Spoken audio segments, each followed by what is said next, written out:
Jiang Qingli finds herself transformed into a character in a beastly world novel, assuming the role of a malicious supporting character. The original character, consumed by jealousy, audaciously rejects the system's matchmaking and snatches away 5 beast husbands from the heroine. Despite her relentless efforts, she is met with disdain from these husbands. Chapter 1. The first night as a villainess, capturing the antagonist. How dare you intrude during my heat? You possess quite a bit of audacity.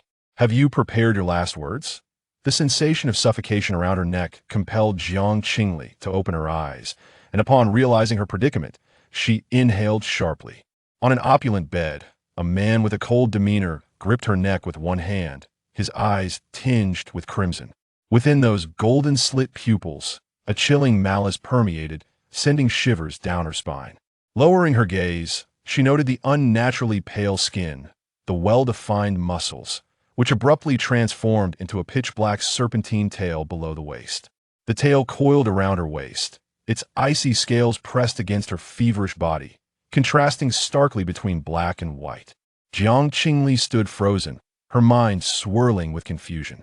Just a moment ago, she had been engrossed in a beastly world narrative, and now she found herself ensnared in such a bizarre dream. In this dream, it seemed she had been drugged, her body ablaze with desire, her blood urging her to indulge in the man before her. If it were merely a dream, what reason was there to refrain from enjoyment? She reached up to wrap her arms around the man's neck, tilting her head to meet his lips. The soft, warm touch of the female ignited a rigid reaction in the male, his pupils dilating with shock, unable to utter a word. The hand clamped around Jiang Qingli's neck unconsciously loosened, astonishment flashing through his eyes. A creature of countless kills, he found himself incapable of harming this female. Only one possibility remained. Their compatibility was exceedingly high, driven by genetic instincts compelling him to safeguard her, rendering him unable to inflict harm, even upon himself. Yet he was certain he had undergone genetic testing, and no female in existence was compatible with him. How could this be? The hand resting on the male's shoulder slid down his skin, igniting a tingling sensation. A muffled groan escaped his throat, the serpentine tail tightening its grip, as reason dictated he must eliminate this audacious female. However, at the moment of her touch, the dark thoughts in his mind began to dissipate. The fierce beast was left with only one command echoing in his mind: submit. The following morning, Jiang Qingli awoke, staring at the wall, her heart a tempest of emotions. Just 10 minutes prior, the system had informed her that she had traversed into a book. She had entered an indescribable, beastly novel she had read before sleep. In the narrative, the heroine, by E. relied on a strategy system, utilizing various tools to win the favor of numerous talented individuals, ultimately ascending to the pinnacle of life under the affection of various beast husbands. The original character, sharing the same name as Jiang Qingli, was cast as the vile antagonist. Leveraging her noble lineage, she had stolen 5 beast husbands from Bai Yi.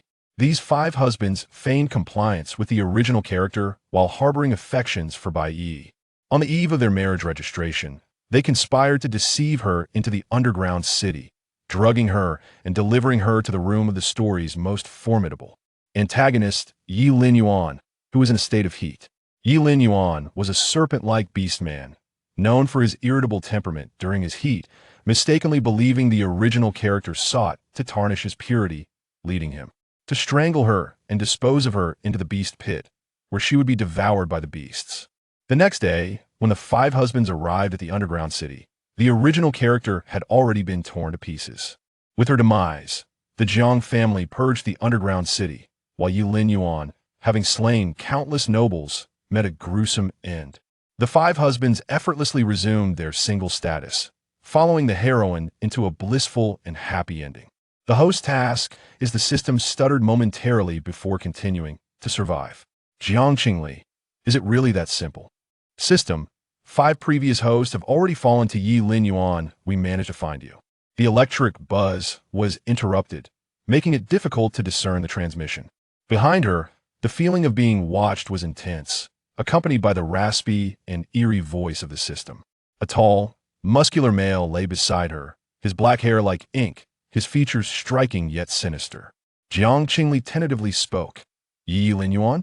The man scoffed coldly. So you finally recognize who I am? Jiang Qingli. Her waist seemed to be ensnared by something. Looking down, she saw the serpentine tail tightly coiling around her, its cool scales rubbing against her skin, either teasing her or seeking an opportunity to strangle her. Jiang Qingli's mind went blank. Last night was not a dream, it was real. The good news was that she had altered the fatal outcome of the original story. The bad news was that she had slept with the main antagonist. Surely, she wouldn't meet an even more tragic fate, would she? The girl lowered her head, her crimson lips slightly parted, a look of anxiety and confusion gracing her beautiful face. Yi Linyuan's gaze was dark and cold as he spoke. Last night, Jiang Qingli, still pondering how to navigate the situation, abruptly widened her eyes at his words, the instinct to survive prompting her to instinctively respond. Last night was actually a misunderstanding. The air thickened for a few seconds. The antagonist's expression grew even colder. You marked me, yet wished to evade responsibility? After being marked by this female, he had spent a sleepless night, contemplating how to kill her. Several times, the blade had grazed her skin. A mere cut would have resulted in bloodshed, yet he found himself unable to act. Reason dictated that upon waking, he should distance himself from this female as far as possible. However, her hastiness to disassociate from him only served to irk him further. How could she, after marking him, act as if nothing had happened and utter such words? His slender fingers trailed down her cheek, lightly gripping her neck, as if he would strangle her the moment she uttered anything more. Jiang Qingli was taken aback. Wait, marking? In the original narrative's setting, marking constituted a possessive act by the female over the male. After a marking, a totem representing the female would appear on the male, signifying his complete belonging to her, and he would gradually become physiologically dependent on the female, with any harm inflicted upon her resulting in equal repercussions upon himself. This was also why the 5 beast husbands had to eliminate the original character before marriage. Post-marriage, the female would be protected by the imperial system, and even if the female forcefully claimed the male, he would have no choice but to endure. Once marked, they would forever be subservient. This presented a double-edged constraint. However, marking was not a guaranteed success in a single attempt. Generally, a compatibility rating above 80 was required, with the highest success rate during the heat period. Jiang Qingli glanced at Yi Linyuan, and indeed, a totem was present on his chest. Yet before she could get a clearer look, he raised his hand to cover it, glaring at her as if she were an enemy.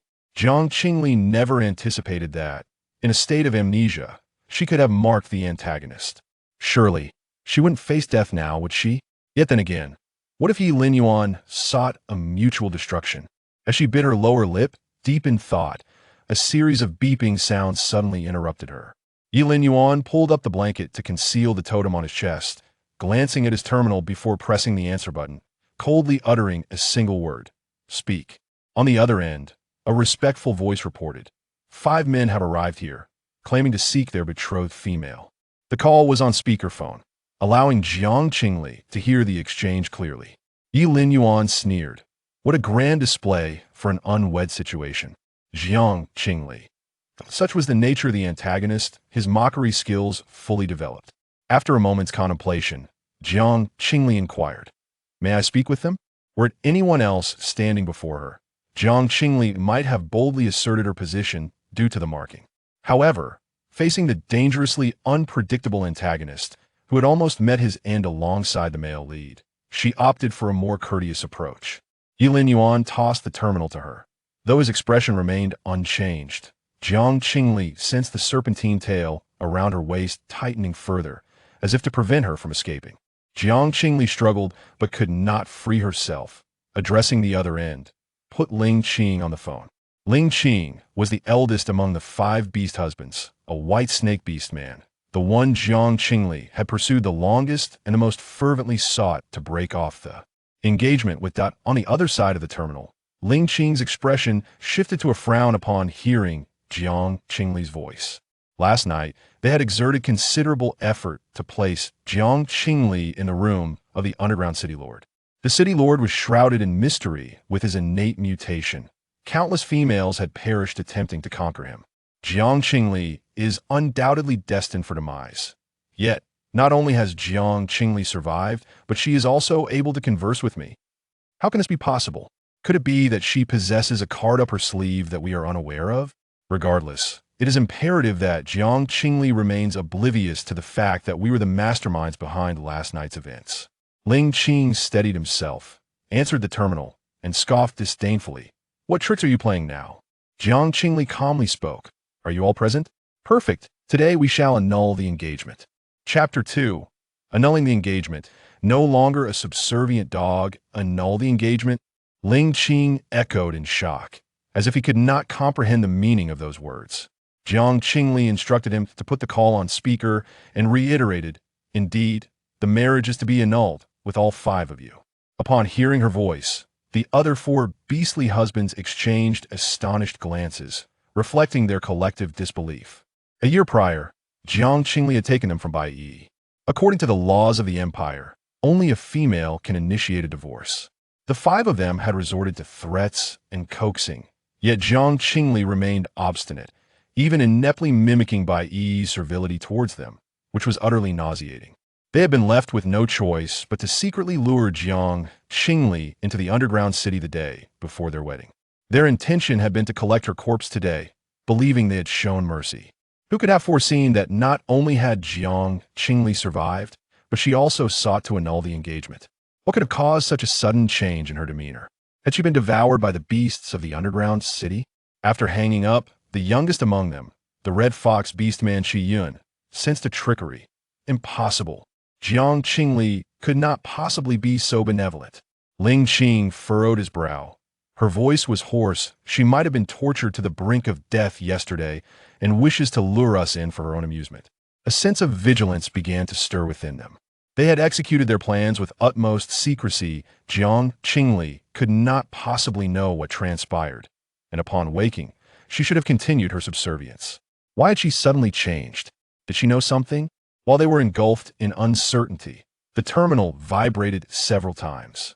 Ling Qing glanced at it, his eyes brightening. Yi has sent me a message. The previously furious Qi Yun leaned closer. What did she say? She inquired about our whereabouts.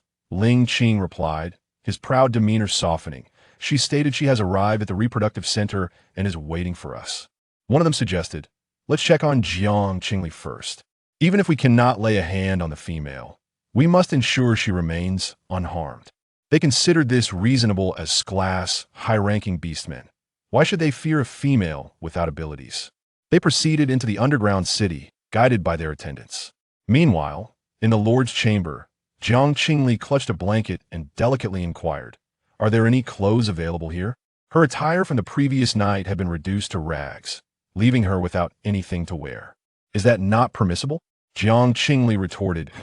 Why? Yi Linyuan's gaze lingered on her face, imbued with a palpable intensity of scrutiny. In the upper city, it is widely known that you are hopelessly in love with them. Jiang Qingli asserted earnestly, I have come to terms with things. I shall no longer be a subservient dog. Continuing down this path would surely jeopardize my life. To annul the engagement, and then what? Yi Linyuan inquired coldly, whom do you intend to seize next?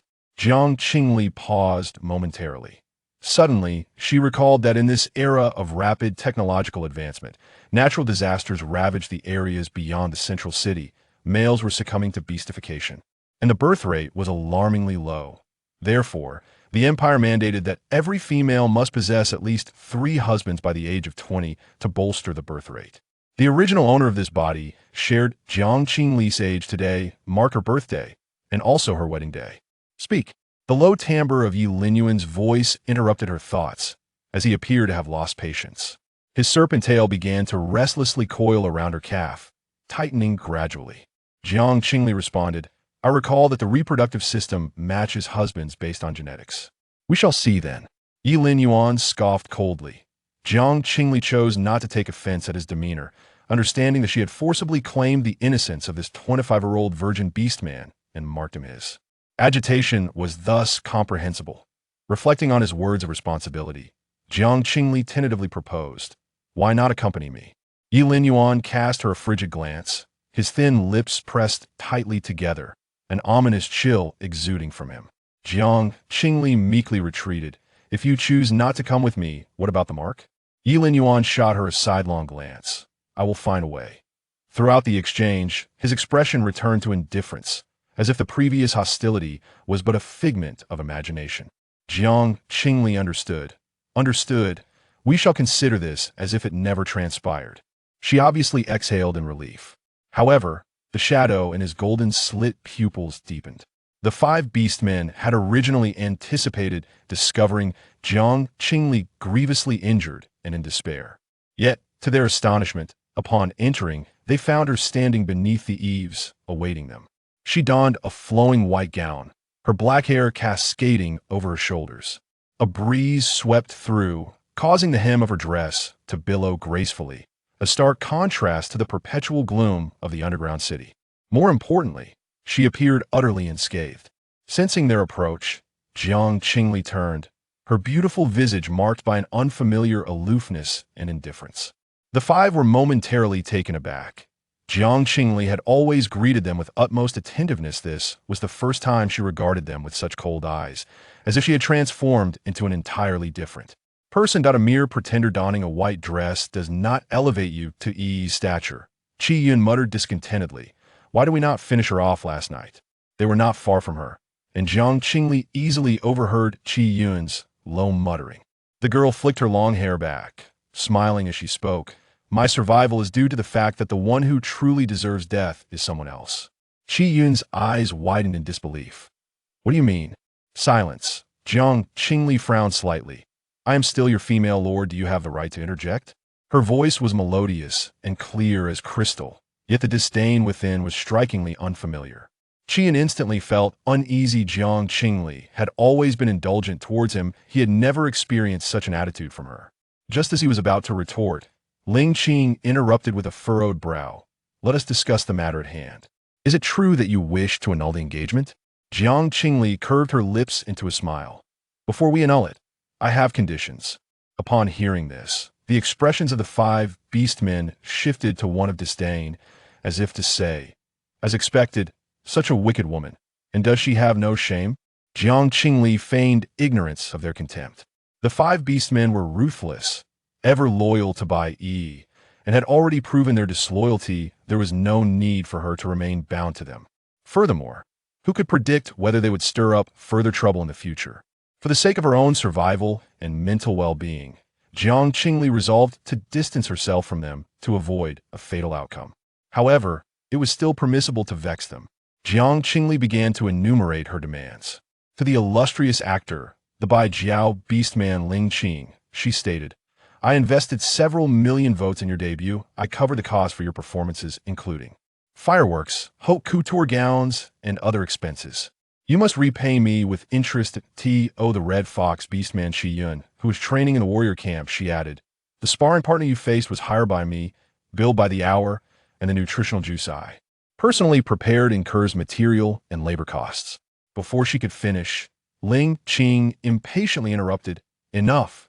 It all boils down to money. How terribly mundane. Ling Qing haughtily lifted his chin. After the annulment, I will compensate you double. Jiang Qingli recalled the system's words and replied slowly. Moreover, you must all sign a contract with me, guaranteeing that you will never harm me. Otherwise, you shall face retribution. Chapter 3. 5 New Beast Husbands. Upon hearing the announcement, varying degrees of dissatisfaction surfaced on the faces of the males. The Empire had equipped each adult male with a bracelet to prevent insurrections. After signing the contract, they were obliged to adhere strictly to its terms. Failure to do so would result in not only sanction from the bracelet, but also potential imprisonment. Qi Yun, known for his volatile temperament, could no longer contain himself. Why should we endure this? Just wait for the forced marriage to come. Jiang Qingli shrugged her shoulders, knowing that the Empire mandated a maximum of 10 beast husbands for females. She could always find new ones, while they would be bound to her for life. She flashed a sweet smile, infuriating the others. Jiang Qingli. Are you out of your mind? Jiang Qingli crossed her arms, her voice turning icy. After spending an entire night in the underground city, I might indeed have lost my sanity. The expressions of the five men stiffened instantly. Qiyun's bravado diminished. Yet he stubbornly retorted, You were the one who carelessly ventured into the underground city. What does that have to do with us? Ling Qing interrupted him coldly. We have all agreed to your terms. Now let us proceed with the paperwork. The others nodded in agreement. They were all high-ranking beastmen and felt no attachment to Jiang Qingli, a spiteful female with no abilities. Once a beast husband annulled their marriage, they would have to endure a 1-year cooling-off period before binding to another female, and they were unwilling to wait even a single day. Without further ado, Jiang Qingli drafted a contract through her terminal, obtaining signatures from all of them before heading to the Marriage and Reproduction Center. However, she did not share a transport with them. Instead, she summoned a steward to come and fetch her. The handsome steward, clad in a black tailcoat and sporting erect gray wolf ears, arrived in a flying vehicle, respectfully addressing her as Mississippi, observing the steward's handsome face lowered in deference. Jiang Qingli felt somewhat at ease. Indeed, with so many attractive men in this world, why should she hang on to just one? As soon as she entered the vehicle, the steward suddenly spoke. Miss, there's mud on your shoes. After saying this, he half knelt beside her, cradling her shoe with one hand, gently and meticulously wiping it with a handkerchief. Jiang Qingli recalled that his name was Inua, sent by the original host's brother as a post-marriage steward. As he worked, the fluffy ears atop Inua's head quivered slightly. Finding it amusing, Jiang Qingli reached out to touch those upright ears. They felt soft and springy, like a good dog. Inua was momentarily taken aback, gazing up at Jiang Qingli for a second before hurriedly averting his eyes, his movements becoming somewhat flustered. Qiyin observed their interaction with growing irritation. Jiang Qingli, why are you so troublesome? Jiang Qingli cast him a sidelong glance and replied lazily, mind your tone. You're still my fiancé. If you keep talking, I might just annul with the other 4 and force a mark on you, making you serve me every night. She uttered such audacious words with an air of nonchalance, causing Qi Yun's face to flush crimson. You. The other beast husbands frowned, unable to comprehend Jiang Qingli's transformation. Had she truly been driven mad by the underground city? Whatever the case, as long as she could annul the marriage, they could endure it. Unlike the underground, the central urban area was exceptionally vibrant and radiant, with towering buildings and flying vehicles weaving through the air, more fantastical than any science fiction film. Jiang Qingli leaned her head against the window of the vehicle, rubbing her tired eyes. In the adjacent vehicle, Qi Yun's brow furrowed tightly. Had she been crying? It was understandable. This past year, she had been trailing behind them, fawning over them, and now, with the impending annulment, sorrow was only natural. Her earlier harshness seemed to be a mere facade. Qi Yun snickered, feeling she deserved it. After several minutes, they arrived at the Marriage and Reproduction Center. As Jiang Qingli disembarked, her steps wavered slightly. Inua steadied her arm, asking with concern, Miss, are you unwell? Just a bit tired, Jiang Qingli replied, supporting her waist. Dealing with the antagonist was no ordinary burden. She had nearly gone a whole night without sleep, and her back felt as if it might break. Just as she rubbed her weary eyes, she heard Qi Yun's stiff voice. Can you stop your whining and hurry up? Jiang Qingli retorted, who is whining? She lifted her head only to meet a pair of innocent doe eyes through the crowd. You all are so slow. Bai Yi approached briskly, offering them a smile. The 5 beast husbands immediately surrounded Bai Yi, eyeing Jiang Qingli with suspicion. Bai Yi pressed her lips together and reassured them. Don't worry, Qingli won't do anything to me. Besides, you still have a marriage contract. You should take care of her. Ling Qing grasped Bai Yi's hand, his previously haughty demeanor softening. Someone like her isn't worthy of your concern. Qi Yun, who had just been bickering with Jiang Qingli, firmly grasped Bai Yi's hand, pledging loyalty. Sister Yi, it won't be long. Once the cooling-off period is over, we will all belong to you. With that, he huffed at Jiang Qingli. A blush crept onto Bai Yi's cheeks. Both Jiang Qingli and Bai Yi hailed from noble families, being relatives and long-standing rivals. This scene instantly drew the attention of others. Passers-by at the Marriage and Reproduction Center glanced at the 6 of them, then at Jiang Qingli, who stood alone, whispering among themselves. Jiang Qingli indeed had a streak of misfortune, her husbands openly flaunting their infidelity in her presence. But they were never truly hers. These beast husbands were all of a high rank. How could they possibly be with someone devoid of abilities? It was evident that the system matched beast husbands based on capability. Only those with higher abilities could have 5, while she was likely only eligible for the minimum of 3. The onlookers' gazes grew increasingly mocking, and Qi Yun kept a vigilant watch on Jiang Qingli. fearing she might revert to her previous antics of crying and causing a scene that would embarrass Bai Yi. However, Jiang Qingli paid them no mind, proceeding directly to the appointment desk to request the annulment of her marriage. She remained calm, as though they were mere strangers. The beast husbands exchanged glances, relieved, yet feeling an unfamiliarity with the situation. 5 minutes later, the marriage contract was annulled. A translucent panel appeared before Jiang Qingli. Dear Miss Jiang Qingli, please wait a moment. The system is conducting your gene matching. Estimated number of matched beast husbands: 3. Average level of beast husbands. Onlookers nearby gasped as they watched Bai Yi surrounded by 5 beast husbands, raising an eyebrow in surprise. The number of beast husbands was determined by the system based on the female's overall capabilities. Most females had 4, while Jiang Qingli's 3 minimum would surely invite ridicule. As for the beast husband's levels, it was likely due to her noble bloodline. If the Jiang family were to learn of this, they would undoubtedly disparage their daughter publicly. A glimmer of amusement flickered in Bai Yi's eyes, but just as her lips began to curl into a smile, the screen flickered. Someone exclaimed, "The number has changed." As they focused, the screen blinked for a few seconds, and the number of beast husbands shifted from 3 to 5. However, the level of the beast husbands changed to the lowest tier. The system matched Jiang Qingli with 5 beast husbands, but they were all of the lowest rank.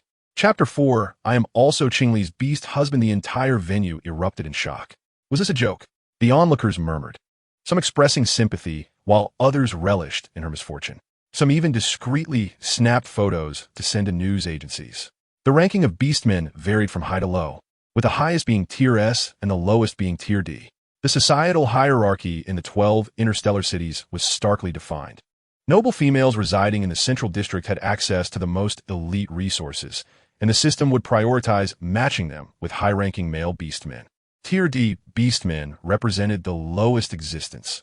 Being born into nobility would be a lifelong humiliation, and if one were a commoner, they wouldn't even qualify to enter the upper district.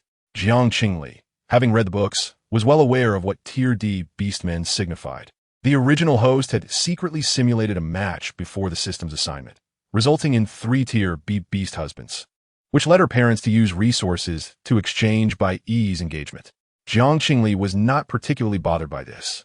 Her primary objective was to survive. The low level of her beast husbands was inconsequential, as she could always seek others in the future. However, a casual glance at the list caused Jiang Qingli to freeze. Amidst the roster of 5 beastmasters, she discerned a familiar name, Yilin Yuan. How could he become her beastmaster?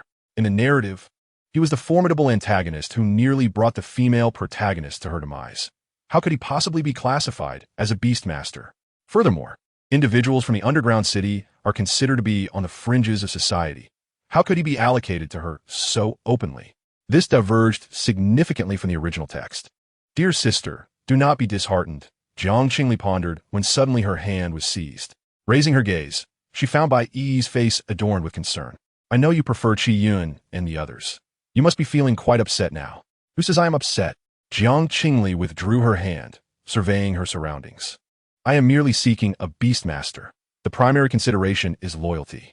Those who betray their female leader are of lesser worth than ordinary beastmen. Upon hearing this, the expressions of Ling Qing and the others shifted dramatically. Qi Yun could no longer contain himself.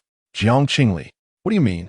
Ignoring him, Jiang Qingli leaned closer and whispered in Bai Yi's ear, They may betray me for you today, but who has to say they wouldn't betray you for someone else? A female can bind a maximum of 10 beastmasters, and the difficulty of divorcing a high-ranking one is not the same as that of a lower rank. Would you truly squander your quota on these 5 traitors? Bai Yi abruptly raised her head to look at her. Jiang Qingli's smile did not reach her eyes. The 5 beastmasters had brought her into the underground city, only to marry Bai Yi the very next day. It was impossible that this was unplanned, given that she had already embraced her role as a villain. It did not seem excessive to sow discord. After all, those 5 beastmasters could no longer inflict harm upon her. Once Jiang Qingli finished speaking, she straightened up and left with a light-hearted stride, devoid of any trace of sorrow or gloom. The onlookers turned their curious gazes toward Bai Yi and the others. What did Jiang Qingli mean by that? Was it possible that these 5 individuals were secretly involved with Bai Yi? Wasn't that tantamount to infidelity? Even if they weren't married yet, it was still quite distasteful. I heard that Bai Yi gave her beastmasters to Jiang Qingli to secure the position of vice president in the Imperial Royal Academy Student Council. Could it be that she is secretly involved with those five? She relinquished the vice presidency? That is quite a sacrifice. If those five had not violated fundamental principles, how could Jiang Qingli have let them go? Beastmen possess keen hearing, and the five beastmasters wore grim expressions. Qi grasped Bai Yi's hand. What did that fool tell you? She is simply envious.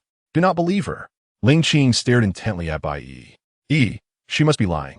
How could you abandon us for the vice presidency? How could that be? The vice presidency is an open election.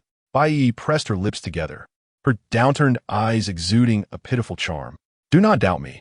I only have you all now. Seeing her in such a state, the five refrained from further thoughts, comforting her until she once again smiled.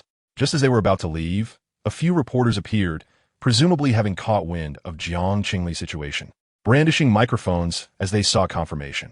Bai Yi smirked, locating the staff member who had assisted Jiang Qingli with the system match. She firmly demanded a re-evaluation, asserting, "My cousin possesses the purest, noble bloodline. Her father is a high-ranking dragon beastman. She should certainly have 5 high-ranking beastmasters. How could this happen? There must be a mistake." Her voice immediately attracted the attention of several reporters. The staff member promptly clarified, "Miss Bai, please do not make unfounded claims. Our system has functioned flawlessly for years without any issues." With a sigh, Bai Yi turned to leave, only to be intercepted by a group of reporters. "Excuse me, may we inquire about Miss Zhang's situation?" Following the system's matchmaking, their contact information had also been provided. In the background, 3 friend requests appeared, one of which bore a completely black avatar with no name, accompanied by 2 messages. Yilin Yuan, address. Jiang Qingli thought, how arrogant. However, she indeed had matters to discuss with him. She alighted near the specified location. As she waited at a red light, she beheld a striking figure on the colossal electronic screen opposite, an elegant man with white hair, gazing haughtily at the camera, exuding an aura of coldness. It was Ling Qing. 2 young females beside him snapped selfies. One remarked, "So handsome. What a pity he is with that legendary Miss Jiang. She is unworthy of Ling Qing. She spews lies, claiming she set off the fireworks for his birthday? Absurd. It was clearly Bai Yi who prepared them. Indeed, and that brooch was also a gift from Bai Yi. She insists she crafted it herself." Just as they were about to criticize further, an extravagant vehicle rushed past them. The wind it generated sharp enough to make the 2 females scream. Who is so lacking in manners? One of them scoffed, "Such a playboy. I wonder who is unfortunate enough to take him on." As the green light illuminated, the 2 hurriedly departed. The car window rolled down, revealing a face of chilling beauty. The young man had striking features, silver hair that seemed to demand attention, and multiple earrings that reflected dazzling light in the sun. He removed his sunglasses, squinting, and disdainfully scanned Jiang Qingli. "You are Jiang Qingli? My female master?" Jiang Qingli matched his name to the Beastmaster dossier. "Qingmai?" Qingmai clicked his tongue, evidently displeased with her. "Get in. I have something to discuss with you." Jiang Qingli was not swayed by his authority. "I have matters to attend to. Kindly wait your turn. Get in." Qingmai's voice grew firm. "Do not make me repeat myself a 3rd time. I am your female master. One must show respect to their female master. Did the royal family not teach you this?" Jiang Qingli raised an eyebrow, her tone even more acerbic than his. "Do not make me repeat myself. Otherwise, I shall retaliate." He exited the vehicle with an aggressive demeanor, striding towards her. Just as he reached out to grasp Jiang Qingli, another young man stepped in front of her. Jiang Qingli suddenly felt her footing slip, her body uncontrollably leaning back until she found herself nestled in a warm embrace. "Such behavior is not befitting toward the female," came a gentle and noble voice from above. "Females are treasures and must be cherished." Jiang Qingli looked up to see the handsome face that had graced the advertisement. Qingmai scoffed, "Who do you think you are to instruct me? I am her beastmaster. This is a matter between us." Bai Li Jing gently wrapped his arm around Jiang Qingli's waist, drawing her entirely into his embrace. Satisfied, he smiled at her before casting a challenging glance at Qingmai. "What a coincidence. I am also Qingli's beastmaster." Chapter 5, 3 Beastmasters in a Dilemma. Bai Li Jing's demeanor was gentle, renowned in the circle for his amiable temperament. However, the moment Qingmai laid eyes on him, he sensed that he was no ordinary opponent. "I do not care who you are." Qingmai advanced boldly, asserting, "I arrived first. She must accompany me. According to the interstellar marriage law, beastmasters cannot contravene the will of their female master. Bai Li Jing ignored him, adjusting the girl in his arms. Qingli, you decide. With whom will you go? As he spoke, his fingers subtly grazed Jiang Qingli's palm, leaving a tingling sensation, an act both seductive and practiced. Jiang Qingli was momentarily taken aback, about to respond when a chilling voice interrupted. How much longer do you intend to cling to her? They all turned their heads. Yilin Yuan approached with measured steps, his expression dark as he scrutinized them. The glances exchanged between the three men were equally hostile. Jiang Qingli felt that it was a rare occasion for all three of them to be present, and thus took the opportunity to introduce, saying to the two, "This gentleman is also my beast husband, and he should be considered your elder brother." The antagonist bore her mark, and by age, he was indeed the eldest among them. Upon hearing this, Yilin Yuan's furrowed brows relaxed slightly. Who is this person? Qin Mai completely ignored the remark, scrunching his nose in disdain at a whiff of a serpent stench, questioning how he could be considered an elder brother. Yilin Yuan's expression instantly turned menacing. Do you wish to die? Enough of the squabbling. No one is going to die here. Jiang Qingli interjected, adding, besides, you are all mere novices. What is there to fight about? Qin Mai remained silent. Yilin Yuan glanced at the two, crossing his arms as he leaned against the wall, a cold, murderous intent swirling in his gaze. At least it had quieted down somewhat. Jiang Qingli directed her attention to Yilin Yuan, instructing, you go wait over there for me. I will be there shortly. On what grounds? Qin Mai's gray-blue eyes glared at Jiang Qingli with dissatisfaction, gritting his teeth. I was the one who arrived first. To Qin Mai's fury, Jiang Qingli calmly replied, I hope you haven't forgotten that an hour ago, we bound ourselves through the system. I am now your female master. Her voice was crisp and melodious, her apricot-shaped eyes bright and clear. Though she appeared innocent and gentle, her tone brooked no argument. Hearing the term female master ignited Qin Mai's anger. Yet when he met her gaze, it felt as if he had been scalded, hastily averting his face. The previous ire vanished, replaced by a strange irritation. Qin Mai grumbled, fine, I will wait for you. After dealing with the immediate conflict, Jiang Qingli turned to seek out Yilin Yuan, only to find that he had vanished. She asked Bai Li Jing, should we discuss here or find another place? Her tone was remarkably casual, and Bai Li Jing's eyes flickered with surprise. Have you forgiven me? Jiang Qingli paused, suddenly recalling that the Jiang family and the Bai family had been friends for generations, and she and Bai Li Jing were childhood sweethearts. However, in her fragmented memories, due to Ling Qing and Bai Li Jing being rivals in the entertainment industry, and Bai Li Jing consistently overshadowing Ling Qing, the original owner had once demanded Bai Li Jing to yield a role to Ling Qing, which Bai Li Jing had refused, causing the original owner to unleash a torrent of insults, ignoring Bai Li Jing for an entire year. Now, Bai Li Jing had become her beast husband. Do not be upset, Qingli, Bai Li Jing said, taking her hand and placing it against his cheek, his elongated eyes narrowing slightly, the corners of his lips curling enticingly. I am sorry. I will never make you unhappy again. Can we be as good as we once were? Jiang Qingli's mind was filled solely with the original owner's memories from the past 3 years, which were exceedingly fragmented. Since Bai Li Jing was the original owner's childhood companion, he must be quite familiar with her, and if she were not careful, her identity as a transmigrator might be exposed. What if he harbored murderous intentions against her? With this thought, a chill ran down Jiang Qingli's spine. The girl pressed her lips together, observing him discreetly. Perhaps it was her imagination, but she felt that Bai Li Jing's gaze held a peculiar intensity, complex emotions swirling in his eyes, which seemed slightly reddened, as if he were on the verge of tears. Such deep feelings? She had initially thought Bai Li Jing would be the easiest to deal with, but it turned out he was the most difficult to handle. Jiang Qingli felt a tinge of regret. Was it too late to divorce now? Oh, it was too late. There was a mandatory 3-year cooling-off period after marriage. Curse this interstellar marriage law. Of course it was not. Bai Li Jing retrieved a small gift box from his pocket and presented it to Jiang Qingli. Having hurriedly brought only this small token, Jiang Qingli opened it to find a ring, an interspatial ring. Bai Li Jing explained, I prepared this last year, intending to give it to you. Interspatial rings were exceedingly rare, and Bai Li Jing was quite generous. Jiang Qingli, feeling somewhat awkward, offered a polite smile. Thank you. Before she could finish her sentence, she was unexpectedly embraced. The warmth of the young man's embrace was unexpected, carrying the scent of spring. His low, magnetic voice trembled in her ear. Qingli, I thought I would never see you again. For reasons unknown, upon hearing his trembling tone, Jiang Qingli's heart felt heavy. She could not help but reflect that childhood sweethearts indeed had deep feelings. It seemed she would need to keep her distance from this fellow to avoid being discovered. Jiang Qingli extricated herself from his embrace, saying, "Qin Mai is looking for me. I must go." With that, she hurried toward the aircraft. Once seated inside, the weight of Bai Lijing's gaze dissipated. Just as she breathed a sigh of relief, a cold scoff came from beside her, so slow. "What is it to you?" Faced with this impolite prince, who had no connection to the original owner, Jiang Qingli did not indulge him, replying curtly, "Speak plainly." After being rebuffed, Qin Mai was not pleased. Moments ago, he had been affectionate with that vixen, but here he was met with such an attitude.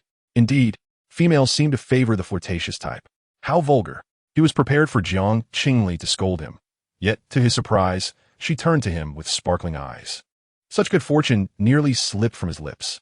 Jiang Qingli calmly pondered. Qin Mai was a prince, and the terms he offered would surely be generous. This was an excellent opportunity to inflate the stakes. She cast a sidelong glance at Qin Mai, adopting a reluctant consideration demeanor. "What do you have to offer?" Qin Mai replied, "Whatever you desire, I can provide." One audacious claim. Jiang Qingli leaned back in a tactical retreat. "Then let me see you transfer 50 million first." Qin Mai scoffed, picking up his terminal. Moments later, Jiang Qingli's terminal vibrated twice. The Empire's first central bank. User with the last four digits 0007 has transferred 500 million in total. "This is a deposit," Qin Mai stated. "From now on, I will transfer 50 million to you each month. After the divorce, aside from one house, all my assets will belong to you. In the present," Qin Mai declared, "do not touch me." In the future, he would say, "Wife, master, your palm is so fragrant. I adore it." Chapter 6, The Out-of-Control Beast. Asking her to touch him. As Qin Mai spoke, he tapped on his terminal. A semi-transparent electronic screen materialized before Jiang Qingli, displaying a dense list of Qin Mai's assets from top to bottom. Initially, Jiang Qingli had thought Qin Mai was here to pick a fight, but it appeared he was quite sincere. He was indeed generous with his wealth. The girl swiped her fingers across the screen, her dark eyes sparkling with delight. Leaning back in a chair, Qin Mai admired Jiang Qingli's avaricious expression, finding her much more agreeable than when she had been confronting him. Agreeable? Not all. Jiang Qingli was a notorious femme fatale in the first district, and her inclination to pursue males was common knowledge, casting her in a negative light. What good could come from such a female? Today, 3 years from now, was the day of their divorce. Qin Mai snorted derisively. After tallying his future assets, Jiang Qingli maintained a serious expression. "Considering your apparent sincerity, I agree to the divorce." It seemed that in the original text, there was little plot between them.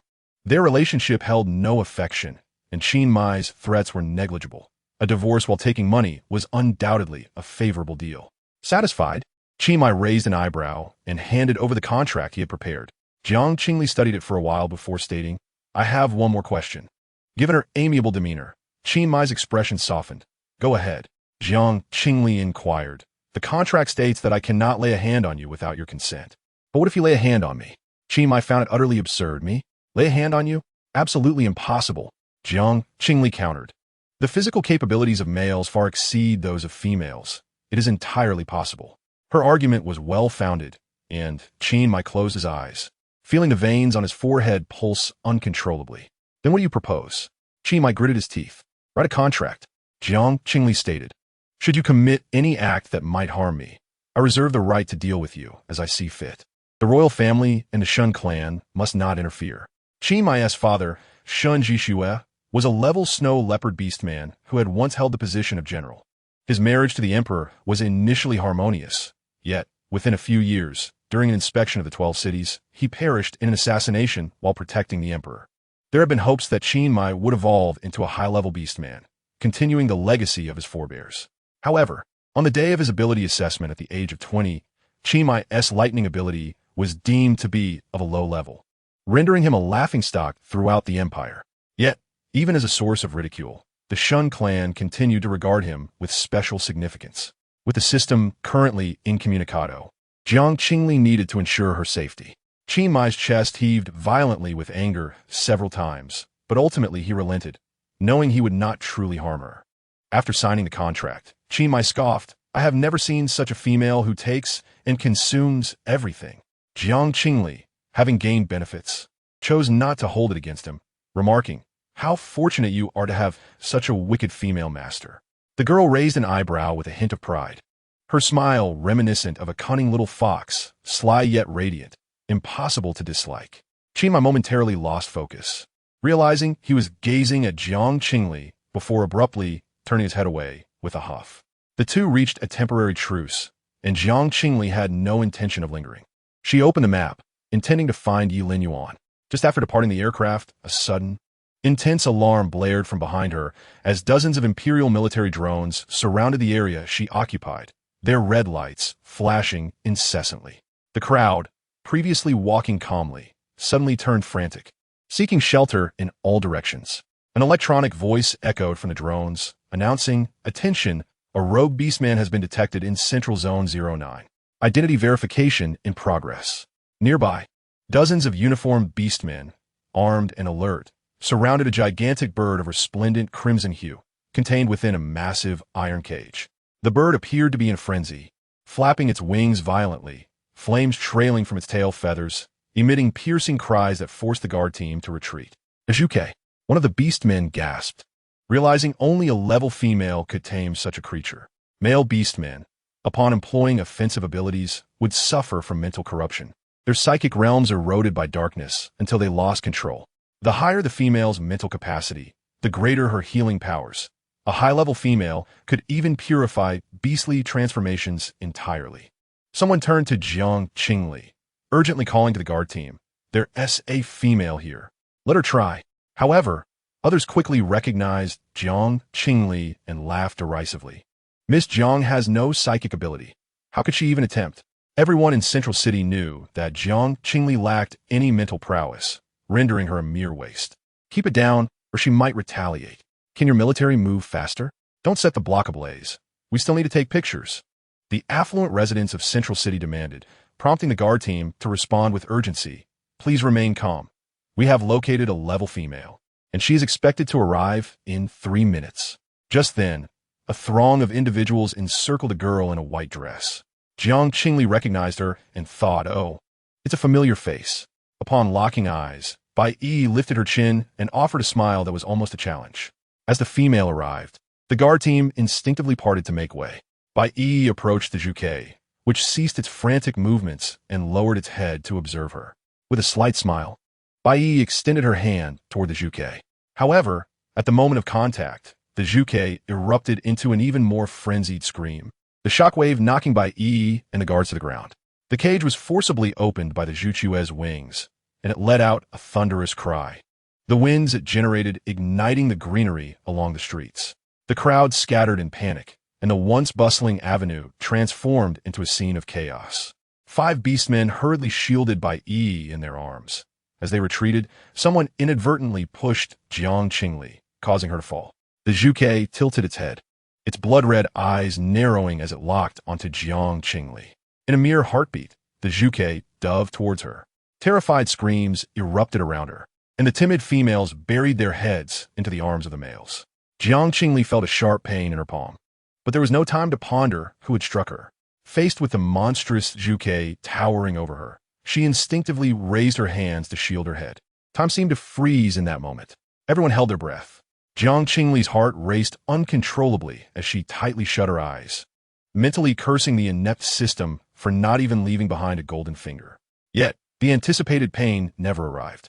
Instead, her palm felt a soft, furry sensation. Gathering her courage, Jiang Qingli opened her eyes in disbelief. The Juke, previously poised to wreak havoc, had now retracted its flames and arrogance, nestling its head into her palm with great effort. Years later, Chapter 7, I am willing to accompany Miss Jiang, even if it means taking a subordinate role. Flames continued to blaze around her, while the instigator innocently blinked at her, using its beak to gently arrange her disheveled hair. The scene was utterly absurd and surreal. As Jiang Qingli stood in shock, her fingers loosened slightly. The Juke seized the opportunity, immediately pressing its head into her palm and rubbing against her affectionately, producing a melodious sound akin to a gentle coo. The onlookers were left in stunned silence. Bai Yi, cradled by the 5 beastmen, stared in disbelief. How could this be? When she had approached earlier, the Juke had aggressively repelled her, Her attempt to suppress it with psychic power had resulted in an attack. Yet, Jiang Qingli had done nothing. And the Zhuge was behaving submissively? Could Jiang Qingli's psychic ability surpass her own? Impossible. 2 years ago, Jiang Qingli had not awakened any psychic power. The Jiang family had exhausted every means to no avail, and she could not have undergone a second evolution. Bai Yi reassured herself, her gaze fixed intently on the pair in the clearing. Miss Jiang, the captain of the guard whispered, please help us, calm it down. Jiang Qingli felt a twinge of embarrassment. How can I calm it? I still don't know how to use psychic power. The guards exchanged helpless looks. The Zhuge clan was notoriously enigmatic. This particular Zhuge had appeared unexpectedly in the city, and no one knew what had transpired. Logically, it should have transformed into human form after receiving psychic comfort, yet it remained entirely beastly. The Zhuge turned to shelter Jiang Qingli beneath its wings, emitting sharp cries towards the guards, fearing they might harm her. The sound waves stirred up a gust, showering the guards with leaves. The captain wiped his face, saying with a rueful smile, please stall for a moment. We are bringing in a new cage. Jiang Qingli nodded, gently patting the Zhuge's head. The creature emitted a soft sound, enveloping Jiang Qingli within its wings, radiating a sense of joy. Minutes later, a new, sturdier cage arrived. The captain dared not approach hastily. Turning to Jiang Qingli, Miss Jiang, could you assist us? Jiang Qingli inquired. What will happen once it is in the cage? The cage was placed nearby, and the captain clasped his hands together, pleading, Miss Jiang, we beg you, persuade it to enter. Speak to a bird? This isn't a Disney princess tale. The Zhuge gazed at her for several moments, then glanced at the cage, extending its wings to enfold her as it took a few steps towards the cage. It seemed to imply that Jiang Qingli should follow. Jiang Qingli stood firm, emerging from the feathers, shaking her head. I have other matters to attend to and cannot accompany you. The Zhuge lowered its imposing aura. However, but you can find Miss Jiang once you emerge. The captain of the guards quickly wiped his cold sweat, adding, right, Miss Jiang? Jiang Qingli nodded. Zhuge's eyes sparkled with surprise as it lowered its head, its beak gently brushing against Jiang Qingli's ear before it retreated a few steps, its wings fluttering slightly. Jiang Qingli wondered if it was merely an illusion, for she perceived a shyness upon the face of the bird. In any case, the group lifted Zhuge into the spacecraft. As the large door sealed shut, the guards covered the cage with black silk to obscure Zhuge's view. The youth, enveloped in black silk, radiated an extraordinary elegance that mere coarse fabric could not conceal. He raised his chin and inquired, how can one contact their family here? The young man, resplendent as the most brilliant ruby at a gemstone exhibition, reassured them, rest assured, I shall not flee. The captain of the guards, noticing his clarity of mind, handed him a communicator. The youth dialed a number, and soon a gentle female voice answered. Hello, this is the office of the president of K Group. May I assist you, Secretary He, in checking on a personal matter? The youth's eyes sparkled with excitement as he proclaimed, it is a particularly cute, gentle, and beautiful female. She healed my uncontrollable state.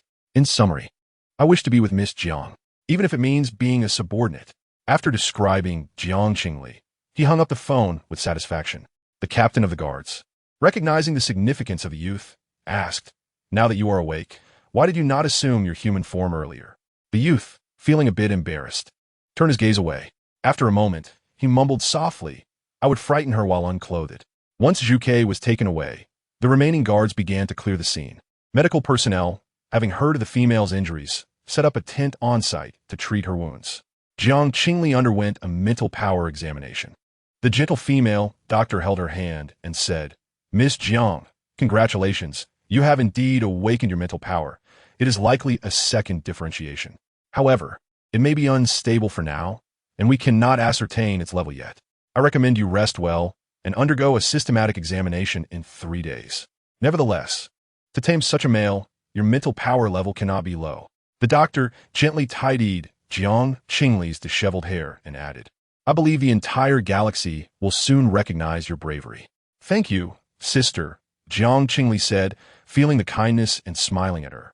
The doctor smiled back, offering her some advice and treating the abrasions on her hands and legs. In the age of the interstellar, physical injuries heal swiftly. Before long, Jiang Qingli was lively and energetic again. After expressing her gratitude to the doctor, she exited the tent. Hey! Just as she reached the street corner, A familiar voice called from behind. Jiang Qingli lowered her head to see a flurry of messages from Yi Linyuan on her terminal. Feeling a bit of a headache and choosing to ignore them, the person behind her would not allow her to disregard him and tugged at her arm forcefully. Qiyun, with a sulky expression, exclaimed, "I am calling you. Why are you not responding?" Jiang Qingli withdrew her hand, her demeanor cool. "Is there something you need?" Qiyun glared at the striking girl before him, realizing she had indeed hurt him. He wanted to unleash his anger, but the coldness from her stifled his words. Grinding his teeth, Qiyun pulled out something from his pocket and quickly tossed it to Jiang Qingli. "Take this." Jiang Qingli glanced at it, recognizing it as an ointment. She feigned ignorance, asking, "What is this?" "Don't pretend you don't know. It's an ointment." Qiyun's temper was transparent, and he revealed the truth upon inquiry. His gaze darted around, hesitating as he confessed, "I did not mean to push you. This ointment is a form of compensation." Before he could finish, Jiang Qingli's palm struck him hard across the face. Chapter 8. The kiss mark on the ankle. Qiyun's face was turned sideways from a slap, leaving him momentarily stunned and frozen in place, his mind blank. A few seconds later, a searing heat spread across his face, anger igniting within him. Covering his face, he incredulously demanded, "You hit me? Jiang Qingli actually hit me. How dare you? What's wrong with hitting you?" Jiang Qingli retorted coldly, stepping forward to raise her hand and deliver another slap to the other side of his face, this time with all her strength. Qiyun seized her shoulders, his crimson eyes ablaze with fury. "Jiang Qingli, are you out of your mind? I was concerned about your injury. Why do you repay kindness with malice?" "I was injured because you pushed me," Jiang Qingli replied matter-of-factly. "You approached me not out of concern, but to alleviate your guilt with trifling gestures." Her words pierced through Qiyun's heart like a needle. He widened his eyes, his grip on Jiang Qingli's shoulders trembling. He wanted to refute her, but found no words. When Jiang Qingli fell and became Zhu Qiue's target, Qiyun's heart had indeed skipped a beat, recalling a moment from half a year ago during a fierce match. He had been knocked down, and Jiang Qingli had rushed into the arena, demanding they cease the competition, only to be blown down by the wind. The image of her fragile form overlapping with his stirred a sense of discomfort within him. As Bai Yi was examining Jiang Qingli, Qiyun hurriedly followed her. Thinking Jiang Qingli was merely a love-stricken fool, previously scorned and disliked, she would return with just a beckoning finger, accepting his ointment with joy, forgetting her wounds. However, he never anticipated that Jiang Qingli would strike him. The disparity in strength between females and males was evident. Jiang Qingli's slap only stung lightly, yet the heat on his face and the ache in his chest felt as if gripped by a powerful hand. Qiyun suddenly grew anxious, explaining, "I didn't know that was you." Jiang Qingli remained silent, and as the traffic light turned red, she pushed Qiyun lightly. Caught off guard, he stumbled backward, narrowly avoiding a collision with a spacecraft that had just started moving, his arm grazing its side as he fell to the ground. The blaring horn and the driver's shouts echoed around him, yet Qiyun paid no heed. "Jiang Qingli." His gaze lingered on her ankle for a few seconds before he shot his head up to glare at her, gritting his teeth. "Are you trying to kill me?" "I apologize. It was unintentional," Jiang Qingli said, standing at the roadside, bending down with a feigned expression of remorse as she tossed the ointment into Qiyun's arms. "This ointment is your compensation." She recounted everything Qiyun had said and done earlier. Qiyun's expression darkened ominously. Jiang Qingli looked down at him, her lips curving into a slight smile before she turned to leave. The wind lifted her skirt, creating beautiful waves. A sharp pain shot through her palm, reminiscent of the place where she had fallen and injured herself. Qiyun stared at his palm, his mind replaying the moment he had fallen, inadvertently catching a glimpse of the bite and kiss marks on Jiang Qingli's fair ankle, unmistakably left by a possessive male. A sudden realization struck him. Jiang Qingli's treatment of him stemmed from having found a new target. Logically, this should be a good thing. Just days prior, he had contemplated introducing another male to Jiang Qingli to prevent her from lingering. Yet now that she truly had another male, Qiyun was engulfed by an endless sense of irritation. Jiang Qingli, nursing her sore hand, followed the map to the designated location. It was not secluded. It was a club gifted to her by the Jiang family. Throughout her journey, Jiang Qingli felt as though someone was watching her. However, when she turned around, she only saw the hurried crowd, devoid of any suspicious figures. Furrowing her brow, she quickened her pace towards the club. Just as she opened the door to the top-floor private room, a wet, cold, and slippery serpent's tail slithered out, wrapping around her calf and forcefully pulling her inside. Yilin Yuan was panting, the serpent's tail coiling around Jiang Qingli's waist and legs, while one hand slipped beneath her clothing. As his chin approached her neck, he halted his movements. From Jiang Qingli's perspective, Yilin Yuan's expression was terrifyingly cold. He straightened up, his brows furrowed, and his slit pupils radiated intense disdain and murderous intent. What is the matter? Jiang Qingli remained vigilant towards this uncontrollable factor, sensing something amiss. Yilin Yuan cast her a cold glance, his voice laced with frost. Have you forgotten that I am still in my mating season? Upon reaching adulthood, beastmen enter a mating season based on their animal genetics. This phase is excruciating. Males without a female may endure the torment alone, which is manageable, but only the marked female can alleviate their suffering. Generally, females awaken their healing abilities at the age of 18, capable of providing mental therapy to their beast husbands to prevent their loss of control. She averted her gaze slightly, feeling a bit guilty, and retorted, I remember. Remember? Yilin Yuan's voice was ice cold. So you came to me reeking of fox and bird scents? He paused for a few seconds, his expression worsening as he raised the hand that had struck Qi Yun. You seem quite busy, meeting several males in a day. Jiang Qingli sniffed her arm, detecting no scent. She wore a look of resistance. Yilin Yuan couldn't help but sneer coldly. Last night, in his territory, she had forced him to serve her with her lips and tongue, then clawed and scolded him before lounging about and falling into a deep slumber. Were it not for the constraints preventing him from acting against her, Yilin Yuan would have relished the thought of dismantling her. However, when he drew near to Jiang Qingli, Yilin Yuan's serpentine tail instinctively coiled around her, yearning to press against every inch of her skin and claim every breath she took. This despicable behavior was one he wished to deny, yet he found himself unable to resist. Like being seared by flames, Yilin Yuan tightly embraced Jiang Qingli, his breaths heavy with a palpable plea. Please provide me with mental therapy. Jiang Qingli was taken aback by the speed at which they acquired information. It had only been a little over an hour since they had seen Zhu Ke leave, yet the captain of the guard claimed this incident would remain confidential. And Yilin Yuan had learned of it so swiftly? She replied honestly, I have not yet mastered this skill. I will teach you. He appeared exceptionally fragile. I can assist you, but first.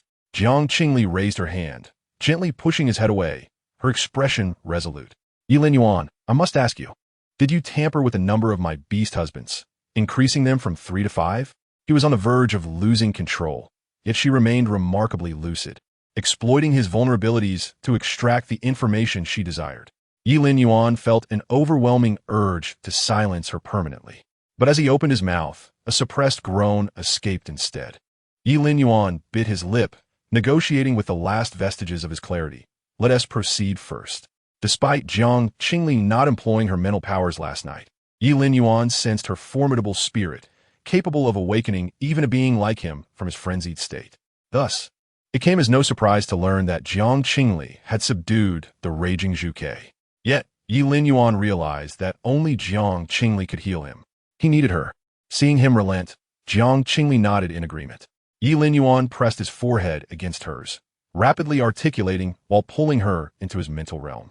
In an instant, when she reopened her eyes, Jiang Qingli found herself in an entirely different setting. She had seen promotional videos at the reproductive center depicting how females soothe males and had a general understanding of the various degrees of mental corruption. However, Yilin Yuan's mental domain was far more severe than anything she had observed in those clips. The blood moon hung low. The forest was shrouded in black mist. Charred, gnarled trees contorted under the crimson light. Occasionally, the hoarse cries of crows pierced the darkness, mingling with chilling gusts of wind that sent shivers down her spine. It felt as though something was writhing closer. Jiang Qingli glanced down, nearly screaming. On the ground, dozens of dark, venomous snakes, their scales glimmering with a blood-like sheen, slithered towards her. They halted less than a meter away, rearing their upper bodies, their blood-red vertical pupils fixated on her, hissing and flicking their crimson tongues, revealing sharp fangs stained with blood. Jiang Qingli wanted to flee, but recalling Yilin Yuan's earlier words, that these snakes were his spiritual manifestations and would not harm her, she hesitantly crouched down and extended her hand toward one of the snakes. In the thick darkness, her delicate, pale fingers stood out starkly. The black snake recoiled slightly, watching Jiang Qingli with caution. The other snakes also retreated to varying degrees in response to her movement. This scene almost made Jiang Qingli laugh. Despite Yi Lin Yuan's brazen demeanor outside, his spiritual entities were surprisingly timid and cautious, which struck her as oddly endearing. With little experience interacting with snakes, Jiang Qingli recalled her past encounters with cats and waved at the little snake, making soft hissing sounds. The black snake tilted its head, blinking its blood-red eyes. Jiang Qingli remained still, smiling gently at the black snake. Unbeknownst to her, this was a sign of the snake's curiosity. She patiently waited as the black snake slithered beside her, resting its head against her palm. Soon after, the snake narrowed its eyes, nuzzling against her cheek. The surrounding snakes followed suit, only to be met with a warning glare from the black snake. Jiang Qingli stroked the snake's body, attempting to soothe its emotions as Yi Lin Yuan had instructed. After a while, the snakes around her vanished. Jiang Qingli then noticed that the ground beneath her feet had transformed. The previously cracked earth began to heal, and the gathering black mist dissipated somewhat, greatly improving visibility.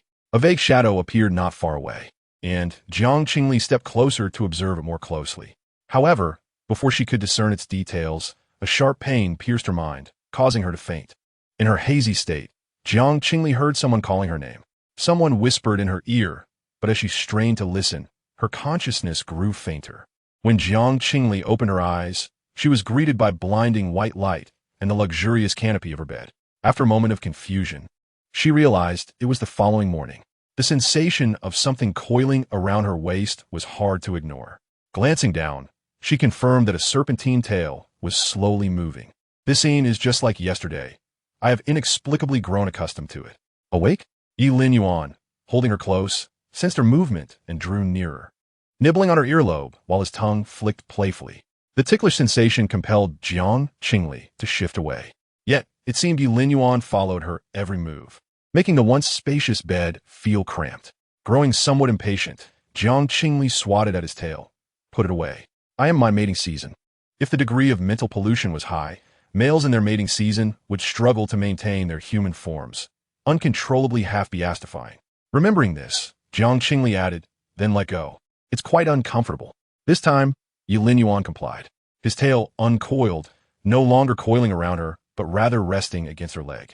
Jiang Qingli felt sluggish, and her stomach grumbled with hunger. It was likely that Yi Lin Yuan's condition was severe, and since she had just awakened her mental powers, dealing with the situation was challenging. Fortunately, Yi Lin Yuan seemed to have stabilized significantly. She sat up and noticed her white dress was tattered and torn, prompting her to kick Yi Lin Yuan in frustration. His gaze traversed her skin, and his throat involuntarily tightened as his breath deepened. There are new ones in the wardrobe. Now that's more like it. Jiang Qingli rose to change into a blue gown, calling for breakfast while she freshened up. The meal was delivered by a round, rotund robot. Don't move, it has issues. In an instant, black mist enveloped the robot, and when it receded, the machine had crumbled into a heap of debris, food scattered everywhere. Yi Lin Yuan's tail retrieved a small, round object from the wreckage, presenting it to Jiang Qingli. It is a military surveillance device. Yi Lin Yuan's voice turned frigid. Jiang Qingli shivered, a cold sweat breaking out across her back. She curled her stiff fingers. Is it monitoring you? The camera was directed at you. Yi Lin Yuan tossed the device to her. I have cut off the power. Jiang Qingli accepted the items and placed them on the coffee table. The breakfast lay shattered across the floor, and she no longer felt inclined to call for another meal, uncertain if it was poisoned.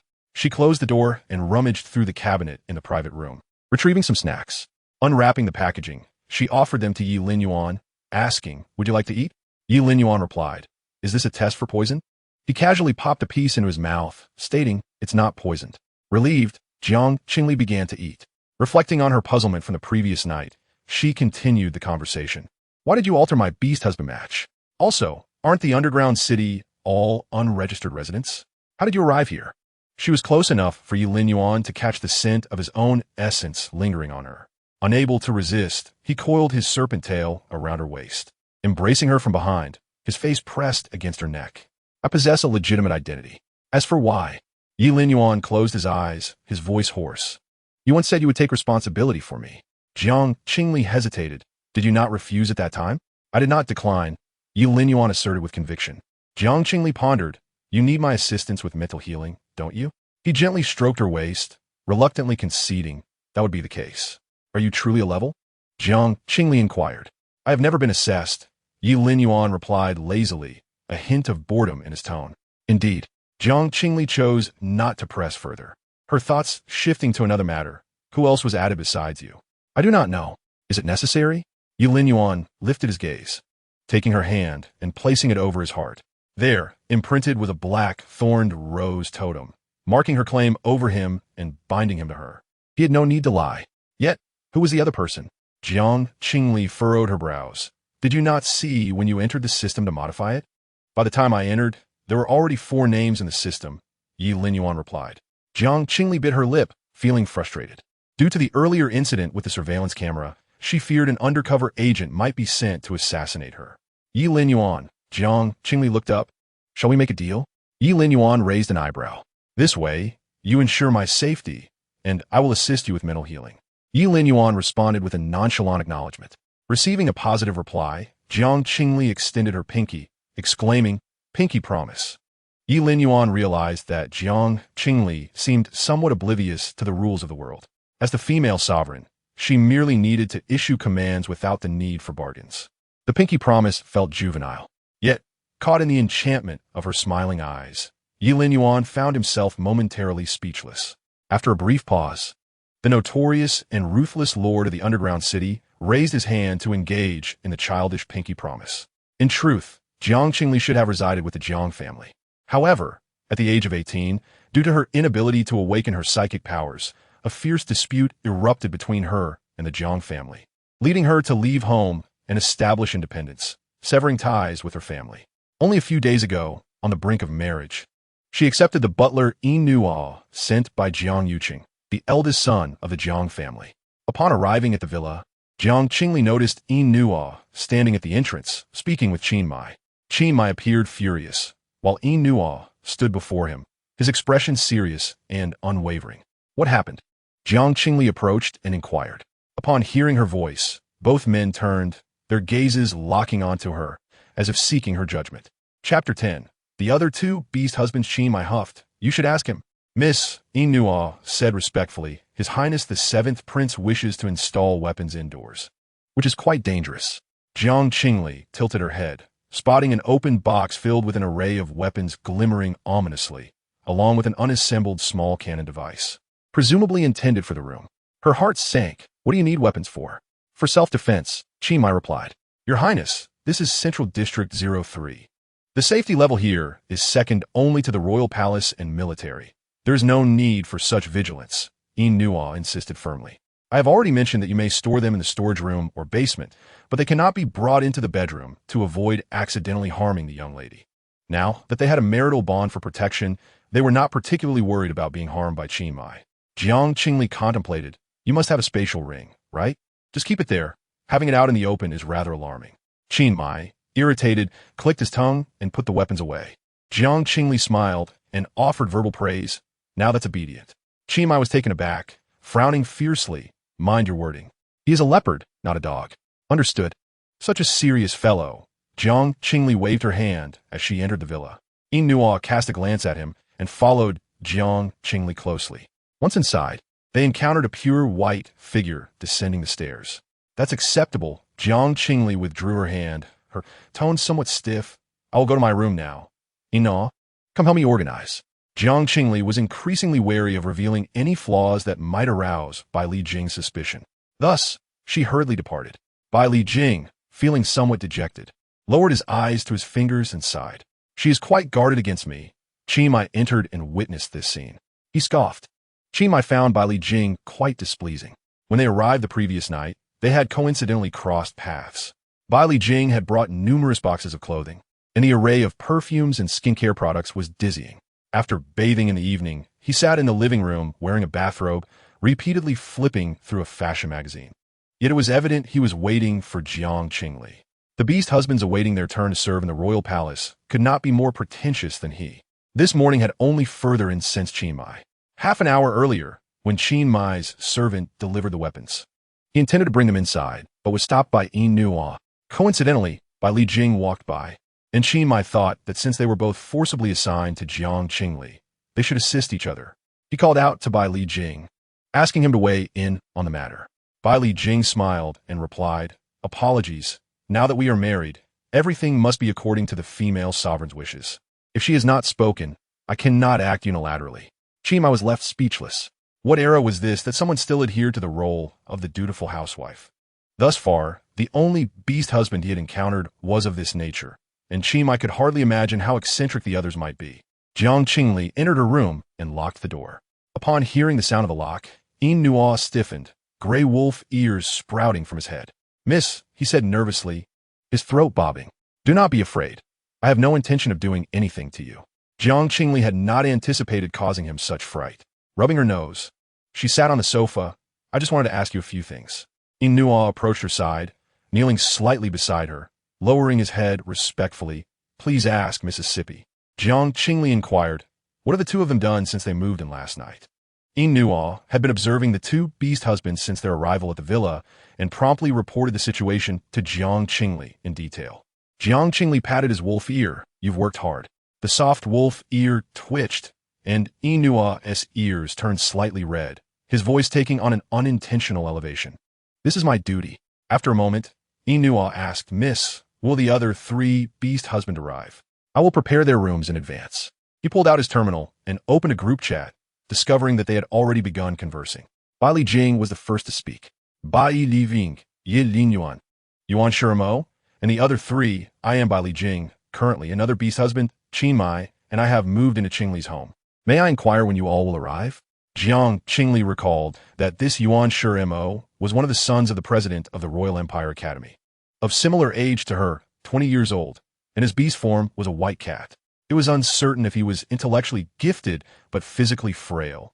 Having always been sickly with wind-based abilities, the original host had once contemplated pursuing his brother, Yuan Shiyao, a proud black cat beastman, but alas, he was unsuccessful. It is perhaps for the best that Yuan Shimo is no longer present, to avoid any potential awkward encounters. Just then, a new message appeared on the terminal. "Gunyan, I'm sorry, I'm still in the car. The procedures from Shire City to Central City are quite numerous. It will take a few more days for me to arrive." Jiang Qingli had not previously heard of Gunyan, nor did the original host's memories hold any impression of him. According to the data, Gunyan is a rabbit beastman, having just turned 18 days ago, awakened with wind-type abilities, and is a native of Shire City. Shire City is situated in the lower district, notorious for its slums, where law enforcement is weak and criminals abound. Residents of the upper district tend to cover their mouths and noses when speaking of Shire City. Beep beep. The terminal chimed. Jiang Qingli opened the message to find Gunyan had sent another note. "Gunyan, I'm so sorry, sister. It's all my fault for delaying everyone." "Gunyan, may I call you sister?" "Gunyan, I brought some local specialties from Shire City for you, all thoroughly washed. I wonder if they will suit your taste." Gunyan, image, this was a selfie. The delicate and fair-faced boy posed for the camera, holding a carrot against his cheek. Such a pose might seem overly dramatic in the hands of others, but his glass-like, beautiful pink eyes and soft, white hair falling gently across his forehead, combined with a slight pursing of his lips as he gazed into the lens, exuded an air of innocence and purity. Jiang Qingli mused that the system had a discerning eye. None of its allocations were unattractive. However, when did the local specialties from Shire City include carrots? Amidst the undulating mountains, a train entered a tunnel. Inside the dimly lit carriage, the white-haired youth gazed at the faintly illuminated screen, a flicker of despondency crossing his features. He pressed his lips together, cautiously typing.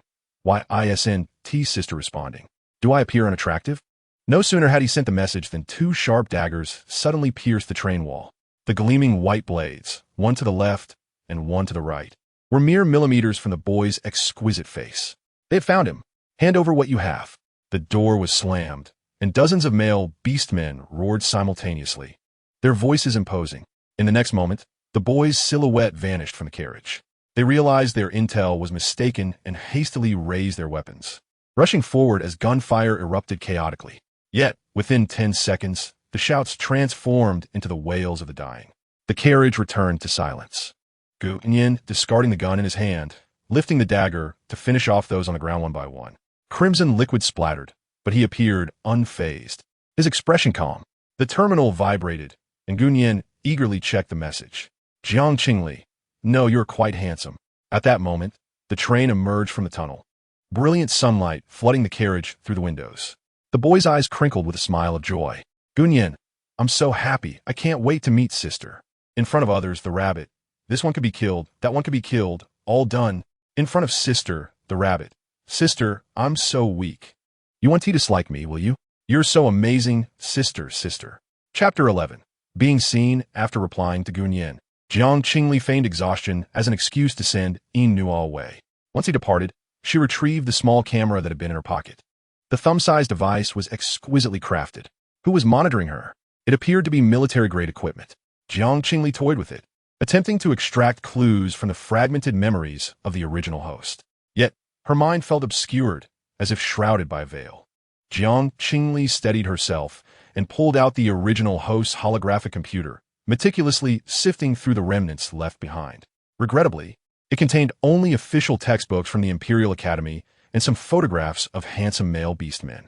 The notes, synchronized with the terminal, however, were abundant, albeit solely concerning a few former beast husbands.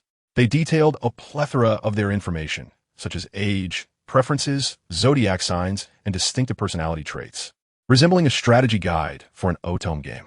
While sifting through chat records, Jiang Qingli found nothing particularly noteworthy until she clicked on the blacklist.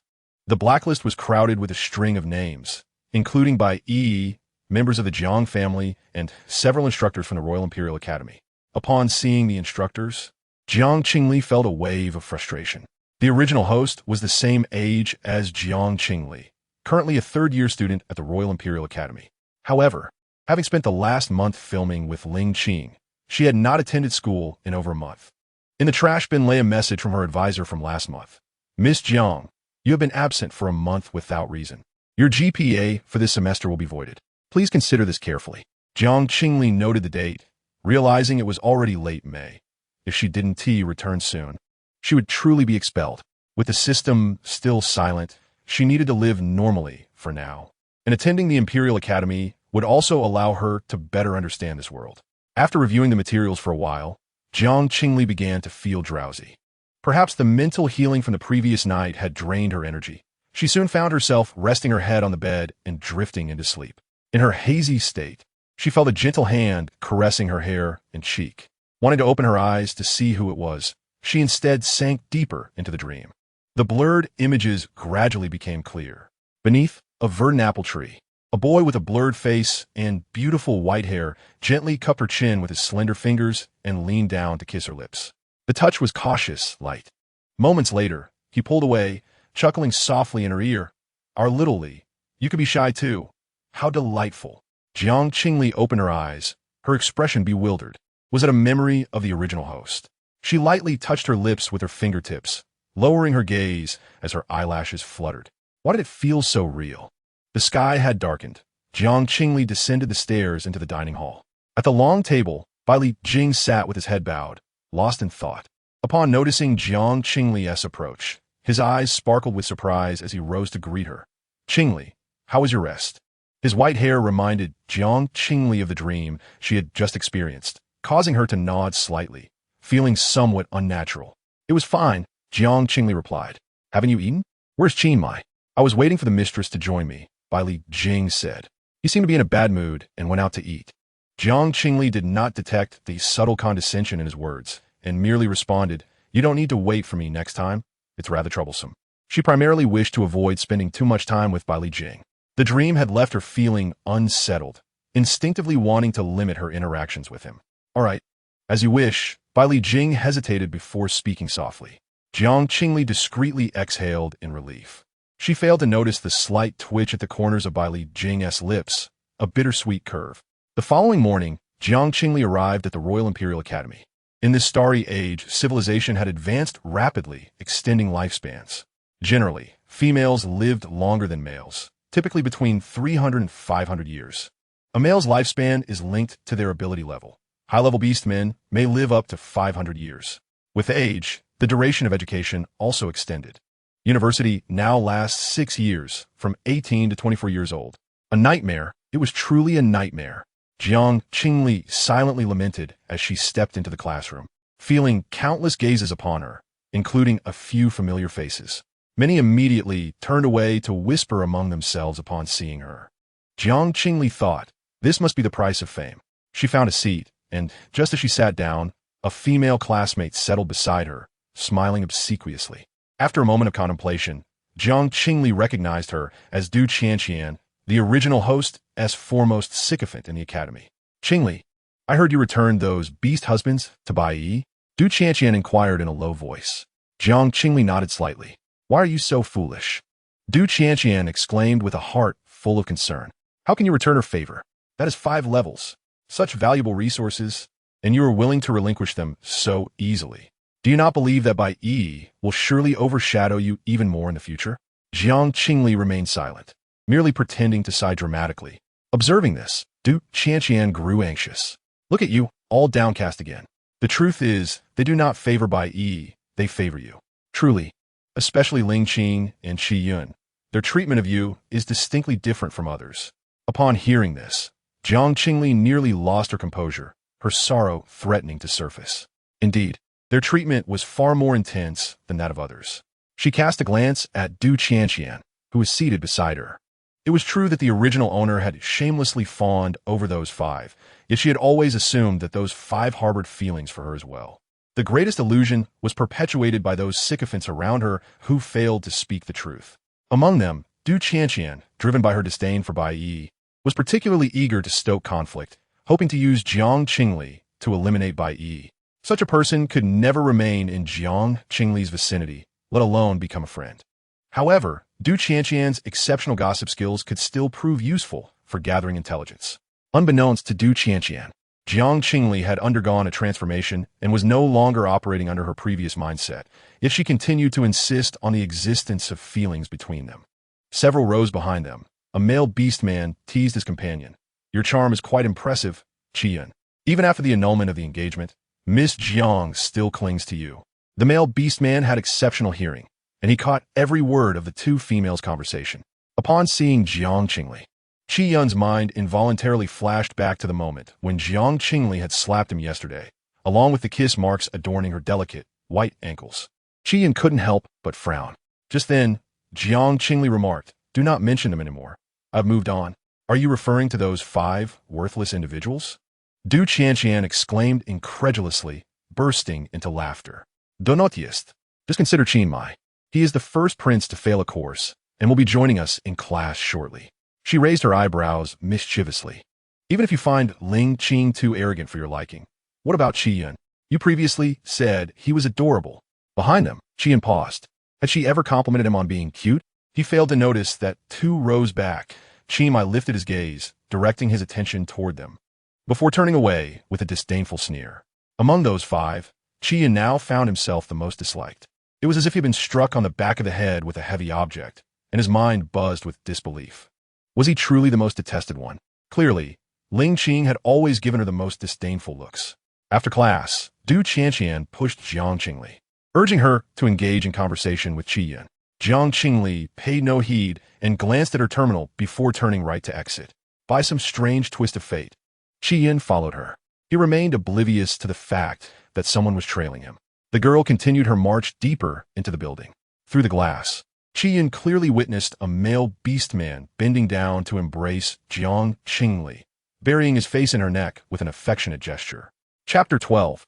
Upon meeting again, she became his sister-in-law. Jiang Qingli was pulled into the classroom, her back pressed against the door, confronting a pair of golden vertical pupils. Yi Linyuan stared at her, his thin lips disdainfully uttering 2 words, so slow. Upon seeing him, Jiang Qingli felt overwhelmed. Just moments ago, she had received a message from Yi Linyuan instructing her to come here, which had instilled a sense of foreboding within her. Yet, she had not anticipated that Yi Linyuan would be audacious enough to come directly here. Although his pollution levels had decreased, he was still in a state of heat and very likely to expose himself. In the best-case scenario, she would be confined to the regulatory bureau until her instability diminished. In the worst case, her identity as the underground city lord would be discovered, leading to her execution, and perhaps even her status as a female sovereign would result in collateral damage. The more she pondered, the more frightened she became. She raised her hand to press the button by the window. Moments later, the transparent glass transformed into one-way glass, rendering the outside world unable to peer into the interior. Yi Linyuan raised his eyes. Outside, A red-haired youth walked past, frowning as he scrutinized the room with visible annoyance and agitation. Further away, a rebellious silver-haired young man turned and departed. Qi circled the classroom, suddenly realizing that his behavior was overly peculiar, muttering a few curses before hastily leaving. So many people. Yuan's thin lips curled into a cold smile. What are you looking at? Jiang Qingli noticed that his gaze was wandering. When she turned to see, she found herself pinned by his hold on the back of her neck. The young man leaned closer, pressing his forehead against Jiang Qingli's neck, inhaling her scent, his large hand gripping her waist tightly. It was too close for comfort, prompting Jiang Qingli to push him away. Yuan appeared displeased by her resistance, his serpentine tongue flicking over her collarbone and shoulder. Obey me, Jiang Qingli replied. After I provided you with spiritual healing last time, I fainted for an entire night. We have class soon, and there are only 15 minutes of rest. I know, Yuan murmured, inhaling the scent of her hair while his golden eyes involuntarily narrowed. Was it the influence of the marking and the heat? Whenever he drew near her, his mind went blank, consumed solely by thoughts of possessing her completely and absorbing all her attention. However, compared to his fervent obsession, Jiang Qingli remained far more lucid. Having been bitten on the collarbone, she still had time to observe her surroundings and the passage of time. After barely 2 minutes, she urged, "Are you ready yet? Hurry up." Yuan frowned in displeasure, dawdling for a moment before retrieving an item from his pocket and handing it to Jiang Qingli. Upon receiving it, she discovered it was a chip and inquired with curiosity, "What is this?" "It detects hidden cameras," Yuan replied, tilting his head and brushing his nose against her hair, his voice somewhat muffled. Jiang Qingli was taken aback that he had considered her affairs, expressing surprise. "Wow, thank you." Her smile illuminated her eyes, sparkling like a sky full of stars. Yuan observed her for several seconds before averting his gaze. It was merely that he did not want to be filmed. Nothing more. Jiang Qingli urged Yuan to assist her in installing the chip. Just as they finished, she spotted a dark-haired youth approaching from a distance. Fearful of Yuan being discovered, she quickly cautioned him to hide and hastily exited. The youth stood tall, his features sharp and well-defined, clad in a crisp black uniform, exuding an aura of restraint. "Student Council Patrol. This is a restricted area. What are you doing here?" The youth frowned, and upon recognizing her face, he grimaced in distaste. "Jiang Qingli?" Jiang Qingli fixed her gaze upon his face, contemplating for a few seconds before recalling a name. Yuan Shiyao? The boy before her was none other than Yuan Shimo's twin brother, Yuan Shiyao, one of Jiang Qingli's beastmen, who she had fervently pursued only to be rejected harshly. A year prior, when Yuan Shiyao had rejected her, he had declared that he wanted nothing to do with a vile and worthless female like her. Little did he know, upon their next meeting, she had become his sister-in-law. Yet, Yuan Shiyao showed no respect for his sister-in-law, his face darkening with disdain. "What are you sneaking around here for?" "I took a wrong turn." Jiang Qingli feigned a bewildered expression, touching the back of her head. "I haven't been to the academy in a while and forgot." Since the original owner had failed to spy on him while he bathed, he had always been sharp-tongued whenever they crossed paths. Jiang Qingli sighed, adopting a slightly melancholic tone. "Yuan classmate, we had some misunderstandings in the past, but now I am your sister-in-law. We are family now. There is no need for such hostility between us, right?" She recalled that the Yuan twins shared a strong bond. Indeed, Yuan Shiyao's face darkened immediately, his emerald eyes filled with anger. Jiang Qingli harbored a grudge, knowing that should any conflict arise between them, Yuan Shimo might suffer at her hands, especially since he had been frail and sickly since childhood. Yuan Shiyao gritted his teeth, suppressing his disgust. "Class is starting soon. You should head to the gym." With that, he began to walk away, fearing he might discover Yuan. Jiang Qingli grasped his wrist tightly. "I forgot the way. Can you take me there?" The skin was touched by the warm body temperature of a female, causing Yuan Shiyao to stiffen. Throughout the journey, Yuan Shiyao remained silent, his lips tightly pressed together. To avoid being seen, he deliberately chose less crowded paths. However, the Royal Empire Academy was bustling with students, and as a senior member of the student council, many recognized him. No matter where he went, he was greeted by familiar faces. Each person who spotted Yuan Shiyao would smile, but upon noticing Jiang Qingli beside him, their smiles would falter, turning somewhat awkward. Yuan Shiyao clenched his jaw, veins throbbing on his forehead. The source of his frustration remained blissfully unaware and casually remarked, You seem to be quite popular. Yuan Shiryao responded. The shooting class is a large one. Students from the entire academy attend together.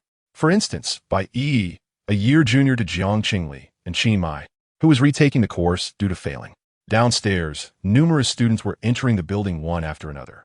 Yuan Shiryao escorted Jiang Qingli to the entrance and, maintaining a serious expression, said, "We have arrived. I will take my leave." "Thank you." Jiang Qingli cheerfully waved at him and turned to enter the building. Yuan Shiryao stood there, his brow furrowed. What was going on? Jiang Qingli was thanking someone? Had she lost her mind? Or was she truly considering herself a sister-in-law? The thought of Jiang Qingli's earlier remarks about being a family ignited his anger. How absurd! What a way to flatter oneself. Yuan Shiryao turned and walked away. Behind him, Qi Mai leaned against the wall, his gray-blue eyes scanning Yuan Shiryao from head to toe. Was Jiang Qingli just engaged in some clandestine activity with this person? It was nothing extraordinary. Now the black cat mused. Sister-in-law? Do you even deserve that title? Later on, the black cat added, Sister-in-law, open the door. It's your brother. Chapter 13. The incompetent pair, as soon as she entered the building, her arm was linked by someone from the side. Qingli, you walk so fast. I can hardly keep up, Du Qianqian said, approaching her. Were you just now? Du Qianqian was taken aback. Jiang Qingli had never spoken to her in such a tone before, and she found it hard to process. Yet, Bai Yi was a thorn in Du Qianqian's side. Unable to eliminate Bai Yi herself, she was unwilling to give up on using Jiang Qingli as a useful tool. With a sigh of frustration, Du Qianqian feigned anger. Qingli, Bai Yi has taken all your friends. How can you tolerate this? I remember that Qin Shueijia has a banquet tomorrow night. We could confront her there. She rambled on about the entire plan, but when she looked up, she found Jiang Qingli regarding her with a smile that was neither here nor there. For some reason, that gaze made Du Qianqian feel a bit frightened. It was as if she had transformed into a different person. Du Qianqian swallowed hard. What's wrong, Qingli? Are you in a bad mood? I understand. Anyone would feel this way after being robbed. I'm just trying to help you stand up for yourself. Jiang Qingli smirked. Are you genuinely trying to help me? Or do you wish for me and her to fight so you can reap the benefits? Du Qianqian is at 5 instants. However, Jiang Qingli did not give her a chance to explain and strode directly into the shooting training ground. In shooting class, students typically paired up. Qi Yun entered the classroom with friends, feeling somewhat restless, his gaze frequently drifting towards Jiang Qingli's direction. In the past, during shooting classes, Jiang Qingli would forcibly drag him into her group. This time, he should also. Qi Yun frowned, contemplating how to refuse Jiang Qingli. He was now with Yi, and they would be marrying in a year. How could he possibly agree to partner with Jiang Qingli? As he pondered, Qi Yun raised his chin. Moments latte. A figure in a pale yellow outfit caught his eye. Jiang Qingli was clad in a pale yellow off-shoulder puff-sleeve top and denim pants. A casual ensemble that made her stand out like a striking yellow tulip in the crowd. Upon entering the classroom, Jiang Qingli glanced around for a moment before suddenly locking her gaze in this direction. The surrounding beastmen began to tease. Qi Yun, Miss Jiang is pestering you again. When Miss Bai arrives, how will you choose? Qi Yun frowned, his fingers suddenly clenching tightly. In his line of sight, Jiang Qingli quickly approached, flashing a smile as she exclaimed, Found you. His pupils constricted in that instant, but Jiang Qingli seized Qin Mai's hoodie and said with displeasure, Don't think that just because you turned your head away, I didn't TC you. You will be my partner. Qin Mai, who had averted his gaze to feign ignorance, remained silent. Jiang Qingli leaned closer and said, Your Highness, you are now my beast husband. Isn't it your duty to partner with your female lord? Qi Mai did not respond, but pointed his chin towards Qi Yun, indicating, Your partner is over there. That was my previous partner, Jiang Qingli insisted, gripping his sleeve. You are my current partner. She blinked innocently, quietly conceding, No one else will join me. It's only you, Senior Qin. She did not address him by his full name, nor refer to him as His Highness like everyone else. Instead, she called him Senior. It was the first time someone had addressed him that way. Qi Mai was momentarily taken aback. And just like that, it was decided. In that brief moment of uncertainty, Jiang Qingli pulled him toward the changing room. Qi and S friend scoffed. One S repeating a year, and the other only knows how to cling to others. They LL surely come in last. He laughed a few times, but soon realized that Qi Yun was silent. Turned to find him staring intently at the direction the two had left, his expression dark, as if something important had been taken from him. In the changing room, Qi Mai removed his top and glanced at the mirror. The young man's muscular physique was clearly defined, with numerous old scars scattered across his back. The inner garment of the combat uniform was designed to fit the body snugly, and after putting on a loose outer jacket and athletic pants, he tightened the wrist restraints. Suddenly, he recalled the faint fragrance he had detected when Jiang Qingli had grasped his wrist earlier. For reasons unknown, he leaned down to sniff his wrist. Seconds later, his mind exploded with realization.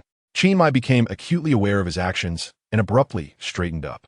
The mirror faithfully reflected the young man's flustered expression. Feeling inexplicably agitated and guilty, Qin Mai punched the wall, creating a significant dent without injuring his hand. He didn't even glance back and simply left. Upon exiting the changing room, he found Jiang Qingli waiting for him, playing with the training gun she had acquired, much like a child with a new toy. Examining it with curiosity, Qin Mai approached and snapped his fingers in front of her. "Are you ready?" Jiang Qingli smiled. "Then let us go." Jiang Qingli chose Qin Mai simply out of necessity. The so-called sisterhood of the original was exceptionally superficial, and most of the males present were already engaged, leaving her with few options. Qin Mai, as her beast husband, was not well acquainted with the original host, but was available to partner with her. Although it was possible that Qin Mai, a repeat student, might perform worse than her, it was a temporary solution. As they made their way to the training ground, they attracted many curious glances. Several people were already observing them. While marital statuses are often discreet, the pairing of Qin Mai, a royal, with Jiang Qingli was common knowledge across the entire star system. As Jiang Qingli approached, whispers circulated among onlookers. An incompetent prince paired with a useless female. How fitting.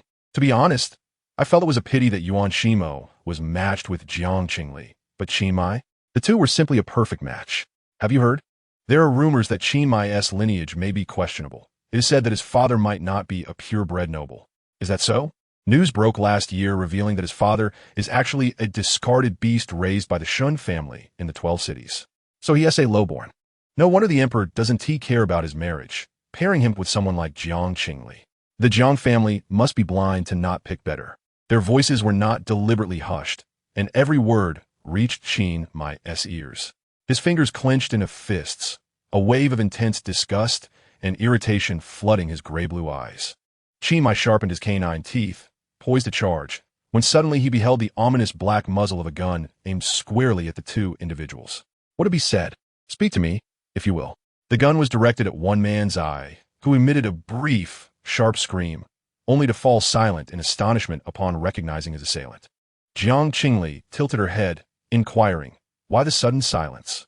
Is it not amusing?" Chapter 14. I shall report Jiang Qingli. Jiang Qingli displayed no hesitation, swiftly drawing attention to the escalating conflict, and soon enough, their faces were recognized. What on earth is happening? Is that not Ling Sheng? Why is Jiang Qingli pointing a gun at them? Surely this is a jest?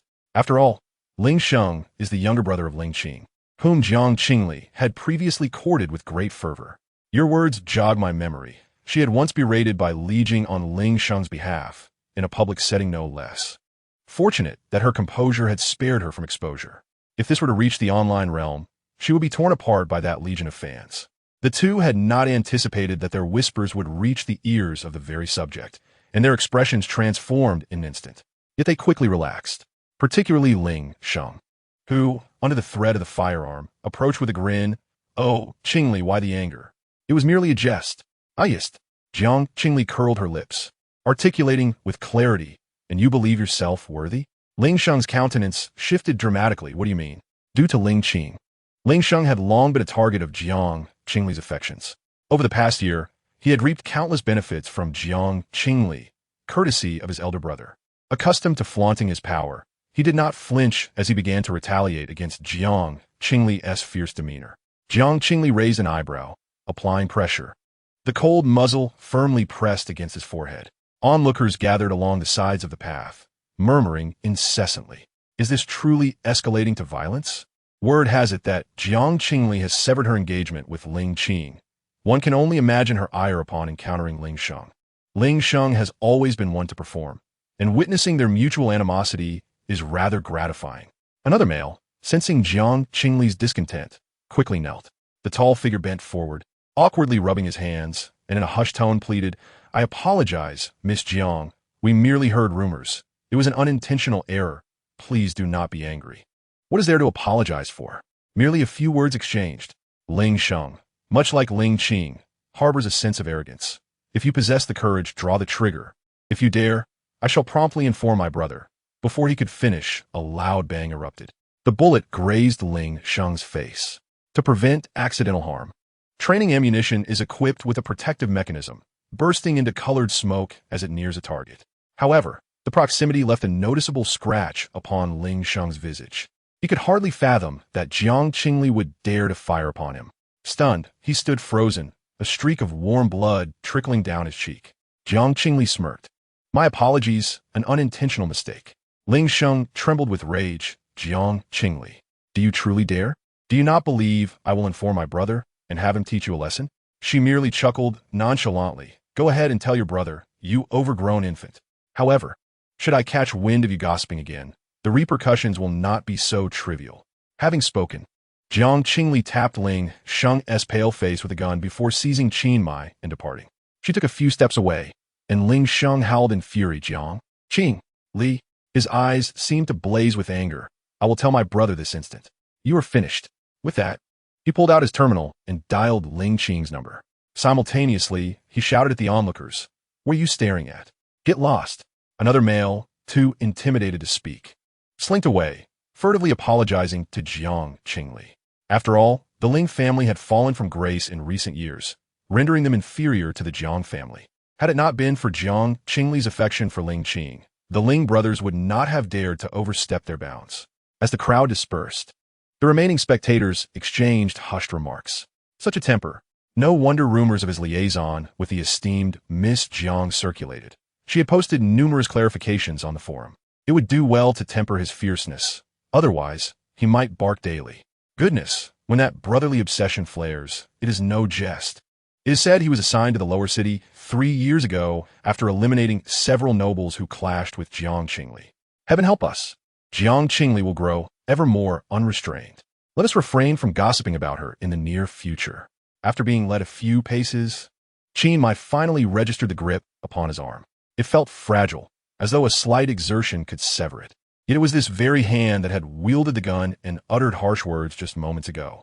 Reflecting on Jiang Qingli's earlier declarations, his breath slowed.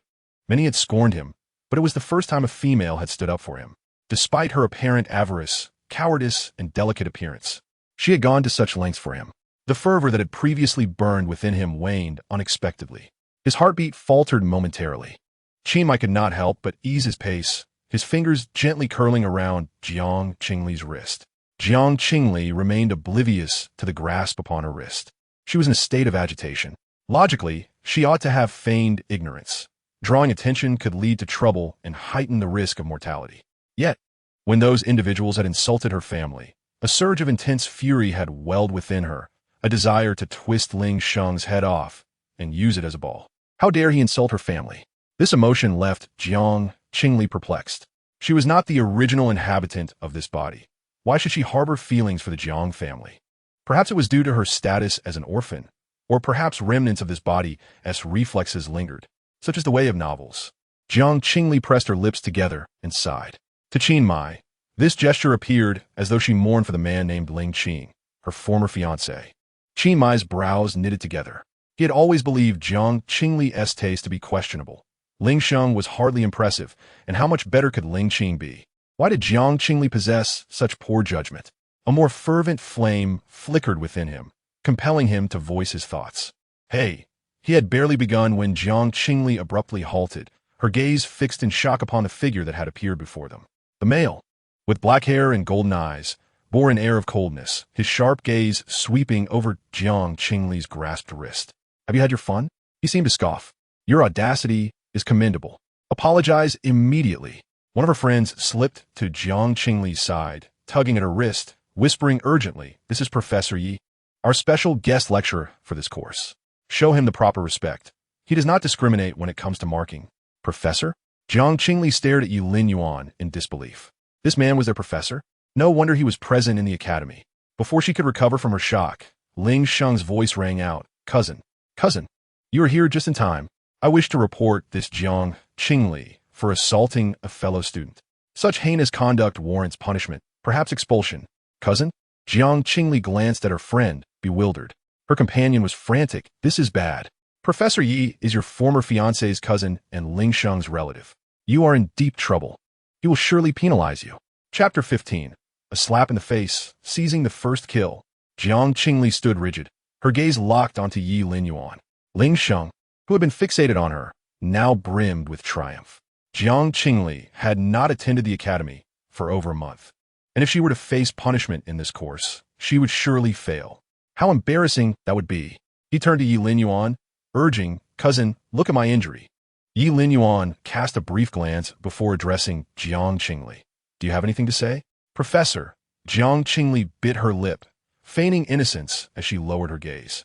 "It was merely an unintentional mistake." "Is that so?" Yi Linyuan's voice lowered, the inquiry tinged with an almost imperceptible teasing lilt at its end. Jiang Qingli nodded, her demeanor strikingly delicate. It was an act. Ling Sheng remarked that she had taken out her frustrations on him simply because his cousin had rejected her, resorting to a few inferior males in her distress. Just as he finished speaking, Yi Linyuan raised his gaze coldly, causing Ling Sheng to abruptly fall silent. Damn! He had forgotten that this cousin of his was also a considerable failure, only holding the position of a distinguished professor this semester due to the family's protection.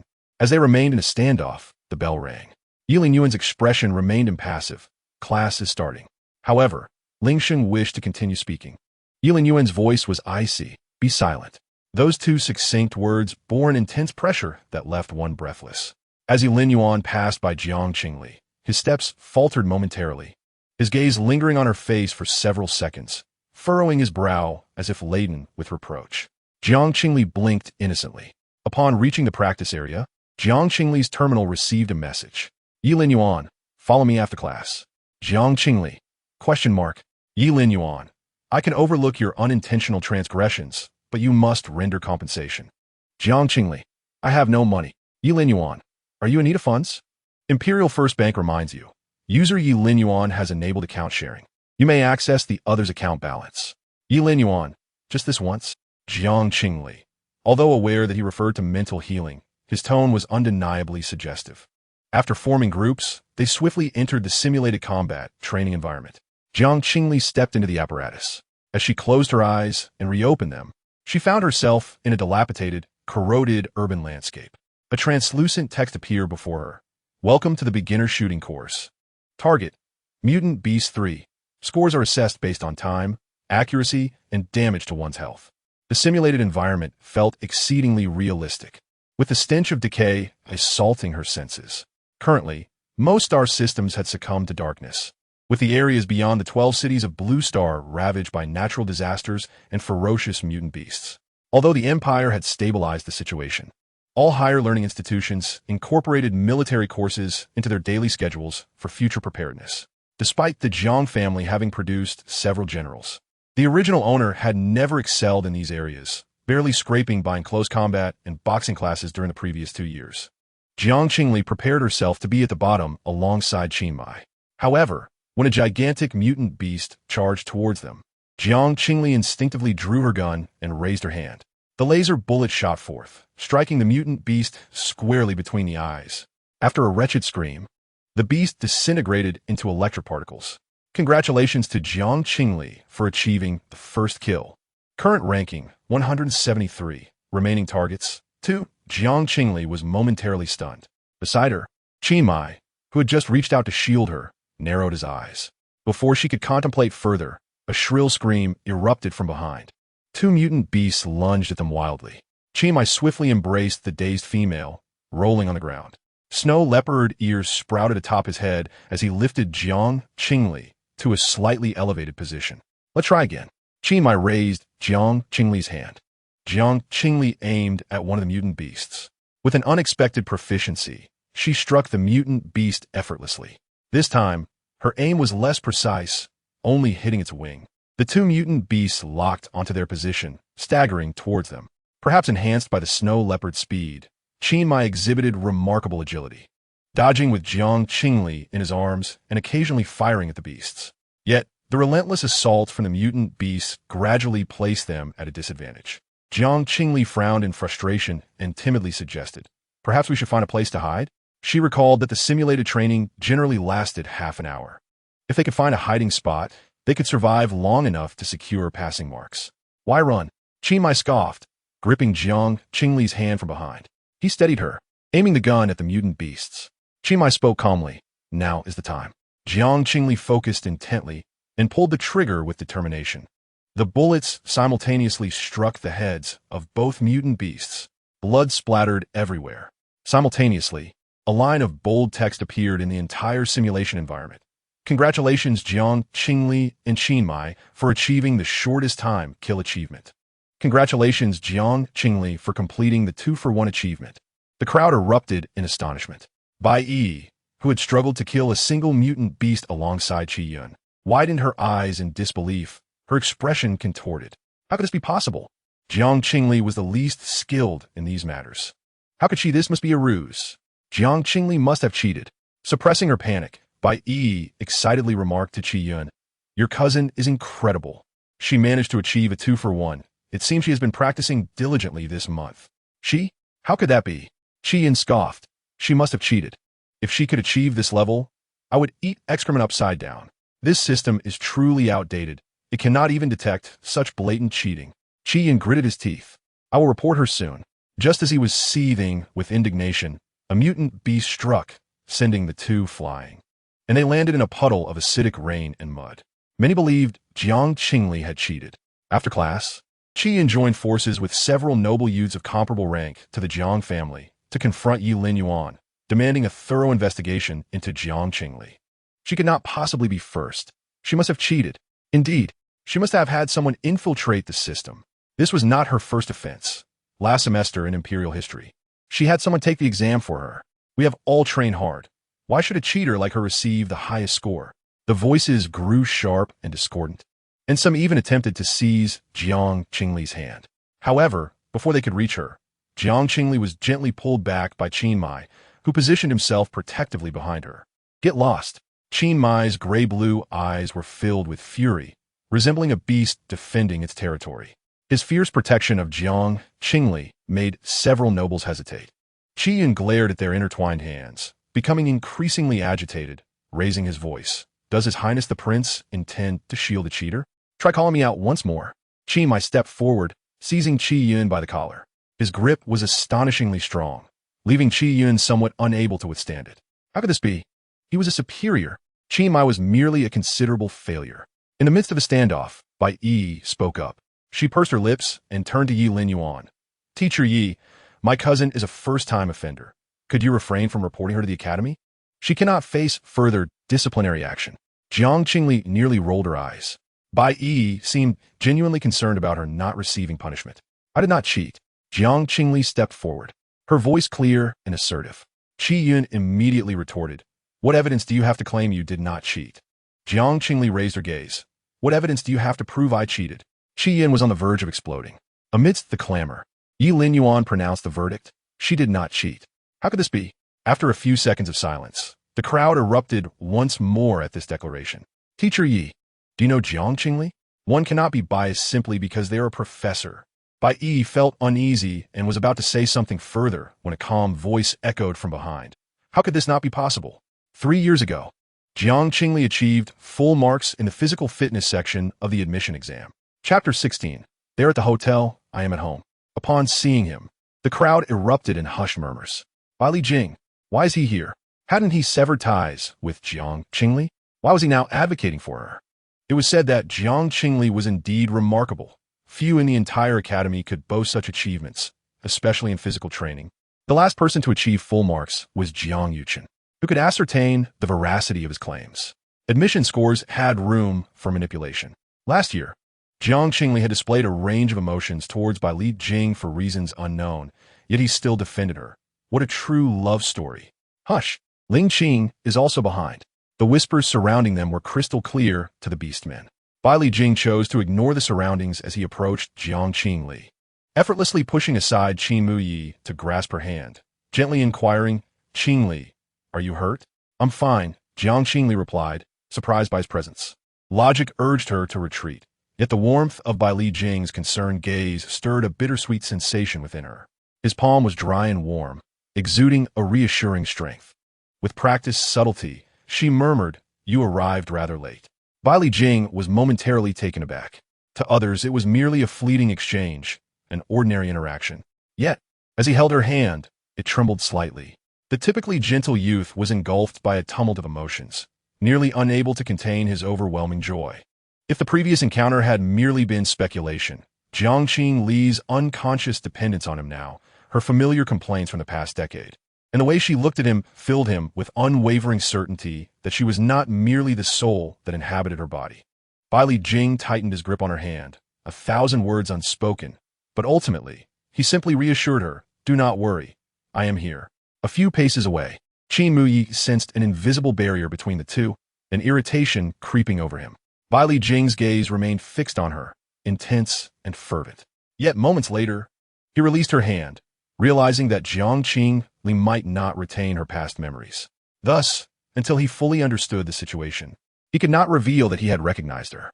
Meanwhile, Ling Sheng, observing their tender exchange with disdain, called out to the young man standing by the door, "Brother, you finally arrived? Take charge."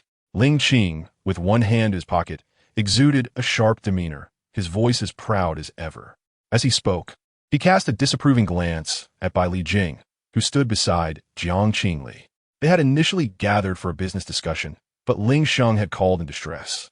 Ling Qing's expression darkened at the thought, dismissing it as yet another ploy by Jiang Qingli to draw attention. However, upon hearing Bai Li Jing's insistence to join, claiming he was Jiang Qingli's beast husband, he felt compelled to accompany her. Was he truly Jiang Qingli's beast husband?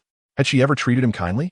After exiting the elevator, Ling Qing coldly remarked, "Mr. Bai Li, you chose to come here on your own. Should Jiang Qingli do anything to you, the consequences are yours to bear." Bai Li Jing's eyes briefly clouded, yet his handsome face retained a gentle smile. She would not. Ling Qing found his overly eager demeanor both pitiable and amusing. For the past year, he, Bai Li Jing, and Jiang Qingli had always chosen themselves.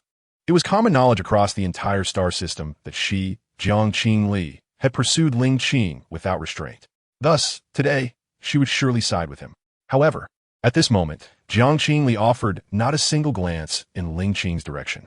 Instead, she turned to Yi Lin Yuan, asking, "Teacher Yi, may I disclose my training footage?"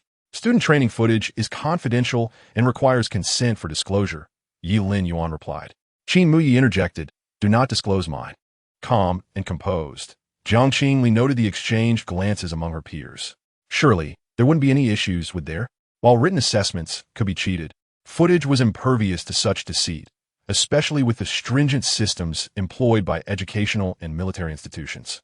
If she could prove her innocence, those who had doubted her would find themselves in an awkward position. As these thoughts unfolded, doubt began to creep into the expressions of several noble youths who had questioned Jiang Qingli. Bai Yi bit her lip, glancing anxiously at Jiang Qingli. Could it be that Jiang Qingli, once perceived as a malicious supporting character, a mere tool to highlight others, would experience a moment of brilliance? Yet, Jiang Qingli's unwavering confidence left Bai Yi feeling increasingly uneasy.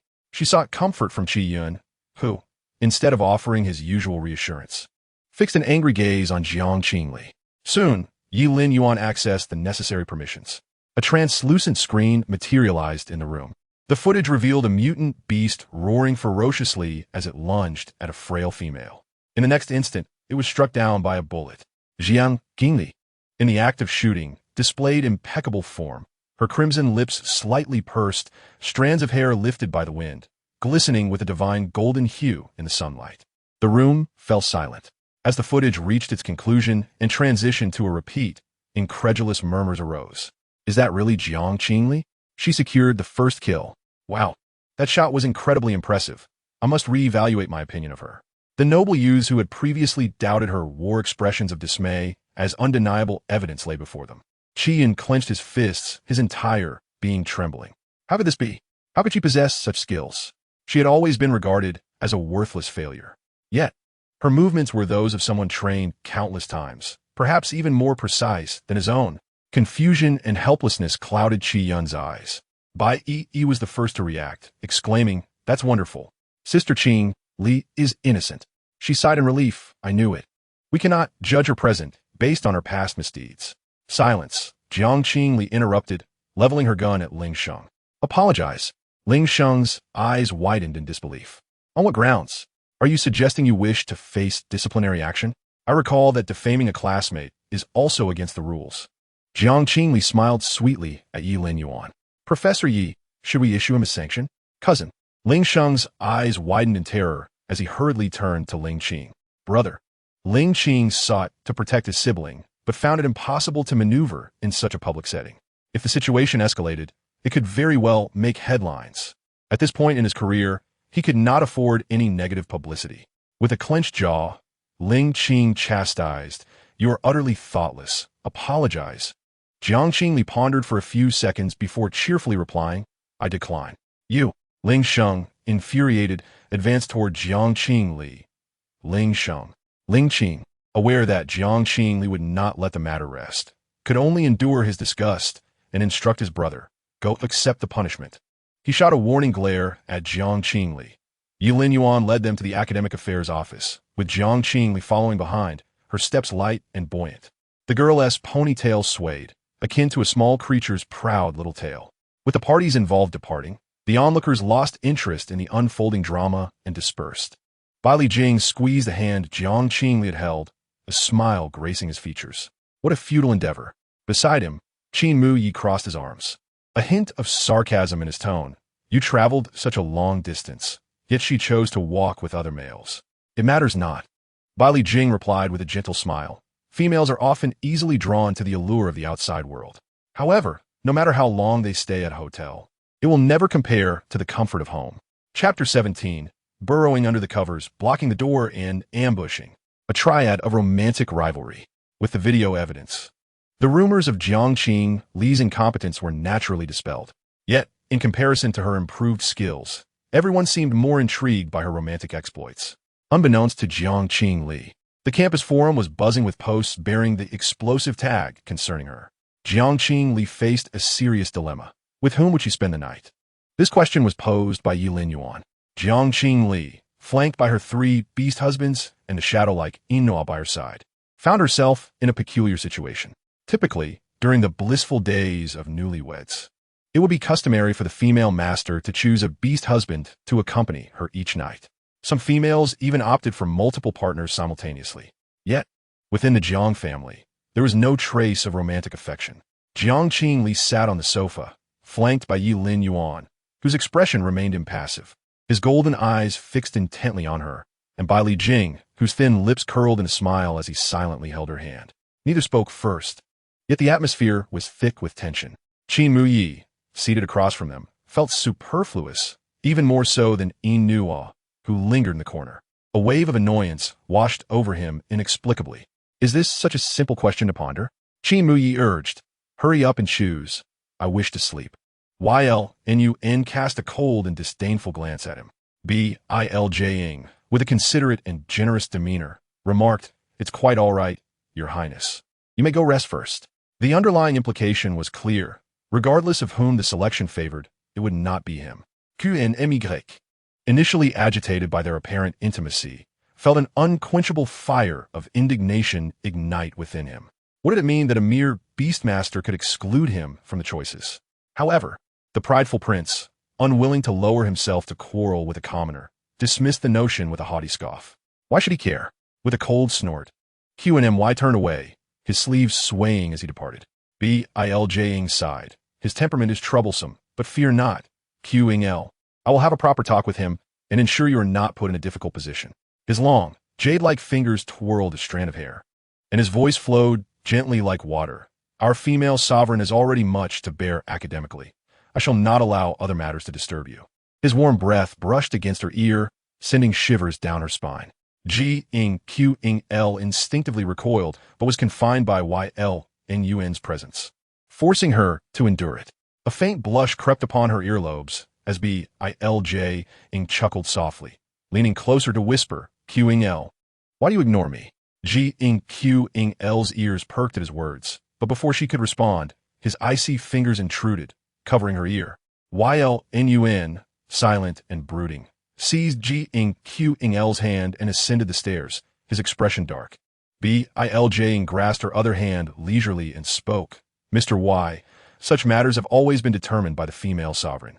Please do not disrupt the customs upheld in the empire for millennia. Using tradition as leverage? Yl held little regard for such rules. He halted abruptly, a cold scoff escaping his lips. Care to fight? I'm more than willing. Biljing responded with a smile. However, Mr. Y, resorting to violence before the female sovereign is unbecoming of a beastmaster. Observing this, Yl scoffed inwardly, dismissing him as a mere vixen. If he were to discover that Jiang Qingli had already marked him as her own, he wondered if Biljing could maintain that facade of a gracious consort. Thus, both men turned their attention towards Jiang Qingli, compelling her to decide. At the eye of the storm, Jiang Qingli shook off their grips and sighed. I do not wish to witness you two arguing over me. We are all family, after all, so why bother? Then make a choice quickly. Yl stepped forward, his patience wearing thin. Jiang Qingli cleared her throat, for the sake of familial harmony. I have decided to sleep alone tonight. With that, fearing they might pursue her, she dashed upstairs into the master bedroom. She closed the door, shutting out the commotion outside. With a sigh of relief, she entered the bathroom to freshen up. Yu was indeed well suited for the role of a housekeeper. The bathroom was pristine, accompanied by soft music, and the bathtub was filled with warm water, complete with 2 floating rubber ducks. Afterward, as she stepped out of the bathroom wrapped in a towel, a sudden cool and slippery sensation snaked around her ankle. Before she could comprehend, a forceful tug sent her tumbling sideways, landing on the soft couch. As she steadied herself, her hand brushed against a firm abdominal muscle. Lifting her gaze, she met Yl's golden slit pupils. Have you had your fill? He asked, his voice husky. His gaze unabashedly roamed over her exposed shoulder.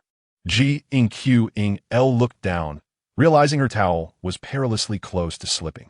When did you enter? She exclaimed, clutching her towel tightly, her brows furrowed. But how can a villain be confined by a mere door? Fearing she would be toyed with, she pointed towards the doorway. You need to leave. I'm sleeping alone tonight. You have touched enough. Yln replied. Now it is my turn. A serpentine tail slithered beneath the towel, wrapping around her legs and continuing upward. Jiang Qingli felt her body weaken at an unexpected touch.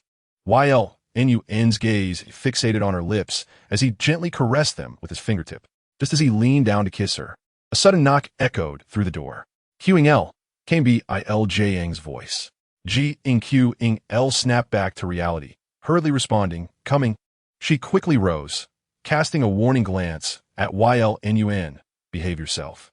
She cracked the door open, revealing Biljing, freshly showered and still cloaked in a light mist, appearing even more gentle and approachable than usual. What is it? Jiang Qingli inquired. I would like to discuss something with you, Biljing suggested tentatively. Shall we talk inside? No, let us speak here. Jiang Qingli feared he might see Yln and complicate matters. Biljing peered through the crack in the door, a flicker of coldness crossing his gaze, yet it softened again as he looked at Jiang Qingli. I am currently vying for a role of a young father. A married image would expedite the process and solidify my fan base, he confessed with a slight frown. Would it be all right to reveal my marital status? Don't worry, your identity will remain confidential. Wasn't Biljing a major star? Why would he need to rely on a married identity to secure a role? Jiang Qingli, unfamiliar with the entertainment industry, found the request rather trivial. That is fine. No sooner had she spoken than she felt an impatient tug at her ankle, as if urging her to conclude the conversation. Fearing Biljing would discover Yln, she hastily concealed her lower leg behind the door. Biljing narrowed his eyes. Just as Jiang Qingli was about to shut the door, he pressed against it with one hand while the other encircled her waist, pulling her out.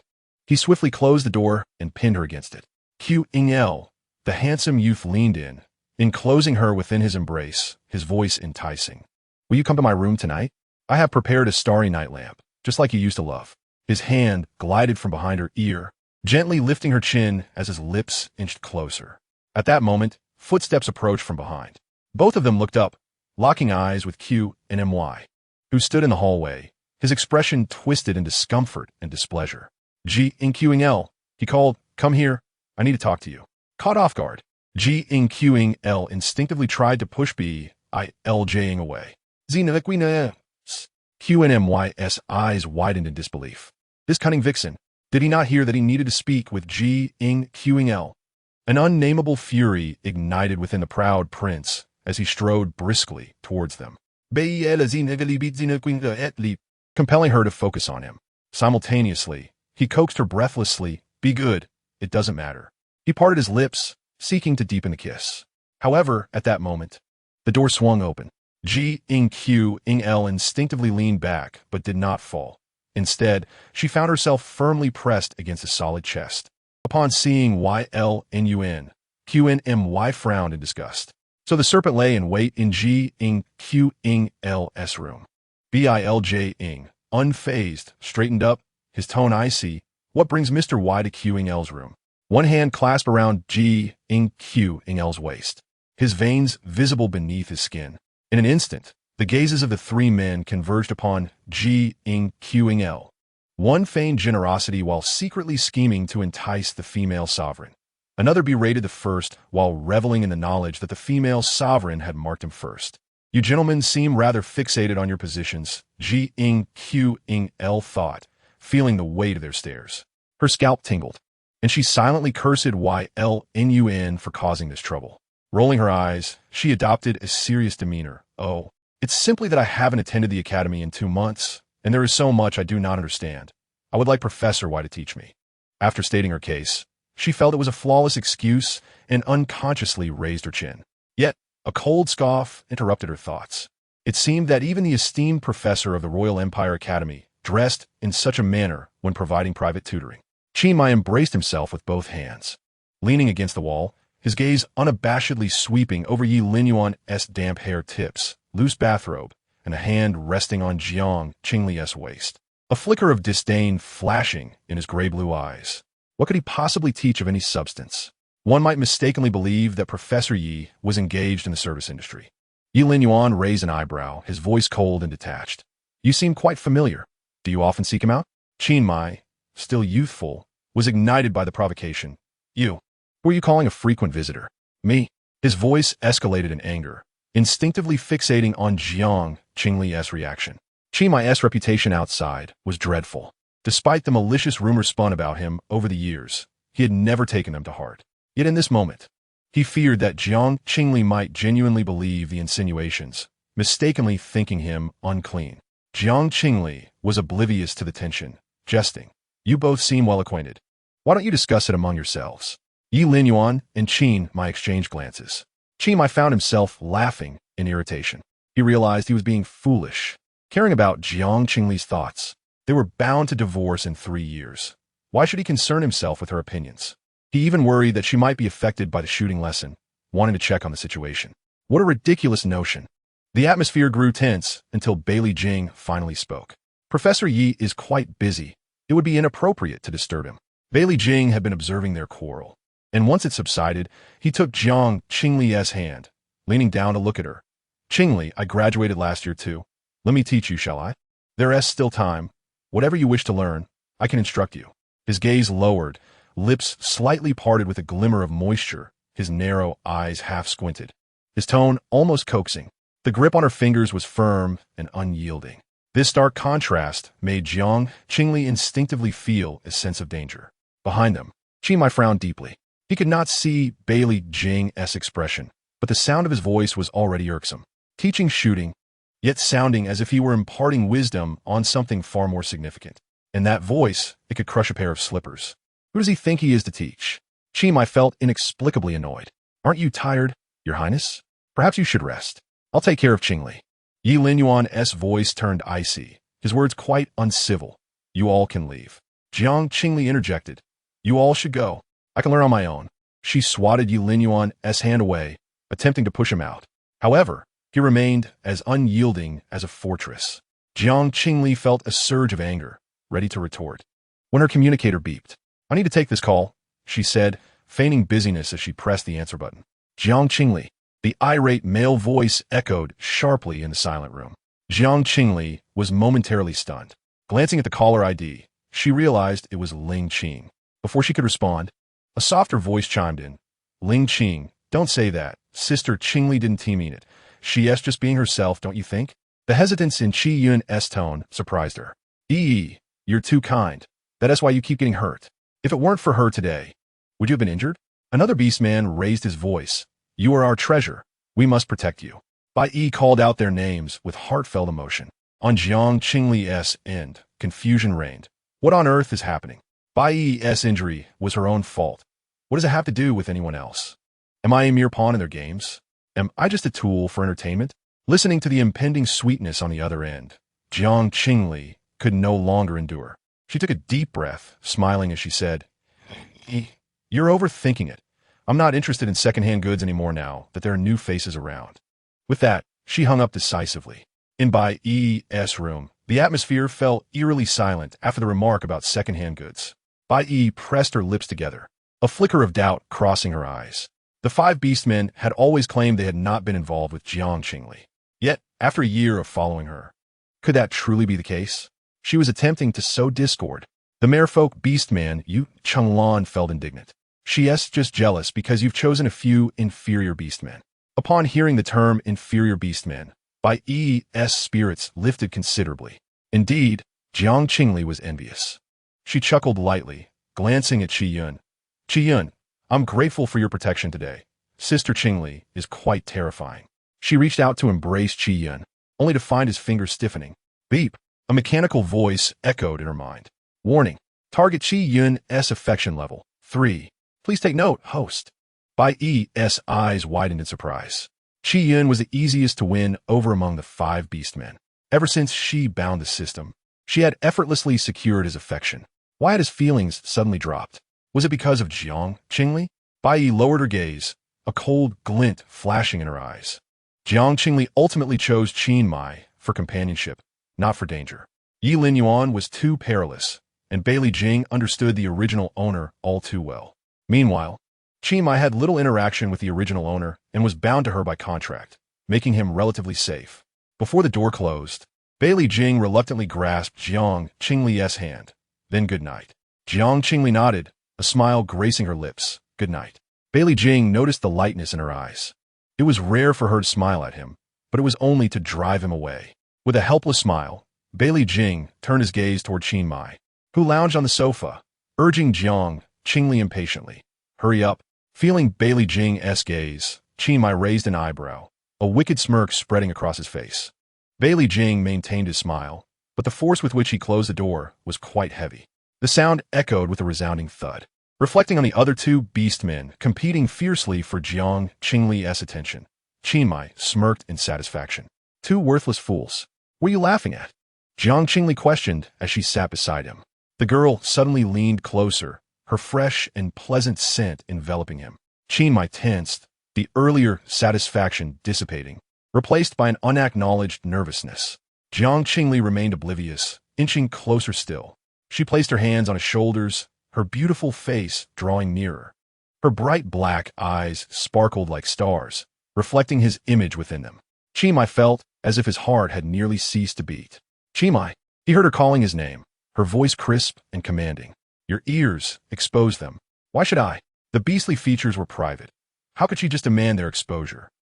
Just as Qin Mai was about to refuse, his ears, seemingly uncontrollable, popped out. These damn beast ears, so disobedient. He gritted his teeth, preparing to retract his ears, but the girl's delicate fingers had already grasped the furry tips. Qin Mai's pupils trembled. What was she doing? Did she realize that touching a beastman's ears signified courtship? Chapter 19. Do you really want to kiss me? Ears are highly sensitive for feline beastmen. Initially, Qin Mai bore it. However, the girl's fingers were soft, gently kneading along the veins, sending tiny electric currents of pleasure surging through him, leaving his mind in a haze.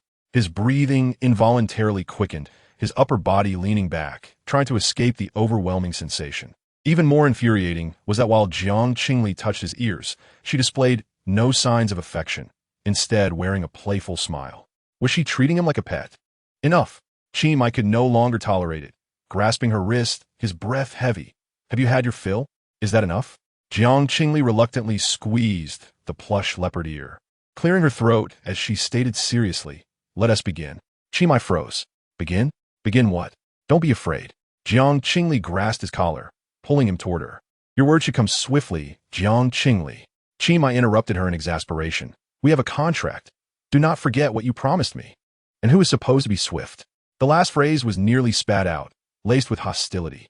Your pollution level is below 20. The mental healing will be quick. It can be resolved in half an hour. Jiang Qingli blinked, recalling the pamphlet issued by the Marriage and Childbearing Center. Qingli felt as if he had been struck hard in the head as he suddenly realized that Jiang Qingli was referring to mental healing. The prideful prince, of course, would not admit his misunderstanding, and his face darkened. Who said you could perform mental healing on me? Mind your own business, Jiang Qingli retorted. Did you not write in the contract? She pulled up the agreement from her terminal, flipping to the notes section to show Qingli. The small print clearly stated, Party B is responsible for providing mental healing for Party A at least once a month. If this is not completed, a deduction of 10 will be made from the monthly fee. Qingli spent most of his life growing up in the lower city, a place of darkness and chaos where he learned to fight but not to acquire knowledge.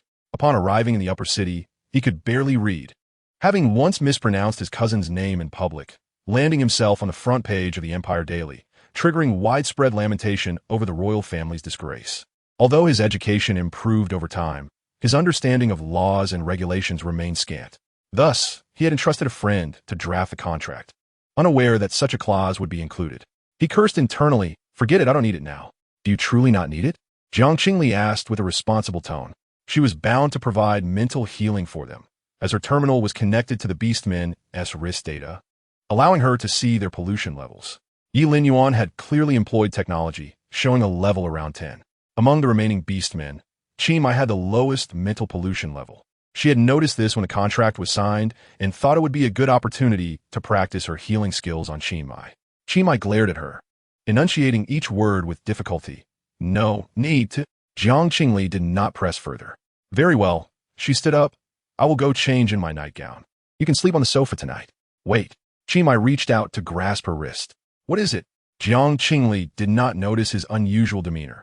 Gazing down at him, slouched on the sofa. The light graced her profile, casting a golden hue on each strand of hair. Qingli couldn't help but recall Jiang Qingli's demeanor when she defeated the mutated beast earlier that day. Cold, indifferent, with a slight smirk at the corner of her lips, as if everything were beneath her notice. Ah, I see. Jiang Qingli spoke casually. I will help you relax. The manual states that touching the beastman's features can help him unwind. Your tail is hidden behind you, so I cannot reach it. I'll just touch your ears instead. What nonsense manual? Why don't they teach something useful? Qingli frowned, just as he was about to protest. Jiang Qingli suddenly clasped her hands behind her back and leaned closer. The distance between them shrank abruptly. Qingli was taken aback, the faint fragrance enveloping him once more. Hey, the girl raised an eyebrow, her eyes sparkling with unrestrained mockery. You don't think I intend to do something to you, do you? Qingli instinctively straightened up, angrily shouting. Who in their right mind would want your saliva? Why are you so anxious? Jiang Qingli chuckled lightly. Did I say anything about kissing? You. He wanted to retort, but his gaze fell upon the girl's rosy lips, and his mind turned to mush. By the time he regained his senses, Jiang Qingli had already turned to the wardrobe to change into her nightgown. Damn it! Qingli slammed back onto the sofa, cursing under his breath. The room was eerily silent. Thus, Qingli could clearly hear the rustling sound coming from the wardrobe. It was Jiang Qingli changing clothes. Suddenly feeling overheated, he rolled over, covering his beast ears with his hands, utterly annoyed. After a moment's thought, he retrieved his terminal, found a number, and hastily sent a message. Who the hell told you to amend the contract?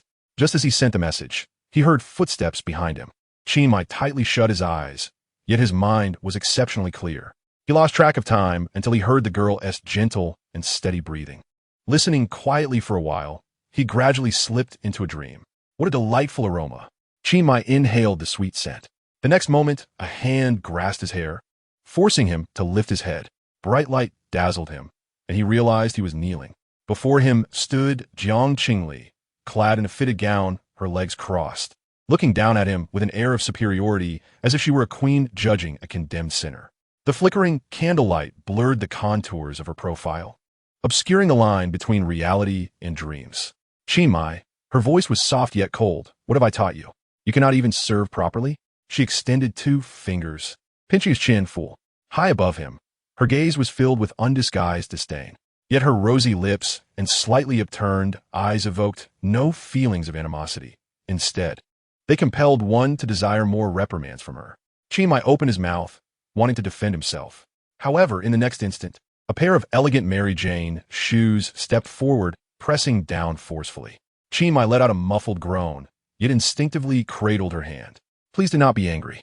He respectfully kissed the back of her hand, obediently lowering his head. Mistress. She seemed to smile, gently brushing his hair. Good. Upon hearing this praise, Qingmi's heart surged with excitement, his blood boiling. In the swaying candlelight, she leaned in, her red lips slightly parted. The moment their soft touches met, Qingmi jolted awake. Chapter 20. Good boy before him was a blinding light. He was awake, yet it felt as if he were still dreaming. Qingmi's mind was still in a daze. He propped himself up with one hand, only to find nothing to hold on to. Rolling off the sofa and landing on the floor. The dull thud and the sensation of the wool carpet beneath him jolted him into full awareness. Looking down, he was utterly awakened. At this moment, the silence was deafening. A muffled voice came from behind. What's wrong? Jiang Qingli had yet to fully awaken. Her voice soft and sticky. Qingmi's head rang as he hastily grabbed a pillow to cover his lap, stammering, nothing. The quality of sleep was quite good. He muttered to himself. Glancing down, he pinched his brow, unable to suppress his frustration. Damn it, what on earth is happening? In the past 21 years, Qingmi had never experienced such a dream. Even more absurd was the fact that in his dream, Jiang Qingli had been elevated like a queen, casually commanding him and referring to him as a good boy. It was utterly ridiculous. This wretched female surely took advantage of his slumber to do something to him. He had heard that some companies were developing devices that could alter the contents of dreams. As he reassured himself, his mood improved significantly. Suddenly, his terminal vibrated. The female, clad in a sky-blue camisole, turned in her sleep, the satin gliding over her fair skin, momentarily stealing his breath away. Qingmi swallowed hard, quickly turning his face away. This infuriating female could not even remain still in her sleep. Once the 3-year term expired, he must divorce her. Imagining a carefree life of singlehood after their divorce calmed him down, and he opened his terminal to check unread messages. A user named Master Lu, repairing water pipes, had sent a message. I didn't amend the contract. I prepared it for you to review. Qingmi. He felt irritated just reading the words. What would he possibly check? Master Lu, the plumber, remarked, My friend, find some time to read a few books. Once this contract is signed, there will be no turning back. Qingmi replied, What? Is that female supposed to provide you with spiritual healing? I recall her reputation is rather poor, and she lacks mental fortitude. Has she undergone a second awakening? What level is she at? Can she truly heal you? Qingmi retorted, What does it matter to you? Master Lu continued, Buddy, I don't even want to mention your pollution levels. I can't assist you every time their essay test. If you keep bottling it up, you will lose control of your human form. If His Majesty finds out, you will be finished. Qingmi responded, So what if she knows? With his eyes closed, suffocating and dark images swirled before him. Qingmi clenched his hands at his sides into fists, veins bulging. Countless negative emotions circled in his mind, akin to a ferocious beast in a bloody world, yearning to rend something apart to alleviate his inner fury. Footsteps sounded behind Qingmi. His restraint had reached its limit. He suddenly reached behind him, grasping Jiang Qingli, pinning her against the sofa, one hand firmly gripping her wrist, his gaze icy and fierce. Caught off guard and pressed onto the sofa, Jiang Qingli's drowsiness dissipated in an instant. Backlit, she could not discern Qingmi's expression, but she noticed the snow leopard ears that suddenly sprouted atop his head. Fluffy and soft, the ears trembled slightly under her gaze, as if waiting for her touch. Unconsciously, Jiang Qingli extended her hand and gently pinched them. Qingmi, who was holding her down, froze, the ferocity in his eyes swiftly fading, clarity returning to his gaze. Did he enjoy having his ears stroked so much? Jiang Qingli chuckled leisurely, thinking how he desired ear rubs so early in the morning. What an amusing little quirk for a prince. How ridiculous. Qingmi abruptly released her and stood up, exclaiming, Shut your mouth. Straightening up, he noticed Jiang Qingli lying still, her gaze probing him. A sense of inexplicable guilt washed over Qingmi, and he awkwardly asked, What's wrong? Nothing, Jiang Qingli replied, extending her hand weakly. Help me up. As she reached out, Qingmi recalled a dream from the previous night. In the dream, he knelt on the ground, reverently holding her hand, and then abruptly halted his thoughts. Grasping Jiang Qingli's hand, he pulled her up. Just as they regained their footing, a knock echoed at the door. "Is there something?" Jiang Qingli assumed it was Yin Nuo and called out, raising her voice. "Qingli, I heard a sound inside. Are you all right?" Bali Jing's concerned voice seeped through the door. Qin Mai clicked his tongue in annoyance. What trouble could there be when he was around? It was as if he were a villain of the highest order.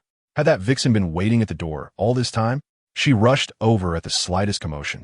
Not even a dog was so eager to show loyalty. "That's good," Bali Jing sighed in relief, his voice softening. "I prepared breakfast. It's in the dining room. Your favorite century egg and lean meat congee." So, the original owner favored this for breakfast. Jiang Qingli mused inwardly, realizing their tastes were quite similar. She responded verbally in agreement. The bedroom contained only Jiang Qingli's toiletries, and Qin Mai did not linger, rising to leave. Upon opening the door, the person outside looked up in response. Bai Li Jing was dressed in a light blue striped shirt, 2 buttons undone, revealing his pale collarbone adorned with a silver necklace. His hairstyle was meticulously arranged, each strand reflecting elegance. The way he stood exuded subtle cunning. Hearing the door open, Bai Li Jing's eyes sparkled with delight. But upon seeing it was Qin Mai, his gaze turned cold, offering a slight nod as a greeting. Qin Mai bore no warmth towards this self-proclaimed nobleman and turned to leave. As he passed by Bai Li Jing, he caught a whiff of a refreshing fragrance, reminiscent of Jiang Qingli's scent. How absurdly devoted to mimic her perfume. Such actions were beneath him. 10 minutes later, in the dining room, Jiang Qingli occupied the main seat, flanked by Qin Mai and Bai Li Jing. Yin Nuo stood slightly behind, like a shadow. The rare gathering of people rendered the dining room unusually silent, causing Jiang Qingli to slow her pace while eating. Bai Li Jing's congee was delightful, and after finishing one bowl, he offered freshly squeezed juice. As Jiang Qingli accepted it, Bai Li Jing's fingers brushed against her hand. A sudden tremor caused her to fumble, spilling the juice onto the table. The juice spread quickly, but just before it dripped, it froze mid-air as if held by an unseen force. At that moment, Yin Nuo stepped forward to clean up the mess. Jiang Qingli felt a sense of wonder. Is that your ability? She recalled Yin Nuo's power was related to gravity, yet she hadn't anticipated it could be used in such a manner. Yin Nuo nodded affirmatively. Jiang Qingli reached out to pat his head, her fingers gliding to his ears. Smiling as she praised, "Well done, good boy." Upon hearing this, Qin Mai abruptly lifted his head, staring intently at Jiang Qingli. Chapter 21. My dream is to become your husband. The sound of silver cutlery clattering to the ground pierced the air, and all eyes turned to see Qin Mai. His expression dark, rising abruptly and striding away. Jiang Qingli queried, "Who provoked him this time?" Bai Li Jing raised an eyebrow, speaking soothingly. "It's nothing. He might just be in a bad mood. I'll go talk to him later." His considerate demeanor brought Jiang Qingli comfort. "All right, I appreciate your help. It is my honor to ease the burden of the female lead." Bai Li Jing smiled gently, reaching out to ruffle her hair. His display of thoughtfulness and generosity was evident. Only Yin Nuo, standing beside Jiang Qingli, noticed as Bai Li Jing subtly positioned himself between them, discreetly pushing Yin Nuo aside. Before departing, Bai Li Jing lingered reluctantly at the garage, asking for the 3rd time, "Are you sure you don't need me to drive you?" Jiang Qingli shook her head, reiterating her refusal. Bai Li Jing lowered his gaze, gently sighing, "I'm sorry. Did I cause you trouble yesterday at the academy?" The gentle, noble youth glanced at her before quickly casting his eyes down, concealing his disappointment. "No," Jiang Qingli instinctively retorted. "It's fine, Qingli." Bai Li Jing forced a bitter smile. "I know I only bring you trouble, always have. Ultimately, a person like me is surplus everywhere. It's only natural that you find me unlikable. That is not true. You needn't worry about me." Jiang Qingli grasped his wrist tightly, interrupting him. She certainly did not wish to come across as a heartless woman scorned by her beastly husband. "Listen to me." Jiang Qingli raised her eyes to meet his, only to be taken aback by the hurt reflected in his gaze. For several seconds, she stammered her rebuttal. "I don't dislike you. You are a superstar, an award-winning actor. You have so many fans. If you stay by my side, they might get upset." "Qingli," Bai Li Jing suddenly interjected, taking her hand. His beautiful, glass-like eyes mirrored her image. The corners of his eyes turned upward, exuding a tenderness that felt like being cherished. In that moment, Jiang Qingli felt as though she had been watched for a long time. Bai Li Jing quietly observed Jiang Qingli for a moment, then leaned closer, pressing her hand against his face, his lips brushing softly against her palm, his voice low and melodic. I entered the entertainment industry just so you could see me more often. If you find my career troublesome, I can step back and cease performing. My true dream has always been to be a good husband to you. This heartfelt and almost humble confession left Jiang Qingli momentarily speechless. Just yesterday, out of sheer boredom, she had searched by Li Jing's name online. The overwhelming flood of positive news was astonishing. She even stumbled upon some gossip, discovering that he was nicknamed the young noble within the industry. According to fans, he is always charming and treats others with gentleness and composure. However, his mild demeanor stems merely from his cultivated character, offering no room for fanciful speculation. 3 years ago, following a baseless scandal, he took it upon himself to clarify matters, holding a press conference to express his affection for a girl who inspired him to enter the industry. When a reporter inquired whether avoiding romantic films and kissing scenes was a request from his beloved, suggesting an excessive possessiveness, Bai Li Jing's smile appeared somewhat melancholic. He replied, "It is merely my personal choice, unrelated to her." He added, "If possible, I would prefer if she felt a little possessive towards me." Another journalist asked, "If you were to become your beloved's devoted partner in the future, would you still act?" Bai Li Jing seemed to envision a blissful scenario, breaking into a happy smile. Yet, just as he was about to speak, his manager interrupted, and the film abruptly concluded. Jiang Qingli was astonished yesterday, having thought Bai Li Jing to be playful, yet he turned out to be so innocent. Now, she was even more shocked to realize that the white moonlight he referred to was, in fact, herself. Her heart raced uncontrollably, but she quickly regained her composure. No, that was incorrect. Bai Li Jing's white moonlight was not her, but the original owner. Bewitched by beauty and deep affection, Jiang Qingli snapped back to reality. Since Bai Li Jing adored the original owner, it would be wise to keep her distance. Who could tell how he might react upon realizing she was not the true original? With a formidable antagonist already present, Jiang Qingli took a step back and, upon looking up, spoke earnestly, "You possess remarkable talent in acting. How could I continue to monopolize your time? I recall you have a new project to begin soon. So let Yin Nuo handle the trivialities of picking me up." Bai Li Jing was taken aback by the girl's apparent detachment, wishing to explain. Yet she had already grasped Yin Nuo's hand and departed. It felt as though a great hand was squeezing his heart, causing pain and numbness, rendering Bai Li Jing breathless and his vision darkening. A sharp pain coursed through his mind, and uncontrollably, ears resembling those of a beast sprouted atop his head. The pollution levels seemed to intensify. If this continued, even maintaining a complete human form would be challenging.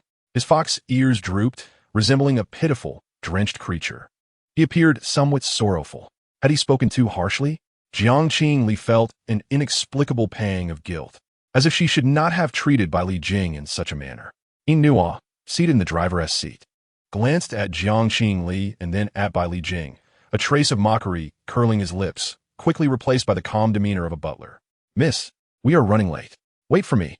Jiang Qingli hesitated for a moment, then pushed open the door of the aircraft and hurried towards Bai Li Jing. Bai Li Jing raised his eyes to see the girl in a pleated skirt approaching him.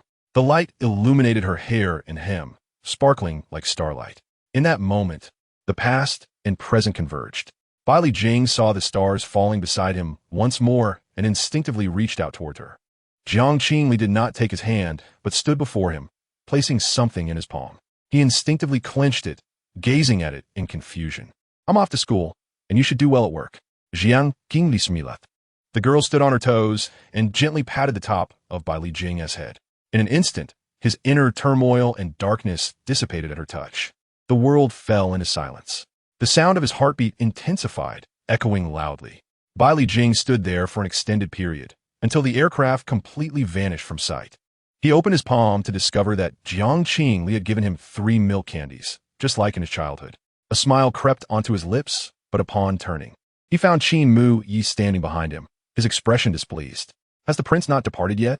Bai Li Jing lowered his head, leisurely unwrapping the milk candy and placing it in his mouth. Qin Mu Yi scoffed. "What does it matter to you? It's just a couple of worthless candies." In response to Qin Mu Yi's disdain, Bai Li Jing merely smiled. "Coincidentally, I have something to discuss with you." "What is it?" Bai Li Jing stepped closer, the smile on his face gradually fading. "In this household, the female master is the only authority. If you upset her again, I shall not hold back.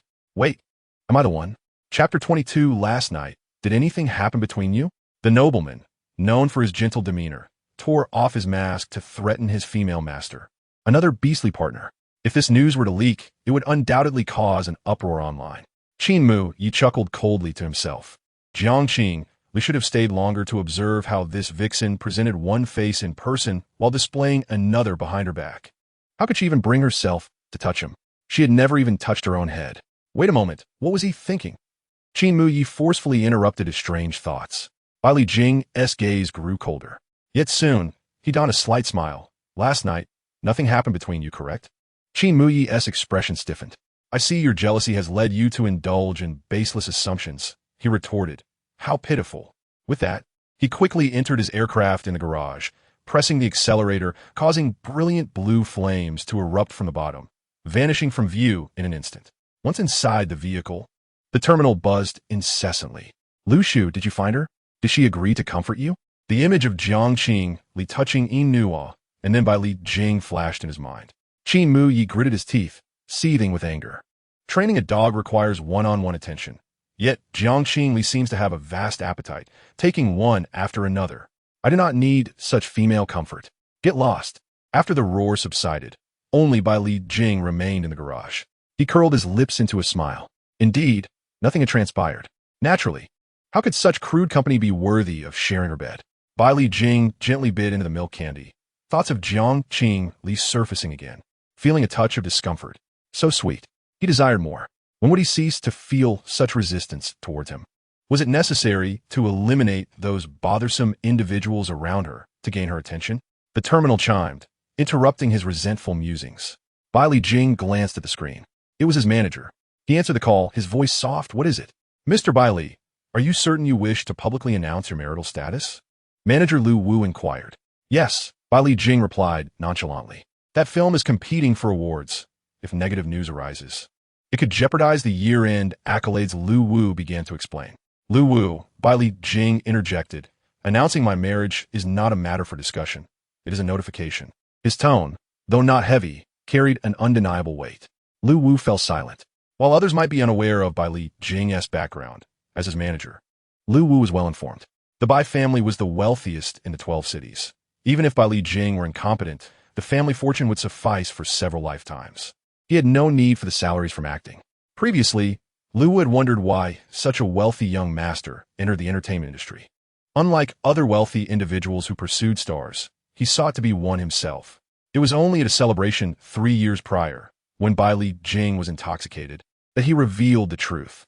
Lu Wu vividly recalled Bai Jing, slumped over the table, drunkenly stating, she said I am photogenic. If I become a star, she will watch my films and follow me. Among all the attractions in the world, she would focus solely on me for 90 minutes in a cinema. Lu Wu was astonished. Truly, a love-stricken scion from a grand family. What sort of woman could captivate a superstar adored by millions? She must treat you well. Lu Wu had asked back then. Bai Jing smiled. She treated me poorly, leaving without a word, without warning, and I could only wait indefinitely. He wore a smile, yet his expression was filled with sorrow. Witnessing this, Lu Wu could not help but feel regret. That white moonlight was likely long gone. Poor Mr. Bai, destined to remain a widower.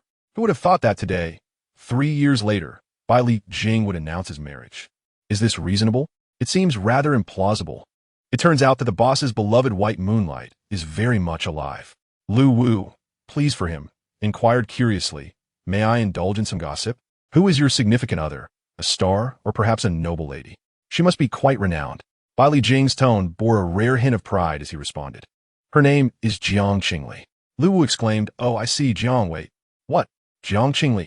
The one who shamelessly pursued 5 beastly husbands only to be rejected time and again. The one frequently featured in gossip magazines, notorious for bullying her classmates. She is quite famous, but her notoriety leaves much to be desired, doesn't it? Lu Wu was left flabbergasted. By the time he regained his composure, Bai Jing had already hung up. Skeptical, he probed Bai Jing again, receiving a definitive confirmation.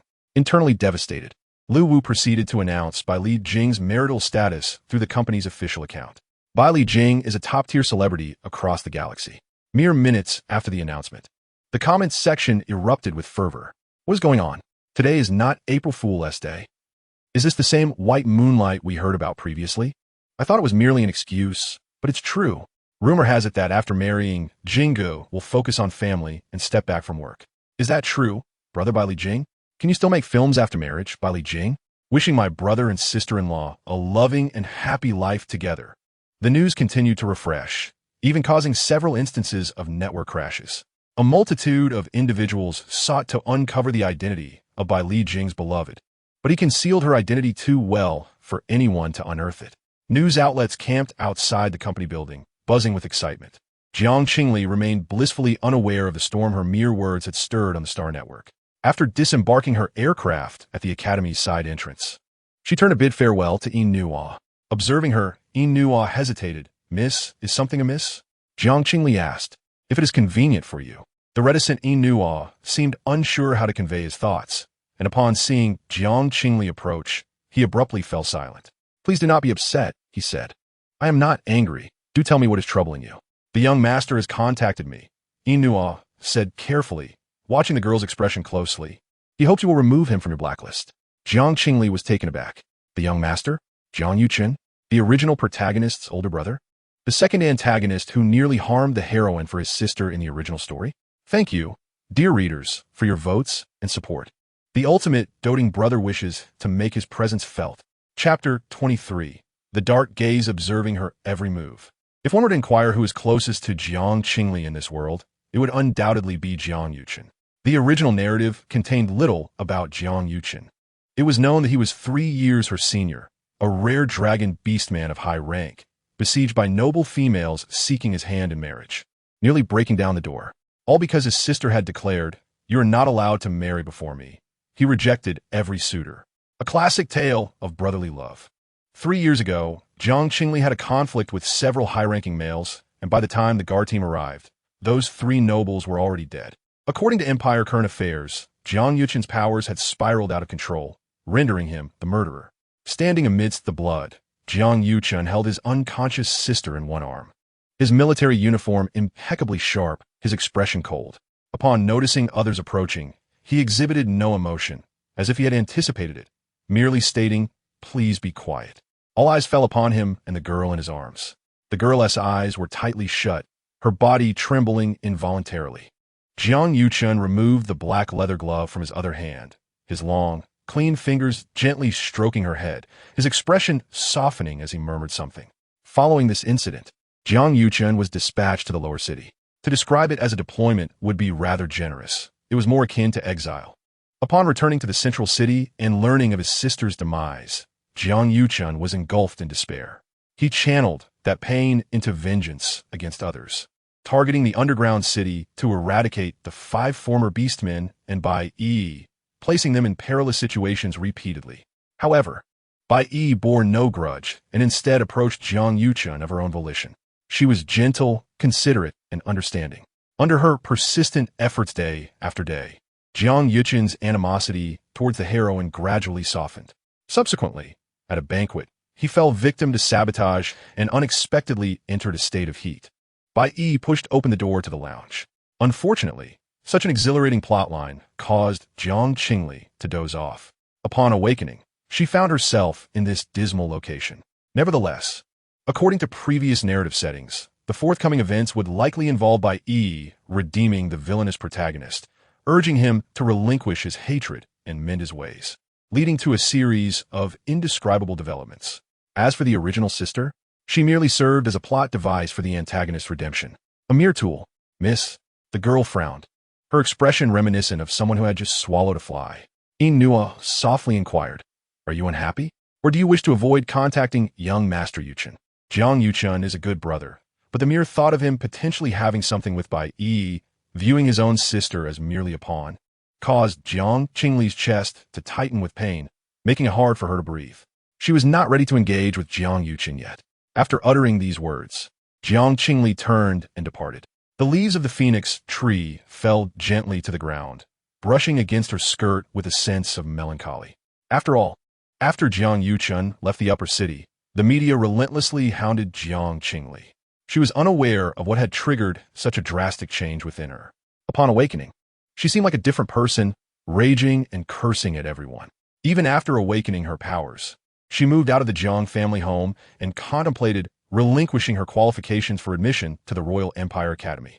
Among the Jiang household staff, a popular saying persists to this day: "Has the young lady forgiven us today?"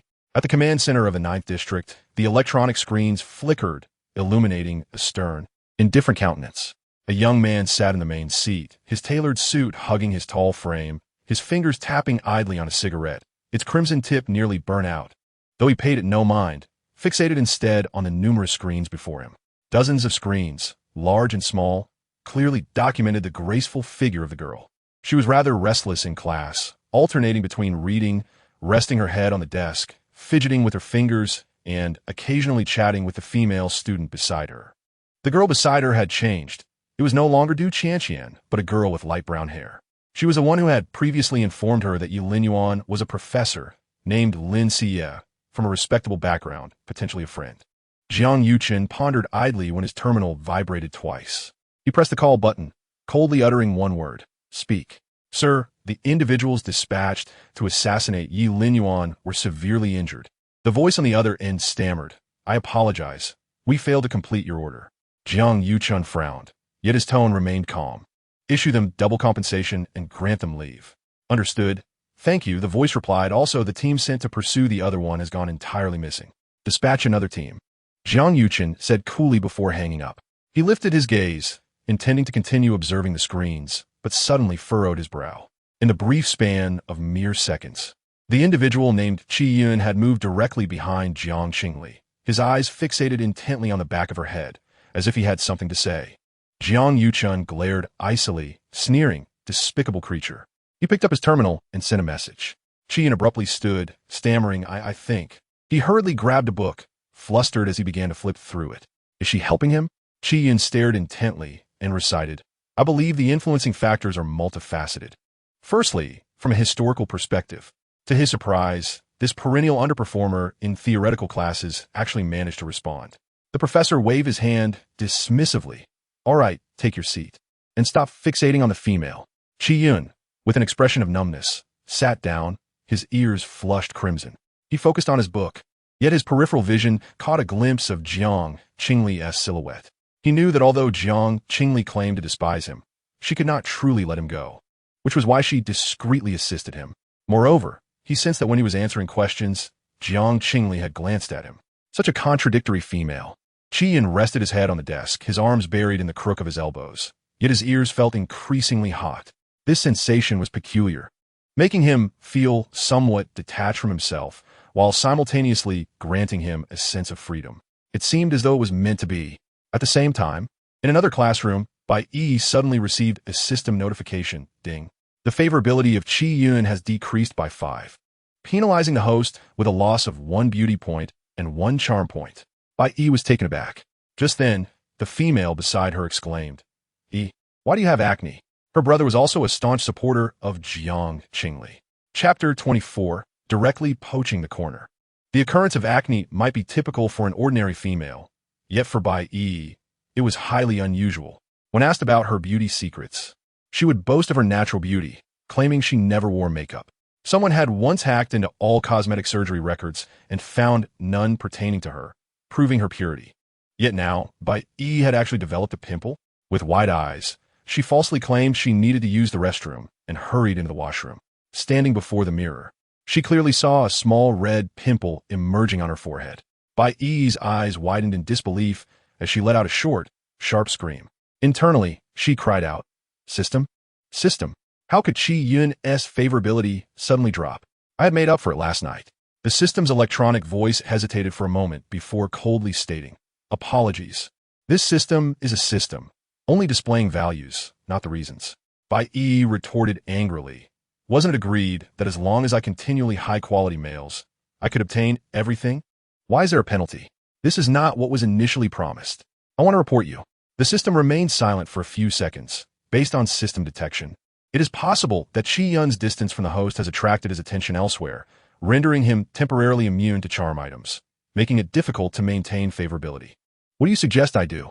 Bai Yi was frantic, pacing in circles before a thought struck her. "Right, I need to redeem another charm item." The system replied, apologies. The host's points have been exhausted, and no further redemptions can be made. Bai Yi felt a wave of frustration. Then what should I do? Am I to endure this indefinitely? The system calmly suggested. It is recommended that the host bind with other outstanding males for. Bai Yi's eyes brightened. Indeed, that was a possibility.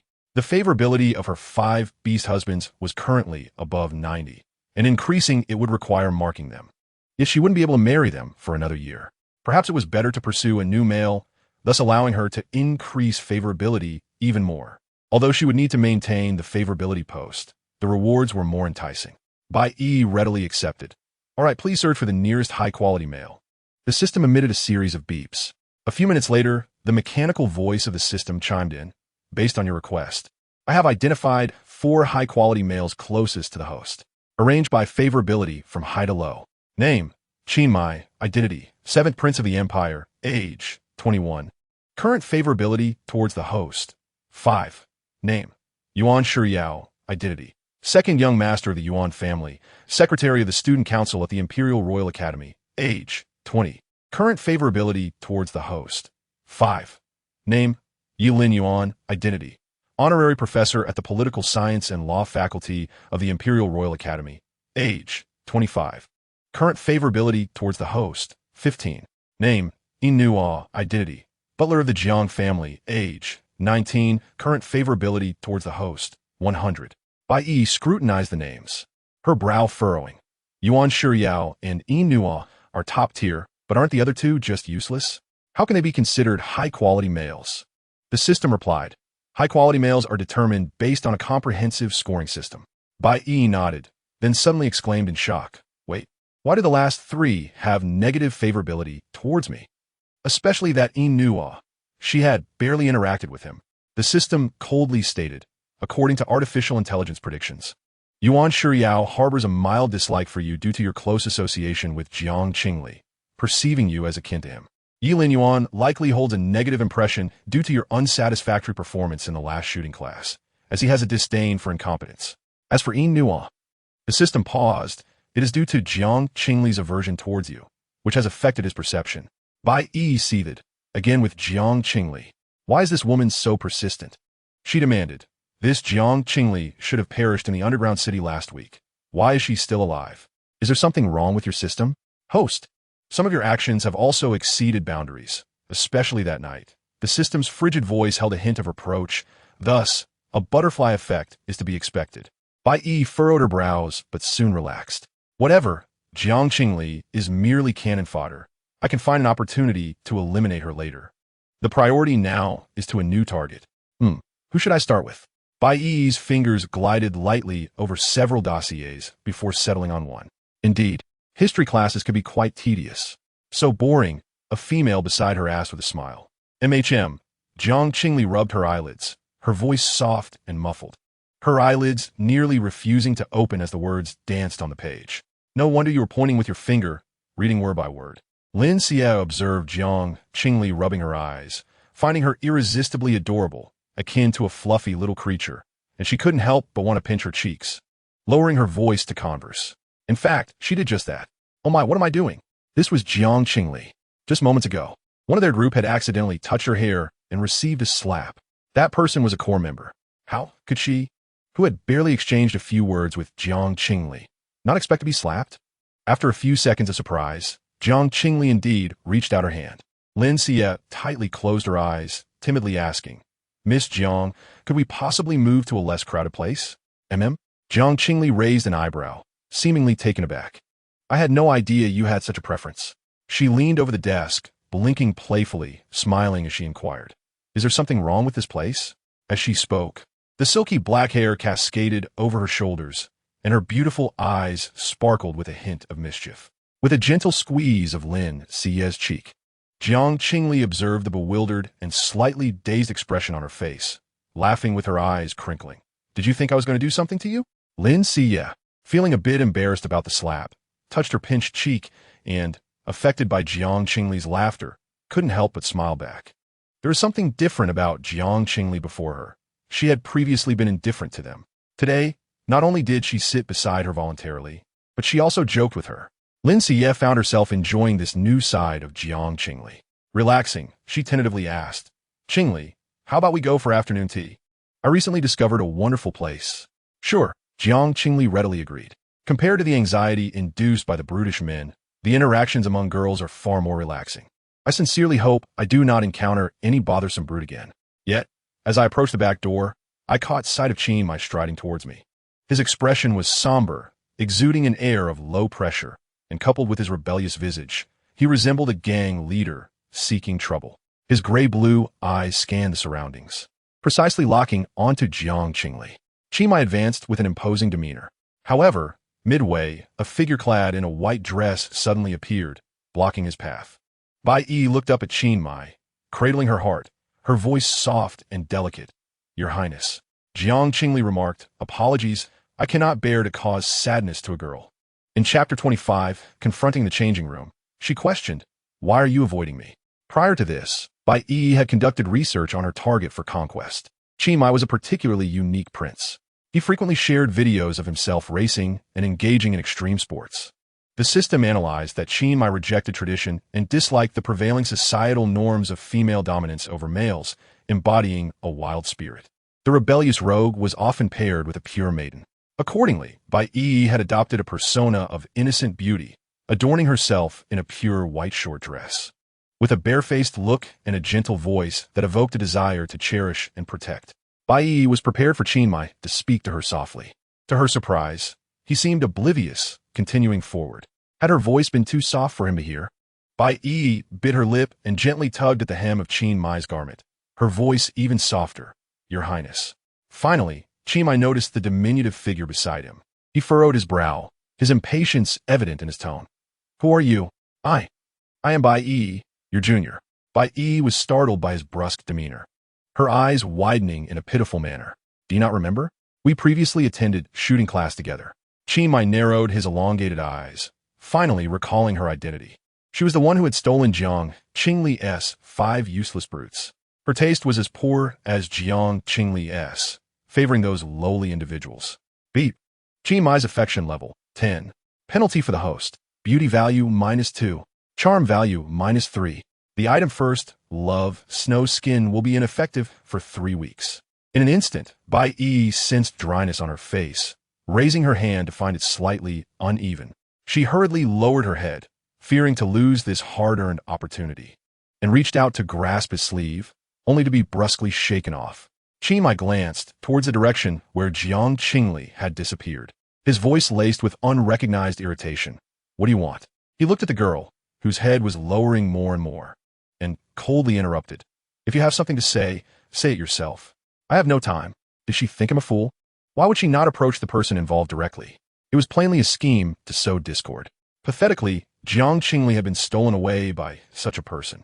Though he thought this, as Bai Yi mentioned her affection for Qi Yun and how she had previously teamed up with him, Qingmi's expression darkened further. Just yesterday, Jiang Qingli had eagerly requested to team up with him, but it turned out Qi Yun had ignored him, treating him as a backup. He would now confront Jiang Qingli. That little deceiver. Filled with rage, Qingli lost patience, waiting for Bai Yi to finish speaking, and swiftly departed in the direction Jiang Qingli had taken. He casually discarded his leather jacket, which Bai Yi had touched, into a nearby trash bin. With a thud, the bin shook violently. Jia. A pair of hands suddenly gripped her shoulders, a concerned voice asking, What's wrong? You look lost. It was Qi Yun. Bai Yi lowered her head even deeper. Her voice choked. Qi Yun, what should I do? My face is ruined. What happened? Let me see.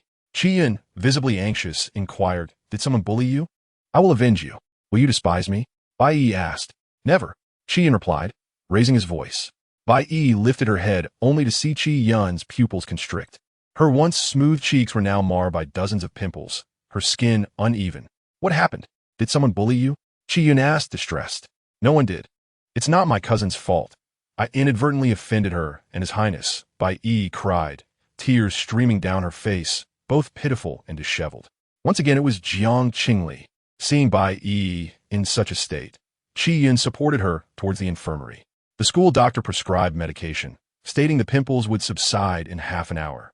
But the surface blemishes would require either medication or a visit to a beauty clinic, which would take a couple of days for recovery. With modern aesthetic medicine being so advanced, Bai Yi refused to go, What would happen to her image as a pure, natural beauty? She took the medication and sobbed in Qi Yun's embrace. I still have to attend a gathering tonight. What should I do? Qi Yun gritted his teeth. If she caused you to look like this, then let her face the consequences. If she made Yi's face like this, then let her prepare for disfigurement. Jiang Qingli remained unaware that by Yi's reputation as a pure, natural beauty was hanging by a thread. At that moment, she was shopping with Lin Xia. Girls are often easily captivated by beautiful things. Upon arriving at the mall, Jiang Qingli discovered a plethora of stunning clothes and could not resist the urge to purchase. After all, she was now a wealthy young lady with endless funds. As she passed a sparkling window display, she inquired of Lin Xia whether she wanted to try on something. Lin Xia was taken aback and glanced at Jiang Qingli. She had heard that Jiang never wore mass-produced clothing, and that each season, designers crafted custom garments for her. Those outfits were priced in the 5-figure range. So why was she suddenly interested? It seemed that the private Jiang Qingli was quite different from public perception. While she was in a daze, Jiang Qingli had already entered the store. Turning back to see Lin Xia still behind her, Jiang Qingli approached, grasped her wrist, and pointed to a particular outfit. I think this set would suit you perfectly. Want to try it on? Lin Xia followed her gaze and exclaimed, It's really beautiful, right? Jiang Qingli said, tilting her chin with a hint of pride. Show me once you finish trying on. Lin Xia smiled. Okay. The two entered the fitting room. The dress Jiang Qingli had chosen seemed to have a small issue with the zipper, which got stuck. Feeling anxious, she pressed her head against the wall, applying some force. The door behind her suddenly swung open and then slammed shut. The footsteps of the person outside were hurried and chaotic. Jiang Qingli assumed it was Lin Xia and urgently called out, Xia, could you help me pull it up? Her voice was soft, almost like a plea. After a pause, the door opened again. A hand enveloped her fingers, applying slight pressure to pull up the zipper. Jiang Qingli sighed in relief. Wow, thank you. As she spoke and looked up, she froze upon meeting her reflection in the mirror. A tall young man stood behind her, his large hand resting lightly on her waist. His gray-blue eyes half closed, fixated on her slender waist. From the side, their position appeared as if he were embracing her from behind. Jiang Qingli abruptly halted her strange thoughts and turned to push him away. However, Qi Mai leaned in, supporting himself with one hand against the wall beside her. The distance between them narrowed dramatically. He gazed at her, his eyes filled with a predatory intensity. Why are you avoiding me? In chapter 26, under the bright lights, the young man's chiseled features appeared even more pronounced. Qi Mai's gaze was dark, yet his breath was heated, mingling with hers in a fervent embrace. His hand rested on her waist, veins visibly throbbing, his scorching body temperature seeping through the thin fabric, astonishingly intense. Jiang Qingli's heartbeat quickened unexpectedly. She wished to evade, but her back met the wall, leaving her no escape. Jiang Qingli bit her lip, raising her eyes to meet his gaze. Where have I avoided you? The girl's voice was soft, tinged with a hint of guilt. Qi Mai detected the flicker of unease in her eyes and smirked, pretending to be oblivious. You run away the moment you see me. His gray-blue eyes narrowed dangerously. Are you not avoiding me, but rather playing a game of cat and mouse? I noticed you conversing with Bai Yi and did not wish to intrude upon your interaction. Jiang Qingli feigned understanding. Your Highness, surely you do not wish to be disturbed either? Qi Mai scoffed. Is it not because you dislike her? Jiang Qingli replied. That is not entirely accurate. Primarily, I simply do not wish to engage with you. However, since it was evident that she despised Bai Yi, Jiang Qingli saw no reason to maintain her pretense. Indeed, I do detest her. She shrugged.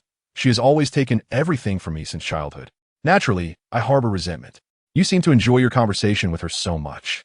Who knows, you might one day end up like Qi Yun and the others, becoming her. Before she could finish her thought, a large hand covered her lips. Do you dare compare me to those 5 wretches?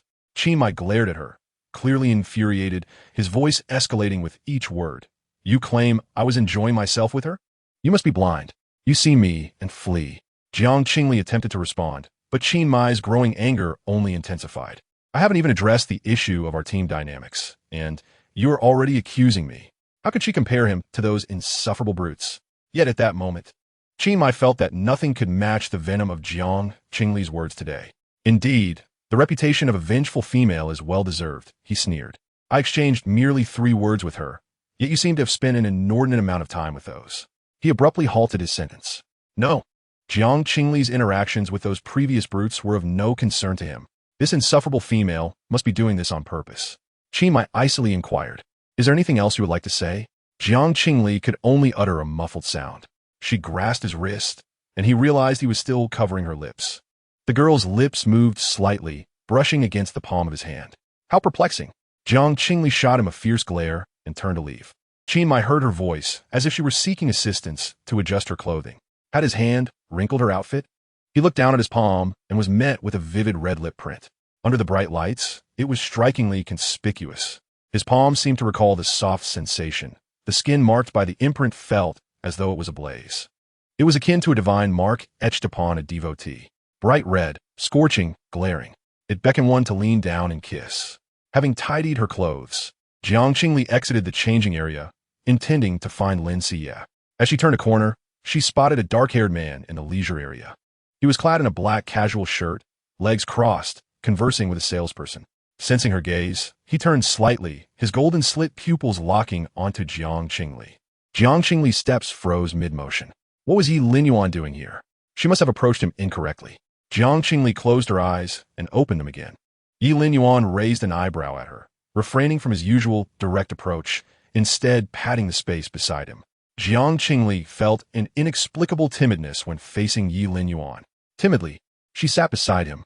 No sooner had she settled than Yi Linyuan grasped her hand, intertwining their fingers with a firm grip. How foul! Yi Linyuan's golden eyes glimmered coldly. Did he touch you? Are all these brutes so shameless that they can discern your scent from mere touch? Jiang Qingli shot him an annoyed glare, lowering her voice to reprimand him. Is the whereabouts of the female leader any of your business? I haven't questioned why you are here. She furrowed her brow, feigning anger, resembling a puffed-up little beast. Yi Linyuan's lips curled slightly before they returned to a straight line. I need to speak with you, he stated. I have been injured and require your healing. Following the line of his collar, Jiang Qingli observed the stark whiteness of his skin, marred by haphazardly wrapped bandages stained with blood around his waist. Her heart skipped a beat, and she asked, Did you not go to the hospital? It is a consequence of my abilities. Hospitals cannot treat it. Yi Linyuan replied calmly, I need you. Then I shall inform Xie. She said, She's behind you. Before Jiang Qingli could raise her hand to explain, Yi Linyuan lifted their entwined fingers. Lin Xie gasped, clutching her chest in shock.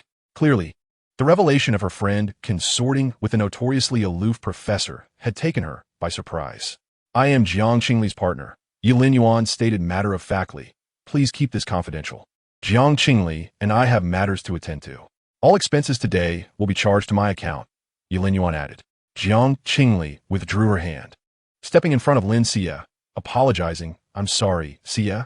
We had planned to shop, but something urgent has come up. Not at all. Lin Xie's eyes sparkled.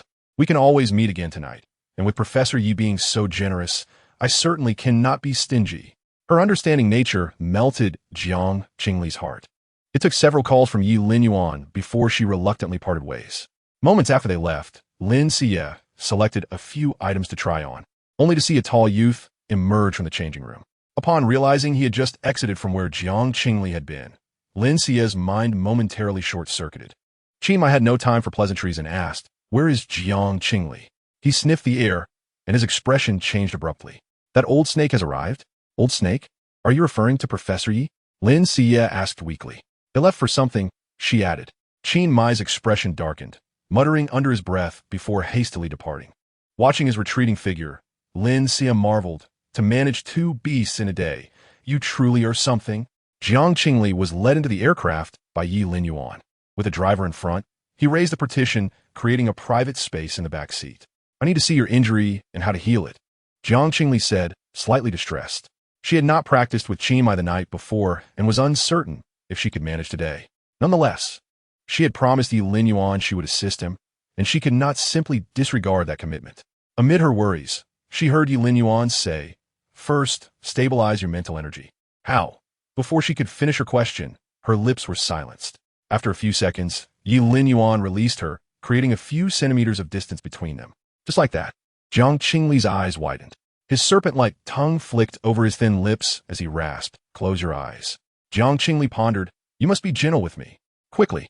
Yi Linyuan's gaze fixated on her lips, clearly no longer willing to heed her words. All right, perhaps the antagonist kissing technique is not so bad, Jiang Qingli conceded. Closing her eyes, Yi Lin Yuan was pleased with her compliance and leaned in to kiss her. Footsteps approached from a distance. It was Qingli hot on their trail. One audacious fool. A mocking glint flashed in Yi Lin Yuan's golden-slit pupils as he lowered the window with one hand.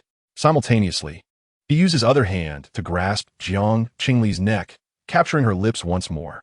In the midst of Qingmi's furious gaze, he intensified the kiss. Chapter 27. The healing kiss. Yi Lin Yuan's kiss was forceful and consuming, nearly pulling her soft lips into his very being. The girl in his embrace whimpered, her lashes trembling, as she instinctively pushed against his shoulder, only to have her wrists firmly held in place by his long fingers. Her delicate and lush lashes fluttered like butterflies caught in the rain, trembling incessantly. This beast. Qingmi's pupils constricted, a storm brewing in his gray-blue eyes. Unable to bear it any longer, the prince rolled up his sleeves and charged toward the aircraft. However, just as he was mere steps away, Yi Lin Yuan abruptly raised the car window, instructing the driver go. Before the window ascended, Qingmi caught a glimpse of Yi Lin Yuan raising an eyebrow at him in a provocative manner. He then turned back to kiss the girl. He muttered a curse under his breath. The last vestiges of rationality struggled against his wrath, urging him to remain composed. Jiang Qingli was merely his nominal mate, not truly his wife. At most, they would part ways in 3 years. What did it matter to him, a noble and elegant prince, if she were to kiss a loathsome, wretched creature from a filthy gutter? Returning home, Qingmi thought this, and his anger gradually subsided. However, upon taking the 5th step, he suddenly cursed aloud. He abruptly turned and dashed into his aircraft, flooring the accelerator as he pursued the direction in which Yi Lin Yuan had departed. How infuriating! Jiang Qingli was his so-called mate, yet she spent her days with a repugnant wretch. What a disgrace! If others were to find out, they would think that Qingmi's mate possessed no discernment at all. Qingmi found a perfect justification for his actions. He straightened his chest and held his back erect, resembling a general preparing for battle. Instead of following from behind, he chose a shortcut, stopping his aircraft in a concealed location nearby. Once Yi Lin Yuan's aircraft arrived, he would crash into it. After being kissed for 20 minutes, Jiang Qingli was handed a gift box during the intermission. "What is this?" she inquired. "A medicine to cure your ailment," came the reply. "No." Yi Lin Yuan gazed at her profile, his throat bobbing as he spoke in a husky voice. "A dress. You even brought the dress for me?" Jiang Qingli was taken aback, glancing at the gift box with gratitude. "Thank you." She wished to open the box to see which dress it contained, but was halted by Yi Lin Yuan, who grasped her wrist. "The snake tail, is it acceptable?" he asked, breath quickening and voice faltering. "When did you learn to be so polite?" Jiang Qingli queried. "Weren't you always straightforward before, wrapping around my waist?" He set the gift box aside and pressed closer. The snake tail coiled around the girl, slipping beneath her clothing, squeezing and gently caressing her. The back seat was spacious, yet Jiang Qingli felt the space constricting, rendering her breathless. Her fingers instinctively traced his chest, gliding over the cool skin until they encountered dampness. Jiang Qingli's eyes widened in shock as she discovered her fingers stained crimson. "You're bleeding?"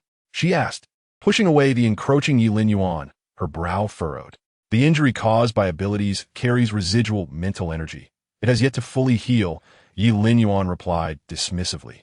Surprised by the severity of his wound, Jiang Qingli brushed aside his hand, refusing to continue kissing him.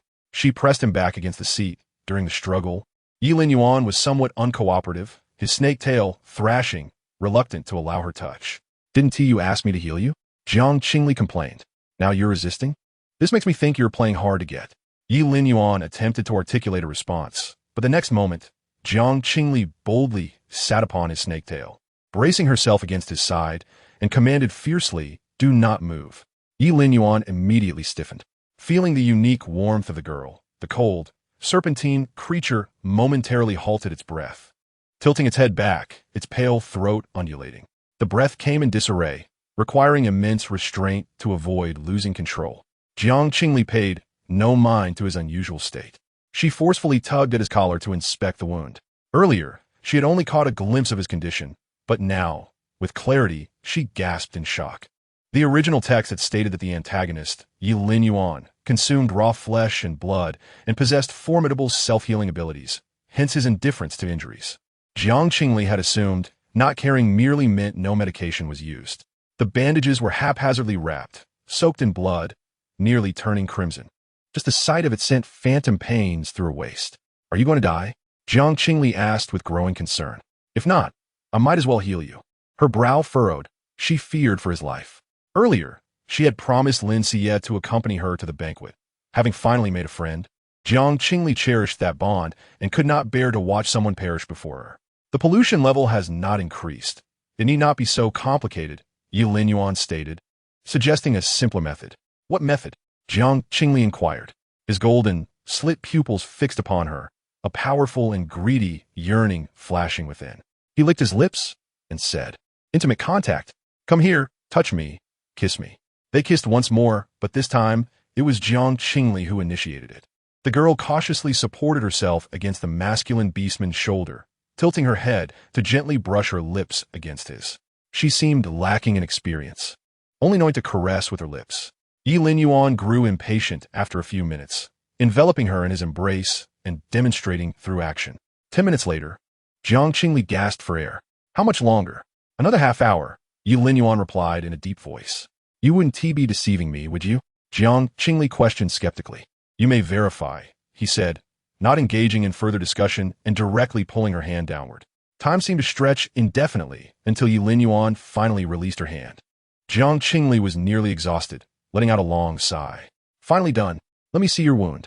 She was eager to observe her healing efforts, reaching out carefully to untie his bandages. Yi Linyuan offered no resistance, lying still as she tended to him. The snake tail coiled around her ankle, tightening and loosening slightly when she was unaware, akin to a childish hunting game. As the bandages unraveled, they revealed the well-defined abdominal muscles of the young man. Blood still clung to his skin, showcasing several faint pink scars that had only just healed. Yi Linyuan had not lied. He was indeed gravely injured. These wounds were inflicted with lethal intent, one slicing horizontally across his abdomen from the side, almost severing his intestines. You have many enemies. Jiang Qingli touched that wound. They wouldn't also come after me, would they? Can this mental energy heal myself? Yi Linyuan focused on her delicate fingers, seemingly lost in thought for a few seconds before responding. They will not harm you. How do you know? Jiang Qingli asked, what if? They will not. Rather, this hypothesis is fundamentally impossible. The assassins targeting him hail from the 9th District Military District with orders issued by Jiang Yuchen. Yi Linyuan twirled a strand of her hair around his finger, pondering casually if Jiang Yuchen knew that the person he plotted to kill was currently here. Using the wounds he caused to be touched and handled by Jiang Qingli, would he go mad with rage? Yi Linyuan raised an eyebrow, a flicker of amusement dancing in his eyes. Yet, compared to the possibility of being assassinated, Jiang Qingli was more concerned about whether mental energy could heal herself.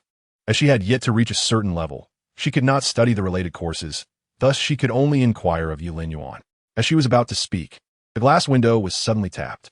Jiang Qingli lifted her gaze and, upon recognizing the handsome face approaching, her eyes widened in shock. Bai Lijing. Chapter 28. The white dress, stained with his blood, separated by glass. Jiang Qingli met Bai Lijing's gaze. His gentle, pale golden eyes narrowed slightly, carrying a sharpness rarely seen. Jiang Qingli's breath nearly hitched. A single thought raced through her mind. What a stroke of bad luck. Why is it Bai Lijing again? The last time she was caught with Yi Linyuan in the bedroom had been unfortunate enough. Now, being found in the aircraft sharing a kiss was beyond nerve-wracking. Jiang Qingli felt a chill run down her spine. For some reason, she dreaded encountering the disappointment in Bai Lijing's eyes, fearing to see sadness reflected there. He gazed at the glass for a few seconds before turning to leave. Jiang Qingli exhaled sharply, relief flooding her. It was only then that Yi Linyuan, leaning back, remarked nonchalantly, "This is one-way glass." Jiang Qingli, with a fist, she struck his snake tail in anger. Why didn't you say so earlier? Haven't you seen aircrafts like this? Yi Linyuan scanned her face, a hint of curiosity in his gaze. Yes. Yi Linyuan raised an eyebrow, his thin lips slowly articulating mate. Perhaps it was due to just having been healed, but he appeared somewhat languid. After speaking, he retrieved the gift box from beside him and handed it to Jiang Qingli. Jiang Qingli then realized that Yi Linyuan's aircraft had already been parked in the garage. Not far away, several socialites gracefully emerged from the vessel, presumably there to attend the soiree. Jiang Qingli opened the gift box and pondered another question. Wait, where do I change? Here. Yi Lin Yuan indicated the spacious area with a nod of his chin. Jiang Qingli responded, then turn your face away and close your eyes. Reluctantly, Yi Lin Yuan turned his head, no longer gazing at her. Jiang Qingli climbed off his lap and utilized the onboard cleansing device to take a quick shower. Subsequently, while keeping a vigilant eye on Yi Lin Yuan, she donned her gown. The satin black dress was elegantly simple, its tapered lines accentuating her slender waist, while the skirt flowed like the night sky, adorned with scattered diamonds that sparkled with every movement. It was quite stunning. However, she seemed to have never seen this dress in the wardrobe. Did Yi Lin Yuan purchase it? Jiang Qingli glanced at the silent male beast man. Yi Lin Yuan rested his chin on his hand, his sharp profile turned away, maintaining his pose of turning his face and closing his eyes. How obedient. Jiang Qingli smirked. Hey, you can look at me now. Yi Lin Yuan lifted his gaze. His eyes lingered on Jiang Qingli for a moment, and his throat involuntarily shifted. What are you looking at? Is it inappropriate? Yi Lin Yuan's voice remained calm, his gaze slightly wandering. Just telling you that I really like it. Jiang Qingli stepped closer, smiling brightly. Thank you, Yi Lin Yuan. Her eyes sparkled like crescent moons when she smiled. Yi Lin Yuan's heart skipped a beat, his breath paused unknowingly. Moments later, he spoke with a cold firmness. If you like it, then do some healing for me. Jiang Qingli replied. I knew you would say that. She huffed. Just before exiting the aircraft, she suddenly turned to Yi Lin Yuan and said, in light of the dress, I'll help you with healing this weekend. Yi Lin Yuan nodded, picking up his terminal, appearing busy. Jiang Qingli did not expect much of a reaction from him as she stepped down from the aircraft, lifting her gown and messaging Lin Xie. Unbeknownst to her, Yi Lin Yuan, who should have been preoccupied, had his gaze drifting back to her. His eyes seemed almost tangible, wandering over the girl's smooth, pale back. Yi Lin Yuan frowned. How did he not notice before that this gown was so revealing? Yet, she appeared to relish it, smiling so joyfully. She even agreed to offer him healing. Yi Lin Yuan cast aside his terminal, but unconsciously touched his lips with his fingers. In truth, when the female master performed mental soothing, mere touching would yield remarkable results. However, when she looked over, he found himself unable to control his impulses, uttering deceitful words to coax her into parting her soft lips. His gaze unexpectedly fell upon a pure white bundle in the corner. The serpent's tail lifted the bundle, and Yi Lin Yuan realized it was the white dress Jiang Qingli had just changed out of. The originally clean and tidy gown was now wrinkled from his earlier actions, with bloodstains starkly contrasting against the pristine cotton. As his fingers brushed against the wound, Yi Lin Yuan couldn't help but recall the scene from earlier. Her delicate fingers had pressed against the injury, the contrast equally striking, evoking an irresistible urge to crumple it. Yi Lin Yuan buried his face in the white dress. He inhaled the mingled scent of Jiang Qingli and himself, entwined. Yi Lin Yuan's fingers tickten it, veins prominent. He despised the term female master. Such a submissive phrase could never be part of his life. Yi Lin Yuan would never submit to anyone. Yet, now, recalling her words, I am your female master, he could not suppress the surging blood within him. Yes, I arrived at the other garage, right? Shall I come find you? All right, then let us meet inside. Jiang Qingli cheerfully confirmed the meeting place with Lin Xie, hung up the call, and approached the attendant. Just as she was about to ask for guidance, a gentle voice suddenly came from behind. Qingli? At the sound, Jiang Qingli was momentarily stunned, resembling a poorly acted performer caught off guard, unsure of what expression to wear. The attendant, upon seeing the elegant young man clad in a pure white suit, quickly greeted him. Mr. Bailey, good evening. Yes. Bailey Jing smiled at him. You can go about your duties. I will escort Miss Jiang. The attendant glanced at Jiang Qingli, who wore a pitiful expression. It was a sight that could soften the heart of any male. The attendant hesitated. Bailey Jing narrowed his eyes, extending a hand to gently drape over Jiang Qingli's shoulder. His voice slightly cold. I said, my presence is sufficient here. You may leave. Jiang Qingli understood that she could not evade him forever, sighed, all right. The attendant hurriedly departed. Jiang Qingli stood there, feeling the weight of his gaze circling her profile, unable to escape. She frantically contemplated her next move in her mind. Yet, Bailey Jing said nothing, instead asking, may I hold your hand? Huh, yes. Jiang Qingli sighed in relief and extended her hand.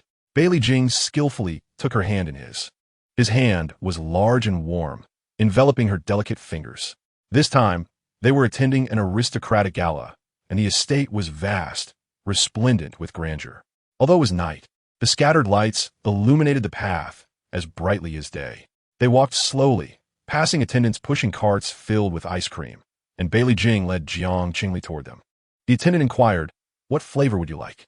Jiang Qingli glanced around and was surprised to hear both her and Bailey Jing's voices chime together, vanilla. As they took their ice cream and moved inside, Jiang Qingli sensed the silence was somewhat awkward and sought to break the ice. "You also enjoy vanilla?" "Because it's your favorite flavor," Bailey Jing replied earnestly. Jiang Qingli felt her heart skip a beat, likely from surprise. She fell silent, focusing on her ice cream. After walking for a while, Bailey Jing suddenly spoke. "Qingli." Jiang Qingli blinked. "You look very beautiful today." "Thank you." In the next moment, Bailey Jing's tone shifted. "I haven't seen this dress in your wardrobe before." He looked at her with a gentle smile, inquiring, "Who gifted it to you?" The previous Yi Lin Yuan had rejected the title of female master, asserting he would never submit to anyone. The later Yi Lin Yuan, upon seeing Xiao Li, automatically called her female master. Chapter 29. This dreaded green tea. Caught off guard, Jiang Qingli choked slightly on her words, coughing several times. "Eat slowly." Bailey Jing gently patted her back, waiting for her to regain her composure before continuing. "I merely meant to say that this dress suits you splendidly." The young man spoke seriously, his eyes reflecting only her image. Jiang Qingli did not miss the fleeting glimmer of cunning in his gaze. She became increasingly certain that he knew something. There was a peculiar sensation, as if this were not her first encounter with his schemes. Memories of similar situations flickered through her mind, slipping away like sand between her fingers just as she sought to grasp them. Jiang Qingli nodded in agreement, yet instinctively distanced herself from Bailey Jing, quickening her pace. Upon reaching the banquet hall, the attendant hastily guided them inside. Just a few steps in, a male beastman clad in a gray suit approached with an intimidating demeanor. Jiang Qingli called out his name. "Qimai?" Qimai paused, his earlier displeasure evaporating instantly upon seeing her. As he drew closer, the girl's features came into sharper focus. She wore only light makeup, her face pale and unblemished. Her eyes like exquisite glass, sparkling and beautiful as they met his gaze, her delicate lashes fluttering like butterfly wings in her chest, sending an itch to his heart. Qimai momentarily lost his words. Jiang Qingli, noticing him silently staring at her gown, proudly lifted her chin. "Isn't this dress lovely?" As she spoke, she took a few steps to demonstrate. The dress's scattered diamonds shimmered brilliantly under the bright lights. However, Qimai was completely oblivious to the dazzling jewels. His gaze fixated on Jiang Qingli's profile, his throat bobbing. Moments later, as if jolted awake, Qimai abruptly turned his face away. He curled his lips, his tone stiff. "It's just average." Jiang Qingli was displeased by this remark. Rephrase that. Under her seemingly harmless stare, Qimai's throat rolled slightly as he responded, "It's acceptable." Jiang Qingli was only marginally satisfied. "Now that's more like it." As she glanced around, she spotted Lin Xie approaching from the other side. Jiang Qingli's eyes brightened, and she waved at Lin Xie, thus missing the flush that crept onto Qimai's ears. Qimai was fixated on Jiang Qingli's hair and waist, his heart racing so rapidly he felt dizzy. She had just praised him for being obedient. He despised being spoken to in a tone akin to training a dog. Yet, the girl articulated her words so crisply that it was impossible to feel annoyed. Meanwhile, Bai Lijing, who had remained silent, observed Qimai's demeanor closely. Bai Lijing raised an eyebrow. As an outsider often has clearer insight, he discerned that Qimai harbored different feelings towards Jiang Qingli. But what of it? He had no intention of offering any advice, let alone playing matchmaker. It was preferable that Qimai remained oblivious, especially since he would be divorcing Jiang Qingli in 3 years. The attention of the female sovereign was limited. Losing one competitor was beneficial. Jiang Qingli remained unaware of the conflicting thoughts of the two males. She was engrossed in listening to Lin Xie as she animatedly recounted the latest gossip from school. "Did you hear?" Lin Xie took a bite of a macaron, lowering her voice. "Du Qianqian is transferring to the 3rd district." Du Qianqian is transferring? This was quite unusual.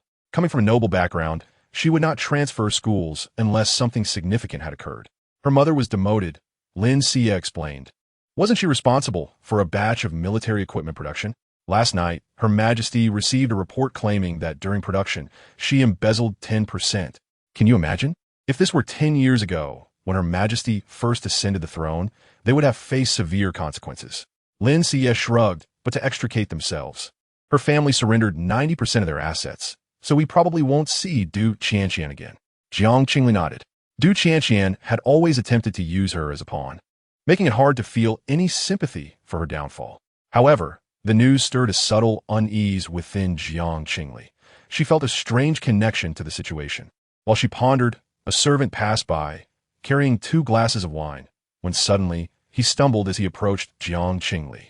Just as the wine was about to spill, another server fell in a twisted manner, forcibly altering the direction of the servant's fall. Wine splattered across the floor, drenching several guest garments. Complaints arose, and the 2 servers quickly got up, bowing repeatedly in apology. The servant's voice trembled. "I'm so sorry, I slipped on the floor. It was unintentional." Qin Mai furrowed his brow. "You say it was unintentional again?" He had clearly seen this servant steal glances at Jiang Qingli twice before stumbling this way. Had it not been for the other server blocking, he would have kicked the man away. The server lifted his head, his face pale. "Your Highness, I truly did not mean it. Please do not punish me." He looked at Jiang Qingli with pleading eyes. "Miss Jiang, please do not be angry. I implore you to intercede with the prince on my behalf. I will do anything." Qin Mai thought, this insufferable sycophant. All he knows is how to curry favor with females. Just then, a female voice called from behind. "I heard a servant spilled the wine. I sincerely apologize. It is my failure to supervise my subordinates." Lin Xie gazed at the newcomer with admiration and lifted her skirt to greet her. "Senior Qin, good evening." The name Qin Shu was familiar. Was she a relative of Qin Mai?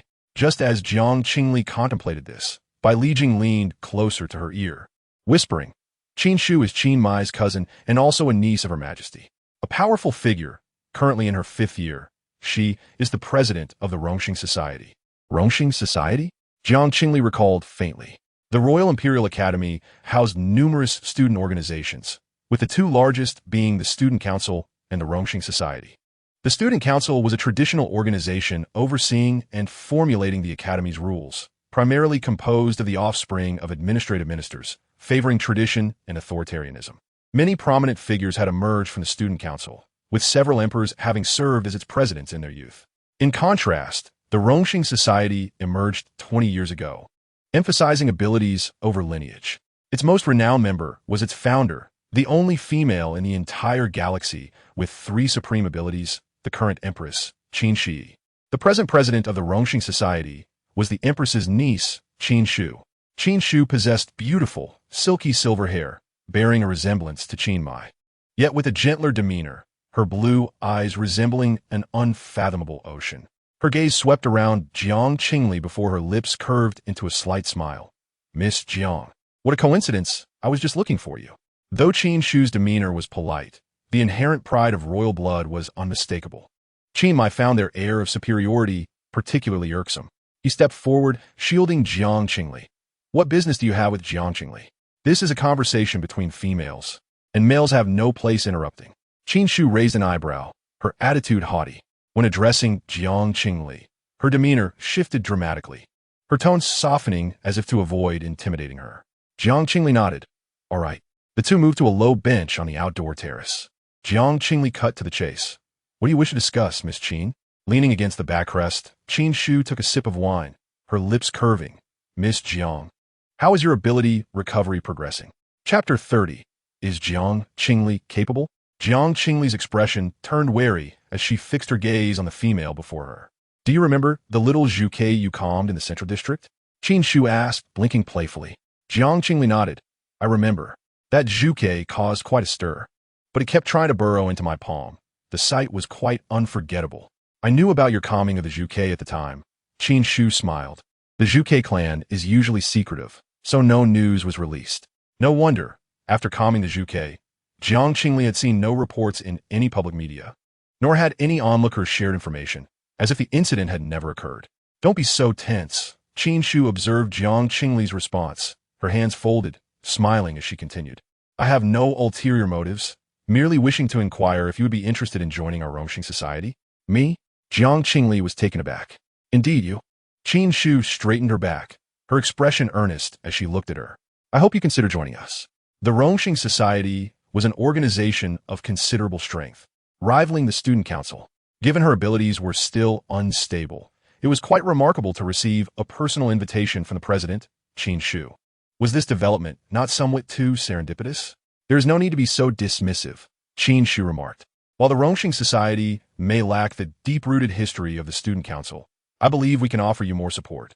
Her gaze drifted to the distance, and she suddenly chuckled. The Student Council was foolish enough to appoint your most disliked person, by Yi, as the vice president. Jiang Qingli felt a bit embarrassed. It seemed the entire academy was aware of her rivalry with Bai Yi, and it was mentioned during recruitment. It's just a vice president, she thought. Their judgment was rather lacking. Xiao Qingli. Qin Shu supported her chin with a smile. If you join the Rongxing Society, I promise you will be the next president.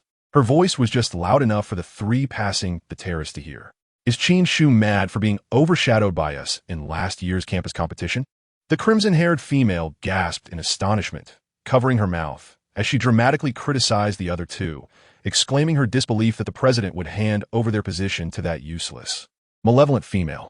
Was the Rongxing Society resorting to underhanded tactics due to a lack of funding? Kuan, a tall female with golden hair and blue eyes, frowned, cautioning her to mind her words, for the Student Council had never granted anyone a position. Everything was a matter of fair competition. Well, Kuan pouted, somewhat dissatisfied, and turned to the usually silent individual. Hey, Yuan Shuyao, Jiang Qingli is your sister-in-law. What do you think of her capabilities? The delicate youth with dark hair and azure eyes twitched at the mention of sister-in-law. What is so unfamiliar about it? Kuan teased. Everyone knew she pursued you. I heard she even went to your dormitory to catch a glimpse of you bathing. Did you really not let her see? I said I don't know. Yuan Shuyao raised his voice, his emerald gaze filled with frustration.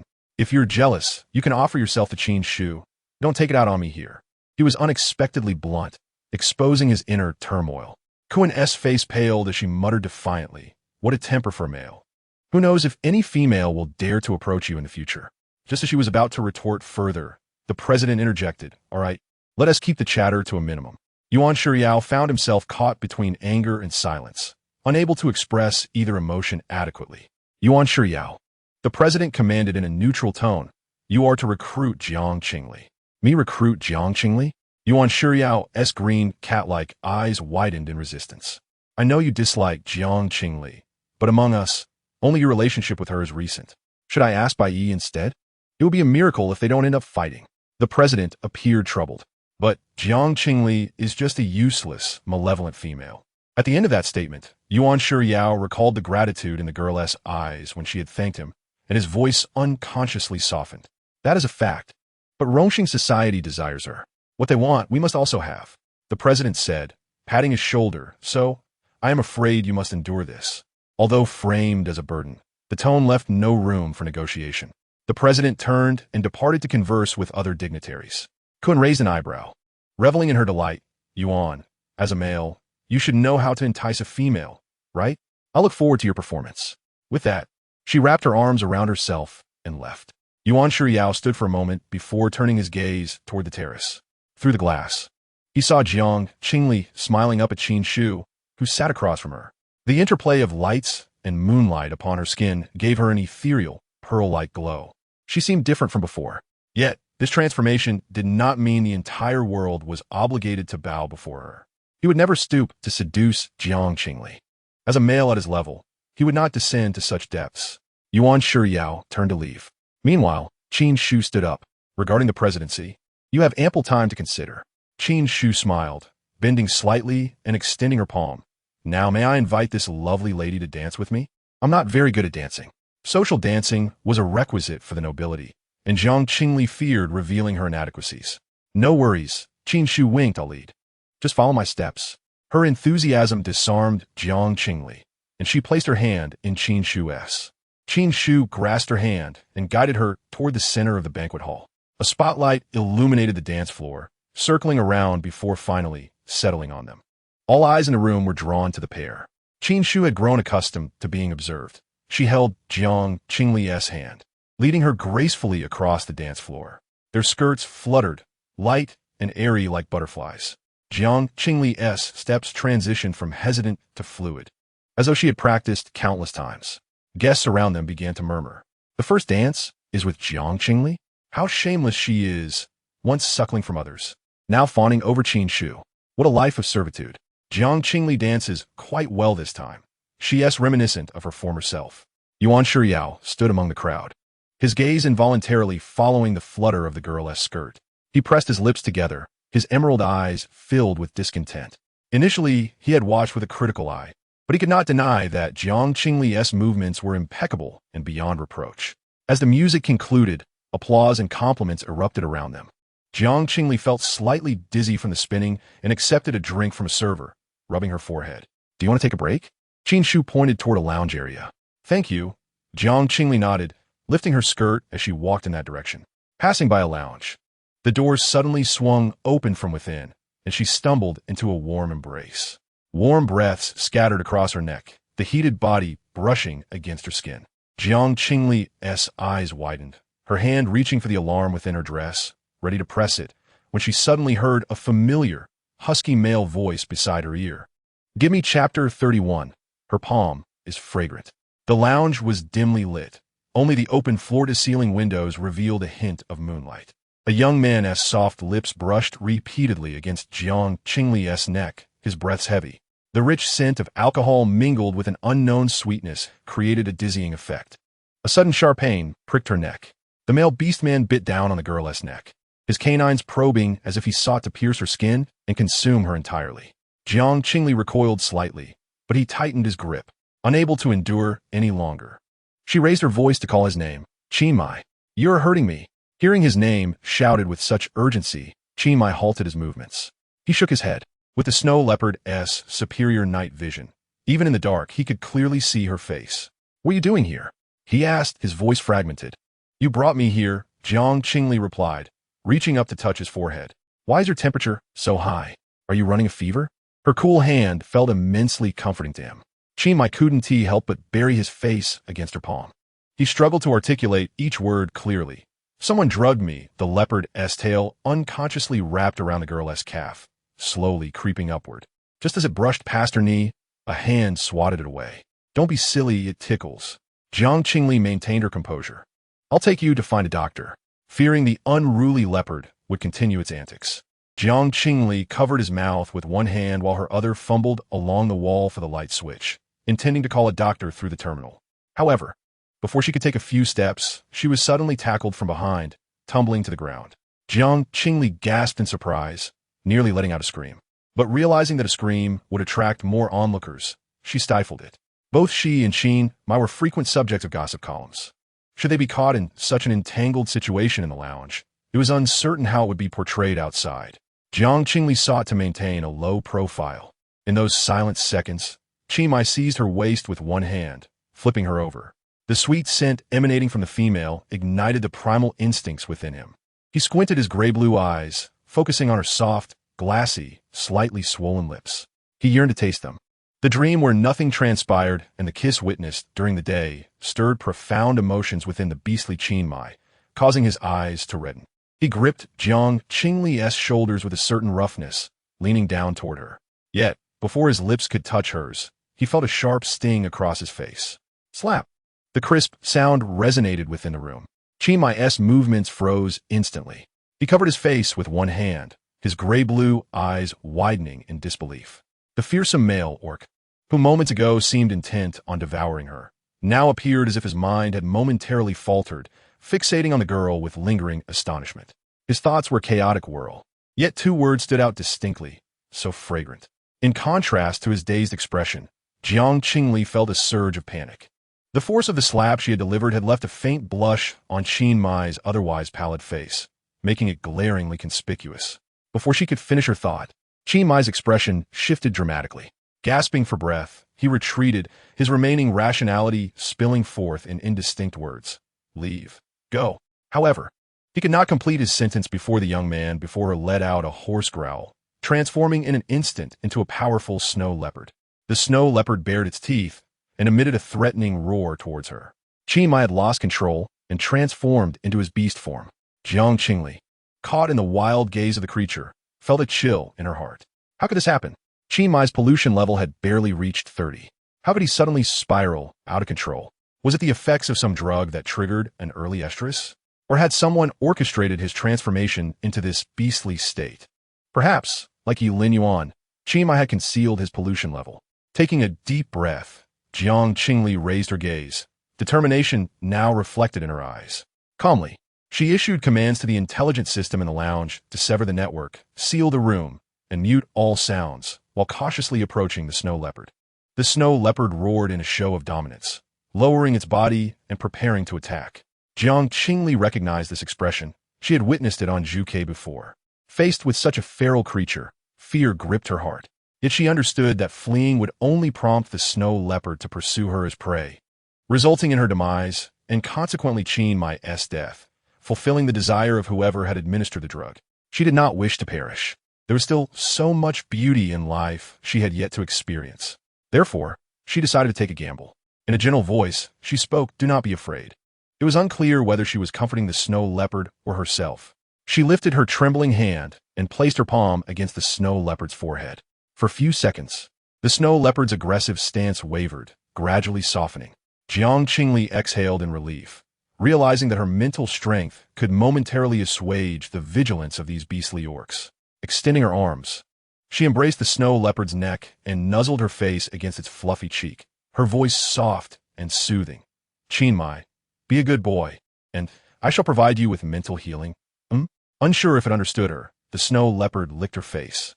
Jiang Qingli cradled the beast's head, resting her forehead against its, and employing the technique taught by Yi Lin Yuan, entered Qin Mai's mental realm. After a brief moment of dizziness, she found herself amidst an unending downpour. The filthy, chaotic alley was strewn with refuse, and black rain cascaded relentlessly, mingling with the mud below, flowing towards a stinking sewer. Jiang Qingli recalled Yi Lin Yuan mentioning that when she had previously entered his world, he had deliberately released his spiritual essence. The mental realms of orcs were not always under control. If one entered in a state of confusion, they might glimpse fragmented memories of the other. In such moments, it was crucial to find the out-of-control orc and soothe him when he released his spiritual essence. This process required utmost caution, as the orc's disorientation could lead to harm inflicted on intruders. Mental trauma was notoriously difficult to heal, with reports of females succumbing to such wounds. Surveying her surroundings, Jiang Qingli remembered that Qin Mai had grown up in the lower district, but she had not anticipated the dire conditions there. No wonder he had a temper. "Hey, I heard you were a feline orc?" A voice called from deep within the alley. Following the sound, Jiang Qingli soon laid eyes on Qin Mai, or rather, on the child he once was. The boy appeared to be around 5 or 6 years old, small and frail. Clutching an apple, he was surrounded by 3 slightly older children near a heap of garbage. The leader, a boy with yellow hair, violently knocked the apple from his hand, barking, "Who allowed you to come to my territory? Bastard!" As he berated him, he shoved Qin Mai's frail body. Qin Mai pressed his lips into a straight line, lifting his gray-blue eyes to glare at them with disdain. "Hey, you dare look at me?" The yellow-haired boy sneered, grabbing Qin Mai's hair and violently slamming his head against the wall. Jiang Qingli could no longer bear to watch and rushed forward, shouting, "Stop!" In that instant, as her voice rang out, the torrents of rain seemed to pause momentarily. The fist raised by the yellow-haired thug hung in the air, his vicious expression frozen. Qin Mai lifted his gaze, as if sensing something, and turned towards Jiang Qingli. Her heart raced. Had he truly made eye contact with her? Yet in the next moment, her hand passed right through the yellow-haired boy's body. She had missed. It was as if she were watching a film, unable to alter the course of the narrative. Only when Qin Mai's spiritual essence manifested could she seize the opportunity to heal him. Beyond that, she was powerless to assist him. Jiang Qingli watched helplessly as the bloodied little boy endured the assault. The rain resumed its relentless cascade, splattering against the ground. Qin Mai was knocked down by the yellow-haired boy, a crimson wound oozing from his forehead, quickly washed away by the black rain. The trio of thugs continued their brutal assault on Qin Mai, their curses echoing relentlessly. "This is what you get for scavenging. You filthy dog. Pay up 300 for protection, or today you can wait for death." Throughout the taunts, Qin Mai maintained a stoic, almost numb expression. It was not until he heard the final insult that he stirred. His lips quivered slightly. "What did you say?" The yellow-haired boy seized his hair, lifting him up and narrowing his eyes to continue his tirade. Just then, Qin Mai erupted. He grasped the yellow-haired boy's collar and slammed his forehead against the other's head. The thug, caught off guard by the resistance, stumbled back, the corrosive black rain blinding him. Seizing the opportunity, Qin Mai turned and fled. The other two quickly pursued him. "You bastard!" The yellow-haired boy cursed, pulling out a terminal and shouting into the phone. "We didn't catch him. Damn it!" That beast got away. Send more people. You useless piece of trash. They finally found him after a week of searching. If you lose him again, I swear. The yellow-haired boy hung up the call, noticing the apple that Qingli had dropped, and crushed it underfoot in a fit of rage. Eat that. He spat, trampling the fruit until it was a pulp. Before turning to chase after Qingli, Jiang Qingli wanted to follow, but as she reached the mouth of the alley, an invisible barrier prevented her from advancing. The rain seemed to fall eternally, growing ever heavier. After an indeterminate amount of time, a frail figure slowly approached. His injuries appeared more severe. He walked slowly, almost painfully, until he squatted down before the apple, now directly facing Jiang Qingli.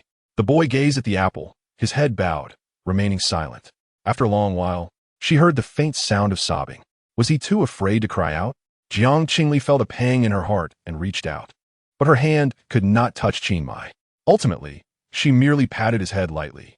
You will have many apples in the future. Her voice was gentle. From beside the boy, a translucent snow leopard emerged. It bore heavy wounds and was barely alive.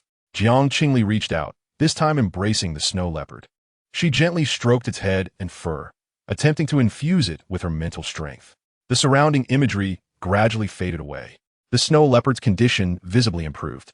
Jiang Qingli smiled, pressing a kiss to the snow leopard's forehead. Well done. Having completed this, familiar dizziness enveloped her, and she lost consciousness. Qingli opened his eyes. He propped up his head and sat up, noticing Jiang Qingli in his embrace. The girl had fainted, leaning against his arm, her brows slightly furrowed. Qingli gazed at her face, momentarily lost in thought. The events that had transpired earlier surged back in waves after regaining consciousness, causing his expression to fluctuate. He felt an overwhelming urge to punch the wall in frustration. Moments ago, upon his arrival, the attendant had informed him that Jiang Qingli was waiting for him in the lounge. After entering, the attendant brought over a drink, claiming it was prepared by Jiang Qingli. Qingli, always cautious, carried a poison detection device with him. After confirming the drink was safe, he took a sip, thinking that if he refused, Jiang Qingli would be displeased. That single sip had triggered an early onset of his mating phase, and with the pollution levels too high, he had transformed uncontrollably. Thankfully, she was unharmed. Qingli's fingers gently brushed through the strands of hair of the person in his arms, his gaze revealing a tenderness he was unaware he possessed. Carrying Jiang Qingli to the sofa, he suddenly realized he was not wearing any clothes. His beastly form had torn his garments to shreds. Fortunately, there was a bathrobe in the lounge. After taking a quick shower, he donned the robe just as the doorbell rang. Approaching the door, the smart lock displayed two figures outside, Li Jing and Lin Shiyu. It seemed the vixen could not spare a moment of respite. Qingli opened the door. The two outside looked up, meeting the sight of the tall young man clad in a bathrobe. While the robe was securely fastened, his damp hair, languid posture, and the flush on his neck could easily incite unwelcome assumptions. Lin Shiyu silently commended him in her heart. Is she in the lounge? Truly, Qingli is something else. Li Jing's expression darkened as he bluntly inquired, where is she? His gaze turned cold as he restrained his anger, saying, Mr. Qin, the banquet is still ongoing, and Qingli has friends to attend to. Isn't your behavior rather domineering? Qingli glanced at Lin Shiyu, apologizing, I'm sorry, but Jiang Qingli is resting with me today. I will send you a gift tomorrow as a token of apology. Though he claimed it was an apology, his tone was rather audacious. Lin Shiyu hastily waved her hands. No, it's fine. Li Jing shot him a cold glance. Qingli has other friends. Are you referring to yourself? Qingli retorted with a sneer. If I recall correctly, she has been avoiding you. As soon as he spoke, Li Jing's expression soured further. Qingli, not granting him an opportunity to retort, slammed the door shut. Li Jing stared at the closed door, closing his eyes and taking a deep breath. The bitterness and anger within him intensified, yet he found himself unable to refute. Jiang Qingli was avoiding him, rejecting him, detesting him. No matter how heartbroken he felt, he could only endure. After shutting the door, Qingli returned to Jiang Qingli's side. The sofa was spacious, but with him occupying a spot, it felt cramped. Not wanting to press against Jiang Qingli, he sat on the floor, waiting for her to awaken. With their proximity, he could catch the faint scent emanating from her. It dawned on Qingli that this was the first time he had observed Jiang Qingli from such a close distance. His vocabulary felt inadequate, as he could only repeat in his mind how beautiful she was. No matter how he viewed her, she was undeniably pleasing to the eye. His gaze slid from her brows to her soft, rosy lips. Staring at her delicate features made him feel as if he had been burned, and he abruptly turned his head away. His throat involuntarily bobbed. After several seconds, his breathing calmed slightly, and he turned back to gaze at her lips once more. Thoughts of what he had desired to do in his dreams and moments prior resurfaced. He longed to kiss her, truly, he yearned for it. Qingli leaned slightly closer, positioning himself just millimeters away from her lips. This imminent kiss halted abruptly. Locking his gaze on the girl, so near him, his breath came in disarray. His gray-blue eyes filled with conflict. The primal instincts within him urged him to lean down, knowing that he could kiss her all over and do anything he desired. After all, the entire galaxy knew that Qingli was a reckless rogue, and no one would be surprised by any vile act he might commit, especially not a mere stolen kiss from his mate. Yet at this moment, he found himself unable to act recklessly before Jiang Qingli. His mind was still reeling from the events that had transpired in the mental realm. In that ceaseless torrent of filth and darkness, the pure girl crouched down, embracing his battered self, her slender arms radiating the strength to uplift the world in that moment. The purification process affected the mental strength of females, and despite her delicate nature, she did not flinch. Instead, she gazed at the snow leopard in her arms with compassion.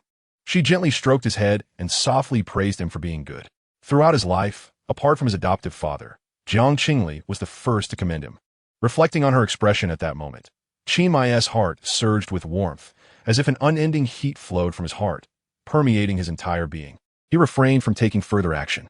He relinquished the idea of stealing a kiss from Jiang Qingli, realizing he preferred her to kiss him willingly when she was fully aware. Sitting up straight, he positioned himself at the edge of the sofa.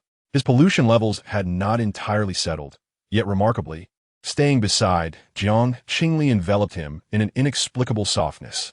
After a while, a strange sound broke the silence, resembling something softly tapping against the ground.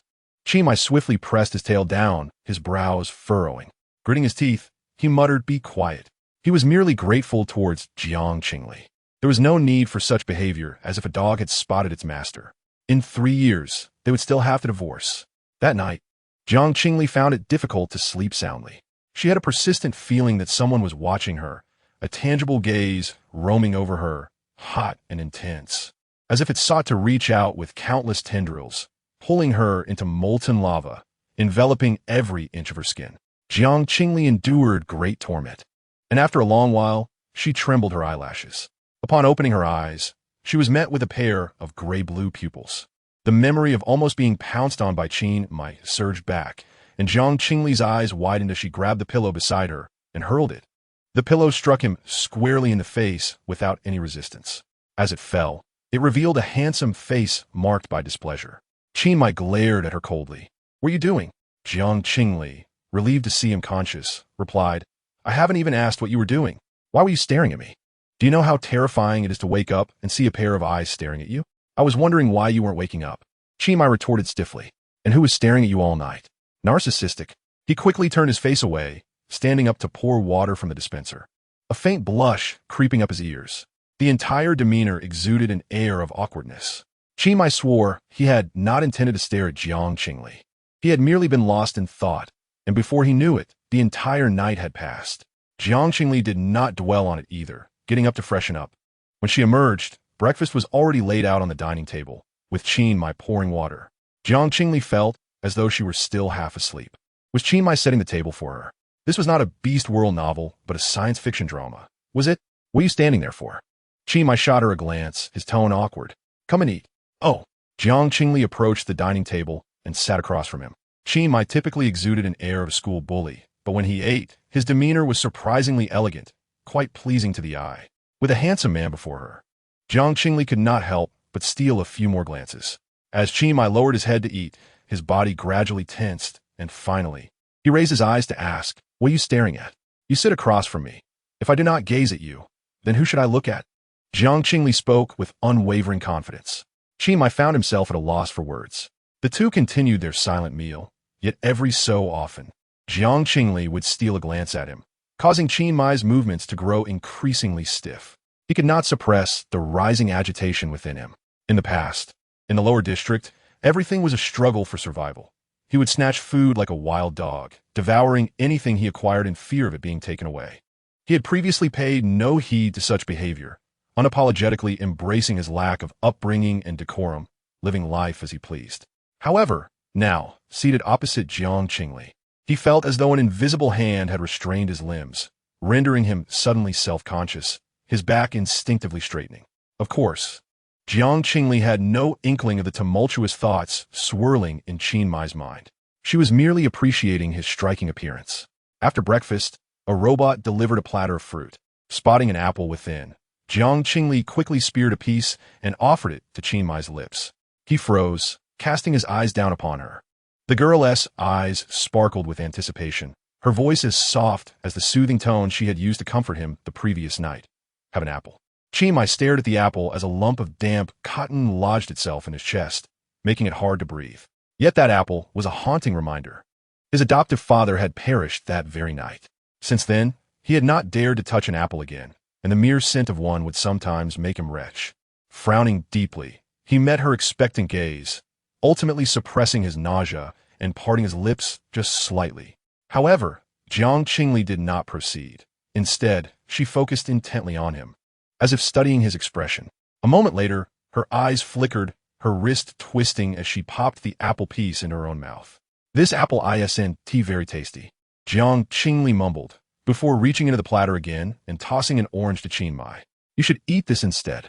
Qin Mai's eyes widened slightly, but Jiang Qingli offered no explanation for her actions, treating it as a mere whim. Just as she was about to inquire if there were any clothes available for him, her terminal chimed. Upon answering, Bai Lijing's gentle voice resonated. Qingli, good morning. After a brief pause, she continued, I assumed you would be awake by now, so I had someone prepare new clothes for you. They should arrive shortly. At that moment, the doorbell chimed. Jiang Qingli approached and opened the door to find a chubby robot hovering in midair, its slender mechanical arms holding a clothing bag. Inside was a light blue cotton gown. Jiang Qingli expressed her gratitude. Thank you for the dress. No need for thanks. It's my duty, Bai Lijing replied with a smile, before shifting the subject. By the way, is Mai beside you? Could you put me on speaker? Of course. Jiang Qingli activated the speaker. Qin Mai raised an eyebrow, his languid tone laced with palpable aggression. It's been a tough time, but she has it worse. Bai Lijing paused before ending the call. Not so amused now. Are you? You sly vixen. Qin Mai glared at Jiang Qingli as she entered the changing room, his teeth grinding in irritation. Moments ago, he had almost revealed to her that there were new clothes he had purchased in the wardrobe, only to have this cunning vixen thwart him. He bit into the orange in his hand, inhaling the refreshing scent of its sweet and tangy aroma. After finishing the orange, Jiang Qingli emerged from within. She recalled something and asked Qin Mai, by the way, do you remember the process of the mental healing last night? For Qin Mai, indulgence was the simplest path, while restraint was the most arduous. Chapter 34. This position rightfully belongs to me. Qin Mai halted mid-step towards Jiang Qingli. The once fiery prince now found himself suspiciously engulfed in silence. The cold, pale skin of his ears flushed uncontrollably. Under Jiang Qingli's puzzled gaze, he turned away, awkwardly touching the skin on the back of his neck, and replied bluntly, I don't remember. He was determined to keep the humiliating memories of being bullied by a crowd from Jiang Qingli, treating the incident as if it had never occurred. Jiang Qingli nodded, not expressing any skepticism. She recalled the professor's words about how a beast man in a state of loss of control could experience chaotic thoughts, particularly those of lower rank, making it understandable that Qin Mai had no recollection. She set aside her gown for a servant to collect and exited the lounge, following Qin Mai. Coincidentally, at that very moment, the door of the adjacent lounge opened, revealing a red-haired youth in a black shirt stepping out. Jiang Qingli? Qin furrowed his brow, scanning her face in surprise. What are you doing here? Before Jiang Qingli could respond, a cold scoff interrupted. What business is it of yours where she is? Who are you? Qin Mai advanced, fully blocking Jiang Qingli's figure from view. He frowned, glaring at Qi Yun. I haven't had the chance to ask you why you are here. Qin Mai towered over Qi Yun by half a head, and as he drew closer, an overwhelming pressure enveloped the space. Male beastmen were generally less composed than their female counterparts, especially when confronting their peers. They instinctively compared themselves and exerted dominance over the other. Qi Yun was no exception. As a high-ranking male beastman, he seldom found himself outmatched. Yet now, standing before Qin Mai. He felt as if he were the prey, struggling to breathe. How could this be? Qin Mai was merely a lowly waste. Qi Yun gritted his teeth, lowering his voice involuntarily. I had too much to drink last night and was resting here. Is that so? Qin Mai narrowed his gray-blue eyes. Qi Yun frowned, raising his voice. Does Prince Mai need to monitor my drinking habits? His tone was punctuated by a hint of bravado, his gaze inadvertently darting towards Jiang Qingli.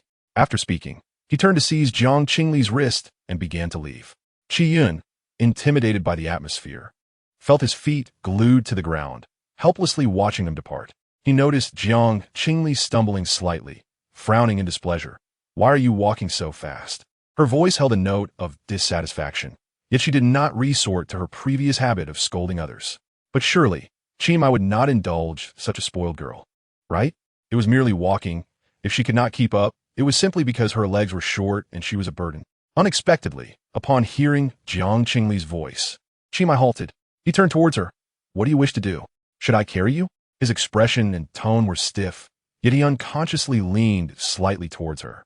He even gestured with his arm, as if considering the best way to hoist her onto his shoulder. Jiang Qingli took a step back, crossing her arms in front of her, emphasizing, I can walk on my own. But to Qi Yun's eyes, there was an undeniable hint of regret in his tone. After exchanging these words, the two departed in succession. Jiang Qingli walked ahead, her pace unchanged, while Qin Mai adjusted his speed to match hers, trailing just a step behind. Qi Yun stood frozen in place, watching their figures fade away, his breath suddenly growing labored. How could this be?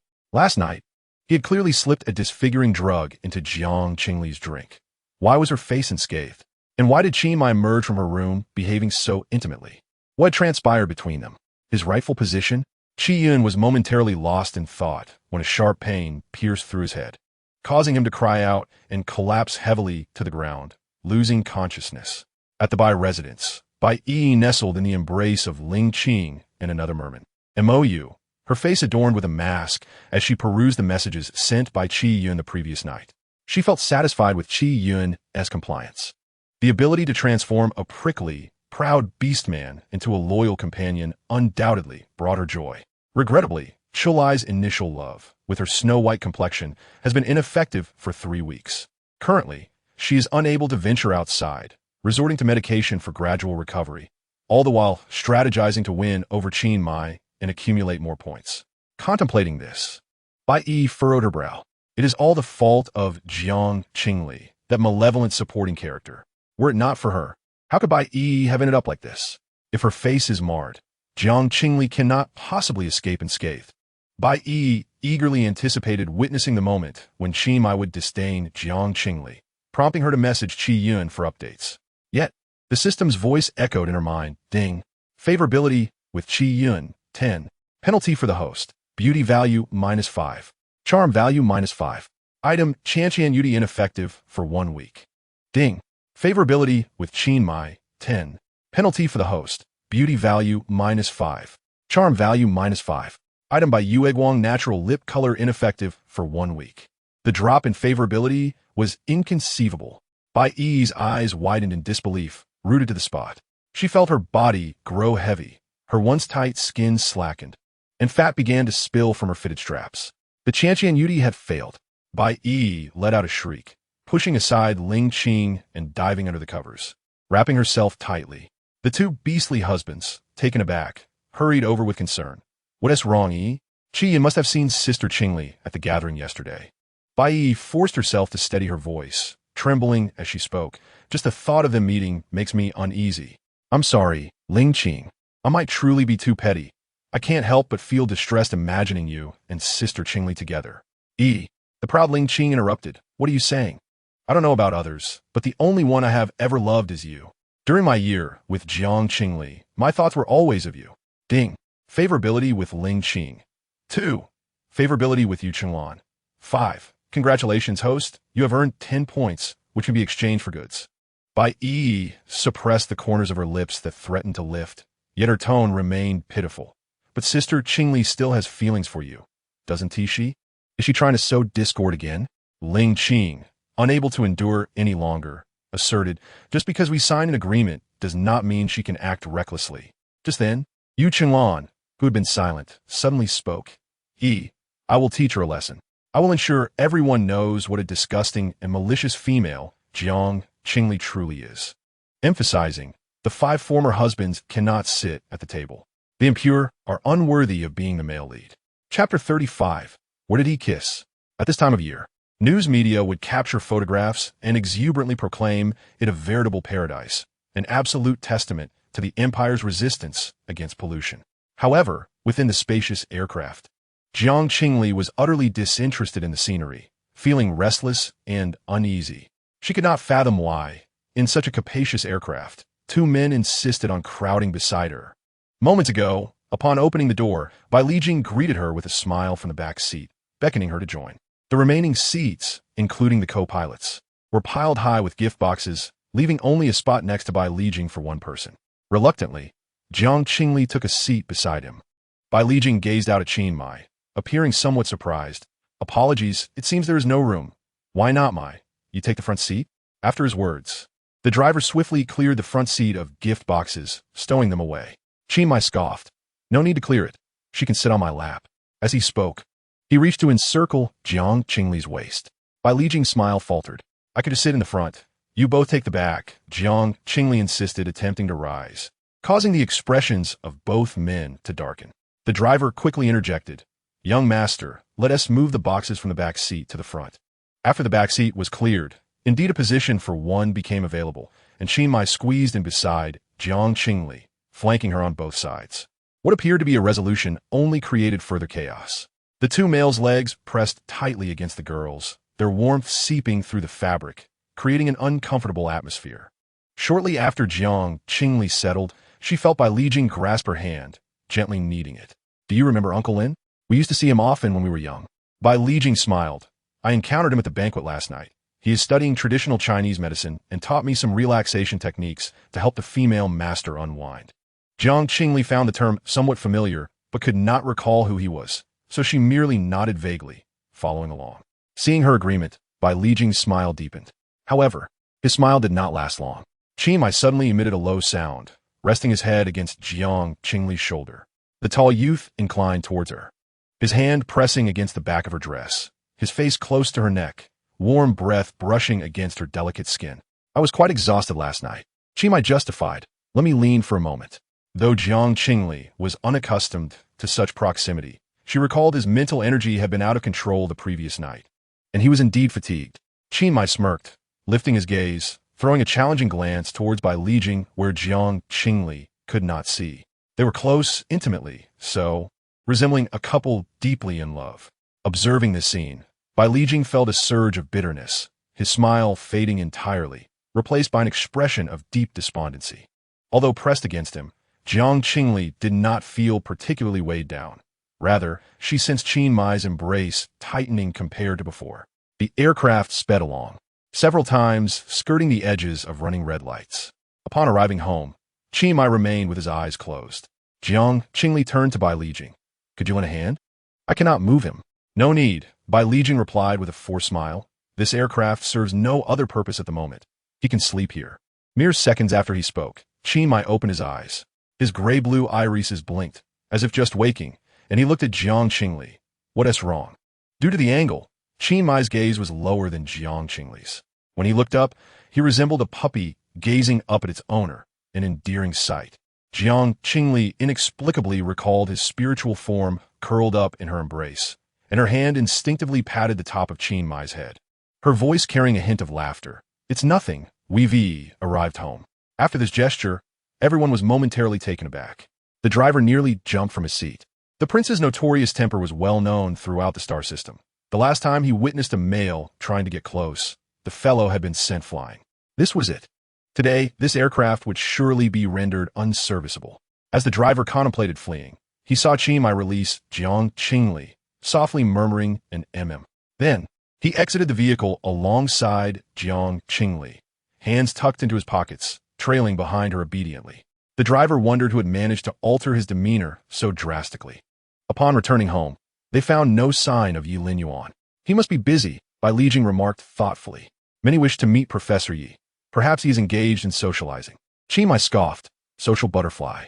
At that moment, Qingli had completely forgotten his escapades with his brothers, racing through the mountains until dawn. Bai Lijing smiled at Jiang Qingli. Qingli, I have a gift for you. Upon his words, Jiang Qingli realized the driver had brought over the gift boxes from the vehicle. She approached, opened one box, revealing a silver-white gown. Opening another, she found yet another dress. In total, there were 30 gift boxes, each containing a different gown. Bai Lijing elaborated. I ordered a total of 99 dresses. This is just a portion. The rest are still in production. After a moment's thought, Bai Lijing added, we once raised a caterpillar together as children, which later transformed into a butterfly and flew away. Today marks its 10th anniversary of breaking free from its cocoon. Upon hearing this, Qingli scoffed yet again. Childhood memories, he sneered. This vixen just loves to bring up the past. What? Is it because Jiang Qingli shows him no interest at all now? What is so extraordinary about 99 skirts? Qingli retrieved his terminal, his expression cold as he messaged the royal tailor. I wish to order 999 skirts, each with a unique design. How long will it take? The response came, filled with trepidation. May I inquire if they are for you? Qingli instinctively typed the words female master, but upon seeing them, he hurriedly deleted and re-entered Jiang Qingli. The other party asked, could you please provide Miss Zhang's measurements? Qingli hesitated. Her measurements. His gaze involuntarily fell upon Jiang Qingli, as sunlight filtered through the cotton fabric, outlining the delicate silhouette of the girl beneath the voluminous skirt. Moments later, a servant exclaimed in alarm, Your Highness, you are bleeding. With no classes today, Jiang Qingli observed the servant tending to Qingmi's nosebleed before retreating upstairs to read. Dinner was shared by just the two of them. Bai Lijing did not instruct the kitchen to prepare a meal, opting instead to cook himself. Strangely, every dish he prepared was one that Jiang Qingli adored. After dinner, Jiang Qingli ascended to continue her reading. Bai Lijing accompanied her to the door, and just as she was about to push it open, he suddenly cupped her face with one hand and leaned in slowly. The distance between them diminished abruptly. Jiang Qingli recalled the incident where Bai Lijing had kissed her in front of Qingmi that night, causing her scalp to tingle and her body to stiffen. Just as she was about to push him away, Bai Lijing merely gazed at her for a moment, his lips curving into a slight smile as he gently brushed his lips against her forehead. Good night, Qingli.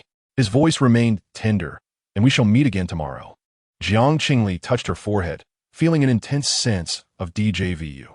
The echoes of countless good nights rang in her ears, each as gentle as tonight.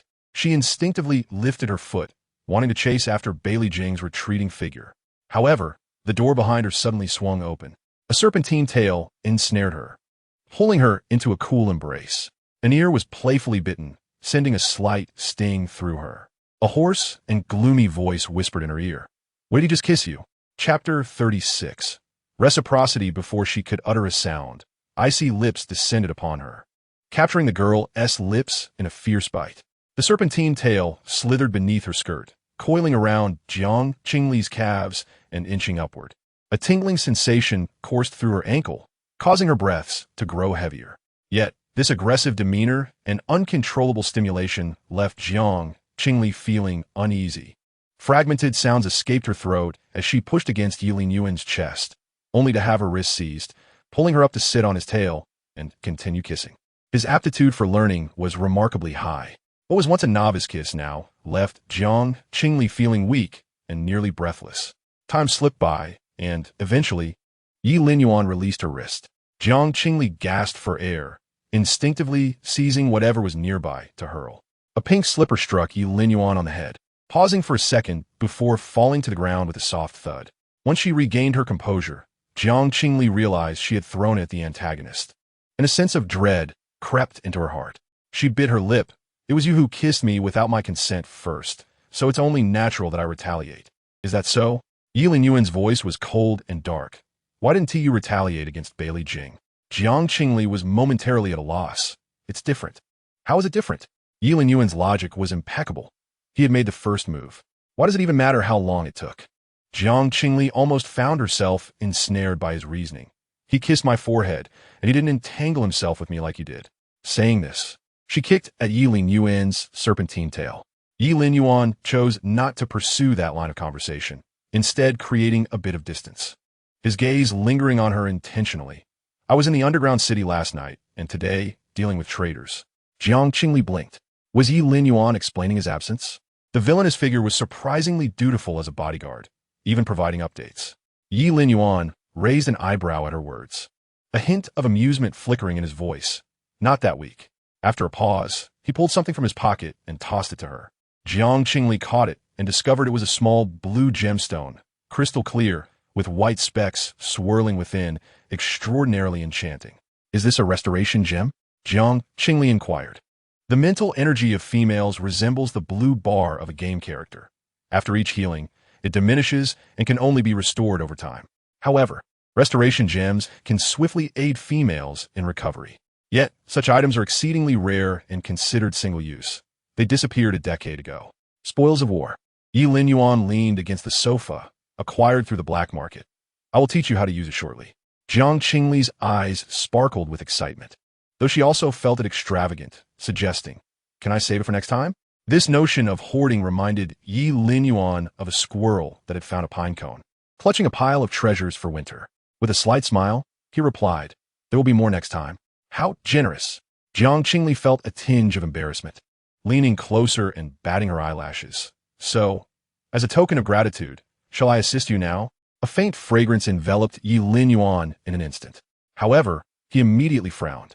Jiang Qingli carried a strong masculine scent. Generally, such an aroma signifies possession. If unintentional, it would not linger even after a night together. Lower-ranked males often feel fear upon detecting the scent of a higher-ranked male, deterring them from making further advances, serving as a form of protection for females. Yet, for males of equal rank, it constitutes a provocation. The moment he drew near Jiang Qingli, Yi Linyuan realized that Bailey Jing's rank was not inferior to his own. Yi Linyuan was unconcerned with why Bailey Jing concealed his true rank. It was irrelevant to him. However, he disliked the presence of another male's scent on Jiang Qingli. Thus, he employed more intimate actions to mask it. Yet, even the slightest residue unsettled him, inciting a desire to engage in more excessive behavior, wishing to cover her entirely with his essence. Breathing shallowly, Yi Linyuan lowered his gaze, concealing the turmoil within his eyes. Can you handle it? Yi Linyuan teased. Your stamina must have been significantly depleted last night, Jiang Qingli remarked. Here we go again, the sarcastic Yi Linyuan. Without further ado, he coiled his tail around Jiang Qingli, teaching her how to use the restoration gem. The usage of the restoration gem would plunge the female into a brief stupor. Yi Linyuan embranjit Jiang Qingli, not idly standing by, his serpentine tail entwined around her arms and waist, his soft lips gliding over her skin, marking every inch with his scent. Approximately 2 hours later, Jiang Qingli opened her eyes. It felt as if a parched lake had been replenished with water, invigorating her spirit. Jiang Qingli described her sensation to Yi Linyuan. I feel like I could run 10 laps without issue. His golden vertical pupils fixed on her face, devoid of the sharp chill they once held, now softened by a smile he was unaware of. After expressing her feelings, Jiang Qingli recalled something. By the way, do you often visit the black market?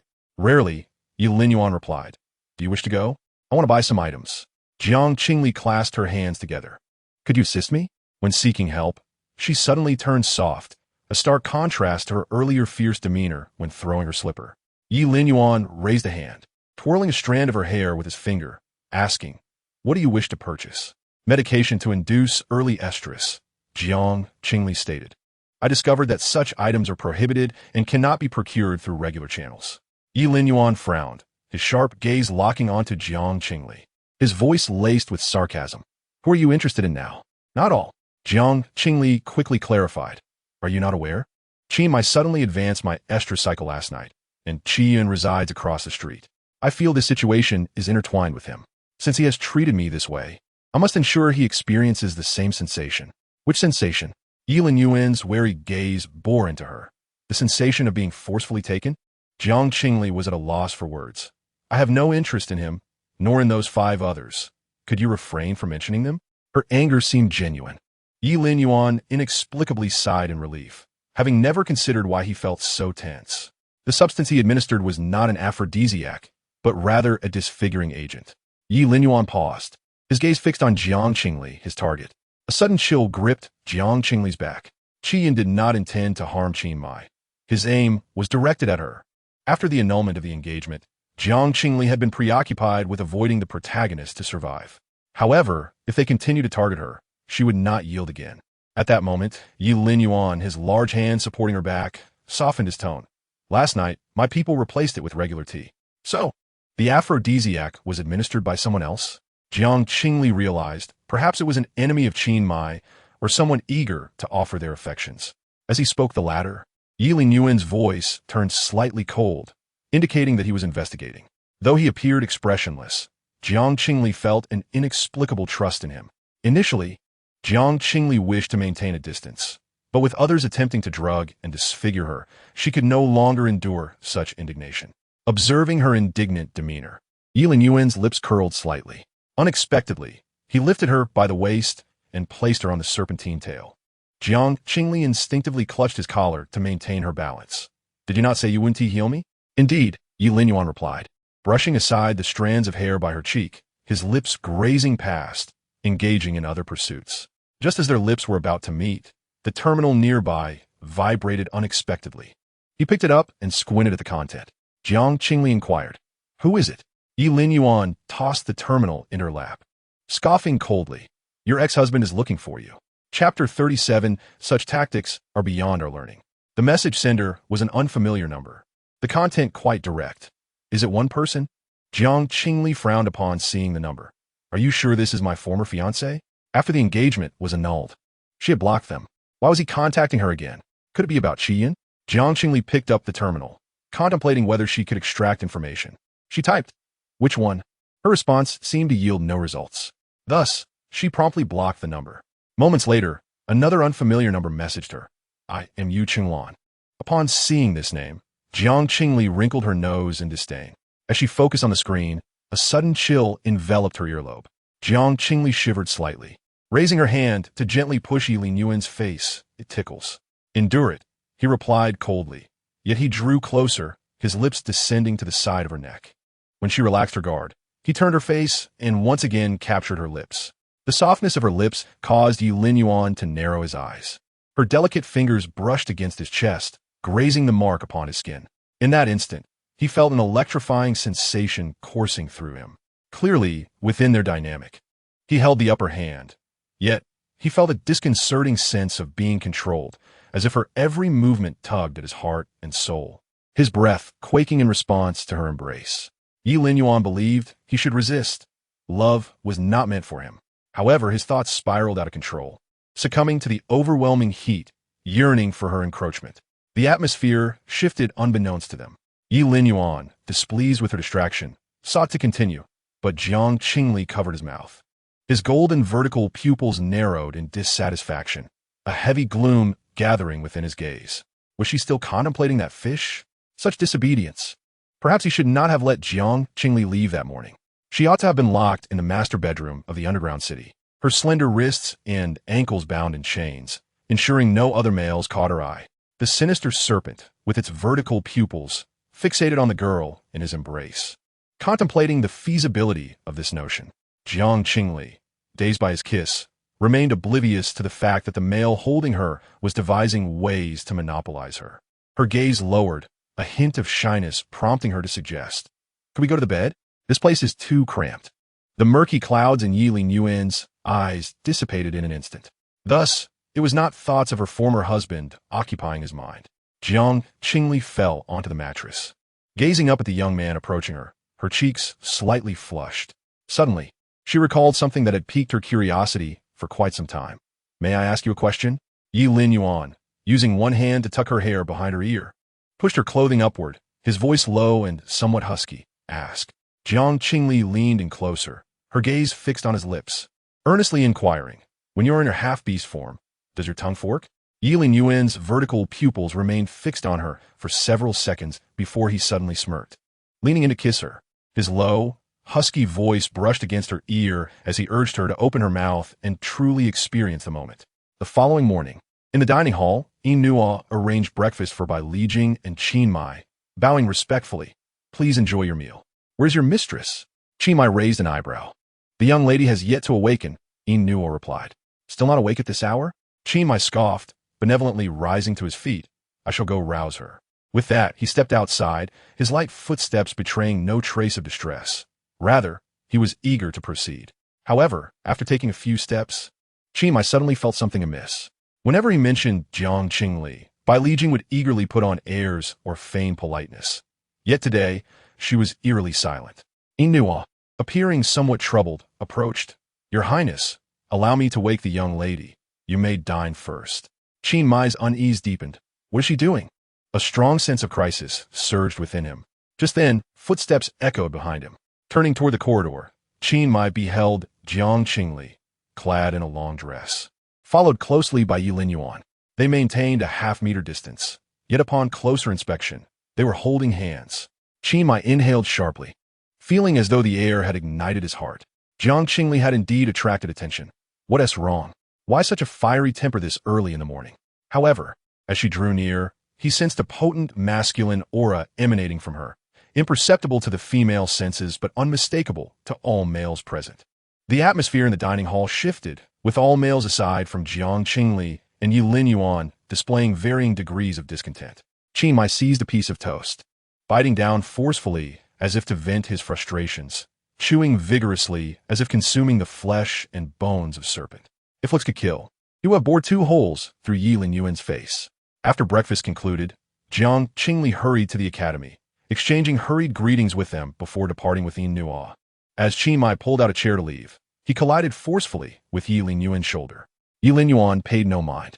He turned to meet Bai Lijing's gaze, raising an eyebrow, not surprised that Bai Lijing had discovered his identity. Even if he knew, he would not expose it. He was Jiang Qingli's beast husband, marked and claimed by her. Should his identity be revealed and he face sentencing, Jiang Qingli would undoubtedly be implicated. Bai Lijing clearly had no intention of revealing it. Otherwise, he would not have spoken. Yilin Yuan's voice dripped with sarcasm. Feeling sour? He leisurely rolled up his shirt sleeves, revealing his muscular arms, marred by distinct scratch marks upon his pale skin. A wave of strong disdain flickered in Bai Lijing's eyes. "I am not as petty as Mr. Yi imagines. I merely offer a reminder. You are not the only one investigating. Keep your tail hidden.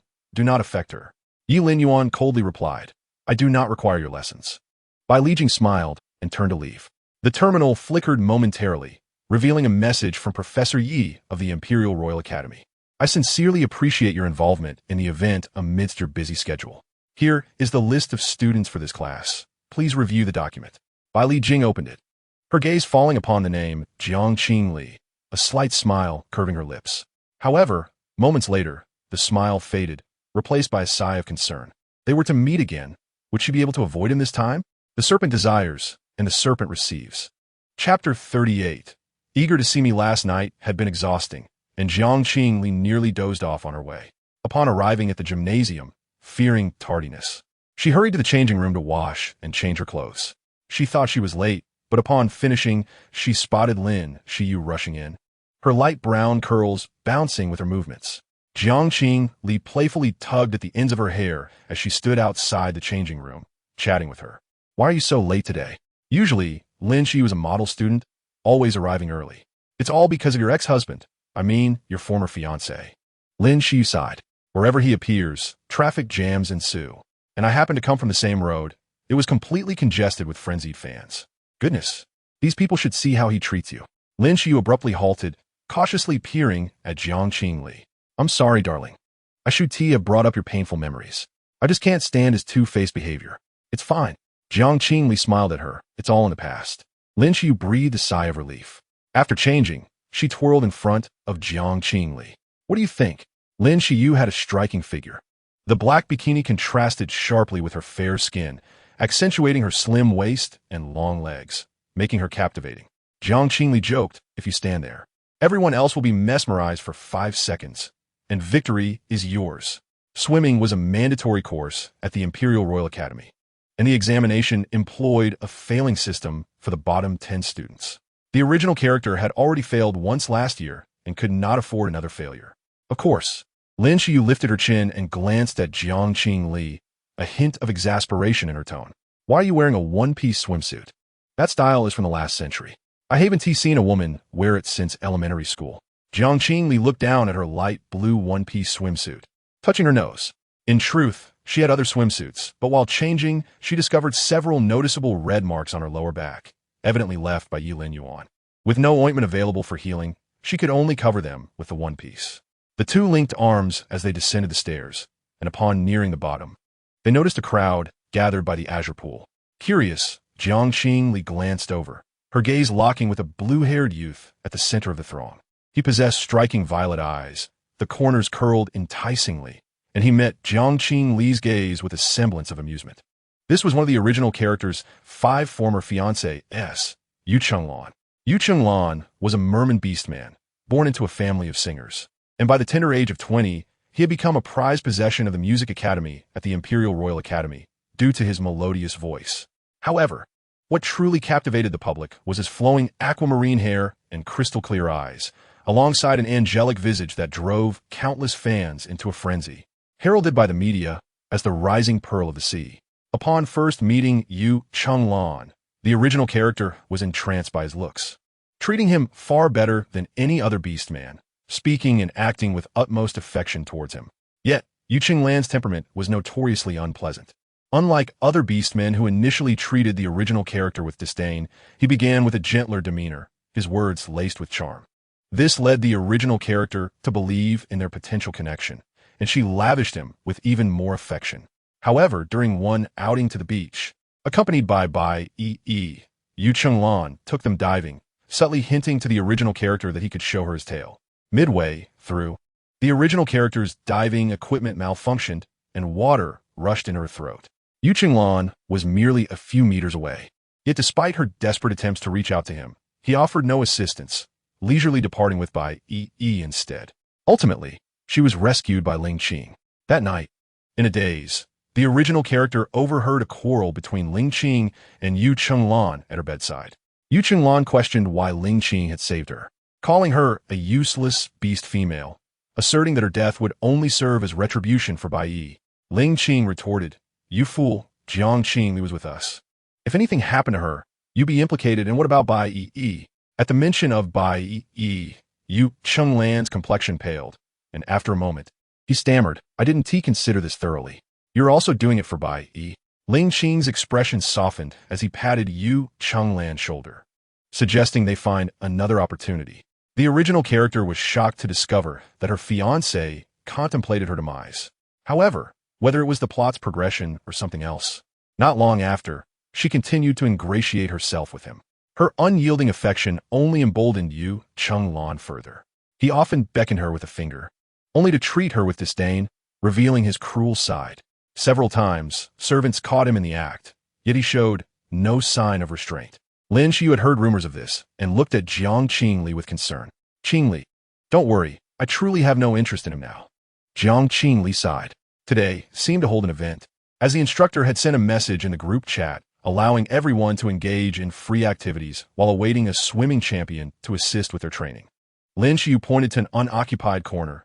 "Qingli, let us practice there. My ranking was decent last year. I can teach you." Jiang Qingli nodded eagerly.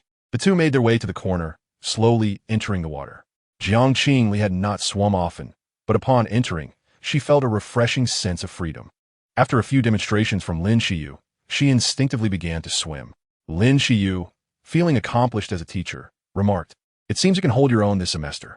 The final examination covered 1,000 meters of freestyle swimming, and Lin Xiu suggested Jiang Qingli swim 100 meters as a test. Diving into the water, Jiang Qingli glided like a fish. Yet halfway through, the water beneath her feet formed a small whirlpool, ensnaring her calf and violently pulling her downward. Caught off guard, Jiang Qingli expelled a large bubble of air. She desperately swam upward, her arms splashing wildly in the water. It seemed she heard Lin Xiu's piercing scream, and then she noticed a figure swimming towards her, a hand grasping her arm.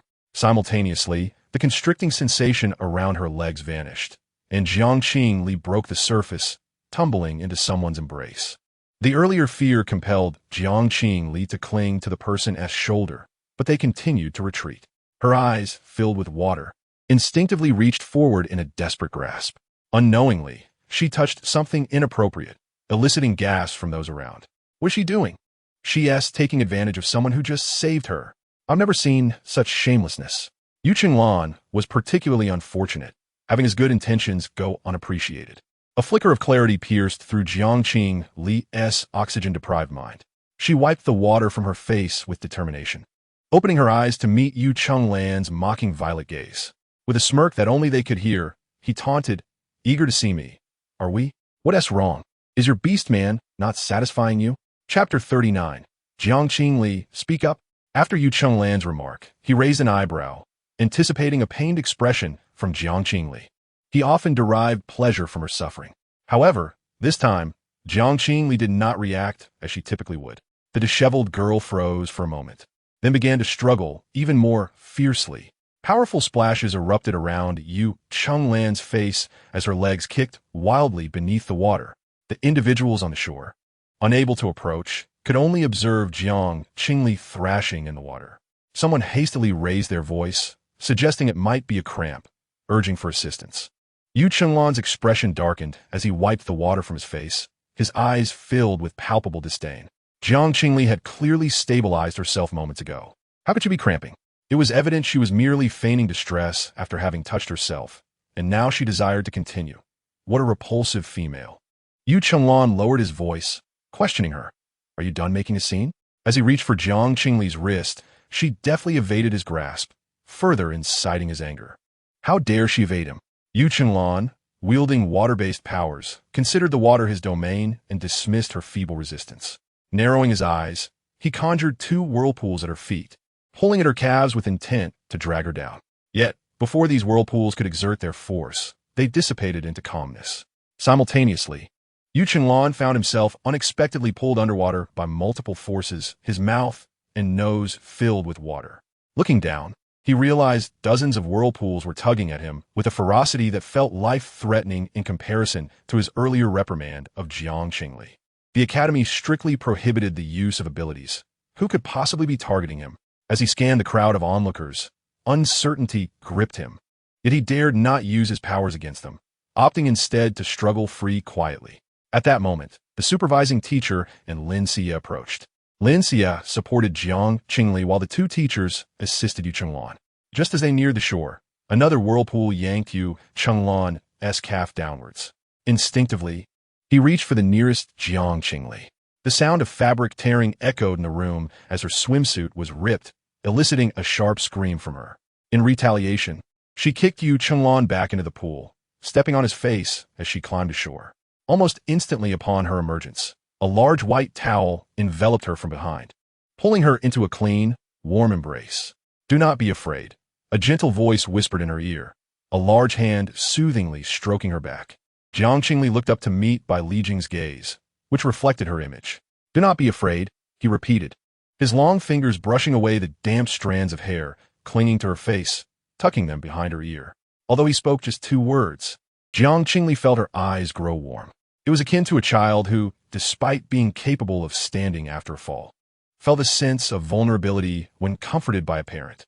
Jiang Qingli pouted slightly, clutching the towel with her remaining composure. She turned her face and whispered, "Thank you.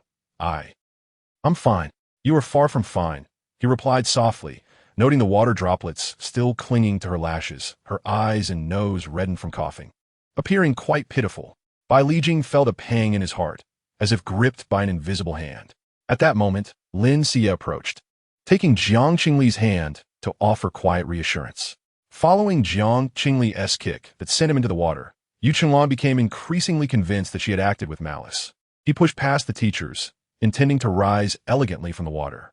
However, before he could surface, the whirlpools reappeared, squeezing and pulling at him with even greater ferocity, causing ripples across the once tranquil surface. Who was attempting to harm him? A massive wave surged towards the shore with reckless abandon, prompting shrieks from the students who scattered in panic. Jiang Qingli quickly draped the towel over Lin Xie, and as she reached to cover Bai Lijing with the other end, she found herself grasping at air. When she looked up, she saw Bai Lijing standing protectively in front of her. His fingers hovered in the air, and a translucent barrier extended from his fingertips, preventing any water from breaching its confines. The crowd, previously focused on Yu Chenglan, now noticed Bai Lijing's intervention, erupting in cheers. "It's Bai Lijing. We are saved." I was terrified. The water must have hurt so much. Thank goodness for Bai Lijing. Who will dare say our brother's powers are useless now? They are invaluable. Bai Lijing, I am your fan. May we take a photo together later? On the other side of the barrier, Yu Chenlan locked eyes with Bai Lijing, his expression cold. It had been Bai Lijing? No, that cannot be right. Bai Lijing's ability was classified as low tier. The barrier was a unique ability that could block the powers of opponents. Yet it bore a critical flaw. It could only withstand damage from abilities of the same rank as the user S. And Bai Lijing was merely a low tier, akin to a waste. The only reason he could obstruct Yu Chenlan's powers was due to Yu Chenlan's restraint. Typically, males possessed only one type of ability. How could a seemingly ineffectual individual like Bai Lijing possibly use water abilities against him? A fan approached Yu Chenlan, inquiring, "Chenlan, are you all right?" "I am fine," Yu Chenlan replied, his cold gaze fixated on Jiang Qingli, who happened to be looking back at him. Her expression was devoid of the panic she had displayed moments ago. Her fair and beautiful face now exuding calmness, with an air of disdain reflected in her dark eyes, as if she were regarding something revolting. Yu Chenlan, accustomed to being held in high esteem, could not tolerate being regarded in such a manner by someone he once viewed as a mere admirer, his anger flaring. How dare she glare at him? Just moments ago, she had nearly choked him underwater. Yu Chenlan pushed through the crowd, storming toward Jiang Qingli. Before he could reach her, a tall, imposing figure blocked his path. Bai Lijing cast a cold glance at Yu Chenlan and addressed the supervising teacher, Teacher Lin. "I recall the academy prohibits the use of abilities, is that correct?" "Ah, yes, indeed." Teacher Lin responded promptly. Yu Chenlan furrowed his brow, ready to argue. But Bai Lijing spoke first. "Teacher Lin, it seems that Yu Chenlan may have acted out of emotional distress after inhaling water, mistakenly using his abilities to attack Jiang Qingli. I intervened in time, preventing a disaster." The refined youth offered a slight smile, suggesting leniency since it was his first offense. Even drenched, Bai Lijing's movements were marked by elegance. Yu Chenlan's expression darkened instantly. Given his noble status and popularity, he could have easily brushed off the incident with a fabricated excuse regarding damaged pool equipment. Yet, Bai Lijing had laid everything bare in front of everyone. Furthermore, what did it mean that he had attacked Jiang Qingli? The accusation of assaulting a female carried far graver consequences than merely misusing abilities. It could lead to confinement in a disciplinary room. This cunning fox was clearly intent on causing him trouble. Enraged, Yu Chenlan stepped forward. "You dare, it's all right." Bai Lijing interjected with a smile, raising his hand to silence him. He turned his attention to the other students. "Surely, everyone understands Yu Chenlan's situation, yes?" Having been in the industry for many years, Bai Lijing had served as the president of the student council and was an exemplary representative of academic excellence. His influence far surpassing that of Yu Chenlan. The crowd nodded in unison, expressing their willingness to forgive Yu Chenlan. Yu Chenlan was on the verge of spitting blood in frustration, just as several individuals in student council uniforms entered. We detected fluctuations of abilities within the academy. Yuan Shiyao stepped into the room, pausing momentarily as he passed Jiang Qingli. "Could you please inform us who the perpetrator is?" Everyone pointed at Yu Chenlan. Teacher Lin, unwilling to conceal the facts, stepped forward to explain the situation in detail. The student council wielded considerable power within the academy, and Yu Chenlan's expression soured further upon hearing that he had lost control and attacked Jiang Qingli. "On what grounds do you accuse me of attacking her?" "I did not. If you don't believe me, ask her." Yu Chenlan turned to Jiang Qingli, only to find her head bowed, utterly silent. His frustration peaked, and he raised his voice in anger. "Jiang Qingli, say something." Jiang Qingli replied, "I just didn't kick hard enough underwater." With a pointed inquiry, all eyes converged upon the slender figure. The girl had kept her head bowed, but upon hearing the shout, she seemed startled, her form trembling slightly. After a few moments of daze, she timidly lifted her gaze, her reddened eyes evoking an involuntary sense of sympathy. I, Jiang Qingli, stole a fleeting glance at Yu Chenlan before hastily averting my eyes. My voice, delicate and frail, barely emerged as I expressed my confusion. "I do not know, but it feels as if a hand beneath the water is gripping my leg, pulling me down." A flicker of guilt crossed Yu Chenlan's face. Though he maintained an outward calmness, his voice inadvertently rising. "On what grounds can you assert that it was I? What evidence do you possess?" Jiang Qingli shivered. "I have no evidence. I merely wished to ascend to the surface quickly and did not see clearly." She closed her eyes, resting against Lin Xie's shoulder. Her voice choked with emotion. "Whatever. After all, everyone regards me as the villain, while you are the pure and noble pearl of the sea." You. Taken aback by her melodramatic self-incrimination, Yu Chenglan could no longer maintain his composure and was infuriated, ready to charge forward. Just as he moved, Bailey Jing interposed himself, blocking Yu Chenglan's path. As long as you correct your mistakes, all will be well, he stated coldly, emphasizing that it was not the time to coerce the victim into distorting the truth. Lin Xie, unable to bear it any longer, embraced Jiang Qingli's shoulders, exclaiming, "Can you not have some dignity?" Regardless of her identity, employing abilities against a female is a grave offense. You should be grateful she was not harmed. Otherwise, you would be in prison right now. She turned to the crowd, demanding, "Did you all not see the commotion he caused?"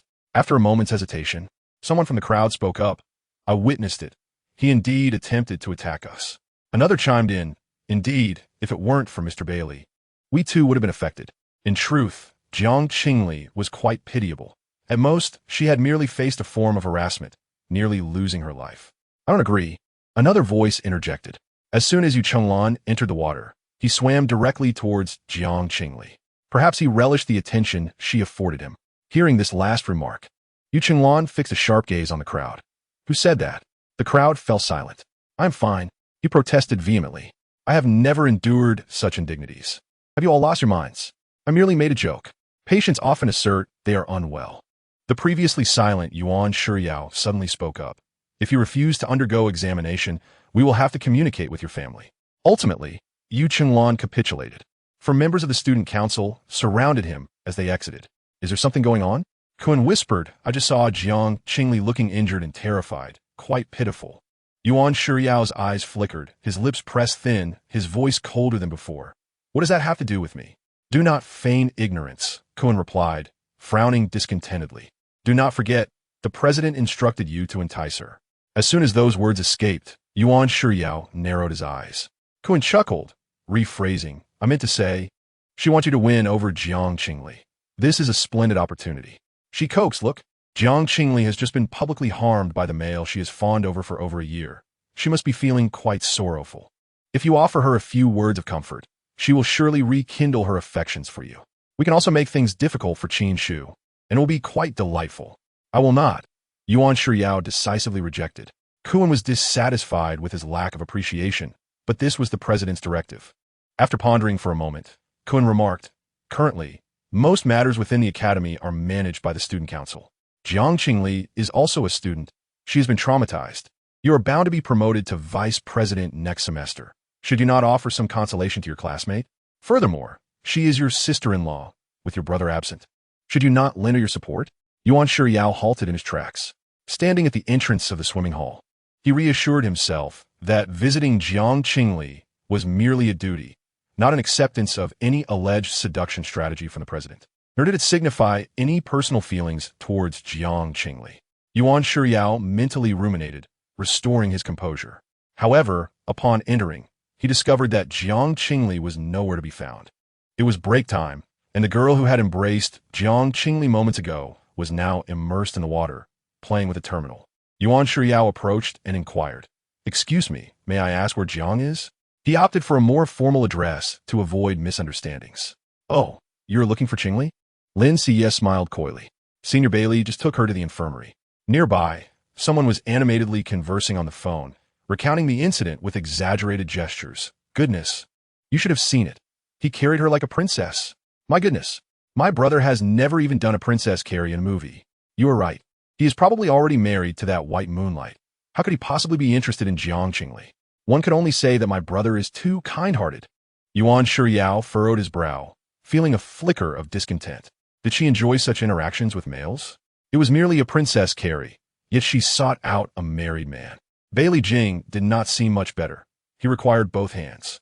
If it were him, he would only need one hand to carry Jiang Qingli. Wait, what was he thinking? Surely, Jiang Qingli had startled him into a state of mental distress. Yuan Shiyao pinched his brow and walked towards the infirmary building. Just as he reached the ground floor, he spotted a flamboyant youth with one hand in his pocket striding toward him. An expression of irritation etched across his face. Qin paid no mind to Yuan Shiyao. Impatiently addressing someone on the terminal, "What business is it of yours? If I want to watch, I will. I do not need your direction. Sister? I have never acknowledged you as my sister." Upon reaching the elevator, Qin abruptly hung up the terminal. Yuan Shiryao surmised that he must have been speaking with Qin Shu. It seemed Qin Shu had learned of Jiang Qingli's injury, but due to prior obligations with the Rongxing Society, he could not attend and had sent Qin Mai in his stead to check on Jiang Qingli. The news traveled fast. Yuan Shiryao stepped into the elevator as well. Normalcy. He was accustomed to being oblivious to others.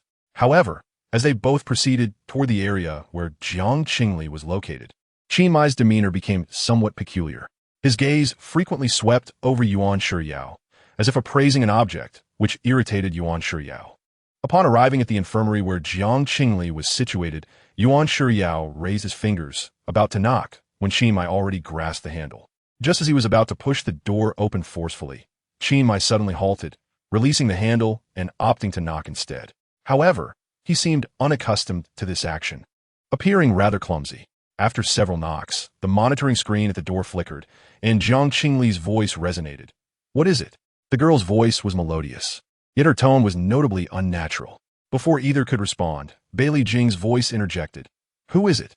The Fox Clan youth spoke slowly and softly, seemingly suppressing something, which could easily lead to unfavorable interpretations.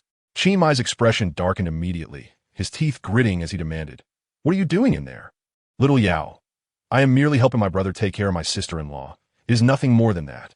Then, Chapter 41. The Fox's seduction techniques, unfit for public display.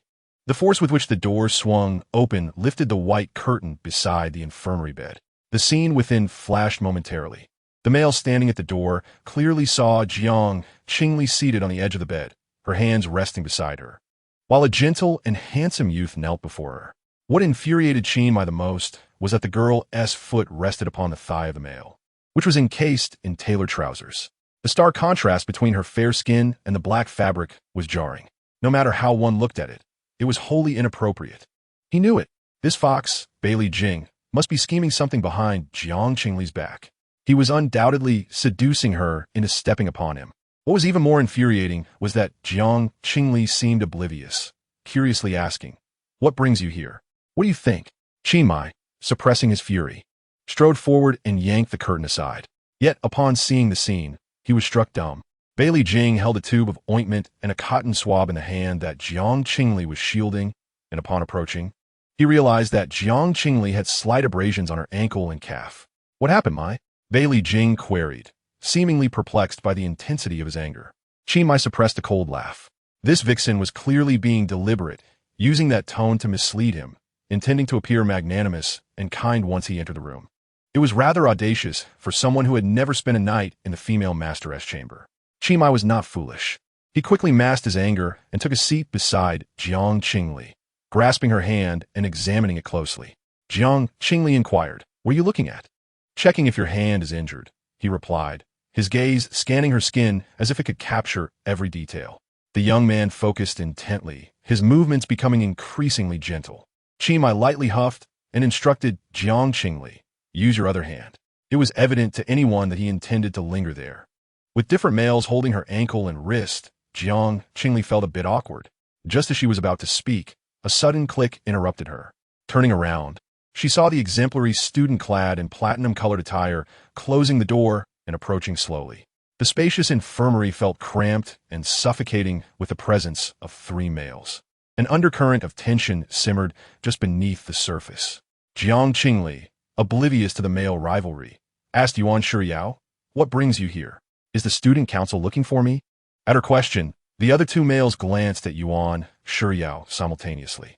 One smiled while the other remained expressionless, yet the implication of wanting him to leave was unmistakable. Yuan Shiryao paused, feeling suddenly ostracized.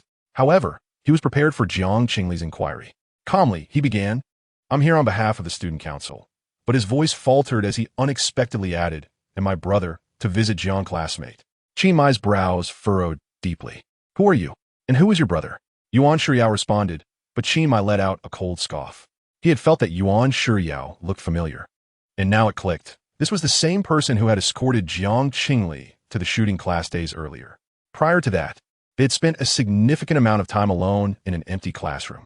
This so-called brotherhood and student council business seemed like a flimsy excuse. Yuan Shiryao was merely Jiang Qingli's kept man. With his chin raised in a haughty manner, Qin Mai demanded, "You were present earlier, weren't you?" Tell me everything that happened. Yuan Shiyao frowned. He sensed that Qin Mai was targeting him, yet he was baffled as to when he had offended him. They seldom crossed paths, given that Qin Mai did not partake in noble gatherings. As Qin Mai tightened his grip on Jiang Qingli's hand, pulling her closer, Yuan Shiyao raised an eyebrow in realization. Oh, so he was a jealous and ineffectual male, instinctively reacting to protect his territory whenever another male approached the female. Having heard about this seventh prince's eccentricity, Yuan Shiyao found him to be just as insipid and petty as rumored.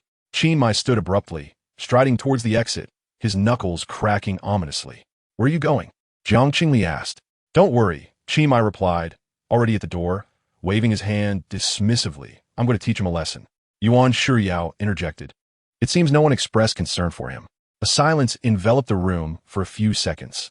Yuan Shiyao contemplated discussing the student council matters with Jiang Qingli when suddenly there was a knock at the door. Come in, Jiang Qingli called. The door swung open impatiently, and Qin Mai gestured to Yuan Shiyao. You, come with me.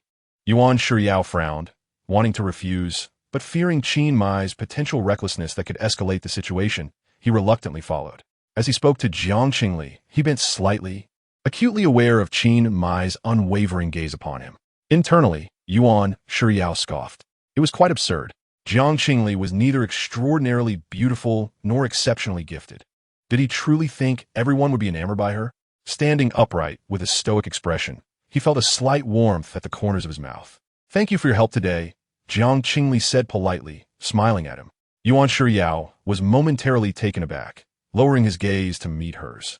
Her face, free of makeup, was notably pale, with a hint of rosy beauty, and her eyes sparkled like hidden stars, drawing him in irresistibly. As he stood, his fingertip brushed against her hair. In that fleeting moment, he caught a whiff of fragrant roses. The usually composed young man felt momentarily dazed before forcefully regaining his focus. No need for thanks. Yuan Shiyao replied softly, it is my duty. His tone remained steady, though slightly husky. After saying this, he turned to leave. As he pushed the door open, Yuan Shiyao walked side by side with Qin Mai towards the disciplinary office, only to realize belatedly that this was the second time she had expressed her gratitude. His long fingers unconsciously rubbed together, as if caressing delicate rose petals. Meanwhile, in the infirmary, Bai Li Jing discarded medical waste and looked up, smiling at Jiang Qingli. He spoke softly, it seems it's just us now. Chapter 42. A desire for reward. Bai Li Jing's hand rested on Jiang Qingli's ankle, gently stroking it, causing a slight tickle. Jiang Qingli felt no pain. Glancing down, she noticed her injury had already healed. The redness and swelling completely subsided. The medical advancements of the interstellar era were remarkable, allowing for such swift recovery. Impressive, Jiang Qingli murmured, unable to contain her admiration. This medicine heals minor injuries quickly, but for larger wounds, a professional medical pod is more effective, Bai Li Jing replied with a smile. You often helped me apply this when we were younger, he added. Jiang Qingli nodded but suddenly froze. She felt an odd sensation upon realizing his tone was explanatory. If this was a medicine commonly used in their childhood, it suggested its widespread use, implying that familiarity would negate the need for explanation. The last encounter with Qin Shu had also involved Bai Li Jing beside her, elucidating the origins of the Melt Star Society, which was clearly common knowledge throughout the school. Realizing this, a chill ran down Jiang Qingli's spine, and her heart sank. What if Bai Li Jing had discovered her true identity as an imposter? Was he testing her, or had he already uncovered the truth? Sweat trickled down her back, and her mind went blank as she frantically considered where she might have slipped. The more she thought about it, the more she felt an overwhelming sense of vulnerability. It was no wonder the system had warned that previous hosts had met untimely ends. They were all astute individuals, making survival improbable. What did Bai Li Jing mean when he said it was just the two of them? Did he imply that being alone would facilitate eliminating witnesses? Panic gripped Jiang Qingli as she stiffened, staring at her fingers, utterly uncertain of how to proceed.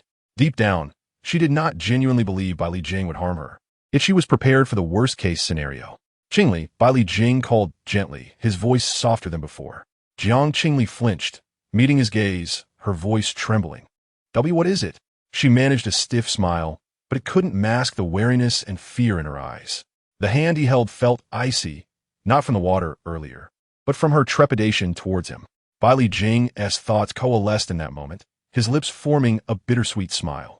Just as he was about to release her hand, she tightened her grip, her expression increasingly tense, her small face taut.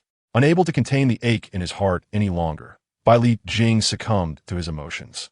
He raised his hand to cover her eyes, embracing her gently, and sighed softly. "Do not look at me with such a gaze." Through the fabric of his shirt, the warmth of the young man's body enveloped Jiang Qingli. With her ear pressed against his chest, she could hear the strong and steady beat of his heart, a familiar sense of reassurance washing over her. "Qingli," Li Jing spoke tenderly, his palm gently patting her back, striving to soften his tone. "When I mentioned our childhood, I had no ulterior motives. I merely wished to convey that I still remember my promise to you. I know you are." Li Jing's voice suddenly faltered. His eyes widened slightly. Why could he not utter a sound? He attempted to continue. "I know you are not the same as before." But it was as if the volume had been turned down on his voice.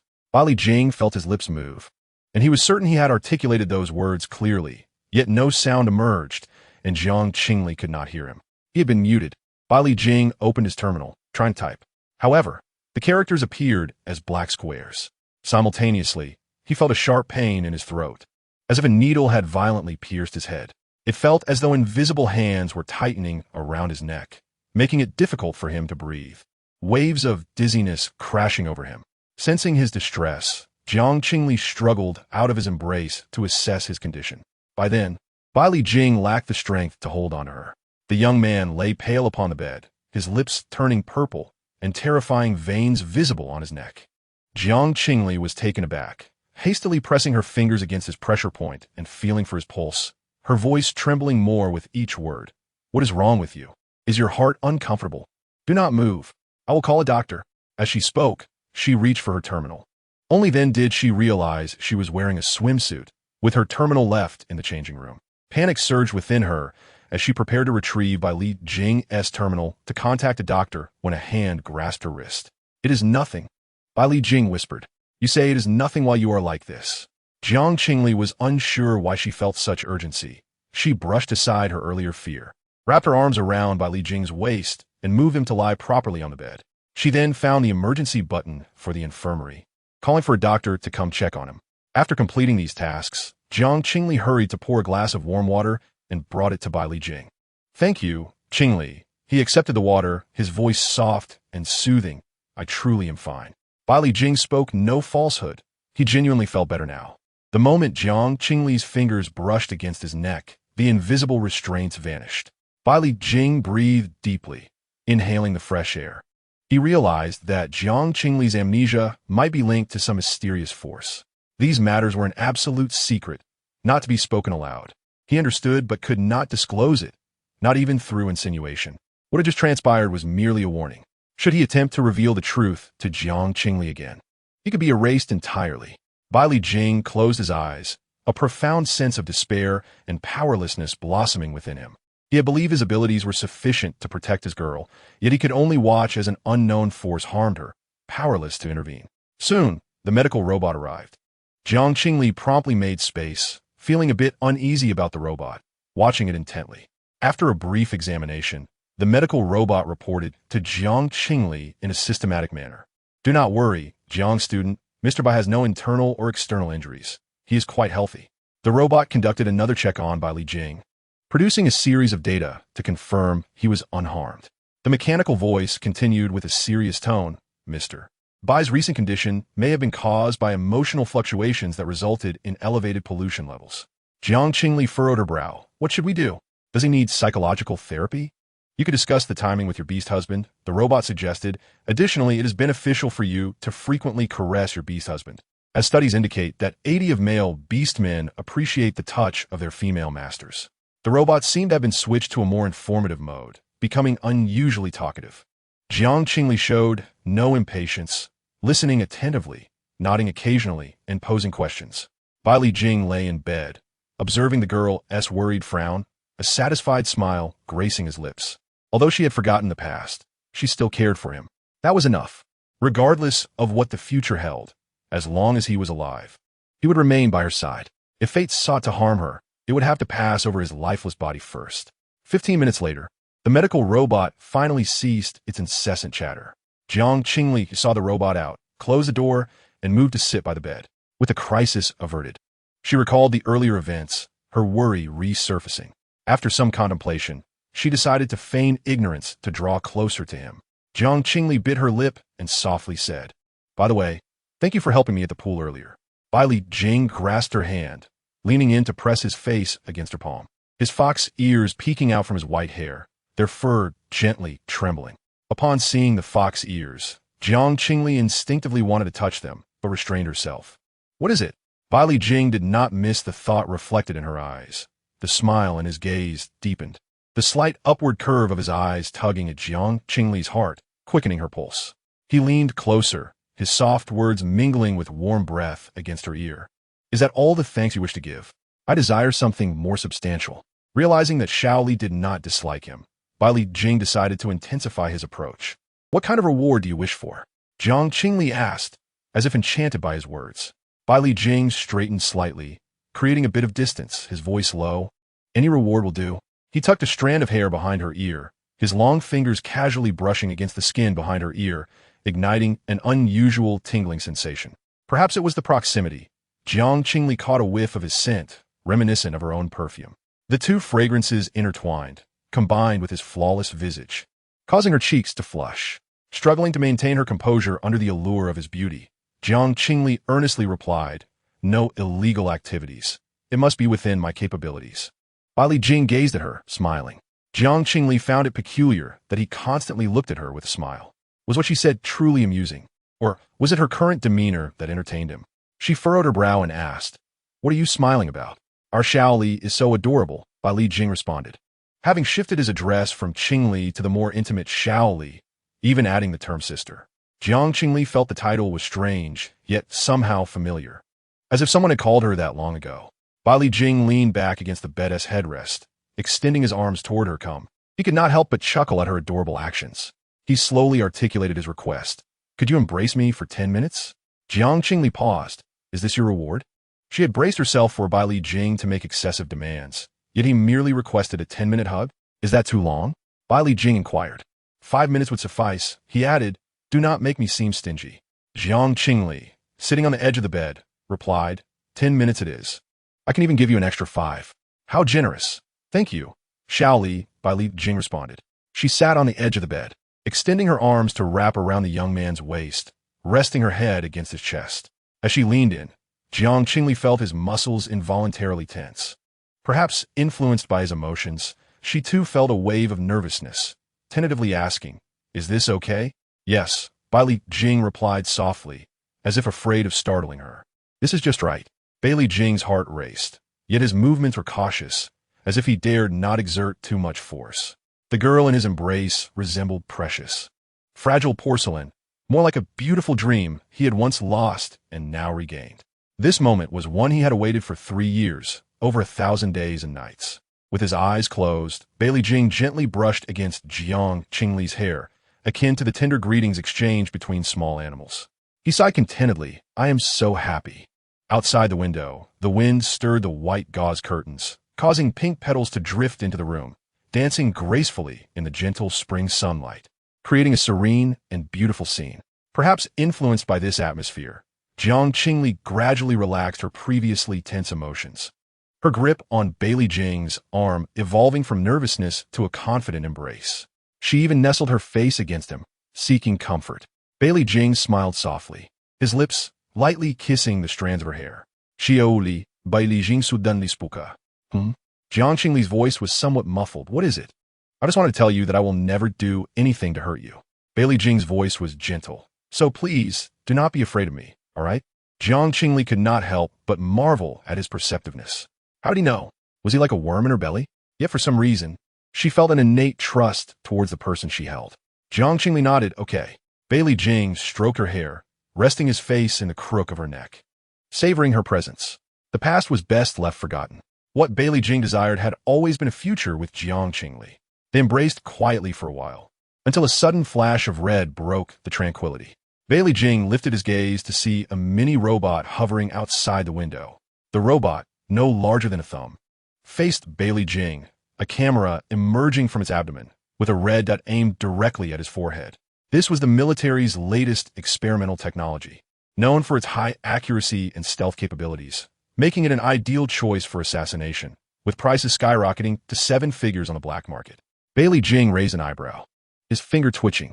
In the next moment, a translucent barrier enveloped the robot, and a whirlpool of water surged violently within the confined space, crushing it silently within moments. Jiang Qingli remained blissfully unaware, simply enjoying Bailey Jing's delightful scent, the warmth of his embrace, and the comfort of resting her head against his muscular frame. Unbeknownst to her, her eyelids grew heavy, and she drifted into slumber, clutching Bailey Jing's waist and inhaling his fragrance. Previously, she had taken pleasure in watching peculiar dramas, where characters would lay their heads on each other's laps or carry each other to bed. Bailey Jing chuckled helplessly, his fingertips playing with her hair. About an hour later, the door was suddenly pushed open. Bailey Jing's first instinct was to cover Jiang Qingli's ears to shield her from any disturbance. Only then did he raise his eyes to the intruder. A defiant youth stood at the doorway, glaring at their intimate posture with a displeased expression. His eyes filled with contempt, as if scolding them for their closeness. Bailey Jing shielded Jiang Qingli with a barrier, muffling her hearing, and gently inquired, "What happened?" "That scoundrel has already received a thrashing from me." Qingli stepped inside, exuding the confidence of a triumphant general. An hour ago, in the interrogation room, a large screen displayed footage from the swimming pool, where a girl struggled desperately in the water, her plight pitiable. Yu Chenglan observed the video with the poise of someone watching a movie. He nonchalantly explained to the inquirer, "Miss Jiang and I were once engaged, and we had a good relationship. Now we are friends, and I merely played a small joke on her. We used to be like this, and she never got angry. In fact, she enjoyed it." Yu Chenglan tapped his forehead, a hint of distress crossing his features. "Sometimes I wonder if she has a penchant for masochism." Before he could finish, the door was abruptly yanked open from the outside. Qingli stepped forward and landed a punch squarely on Yu Chenglan's eye. Gasps echoed around the room. The inquirer hurriedly interjected, "Your Highness, this is the interrogation room. Please remain calm." "I am perfectly calm," Qingli retorted, delivering another blow to Yu Chenglan's other eye. Still unsatisfied, he seized Yu Chenglan by the collar and slammed his face against the wall. Bang! Bang! Bang! Yu Chenglan quickly regained his senses and retaliated, grappling with him. The interrogation room had nullified their abilities, and Yu Chenglan, a pampered aristocrat, was no match for the streetwise Qingli, who left him searching for his teeth. The fight was finally interrupted by a call from the captain of the Empress's royal guard. However, Qingli had already satisfied his thirst for violence, and he did not mind facing confinement, responding affirmatively before hanging up. He truly knew how to savor the moment. Qingli scoffed softly, yet he refrained from waking Jiang Qingli. He reached out and pinched the girl's cheek, just as she slowly opened her eyes. Rubbing her eyes, Jiang Qingli recognized the person before her and expressed surprise. "How did you get hurt?" Qingli bore several faint scratches on his face, inflicted by Yu Chenglan's hands. He cleared his throat. "It's not important. Let me show you something first." Chapter 44. "I will take good care of her," Qingli said, pulling out his terminal and displaying a series of photographs for her to see. The images captured Yu Chenglan in various states of distress. One depicted him being kicked and crashing into a corner, convulsing. Another showed him with several handprints on his face, enraged as he lunged forward only to be met with a punch. The most satisfying image showcased Qingli dumping a trash can over Yu Chenglan's head, debris cascading over him. The final image displayed Yu Chenglan looking down with disdain at Jiang Qingli on the large screen behind him. For the past 20 years, Yu Chenglan had often looked down upon everything, believing himself to be noble, yet he was now toppled by someone of even greater stature, reduced to an object of ridicule. What a bitter irony. Qingli had intended to show these photos to bring Jiang Qingli some joy, but to his surprise, she did not erupt into laughter. Instead, she reached out to touch his head. "I didn't expect you to help me take revenge. You must have worked hard fighting outside," Jiang Qingli said with a smile. "Thank you, goodbye."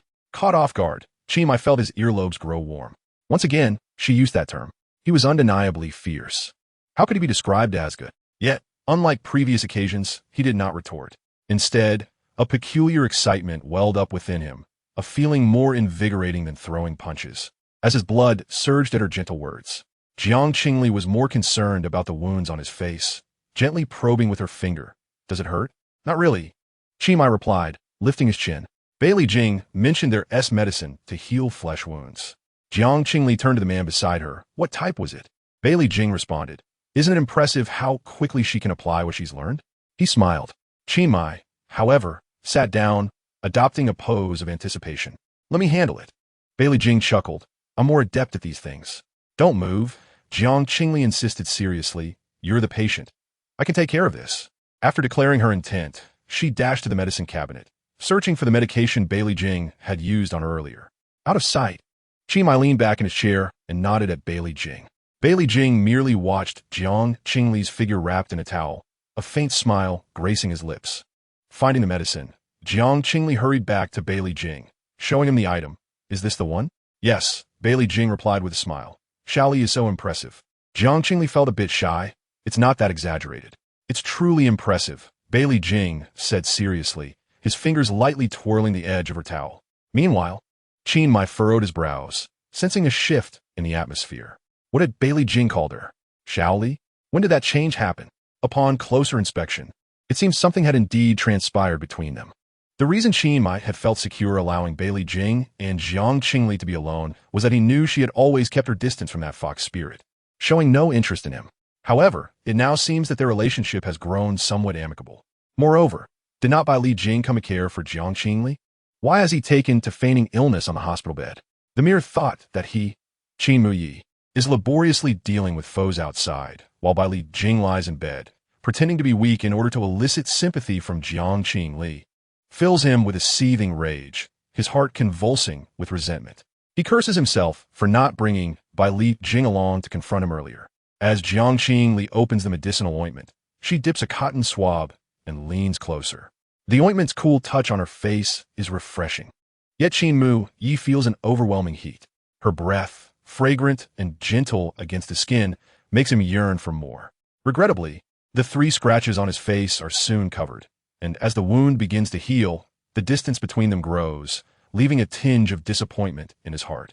Had he known, he would have allowed that inept fool to strike him a few more times. The terminal emits an untimely vibration. Jiang Qingli nods, affirming without a hint of hesitation or inquiry about what she should do. Qingli should feel relieved by her sense of boundaries and understanding, as he initially envisioned a stranger-like relationship with the female protagonist. Yet, at this moment, he is engulfed by a profound sense of dissatisfaction and emptiness. The reason for this sentiment eludes him. Nuo waits in the garage, observing as Jiang Qingli supports Bailey Jing, who appears frail and delicate, his eyes subtly twitching as he falls into silence.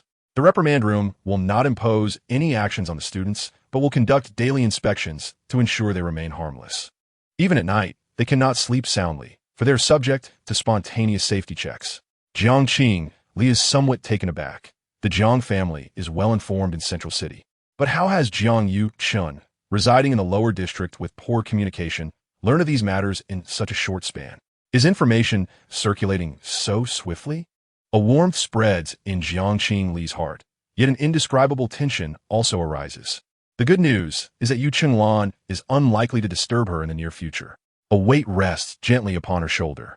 Jiang Qingli glances sideways to see Bailey Jing leaning against her, his brow slightly furrowed, long eyelashes casting shadows, resembling a delicate beauty in need of care. Her heart softens, and recalling the words of the robot, she softly asks, "Would you like me to assist you with some healing?"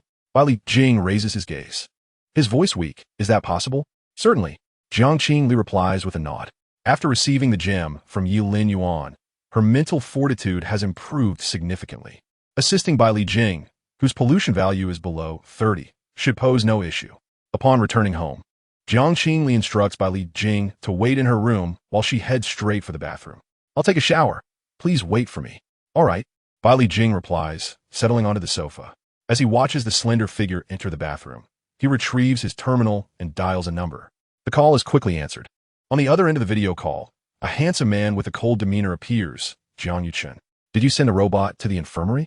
Bailey Jing asks directly, silencing the sound with a barrier. Are you still unable to accept my marriage with Xiaoli? Jiang Yuchun's voice drips with sarcasm as he responds, you were never on a list of suitable mates. Bailey Jing crosses his legs, shedding the frail demeanor he displayed before Jiang Qingli, with a hint of obsession gleaming in his gentle eyes compared to those outsiders. I believe I am far more deserving to be by your side. Jiang Yuchun emits a mocking laugh. You think you are worthy? We grew up together, knowing each other intimately. I swore loyalty to her before the beast god. Bai Li Jing continues, smiling as he speaks. You were present at that time too, big brother-in-law. Upon hearing those last three words, Jiang Yuchen's eyes narrow sharply, radiating a chilling anger that solidifies the air around him. If they were to face one another, a cataclysmic confrontation would be inevitable. Unfortunately, Jiang Yuchen cannot leave the lower district until the transfer order is issued. The sound of water diminishes, and Jiang Qingli hesitantly calls out, Bai Li Jing, I forgot to grab a towel. Could you please fetch one for me? Bai Li Jing replies affirmatively, turning to the visibly tense Jiang Yuchen with a reassuring smile. Do not worry, I will take good care of Shaoli. Bai Li Jing picks up the towel and strolls toward the steamy haze. As chapter 45 unfolds, Jiang Qingli hides behind the door, extending a hand through the slight opening. Her fingers flounder in the air, failing to grasp the towel, instead encountering something else. As she traces the texture, she muses, Why is it your hand? Where's my towel? I apologize. Bai Li Jing smiles gently. I reached out incorrectly. Did I startle you? Bai Li Jing lowers his eyes, his fingertips brushing against the lingering moisture that had touched his palm. Recalling the pristine white wrist that had just extended, the young man feels a heaviness in his breath. He swallows hard, closing his eyes to suppress the impure thoughts that assail him, and reaffixes a gentle smile, akin to a loyal hound awaiting his master's command. Jiang Qingli soon emerges from the bathroom, dressed in a nightgown. Upon seeing Bai Li Jing waiting for her, she exclaims in surprise, What are you doing here? I wish to speak with you more quickly, Bai Li Jing replies, his gaze falling upon her damp hair. Shall I assist you in drying it? No. I can manage with my hairdryer, Jiang Qingli replies, rummaging through the cabinet for the face mask recommended by Lin Shiyu. Though drying hair here is quite convenient, taking less than a minute, many females prefer to use specialized devices for a more gradual drying process while simultaneously nourishing their hair. Bai Li Jing approaches her recently. I have also learned about care and massage. May I assist you? Jiang Qingli, somewhat skeptical, nods. 20 minutes later, Yin Nuo stands at the partially open door of a lounge, his hand poised to knock, frozen in hesitation. Inside, the soft pleas of a girl can be heard. Be gentle, don't touch there. How about this? A deep, gentle voice responds with a hint of restraint. After a brief pause, a satisfied hum follows. Yes, that feels wonderful. Yin Nuo's brow furrows slightly, his lips forming a tight line. Just as he contemplates, the door swings open from within. The male, clad in a white shirt and exuding warmth, appears impeccably dressed. Yin Nuo's gaze shifts behind him to see Jiang Qingli strolling over. Her skin slightly flushed, but showing no other signs of distress. Are you feeling better? Bai Li Jing inquires. Much improved. Your massage technique is remarkable. Jiang Qingli cannot help but praise him. Is this a skill that a mate should possess? Bai Li Jing smiles, embodying the essence of a dutiful partner. Yin Nuo raises his eyes, surveying the girl's face. Miss, the Yu family has sent a gift and has invited you to dinner tomorrow night. Yin Nuo nods, preparing to take action when a sudden knock interrupts. An anxious voice from the servant calls out, You cannot go in there. That is the young lady's room. Stop him. Someone apprehend him. Jiang Qingli furrows her brow, hurrying to the door. As she opens it, she sees a striking young man racing toward her. He wears a translucent shirt, his movements imbued with an alluring grace, and upon closer inspection, bears a resemblance to Yu Chengluan. Several servants, upon seeing Jiang Qingli open the door, panic and swiftly restrain him, urgently exclaiming, Miss. They then cover his mouth, awaiting Jiang Qingli's decision. What is going on? Where did this male come from? Jiang Qingli is taken aback, glancing at Yin Nuo. Yin Nuo steps forward, blocking her view, and bows slightly, Miss. This is a compensatory gift sent by the Yu family. Jiang Qingli responds, So, they believe that by failing to win over Yu Chengluan, they could simply send a counterfeit version instead? The gray wolf male's eyes dim as he apologizes. I am sorry, miss. It was my oversight. The servants, seeing this, assume Jiang Qingli is enamored with the Yu family's gift and hastily assert, Miss, if you desire, I can take him downstairs for cleaning and inspection. The young man breaks free from the servant's grip, raising his voice, Jiang miss, you can try me. I resemble young master Yu quite closely. Jiang Qingli felt a surge of irritation upon hearing that name. You are even less worthy than Yu Chengluan. Come back. I shall break your legs. The youth was dragged out and discarded at the door. He attempted to knock, but the bodyguards glared at him menacingly, ready to silence him at the slightest provocation. Once he left the Jiang family estate, he called Yu Chenglan and recounted the conversation verbatim. Yu Chenglan raised an eyebrow. Did she truly say you are inferior to me? The youth, feeling utterly defeated, lamented that she hadn't even glanced his way. At this, Yu Chenglan rested his chin on his hand and scoffed disdainfully. He had sent this individual to infiltrate the place, intending to monitor Jiang Qingli's movements and exert some torment upon her. Little did he know that Jiang Qingli would reject him outright, proclaiming that this man was beneath her. Initially, Yu Chenglan had thought Jiang Qingli merely possessed looks, but now it seemed she had a discerning eye. Indeed, her actions at the pool today were clearly aimed at garnering his attention, and her public accusation of him stemmed from lingering affections, twisted by resentment. This thought filled Yu Chenglan with a sense of pride.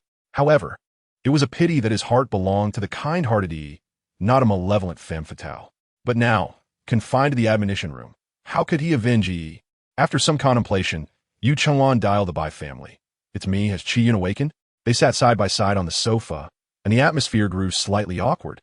During their previous therapeutic sessions, it had either been under the duress of Yi Lin Yuan or the extreme circumstances of Qin Mai's beastly behavior. This was the first time they were seated with such formality.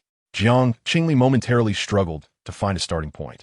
After some thought, she resolved to employ the same method she had used on Qin Mai. Bailey Jing, she whispered, beckoning him to lower his head, allowing his ears to be exposed. Bailey Jing bent down, his fox ears naturally emerging. Delicate fingers grasped the tips of his ears, gently caressing them. The fox's fur was impeccably maintained, its snow white. Soft long hair, an irresistible delight.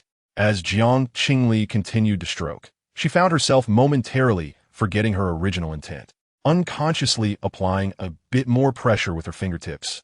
The young man let out a muffled groan.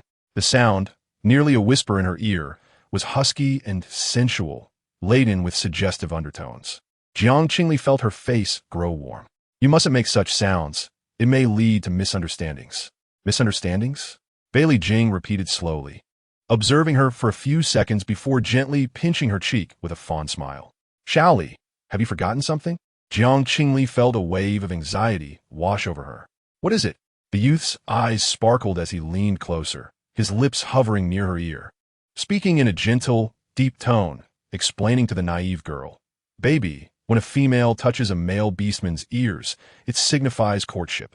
Jiang Qingli was taken aback. She felt her body stiffen, petrified, her voice trembling in shock. Courtship? Bailey Jing nodded. In that moment, Jiang Qingli felt her blood run cold. Images flashed through her mind of the recent instance where she had asked Qin Mai to expose his ears, even reaching out to touch them. At that time, she had been somewhat displeased by his lack of cooperation, deeming him petty. However, upon realizing that touching ears equated to courtship, she now understood that Qin Mai had indeed restrained his temper towards her. After all, they had previously agreed that she should not be overly familiar with him. Yet, she had been the one initiating courtship. Jiang Qingli buried her face in her palm. But more horrifying was the recollection of the day after her arrival in this world, when she had touched Yin Nua's ears. Qin Mai was at least her nominal beast husband, while Yin Nua was merely her steward in an employment relationship. Her actions were no different from workplace harassment. Jiang Qingli felt a wave of regret and wished for a hole to swallow her whole. Noticing her expression, Bailey Jing's heart sank, and he softly inquired, What's wrong? Nothing. Jiang Qingli waved her hand, attempting to maintain her composure. However, under Bailey Jing's concerned gaze, her frustration only deepened, and with a sigh, she buried her face in his embrace. Bailey Jing, please don't be angry. The girl nestled closer, lifting her head to meet his gaze. Her voice muffled as she explained, I genuinely only intended to soothe your feelings and provide therapy. There was no intent of courtship. It's all right, Bailey Jing replied, gazing into her eyes with a smile. I have those intentions. In his beautiful eyes, it seemed as though a splendid flame flickered. Jiang Qingli felt her face inadvertently heat up. She truly didn't understand how he could utter such explosive words with such a cheerful expression. It was a bit too much. Jiang Qingli now felt a twinge of regret. She had initially planned to keep her distance from him, yet here she was, ensnared by his few words and frail demeanor. She had forgotten that Bailey Jing had harbored feelings for the original owner for many years, viewing her as his white moonlight. Bailey Jing cradled her face, his lips inching toward hers. However, just as their lips were about to meet, she turned her head away, causing his lips to brush against the side of her mouth. Jiang Qingli furrowed her brow, pressing her lips together, her eyes reflecting evident conflict and frustration. "What's wrong?" Bailey Jing asked cautiously, lowering his voice. Jiang Qingli was at a loss. Just the thought of Bailey Jing's affection for the original owner over the past decade, and her now accepting his feelings while embodying that identity, filled her with intense resistance. Xiao Li, his actions, laden with a strong sense of invasion, felt incongruous against his gentle facade. Bailey Jing leaned down, burying his face in the crook of her neck. "Was that too fast? If you're uncomfortable, we could take it slow, all right?" "Xiao Li, baby," the youth's voice carried a humble plea. "I will always be yours. You may treat me however you wish. Come to me whenever you desire. Please don't dislike me, all right?" For some inexplicable reason, hearing him speak in such a tone felt as if an invisible hand was squeezing her heart, rendering her breathless. She straightened up, almost without thinking, grasping Bailey Jing's chin and kissing him. Jiang Qingli was still somewhat inexperienced with kissing. Her movements were awkward and clumsy, merely rubbing her lips against his. Instead of a kiss, it felt more like she was marking him, leaving her imprint upon him. The young man, initially shocked, soon became still, surrendering himself to her gentle nibbles. Bailey Jing dared not even blink, as if he had suddenly entered a magnificent dream, fearful that any sudden movement would shatter it. After a few minutes, Jiang Qingli's lips tingled, prompting her to pull back. It was then that she realized she had inadvertently pinned him to the sofa, sitting atop his waist. Coming to her senses, Jiang Qingli felt a wave of embarrassment. "Why are you so still? Am I that poor kisser?" "Not at all," Bailey Jing responded, as if awakening from a daze, his eyes sparkling with surprise. "It was wonderful." Jiang Qingli wiped her lips, leaped off the sofa, and feigned calmness as she cleared her throat. "All right, it's getting late. Let us get some rest." Just as she took a couple of steps, her hand was suddenly grasped. "Xiao Li, may I stay?" Bailey Jing lowered his gaze, appearing somewhat dejected. "When you kissed me earlier, I felt so much better. It seems that as long as I am near you, my headache dissipates. Please, let me stay tonight. I can sleep on the floor." His words were both pitiful and heartfelt. Jiang Qingli immediately felt a pang of guilt. Just moments ago, she had scolded him for being motionless, yet he was clearly unwell. "Shall I help you with therapy first?" Jiang Qingli's voice softened. "It's all right. My pollution level isn't very high. We can do that later." Bailey Jing took her hand and pressed it against his face, his eyelashes fluttering. "As long as you touch me more, kiss me more, I will feel much better." His face was truly born for stardom. Up close, his porcelain skin bore no blemishes, and every feature was strikingly beautiful. Just a few words from him could enchant anyone, making it hard to resist the urge to draw closer. Jiang Qingli nodded in agreement. That night, Bailey Jing finally spent the night in Jiang Qingli's room. He took the initiative to bring his bedding from his own room, claiming he wished to sleep on the floor. However, halfway through spreading it out, Jiang Qingli could no longer bear it. She patted the space beside her and said, "If you don't mind, why not come sleep on the bed?" Thus, Bailey Jing, cradling his little green plum, enjoyed a particularly sweet night's sleep. The following morning, Jiang Qingli was roused by the sound of a ringing. She stretched her hand from under the covers, fumbling at the bedside for a while until she found the terminal and connected to a video call. The video displayed a holographic image of a young man seated on an opulent sofa, his brow slightly furrowed in discomfort. "Are you awake?" he asked. Upon hearing his voice, Jiang Qingli squinted her eyes open and, meeting his gray-blue gaze, she finally registered his presence, curling her lips into a smile. "Qin Mu Yi, good morning." Upon making eye contact with her smile, Qin Mu Yi froze momentarily and replied dryly, "Morning." He rubbed his neck awkwardly, trying to be polite. "Why don't you sleep a little longer? I can call you back later." "That's all right." Jiang Qingli rubbed her eyes. "What do you need?" There was actually nothing of great importance, but for some reason, as she gazed at the girl's soft cheeks, the usually straightforward Qin Mu Yi felt quite uneasy. His gray-blue eyes darted around, unable to meet her gaze directly. After a few seconds, he finally steadied himself and asked, "Yu Qinglan hasn't been bothering you again?" "Has he?" "No," Jiang Qingli replied. "He's been locked up." "Then that's good," he began, but before he could finish, a long hand from behind wrapped around the girl's slender waist. A warm, husky voice, distinctly masculine, chimed in, "Baby, whose call is this?" The air seemed to freeze for a few moments. Qin Mu Ye's brows knitted tightly, his gray-blue eyes brimming with displeasure, his canine teeth grinding together. The handsome fox tribe youth appeared oblivious to the irritation in Qin Muye's gaze as he embraced the girl from behind, his chin resting gently on her shoulder. His tone languorous. "Oh, it's you, Muyi. Do you have something to discuss with Xiaoli?" As he spoke, he tightened his embrace. Jiang Qingli realized he genuinely enjoyed holding her. Last night was the same. He kept her close, his fluffy foxtail brushing against her leg and waist. She found it too warm and pushed him away, only to cling back to him moments later, grumbling softly. Eventually, she grew accustomed to his presence. However, being in front of another male, Jiang Qingli felt her cheeks flush and lightly slapped by Li Jing's hand. "Stop it," she admonished softly. Last night was indeed like this. Bai Li Jing mimicked her tone, whispering with a smile in his eyes. Their long fingers intertwined, and he smiled contentedly. After this, he seemed to remember they were still on a video call and looked back at the screen, gently inquiring, "Is there anything else?" On the other end of the call, Qin Mu had already risen in anger. He took several deep breaths to regain his composure, yet his face remained tense. "You two spent the night together?" Bai Li Jing chuckled helplessly. "Mu Yi, it is the female lord's freedom to spend the night with whomever she chooses. You have overstepped your bounds." As he spoke, he lifted the girl's hand to his face, his eyes filled with tenderness, exuding a sense of intimacy. Qin Muye's mind erupted in chaos. They had truly spent the night together. Observing their clingy demeanor, he wondered how far things had progressed. Was it merely hugging, kissing, or something more intimate? His gaze fell upon the girl's petal-like lips, and his eyes burned with jealousy, wishing he could storm in and tear that fox apart. Pinning her down and marking her as his own. "Din Muye, Jiang Qingli nudda. Have you taken leave from your academy?"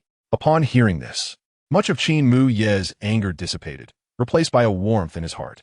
Last night must have been an accident. Bai Li Jing, that cunning fox, was an expert at acting, and Jiang Qingli, being somewhat naive, was easily deceived. It was not her fault. Besides, while the fox may have taken her body, her heart still cared for him. Qin Muye's expression softened slightly. "No need for leave. I'll only be gone for 3 days." Jiang Qingli frowned. "Is that really necessary? Do you miss him that much?" Before she could finish her sentence, a soft, delicate female voice suddenly interrupted from behind. "Your Highness." Dressed in a flowing white gown and white shoes, adorned with pearls in her hair, Bai Yi looked exquisite yet fragile. She carried a dainty basket filled with several gift boxes. What was her purpose here? Qin Muyi recalled that Jiang Qingli did not favor this cousin of hers. It was early in the morning, and Bai Yi appeared in his territory dressed like this. If Jiang Qingli saw her, she would undoubtedly be furious. Qin Muyi hastily sought to explain, but his previously calm demeanor sank heavily once more. A flame of irritation ignited within him as he coldly questioned the servant who accompanied her, who allowed her to enter. The servant was taken aback. "She claimed to be your sister-in-law, and also the female lord of young Master Yu. She wished to apologize to you regarding the incident with the beast man." "Your Highness, please do not be angry," Bai Yi interjected, timidly lifting her gaze, her watery eyes appearing pitiful. Her soft voice carried a heavy sense of regret. "I am here to apologize on behalf of Chenglan. His nature is somewhat spoiled, but he does care for Sister Qingli. That day, in the reprimand room, he did not mean to retaliate. I hope you can forgive his offense." Even if Qin Muyi was rough around the edges, he could not bring himself to harm someone as fragile as her. Suppressing his anger, he asked coldly, "Why should I?" Bai Yi tightened her grip on her skirt, taking a deep breath, resembling a forced little flower. She raised the gift in her hand, her voice trembling. "If you could let Chenglan go, I would do anything you ask." She bit her lip, her voice quivering as she uttered, "Brother-in-law." Qin Muyi was taken aback. Irritated, he directed a glance at the servant. "Are you telling them that I'm accepting bribes here?" The servant shook his head vigorously. No, Your Highness, I am innocent. I said nothing. I don't accept gifts. You can leave." Qin Muyi waved his hand irritably. After saying this, he pushed past her and headed outside. He needed to find a quiet place to explain things to Jiang Qingli. They could not meet if she were to become angry. That crafty fox would seize the opportunity, and it would truly drive Qin Muyi mad. However, as he passed by Yi, she grasped his clothing. "Brother-in-law." She raised her face, biting her lip as if she made a resolution. "I know Sister Qingli's personality does not allow it, but I can help provide emotional healing." As she spoke, a blush crept onto her cheeks. "I won't tell anyone, if you need." Before she could finish, Qin Muyi interrupted her with a single phrase. "Are you sick?" In that instant, Bai Yi heard the system's announcement sound. Ding! Target Qin Mu Ye's affection level, 10. Punishment for the host. Beauty value -10. Charm value -10. Item. Fair Skin Beauty Cream ineffective for 1 week. In an instant, Bai Yi's skin visibly dulled and turned sallow. She panicked. Earlier, she had visited Yu Chenglan and had painstakingly raised her affection level, only to have it drop so drastically now. How could this be? Yu Chenglan had clearly mentioned that when he asked Qin Mu Yi whether he came for Jiang Qingli, Qin Mu Yi had denied it. Thinking from a utilitarian perspective, she believed she could help Qin Mu Yi with emotional healing to bridge the gap. Yet her affection had still plummeted. Seeing Qin Mu Yi about to leave, Bai Yi hurried to chase after him, but her foot stumbled and she fell straight into his embrace. The servant's eyes widened in shock, never expecting such a scandalous incident of a sister-in-law flirting with a brother-in-law. They quickly averted their gaze. The next moment, a loud crash resonated as something heavy fell onto the carpet. Was it really that explosive? The servant looked up, but instead of witnessing the scene of the male beast man embracing the girl, they only saw Bai Yi sprawled on the ground, gifts scattered everywhere, looking utterly disheveled. Qin Mai stood aside, arms crossed, gazing down at Bai Yi with a chilling intensity in his gray-blue eyes. Should there be another incident, regardless of your gender, I will not hesitate to turn you into a pig's head and send you to accompany that ugly fish. After delivering his words, Qin Mai turned sharply and departed without acknowledging anyone else. He retreated into his bedroom, swiftly shedding the garments that Bai Yi had touched, and hurriedly dialed Jiang Qingli. However, the video call indicated that the line was busy. Chapter 48. The final showdown at the Green Tea Summit. Jiang Qingli had not intentionally ended Qin Mai's video call. Rather, she had been interrupted by another incoming video. On the other end of the line appeared the youthful and exquisite visage of a boy. He seemed startled to see Jiang Qingli's holographic projection before him and tentatively extended his hand. His fingers passed through the girl's face, a mere illusion. Jiang Qingli smiled gently and asked, "Do you need something?" After a brief pause, she called out his name, Gunyan. Gunyan's gaze fixated on Jiang Qingli's lips, and upon hearing his name, the tips of his fair ears flushed with color. I apologize, sister. I intended to save your contact on the new terminal, but accidentally pressed something and dialed you instead." The handsome youth bit his lip lightly, raising his eyes with a shy demeanor, his delicate, glass-like orbs glancing anxiously toward her. "Sister, did I take up your time? I'm so sorry." Seeing his timid nature and recalling that he had just turned 18, having traveled alone from the 12th city to the central city, Jiang Qingli felt a pang of compassion. "I'm not angry," she reassured, softening her tone. "Where are you now?" Gunyan's eyes sparkled with excitement as a pair of soft, white rabbit ears perked up above his head. "I'm the 4th District, sister." The hierarchy in the 12 cities was stark, with the 4th District bordering the upper 3, directly governed by the military. Access for someone like Gunyan, a native of the lower city, was exceedingly challenging. Even with the identity of a noble beast husband, his identity would be reinvestigated, a process that could take a month if complicated.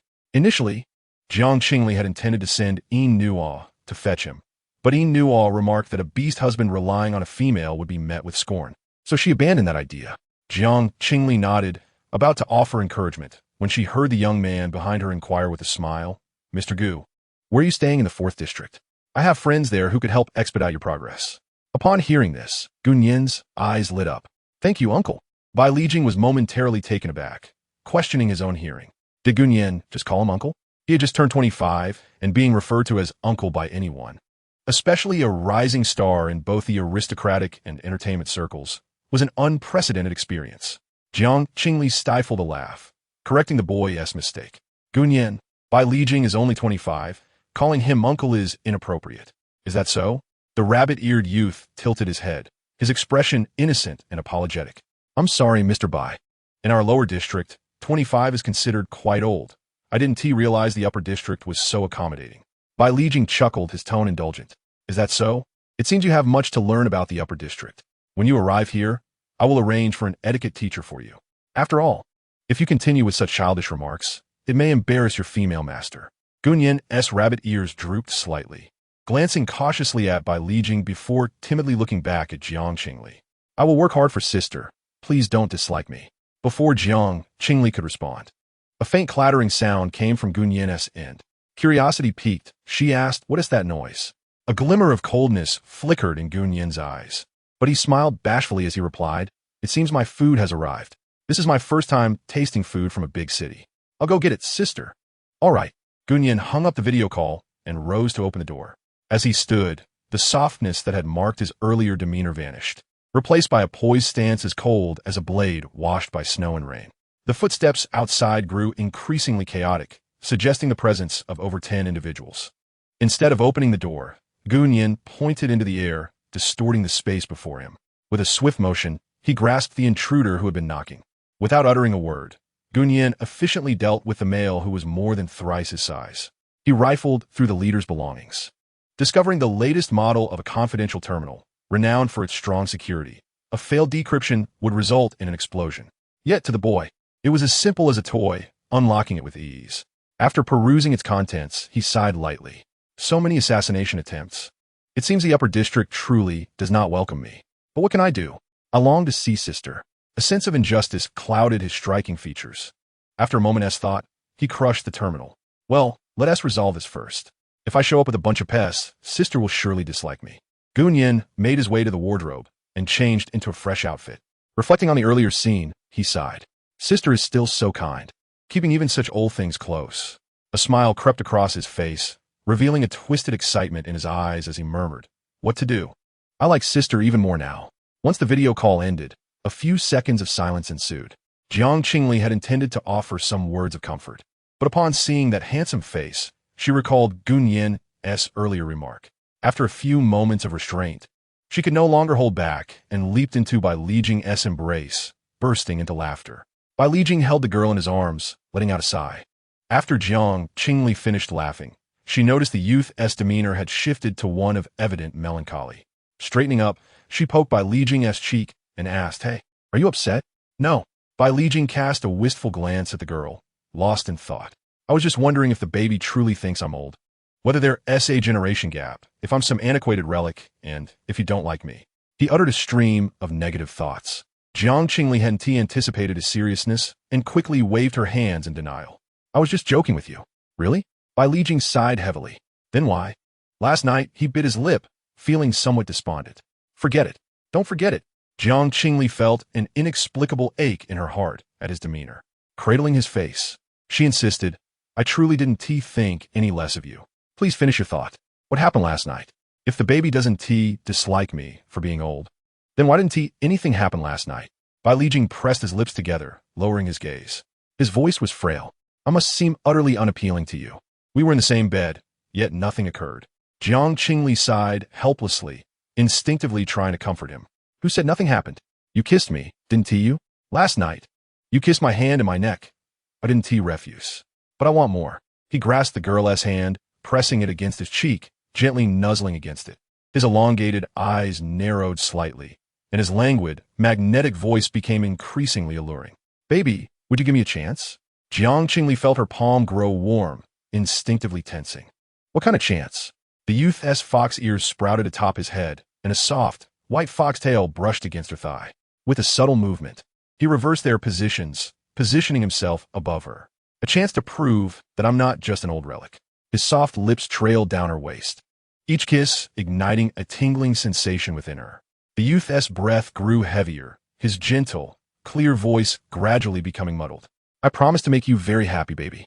In the upper district, there existed those skilled in Chapter 49. "Baby, look at me." The sensation was overwhelming. In a bright morning light, Jiang Qingli shivered slightly. The youth, who had been leaning over her, paused, his gaze as palpable as if it could traverse every inch of her snow-white skin. "Why aren't you speaking?" Jiang Qingli felt a surge of urgency, though she hesitated to meet his gaze. For reasons unknown, while she felt at ease engaging in intimacy with Yi Lin Yuan, being with Bai Lijing evoked an intense, peculiar sensation. The heart raced uncontrollably, and her face burned with warmth, making her hesitant to gaze upon Bai Lijing's countenance. An inexplicable sensation enveloped her, as though a familiar person had transformed into a husband, evoking an eerie sense of seduction. Sensing her unease, Bai Lijing gently supported her knee with one hand and softly beckoned, "Baby, look at me." Jiang Qingli followed the sound of his voice, witnessing a striking scene. That flawless visage, typically displayed on the grand screen, was now pressed against her thigh, his breath scorching enough to send shivers down her spine. Jiang Qingli ached to turn away, yet his elongated eyes seemed destined to captivate her, the subtle arch at the corners of his eyes both teasing and enchanting. Just as she felt herself on the brink of faltering, he chuckled softly. I am about to begin. Jiang Qingli's body stiffened noticeably, yet she did not avert her gaze. Bai Li Jing's heartbeat quickened, having spent 7 years in the entertainment industry since debuting at 18. He was accustomed to the scrutiny of cameras. He had mastered the art of handling various gazes. Yet no one knew that he had never learned to cope with Jiang Qingli's. In every moment she looked at him, Bai Li Jing found himself at a loss. Even now, as he swallowed hard, the taste of her sweetness filled the air, igniting his senses and fraying his reason. A deep thirst surged within him, an overwhelming desire to consume every inch of her essence, to intertwine with her eternally. Moments later, under Jiang Qingli's gaze, Bai Li Jing parted his lips and leaned in for a gentle kiss. Jiang Qingli stared blankly at the ceiling, the recent wave of dizziness rendering her weak. As if the ceiling itself might collapse upon her. The heat on her face lingered. She intended to touch her forehead, but was instead lifted by strong arms. Bai Li Jing placed her on his lap, gently pressing a glass against her lips, his voice husky yet soothing. Drink some water to soothe your throat. After a brief pause, he added with a light laugh, Shall I feed you? His words flooded Jiang Qingli's mind, leaving her incredulous. Bai Li Jing, who usually spoke little, had become unexpectedly loquacious. Though they had not reached the final step, the moment felt interminably long. This man was utterly terrifying. With trembling fingers, she accepted the glass and sipped slowly, saying nothing. Yet Bai Li Jing perceived her attempt to delay. Had he been too intense? He reflected on his behavior, realizing he had been trying to restrain himself, but her adorableness was irresistible, her soft voice and rosy skin igniting his desires. He nearly exhausted his rationality to suppress his cravings. After a moment's thought, Bai Li Jing gently inquired, Are you satisfied? Jiang Qingli abruptly looked up, her gaze meeting his glistening lips, only to drop her head again, drinking more fervently. Yet Bai Li Jing noted her fair ears growing increasingly flushed. How adorable. He found himself parched once more. A knock resounded at the door, and Yin Nua's voice came from outside. Miss, there's a class at 1 o'clock this afternoon. Would you like to have breakfast now, or wait for lunch? He paused, lowering his voice slightly. Or would you like me to request a leave for you? It was only then that Jiang Qingli remembered to check the time. Seizing Bai Li Jing's wrist, she flipped it over, realizing it was nearly 10 o'clock. Goodness, had they truly squandered the entire morning together in the bedroom? Jiang Qingli felt her face grow even warmer as she pressed the communication button. No need. I'll go eat now. Bai Li Jing replied. I muted the sound earlier. As he spoke, he lifted Jiang Qingli, gesturing towards the wall, where a soft blue light swept across the room. Approaching the door, Bai Li Jing called out to Yin Nua, Prepare breakfast. Make sure she eats something. Yin Nua did not acknowledge him, calmly asking his mistress, Miss, what would you like to eat? I will prepare it. After a moment's thought, Jiang Qingli replied, Just some fruit. I will eat more for lunch. Understood, Yin Nua affirmed. He did not leave immediately, standing by the door. The innate, keen hearing of the gray wolf allowed him to clearly discern the conversation within despite the well-insulated door. I will change clothes. Do not follow me. The girl playfully chided. All right, Bai Li Jing responded gently. Call for me if you need anything. Moments later, footsteps approached, and the door swung open from the inside. Bai Li Jing's eyes curved with amusement as he faced the gray wolf butler. This is the first time. I hope it will be the last. I doubt that Jiang Yuchen sent you here to eavesdrop on your mistress's conversations. His tone was gentle, yet the words held a soft sting. Yin Nuam met Bai Li Jing's gaze without flinching, calmly stating, Mr. Bai Li, my loyalty lies solely with the Mississippi. After speaking, he turned and departed. Bai Li Jing raised an eyebrow. What were you discussing with Yin Nua at the door? Jiang Qingli asked, turning to him. A smile gracing his lips as he replied, Nothing significant. Merely informing him that I intend to share breakfast with Shaoli. Jiang Qingli had changed into a long dress. In this era of severe pollution and chaotic climate, the central city maintained a standard 4-season cycle through technology. As summer approached, the weather grew warmer. Jiang Qingli hesitated to wear a long dress, preferring the outfit she had purchased with Lin Shiyu. However, upon looking in the mirror, she discovered red marks on her waist, legs, and even her ankles. Bai Li Jing was more relentless than any mosquito. Reluctantly, she settled on a modest long dress. Bai Li Jing generously praised her appearance, even offering to style her hair. Jiang Qingli nodded in satisfaction. After a moment's thought, she pursed her lips and pointed at Bai Li Jing's waist. Would you like me to help you with that? He glanced down, then pressed a kiss near her lips, chuckling. Let us leave it for today. Such a service-oriented person? Jiang Qingli felt a rush of warmth. Before she could bask in a moment, he added, Baby, we are running out of time. You are impressive. She shot him a playful glare, feeling embarrassed for asking, and proceeded to do her makeup. While trying out lipstick shades, Jiang Qingli intended to wash her hands afterward.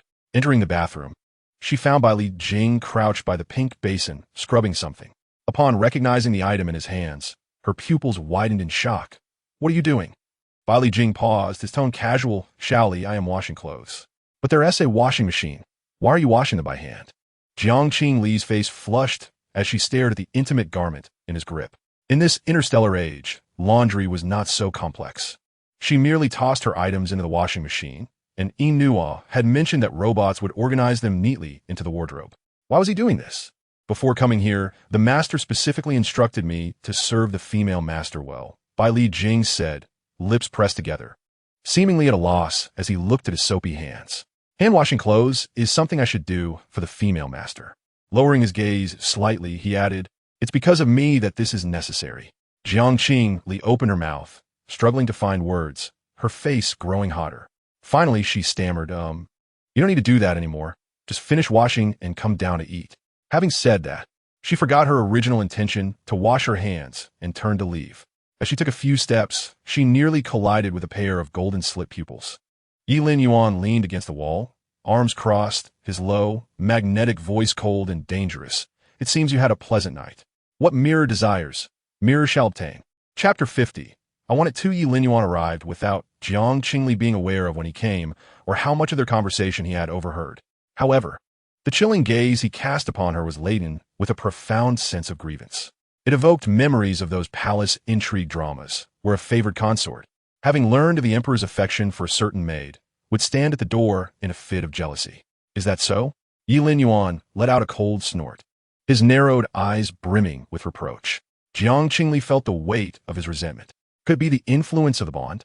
She stepped forward, tilting her head to gaze up at Yilin Yuan. So, please do not be angry, all right? As he lowered his gaze to meet the girl's smiling eyes, some of Yilin Yuan's ire dissipated. He huffed lightly, remarking, Who cares about you? His golden vertical pupils shifted to her delicate fingers, and he subtly moved his own fingers that rested at his side. Just as he lifted them a few centimeters, footsteps approached, accompanied by Bai Li Jing's cheerful voice. I put your clothes in the dryer, he said, walking over to Jiang Qingli, seemingly just realizing Yilin Yuan's presence. Mr. Yi, what a coincidence. Bai Li Jing appeared somewhat fatigued, brushing a few strands of white hair aside.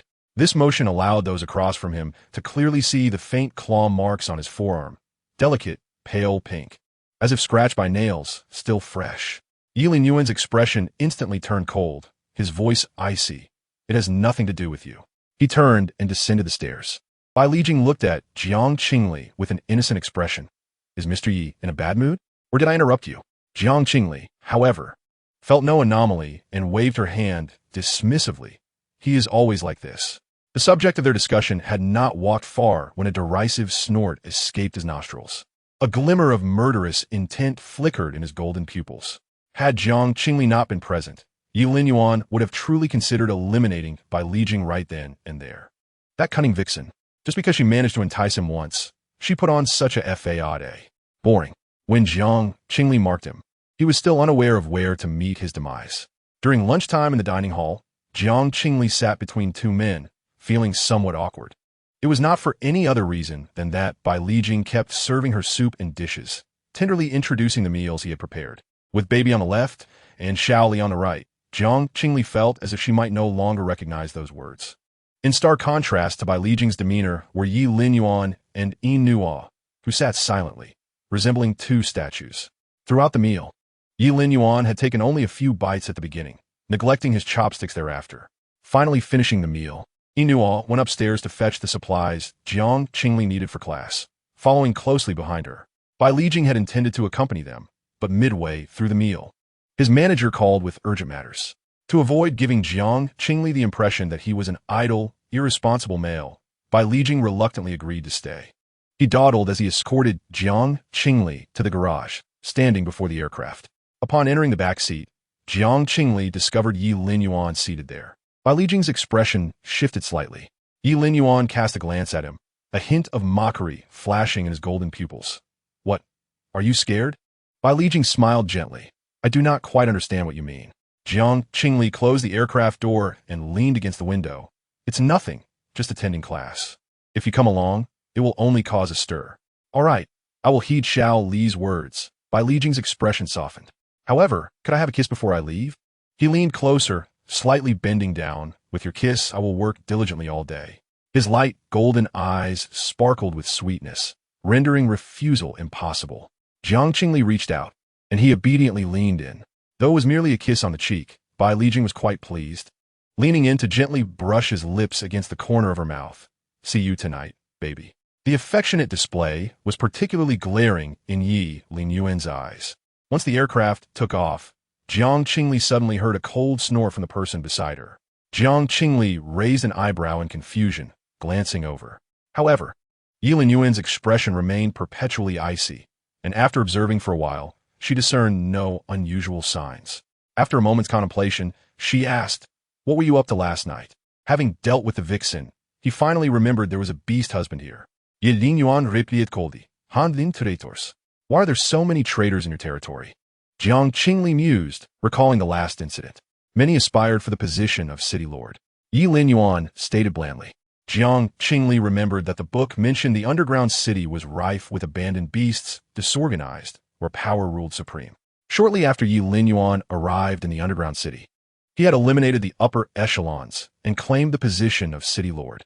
Yet, there were still many who opposed him, leading to continuous provocations aimed at usurping his power. Jiang Qingli expressed concern. You weren't injured this time, were you? Upon hearing this, Yi Linyuan's expression softened slightly. Minor injuries. You are not deceiving me, are you? Jiang Qingli frowned, gesturing. Last time you had such a large gash on your stomach and said it was a minor injury. The girl leaned in, scrutinizing him as if interrogating a suspect. Yi Linyuan felt somewhat restless under her gaze, his Adam's apple unconsciously rolling. After a brief pause, Yi Linyuan spoke. You may check. Preferring not to elaborate, he did not wait for her response and directly raised his hand to unfasten his shirt buttons. Before her stood a masculine figure with well-defined lines, broad shoulders tapering to a narrow waist, the contours not exaggerated, yet exuding an undeniable aesthetic appeal. Leaning against the back of the seat, he raised an eyebrow, presenting himself as if inviting her to partake. Oh, the situation had become quite the spectacle. Jiang Qingli touched him, speaking earnestly. It appears you are indeed not lying. Her ears flushed a slight pink, her words casual while her hands were undeniably sincere. Yi Linyuan smirked. Would you like to check other areas? Other areas? Apologies. Yin Nua's voice rang out. We're stuck in traffic, Mississippi. Only then did Jiang Qingli realize there was indeed someone driving in front, even if the partition was raised. An inexplicable sense of embarrassment lingered. Reason triumphed over desire, and Jiang Qingli fastened each button of Yi Linyuan's shirt back up. The aircraft was moving swiftly today, and it wasn't long before they arrived at the academy's garage. Just as Jiang Qingli stepped out of the car, her wrist was seized. Yi Linyuan sat inside, his gaze fixed intently on her. I want it too. Jiang Qingli was perplexed. Want what? In the next moment, Yi Linyuan leaned over, biting her earlobe. After a slight sting, she heard his dissatisfied grunt. Guess. With that, Yi Linyuan departed. Upon entering the classroom, as Jiang Qingli pushed the door open, all eyes instantaneously fell upon her. Lin Xie approached, her expression fraught with concern. Qingli, you've been photographed and posted on the forum. Chapter 51. Tell him about our relationship. She had been photographed? She had been wearing the shielding chip Yi Linyuan provided. Could it be that they had another trick up their sleeve? Her fingers felt cold as Jiang Qingli swiftly logged into the forum. At first glance, she noticed the most prominent post at the top. Its title sensational. Miss Jiang has made a move on that someone. Picture proof. Jiang Qingli clicked in and saw her own photograph. From a surveillance angle, the video captured her tilting her head as she spoke with the dark-haired youth, their gestures intimate, clearly indicating she was the one approaching. That someone is quite handsome, but even with 10 lifetimes of courage, I would not dare. This perspective did not seem to be from the previous robot that had been monitoring her, as a normal person would become particularly cautious upon realizing they were being filmed, thus reducing the chances of being watched. Jiang Qingli forwarded this post to Yi Linyuan and then casually inquired of Lin Xie. Why do they refer to Yi Linyuan as that someone? Seeing her calm demeanor, Lin Xie could not help but admire her composure. Indeed, having attracted the attention of such a distinguished professor, how could her mindset be anything but steady? Lin Xie recalled that last month Jiang Qingli had been preoccupied with Ling Qing and had missed classes, offering a brief explanation. Yi Linyuan had only joined the academy this semester. In the Imperial Royal Academy, it was not uncommon to have influential connections. However, regarding Yi Linyuan, it is best to let it go. His strictness in shooting class is notorious, with exceedingly low grades that no connections can alter. In the beginning, many students vocally criticized him, writing complaint letters, sending messages, and flooding forums with their grievances, yet Yi Linyuan appeared utterly unfazed. It was only when several noble offspring jointly petitioned for his dismissal, claiming that serpents had poor eyesight and could not possibly serve as an instructor, that the academy not only denied their request, but also suspended those students. Jiang Qingli could not help but imagine the scene of Yi Linyuan squinting through glasses while shooting, nearly stifling her laughter. As class approached, she restrained her mirth, resting her head on the desk, her body trembling slightly. Lin Xie, concerned she might be discovered, placed her hand on Jiang Qingli's back as a shield. Not far behind them, a red-haired youth frowned deeply. Qiyun had been feeling unwell since fainting in the lounge, and only when Yu Chenglan called urging him to keep an eye on Jiang Qingli did he finally rise from bed. He could have chosen not to come, but the mere thought of Jiang Qingli filled him with unease, which he attributed to his disdain for her. Thus, when Yu Chenglan suggested he attend the academy to witness her embarrassment, he complied, believing it might lighten his mood to see Jiang Qingli falter. Yet, as he observed the slight tremor of her back, imagining her in tears, his agitation only intensified, and he felt an urge to comfort her. After class, the girl glanced at her terminal and raised her hand to bid farewell to Lin Xie. Lin Xie whispered something in her ear, prompting Jiang Qingli to pinch her cheek playfully, her smile seemingly untroubled. Was it merely a facade? Qiyun pondered. On the day of the annulment, she had also shed tears. As Jiang Qingli stood to leave, Qiyun felt an invisible tether pull him forward, and he inadvertently followed her.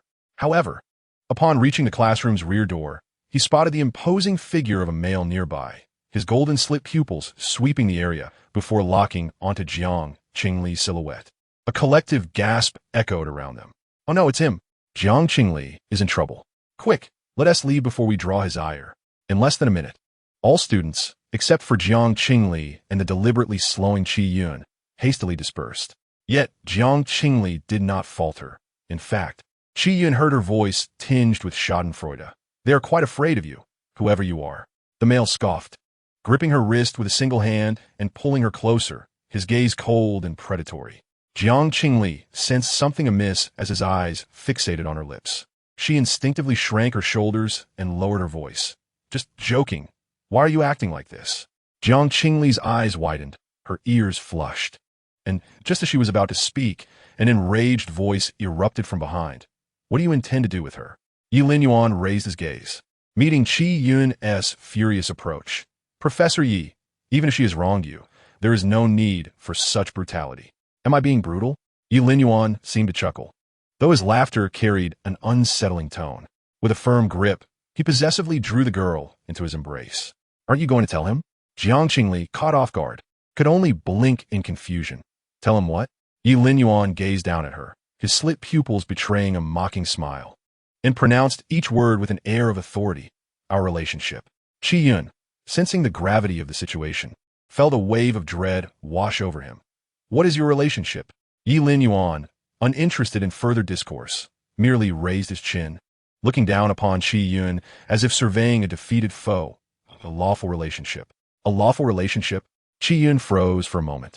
Then the realization struck him like a thunderbolt. He could scarcely find his voice. You are her new beast husband. Yi Linyuan scoffed, fool. He dismissed Qiyun entirely, taking Jiang Qingli's hand and departing. Qiyun staggered after them for a few steps, his entire being stiffening in cold disbelief. It was only after some time that he comprehended a disheartening truth. Previously, whenever he appeared, Jiang Qingli would effortlessly locate him and approach him with a smile.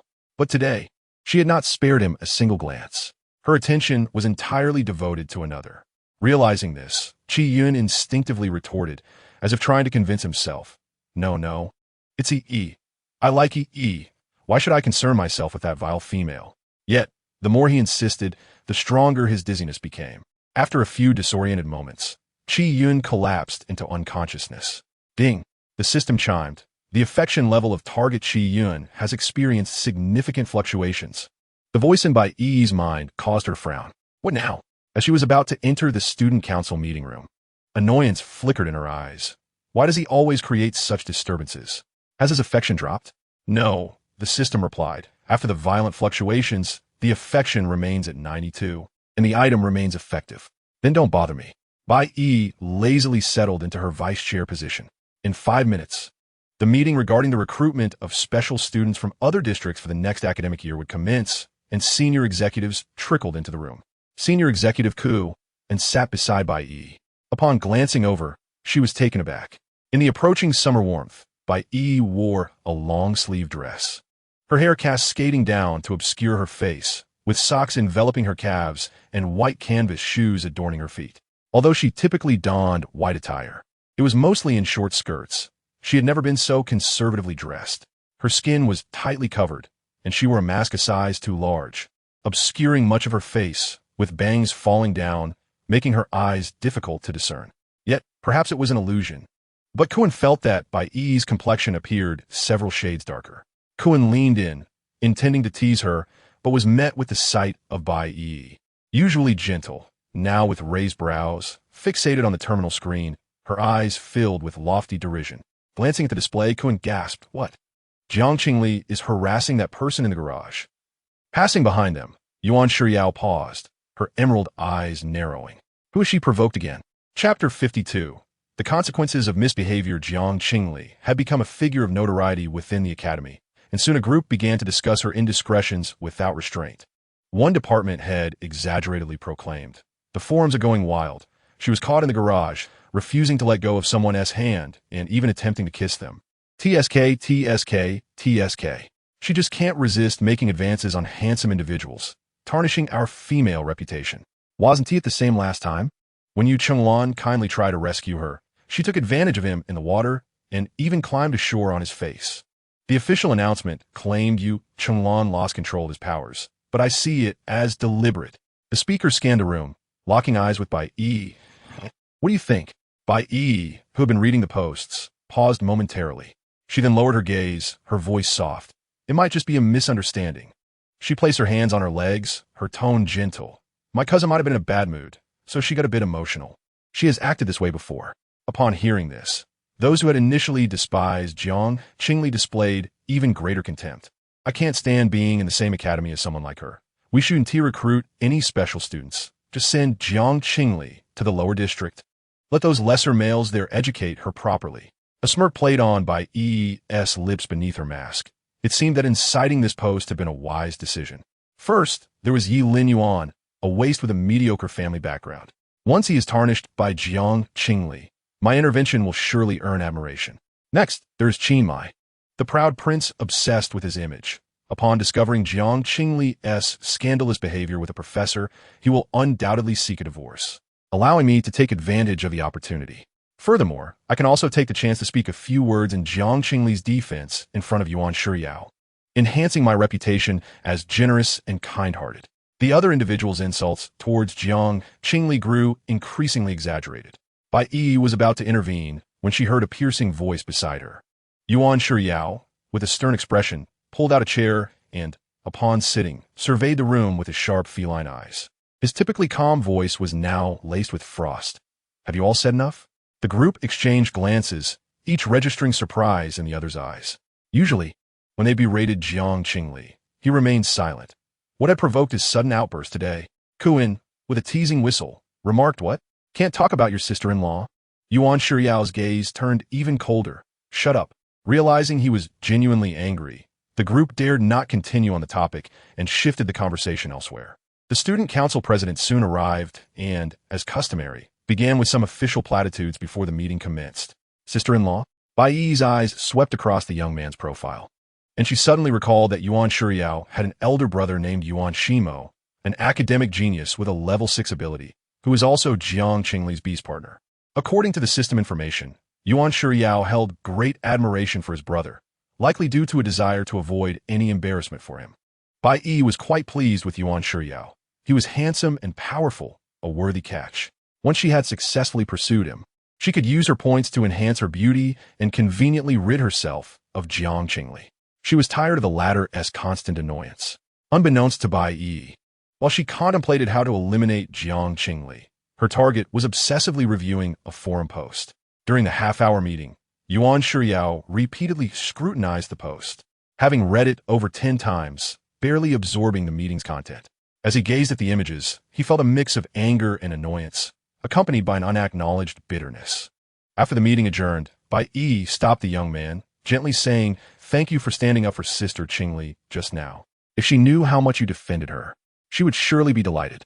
Yuan Shuriao frowned, his expression awkward. "Who said I was defending her? If your vision is poor, get treated." Clearly, he had a poor impression of Jiang Qingli. Bai Yi smiled, her eyes arching. "I know, Secretary Yuan is a very good little kitty, so just and righteous." As she spoke, she reached out her hand, as if to pat him on the back. The young man stepped back, lightly dodging her, his brows furrowing tighter. "Who do you think you are? Acting as if you know me so well." Yuan Shuriao was already irked, and the thought that Bai Yi was destined to be Yu Qingluan's future mate only intensified his irritation. The noble young man mockingly retorted, "With that time, you might as well go to the reprimand room and keep an eye on your beast partner." After saying this, he turned and left. Ding! The favorability of the target Yuan Shuriao is now 5. Yuan Shuriao's current favorability is 10. Warning: this penalty will offset the stored points. But the host has already failed multiple times. If the target's favorability decreases significantly again, the punishment will be doubled. Bai Yi felt as if struck by lightning. Frozen in place. How could this happen? She had used a similar approach to win over Qi Yun, and they were both a fox and a cat. So it should have been comparable. While she was still in a daze, a sudden exclamation broke through. "Whoa." Someone on the forum claims he is Jiang Qingli's beast partner.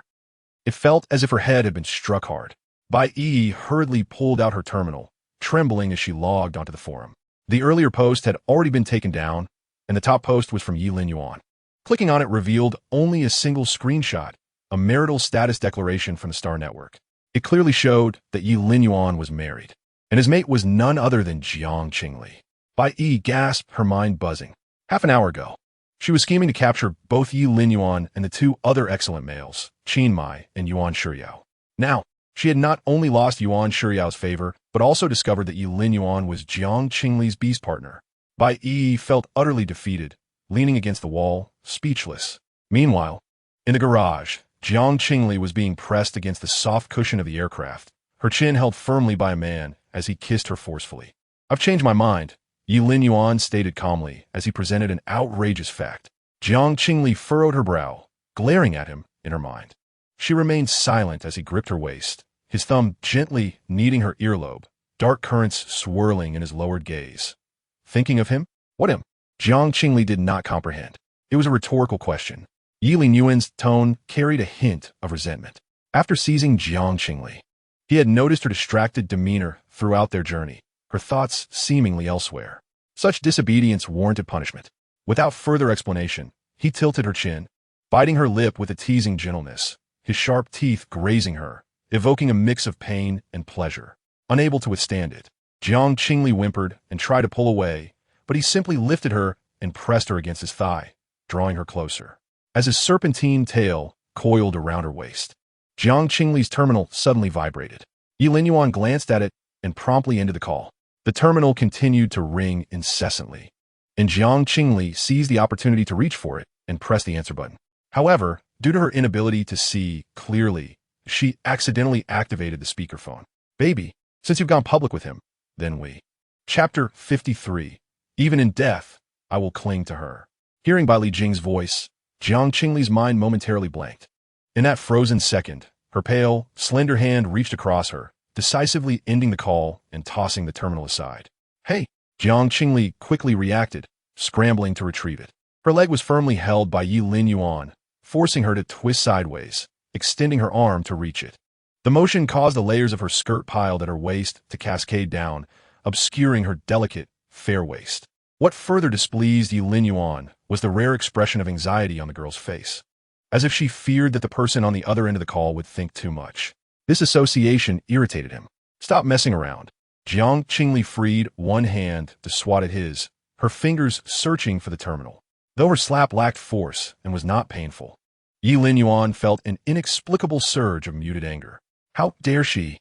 Sitting on his lap, kissing him, yet thinking of another man. Even resorting to physical action for that damn fox.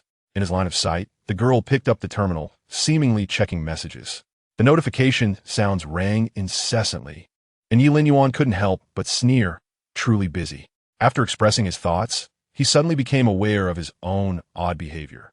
What did Jiang Qingli's entanglement with some fox or leopard have to do with him? They were merely parties to a contract, one providing emotional solace and the other offering physical protection. Once her mental energy was no longer out of control, he would leave. Yi Lin Yuan mused that his anger must have been influenced by the mark. His fingers unconsciously brushed against the emblem etched with a thorny rose, Jiang Qingli's mark. The skin bearing the mark felt subtly warm. Yi Lin Yuan found himself momentarily distracted.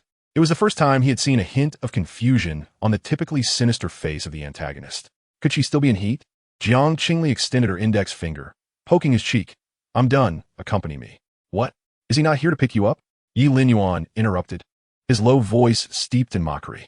His narrow eyes narrowed as he scanned her tousled hair, the reddened lips that had clearly been kissed, and the long skirt that was perilously close to falling. Then he slowly moved his gaze up to meet her slightly widened eyes.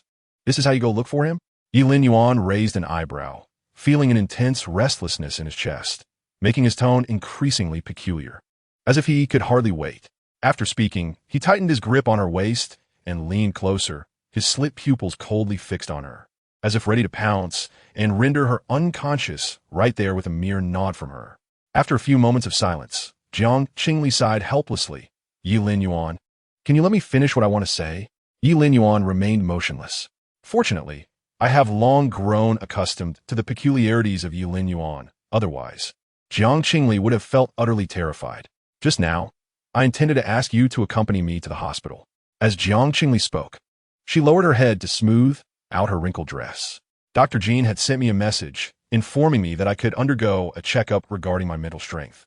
For the time being, I will not disclose my relationship with Bailey Jing, as you are currently my beast husband, hence this notification. She pressed her now rosy lips together and shot him an annoyed glare, adding, If you dare to hang up without my consent again and utter threats towards me. Jiang Qingli pondered for a moment, realizing she truly had no means to handle this antagonist. Yet unwilling to appear overly timid, she stiffly added a threat. You can just endure your heat period alone. Understood. Yi Lin Yuan's expression remained impassive, his voice returning to its indifferent tone as he inquired about the hospital's address. He appeared utterly unconcerned, yet the tension in his rigid spine slightly eased as he leaned back against the soft chair. Observing his pretentious demeanor, Jiang Qingli gritted her teeth in frustration. Forget it. I don't need your company. Jiang Qingli moved to one side, mimicking the serpentine tone of this insufferable creature, lamenting about how he was to act as her bodyguard, only to reveal such a lack of credibility. Before she could finish her sentence, the silent man suddenly reached out, wrapping his arms around her waist. Yi Lin Yuan closed his eyes, resting his forehead against her neck. Moments later, Jiang Qingli heard his muffled voice. I will accompany you. It was a tone tinged with resignation, bordering on self-destruction. Yi Lin Yuan inhaled the unique scent of the girl, his thoughts drifting. He recalled the morning after he had been marked. Once Jiang Qingli departed, the cautious serpents swiftly sought out the most renowned physician in Central City to remove their marks. The removal was possible, albeit with side effects, yet they remained within an acceptable range. Just as he was about to enter the operating room, Yi Lin Yuan gave up. Not only did he abandon the idea of removing the mark, but upon learning of her broken engagement, he even added his name to the list of beast husbands.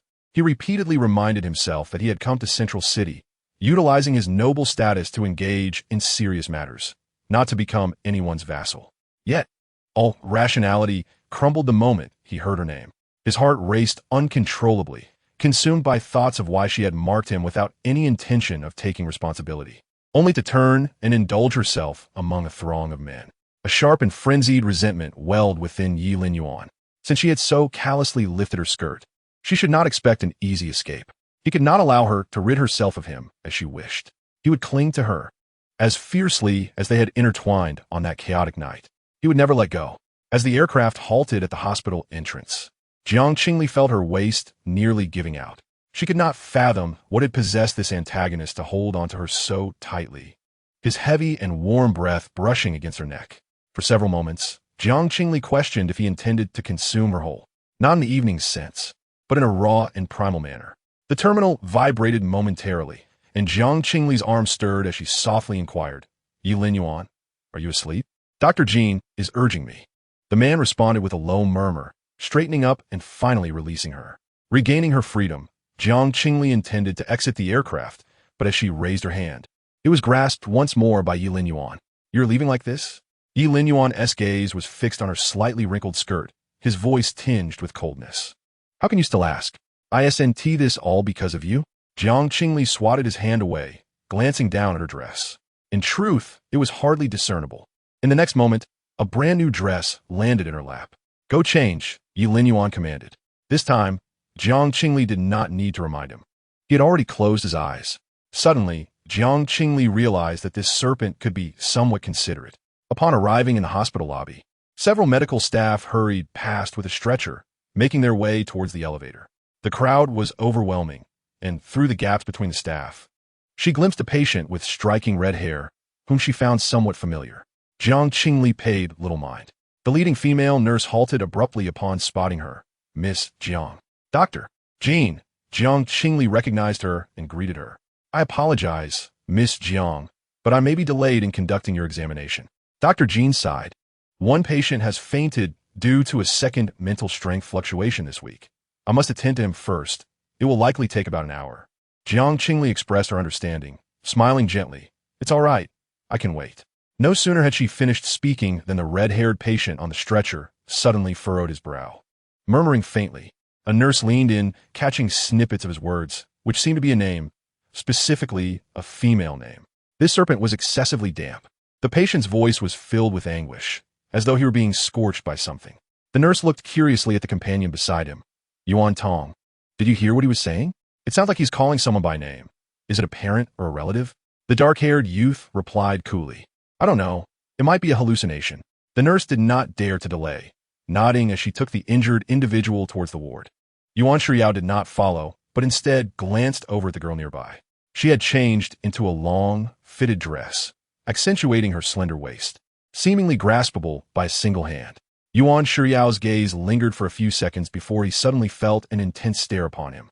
Shifting his gaze slightly, he encountered a pair of cold, piercing golden vertical pupils. The serpent's disdain and aversion towards him were unmasked. At this moment, Dr. Jean had concluded her discussion with Jiang Qingli regarding the precautions and instructed her to follow the nurse for preliminary examinations. Jiang Qingli nodded and departed with the nurse. Her terminal buzzed incessantly, and as she walked, she lowered her head to check it, completely oblivious to Yuan Shiyao. Yuan Shiyao stepped back a bit, brushing past her. The youth's body stiffened in an instant. The fragrant scent seemed to envelop all his senses, dissipating moments later without a trace. A slight daze crossed Yuan Shiyao's features.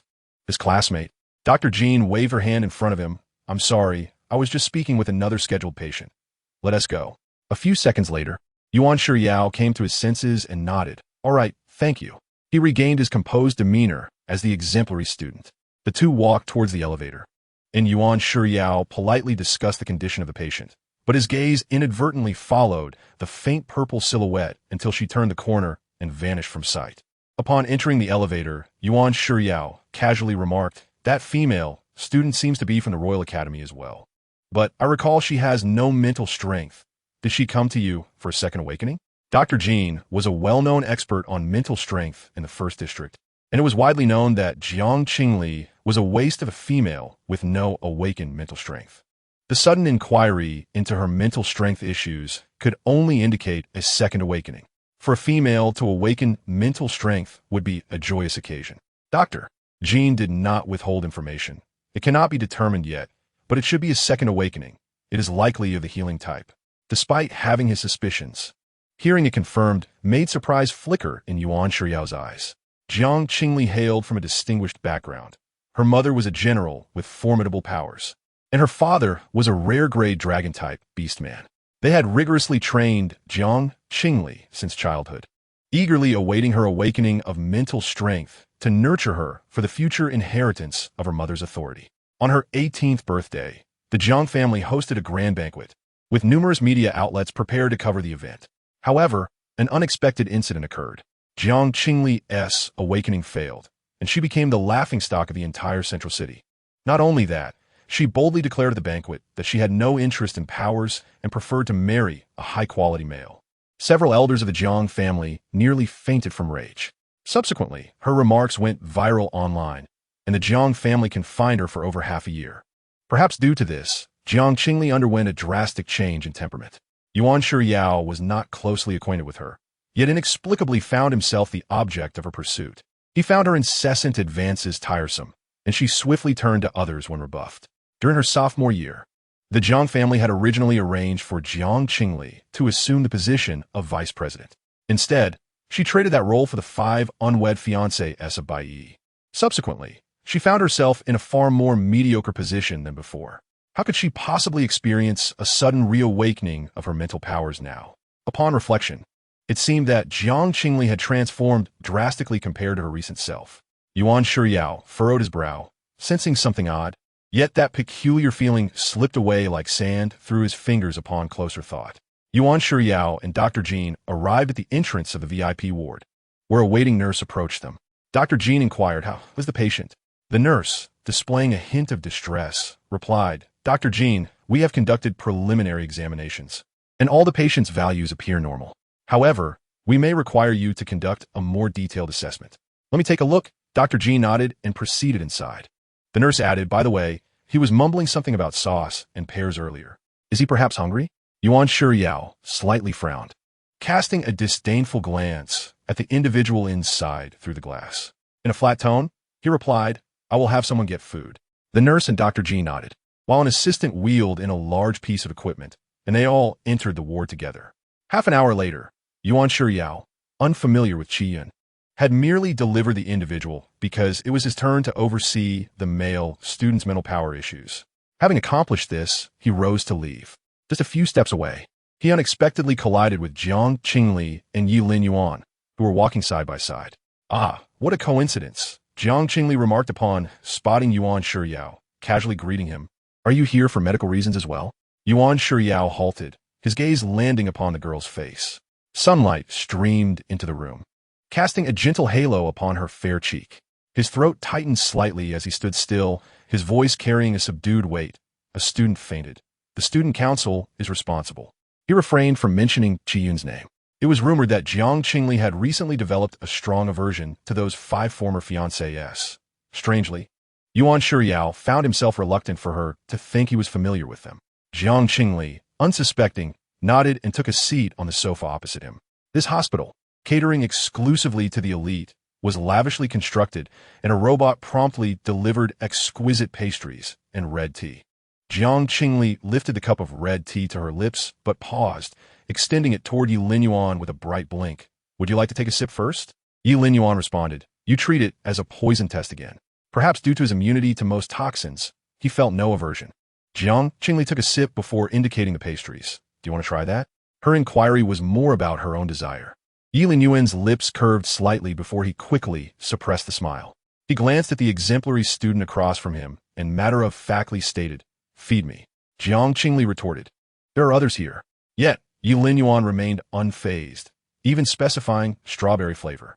That was the very flavor Jiang Qingli yearned for. Stealing a glance at Yuan Shiao, she noticed he was wearing headphones, focused on his terminal, and felt reassured enough to offer him a piece. Unbeknownst to her, as she averted her gaze, Lin Yuan's emerald feline eyes followed her. After testing the poison, Jiang Qingli indulged in the delicacies. She ate slowly, her cheeks puffing up in a soft curve akin to a little hamster. Lin Yuan observed her, his gaze softening involuntarily. After a brief pause, he raised his eyes, narrowing them at Yuan Shiao in a warning manner. Another fool, much like Qin Mai, had just become a beast husband, unable to resist exposing their relationship on the campus forum, as if eager for the world to know. With such tight defenses, did they believe anyone would fall for Jiang Qingli? They failed to consider that he and Qin Mai were of a pitiful caliber, relying solely on lineage and family connections for their standing, incapable of protecting their female counterpart. Should a high-ranking male intervene, they would be powerless to resist, helplessly watching as their fragile female was taken away by others, forced into embraces, lips devoured, and even subjected to far worse. The tips of his ears, hidden beneath his dark hair, flushed slightly as his breath quickened. Just then, his terminal vibrated. Yuan Shiyao assumed it was from the student council, glanced at the screen, and his finger twitched in surprise. The caller was none other than his twin brother, the legitimate beast husband of Jiang Qingli, Yuan Shimo. Yuan Shimo, who are you guarding against? Who fancies Jiang Qingli? Internally, Yuan Shiyao began to fantasize. Yuan Shimo, open the door. Your brother is here. Chapter 55. Deceiving brother for sister-in-law. Upon seeing the caller ID indicating brother, Yuan Shiyao instinctively paused, looking up at the girl seated opposite him. Jiang Qingli was engrossed in her food, one hand holding a delicate plate and the other wielding a fork, her eyes narrowing slightly, reminiscent of a cat. Yuan Shiyao felt as if he had been scalded, abruptly diverting his gaze. The terminal continued to vibrate. For some inexplicable reason, Yuan Shiyao felt the device in his hand was unusually warm, devoid of the usual joy that accompanied receiving a call, replaced instead by a strange sense of guilt. After a few silent moments, Yuan Shiyao abruptly stood and exited to another lounge. Once seated on the sofa, he adjusted his clothes before pressing the answer key. In the next instant, a holographic image connected, revealing his brother's face, which bore an uncanny resemblance to his own. However, even with an onlooker present, they could easily distinguish between them due to their stark differences.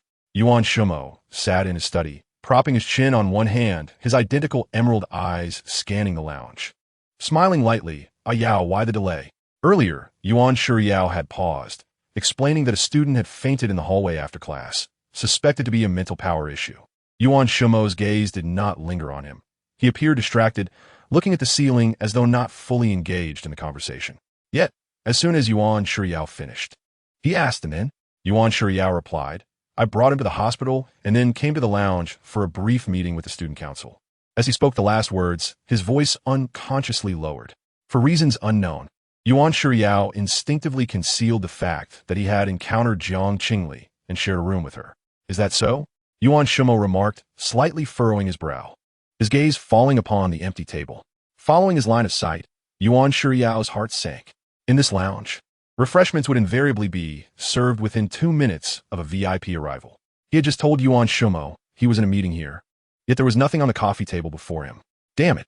Yuan Shiyao felt a wave of embarrassment. Fortunately, Yuan Shimo did not press further. Merely looking down at the book in his hands, his tone gentle, have you seen Miss Jiang? How is she doing? Unexpectedly, his brother brought up Jiang Qingli, prompting Yuan Shiyao to raise his voice. Why mention her? Yuan Shimo glanced at his brother before lowering his lashes.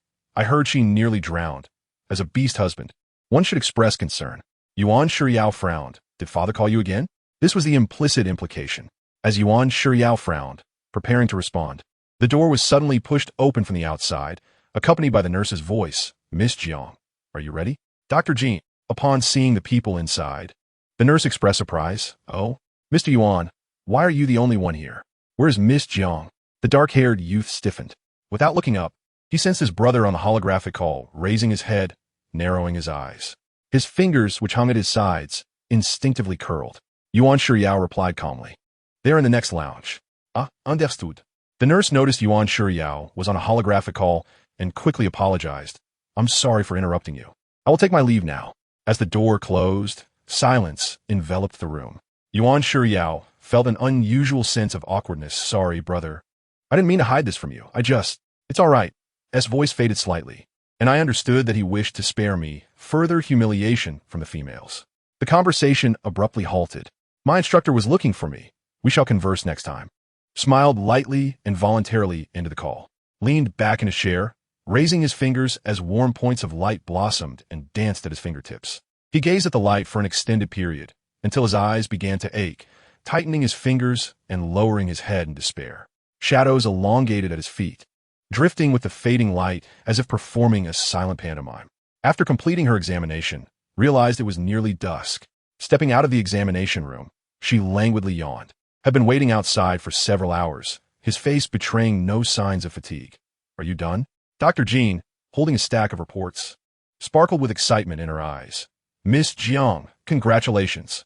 You have indeed awakened your powers for the second time. You possess healing abilities.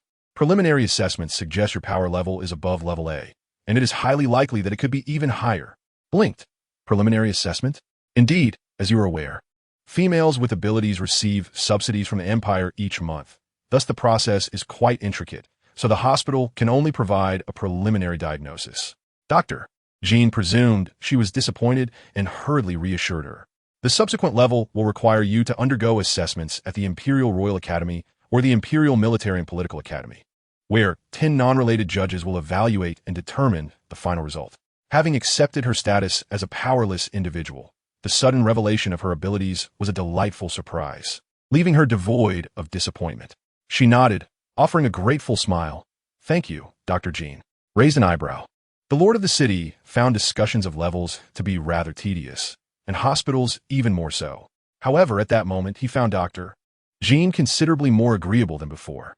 As they walked a few paces, she nearly collided with a figure. Stepping back in surprise, she exclaimed, Are you looking for? He is in the ward upstairs. No, replied, slightly awkward. I wish to inquire about test results. He paused, adding in a low voice. She is a new member of our student council. The latter statement seemed intended to persuade someone. Doctor, Jean did not withhold information. I can only provide a preliminary assessment at this time, but Miss Zhang's values are exceptionally high. Was not fond of ambiguous statements. He provided a point of reference. How do her results compare to those of? Dr. Jean scrutinized data, her brows furrowing deeper. The two sets of data are quite similar. She cleared her throat, estimating Miss Zhang's level is unlikely to be lower than level. Fixed his gaze on Dr. Jin's face. He sensed something peculiar in her expression earlier. However, Dr. Jean remained inscrutable, and no amount of questioning could reveal more. He nodded politely and turned to leave. Once he was gone, Dr. Jean swiftly entered the data room, retrieving data to compare with. As she meticulously compared each item, her confusion deepened, compelling her to murmur, This is quite strange. Had there been others present, they too would have been astonished. The two sets of mental energy data on the screen, aside from the names, were entirely identical. In the hospital, a faint scent of disinfectant lingered. Wished to leave without delay, taking his hand as they walked straight ahead. Upon reaching the ground floor, suddenly halted. The young man furrowed his brow, noticing she was gazing up at the sky. The sun had already set, casting vibrant golds and pinks across the vast canvas of the heavens, reminiscent of spilled paint, dreamlike and ethereal. Inquired, What are you looking at? The evening glow replied, seemingly smiling. It is beautiful. Frowned, for he had never taken pleasure in gazing at the sky. Most of his life had been spent in narrow, dim spaces, leading to an aversion to the vastness of the open sky. Yet, he did not immediately depart. Instead, he stood silently. His gaze unconsciously fell upon at his side. In the twilight, the girl's petite face appeared even more delicate and fair. She possessed captivating eyes, with thick, curled lashes that lifted at the corners, exuding a spring-like charm even without a smile. As a gentle breeze caressed them, a few strands of her dark hair brushed against the young man's stern profile. Was momentarily taken aback, his marked skin subtly warming. He suddenly found his breath becoming slightly labored. After the examination, messaged. Indeed, upon reaching the roadside, she spotted a very familiar flying vehicle parked before her. The front window lowered, and the gray wolf butler greeted respectfully, Mississippi. Before could speak, she felt the hand she was holding withdraw, only to be enveloped more firmly. What was this fellow doing? Just as she pondered this, the back window of the vehicle descended, revealing the flawless visage of the esteemed actor. His gaze fell upon their intertwined hands, his lips stiffening slightly. You have work today, do you not? Asked in surprise. Just as she was about to release and approach, his grip tightened. With numerous flying vehicles around, feared it would disrupt traffic. So she withdrew her hand, entered the vehicle, and waved back at him. Hurry up. Remained stationary, his expression darkening. Blinked slowly, perplexed. What is wrong? Is Mr. Yi uncomfortable? The hospital is right behind us. Perhaps should accompany you for checkup? It would be best to stay overnight if there are any issues. Spoke up, somewhat gloomily. Apologies. Mr. Yi, but I must attend to Mrs. Dining needs. Ever considerate, added. It's fine. I can take care of. After all, you are an outsider. It may not be convenient. S. eyes dimmed, his long lashes lowering as he fell silent. Looked at with concern. Is something wrong? Realizing that if this stalemate continued, he would be labeled as gravely ill, climbed into the vehicle, sat at the edge of her seat, pointing to the seat opposite her. Just about to speak when abruptly lifted her and placed her on his lap, taking her place. Caught off guard, she grasped his clothing, whispering her complaint. What are you doing? There's no space, replied succinctly. Out of sight, the vengeful serpent raised an eyebrow, casting a glance at the nearby vixen. He left one seat free and, while speaking to the girl, softened his tone. If you're uncomfortable, just sit here. Hurriedly shifted off's lap. However, once seated, unabashedly reached out, intertwining their fingers. Meanwhile, unwilling to concede, wrapped his arms around her waist, resting his cheek against her shoulder, grasping her other hand. Thought, here we go again, the classic trio seated together. Last time it was, and this time it was, and with her as the only constant in the middle. At times, felt like a leaf of lettuce caught between two slices of bread, pitifully squished. Began his tone tender, today I discussed the script with the director, and we will begin filming next month. He lifted his gaze to her profile, tentatively asking, Baby, will you come visit me on set? Before could respond, coldly interjected, she's busy. Faced with such a disruptive atmosphere, others might have been angered. However, having acted for many years, had long learned to ignore disturbances. Instinctively squeezed his fingers. It's fine. It won't take much time. Really? Bit his lip, hesitantly looking up, but this time is filming nearby. Won't you feel unhappy? Why would I be unhappy?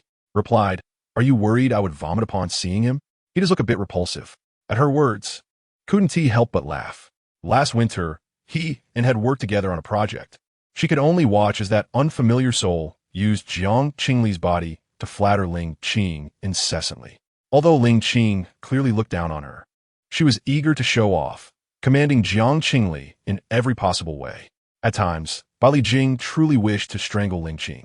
Yet, fearing that the strange soul might inflict harm upon this body, she refrained from acting on her impulse. Bali Jing gently brushed against the girl's cheek, softly calling her, almost in a playful manner, Baby. Jiang Qingli's ears turned crimson, afraid he might utter something akin to what he said last night in front of Yulin Yuan. She quickly covered his lips. All right, sit properly. Yes, I will listen to you. Bai Li Jing released his grip, sitting upright, yet his fingers entwined with hers. Their hands locked together in an incessant, sticky dance. On the other side, Yulin Yuan let out a distinct cold laugh. The atmosphere in the cramped space was polarized around Jiang Qingli. The peculiar tension was shattered by a holographic call. Jiang Qingli was somewhat surprised to see the name Yuan Shermu flashing on the screen. Compared to Gunyan, who frequently shared selfies and greetings, Yuan Shermu had not sent a message since they first became friends. Upon pressing the answer button, Yuan Shermu's holographic image appeared. The most striking difference between him and his brother was his platinum hair. The ends were slightly long, tied with a ribbon, with the golden hue more pronounced at the tips, obediently resting on his left shoulder. His complexion was pale, and he wore a pair of gold-rimmed glasses perched on his high nose. He lightly coughed, a frown of suppressed frustration not appearing gloomy, but rather endearing in a sickly way. Yuan Shermu lifted his gaze, scanning the awkward seating positions of the three. In his emerald eyes, a fleeting glimmer of mockery passed, quickly vanishing. He lowered his eyes and addressed Jiang Qingli with their first exchange, female master. The call lasted about 3 minutes. After discreetly assessing the three, Yuan Shermu formally expressed his concern for the female master's well-being, stating that he had research work to attend to and needed to end the call. You may go ahead and attend to your tasks, Jiang Qingli replied, understanding, before suddenly recalling something. By the way, when do you think you will arrive here? Hearing this, Yuan Shermu chuckled softly. What's the matter? Is there something you require of me? For reasons unknown, despite his polite demeanor and pleasant smile, Jiang Qingli felt a distinct sense of detachment and reluctance from him. Not really, she clarified. I just wanted to inform you that there are a few vacant rooms at home. Whoever arrives first, you or Gunyan, gets to choose. The villa consists of 5 floors, with Jiang Qingli residing in the master bedroom on the 5th floor, flanked by 2 guest rooms occupied by Yi Linyuan and Bai Li Jing, while Qimai currently lived on the 3rd floor. Lin Xie had mentioned that the beastly husbands might fight over room placements. Although such a scenario had not yet arisen, Jiang Qingli decided it prudent to mention it. Yuan Shermu, evidently uninterested in this matter, merely nodded slightly. All right, thank you, female master. After the call ended, he received a new message on his terminal. Father, have you inquired about Miss Jiang? This message had been sent 5 minutes prior, and scrolling back revealed similar messages sent almost daily. Yuan Shermu typed slowly. I spoke with Miss Jiang. Her condition is excellent. Father, your foremost priority is to serve Miss Jiang well, which will be greatly beneficial to both our families, particularly your brother. Putting away his terminal, a knock sounded at the door. Have you finished chatting with the female master? Yu Yang shrugged.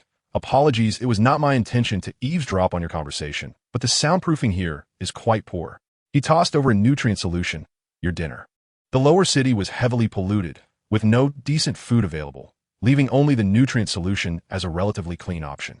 Yuan Shermu swallowed it in one go, a strange bitterness spreading in his mouth. Yu Yang, sitting beside him, curiously remarked, Your female master seems quite different from what S described online. Her voice sounds very gentle. Pausing with the water jug in hand, Yuan Shermu recalled the earlier scene.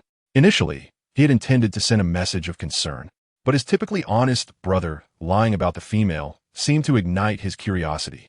It was only today that he truly saw Jiang Qingli's appearance. Black hair, red lips, skin as white as snow, and bright almond eyes, surrounded by 2 towering males gripping her delicate fingers, her ears tinged with pink, looking frail and innocent, as if she would not resist any bullying, only meekly begging for mercy. She was the very embodiment of the fragile female he despised most. Classmate Yuan, Yu Yang suddenly interjected. Your cup is overflowing. Yu Yang, having succeeded in his prank, let out a strange laugh. Oh my, were you really lost in thought? You wouldn't have fallen in love with her at first sight, would you? Yuan Shermu closed his eyes, a faint smile gracing his lips. Though impatience flickered in his gaze, please refrain from such jokes. He set down the water jug, but for the first time, he miscalculated his strength. A few drops splashed onto the pages, slowly seeping in, leaving conspicuous marks on the paper. Upon returning to the villa, Jiang Qingli first had her dinner. As she entered her room, she saw Yin Nuo standing at the bathroom door, peering inside with a furrowed brow, seemingly displeased. Jiang Qingli approached. What's wrong? Mister, Bai Li is in the bathroom, Yin Nuo replied, pursing her lips. Jiang Qingli looked towards the bathroom and found Bai Li clad in a loosely fitting bathrobe. Placing bath balls into the tub, stirring up bubbles. Yin Nuo's voice dropped lower, a hint of grievance in her gaze towards the girl. I usually prepare these. It's all right. Yin Nuo, Bai Li Jing smiled amiably. It is my duty as a beastly husband, so you can ease your burden. Yin Nuo, the gray wolf butler frowned, instinctively baring his teeth in a show of dominance. However, upon noticing the girl beside him, he softened his tone. Miss prefers a moderate temperature, and the proportions of the bubble bath, as well as the colors of the toys and towels in the water, are all quite particular. Mr. Bai Li, you are not quite adequate in this regard. Is that so? Bai Li Jing smiled as he placed a small yellow duck toy into the water. However, I know Shaoli better than I know myself. Jiang Qingli interjected. It's just filling the bath water. You make it sound like a world-class dilemma. Moreover, didn't Yin Nuo say he had everything set up beforehand? Why is he still preparing it himself?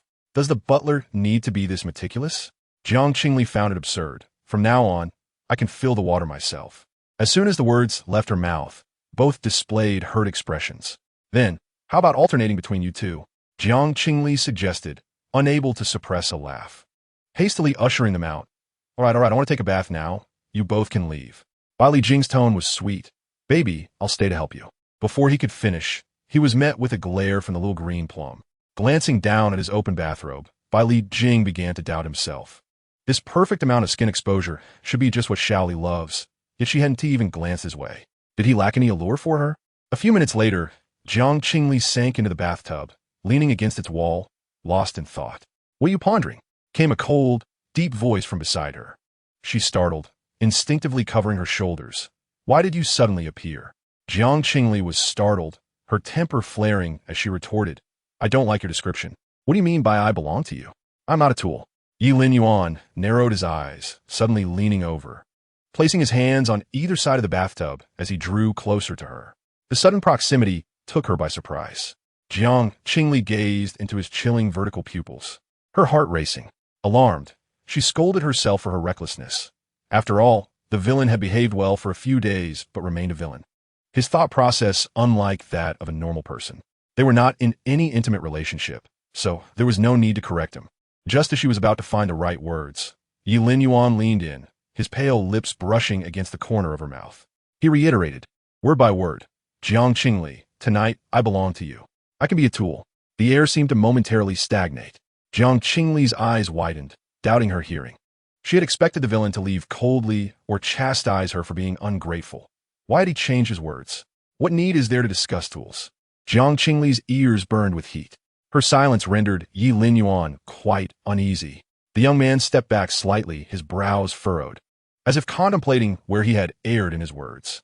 Jiang Qingli perceived a distortion in his worldview. Should she rectify it?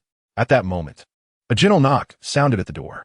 Bai Li Jing's voice was laced with a tender tone. Xiao Li, I seem to have left something inside. May I trouble you to open the door? Who should she choose? Xiao Li rested her chin on her hand. Chapter 58, Scheduling. Hearing Bai Li Jing's voice, Jiang Qingli fell silent. It was peculiar how Bai Li Jing always appeared whenever someone was in her room. What an uncanny talent for discovery. However, there was no time for complaints now. Jiang Qingli raised her index finger to her lips, signaling Yi Linyuan to be quiet. Yi Linyuan raised an eyebrow, leaning closer to her, capturing her lips with his. His large hand cradled the back of her head, compelling her to tilt her chin upwards, his tongue prying open her lips and entwining with hers. Yi Linyuan approached her with reckless abandon.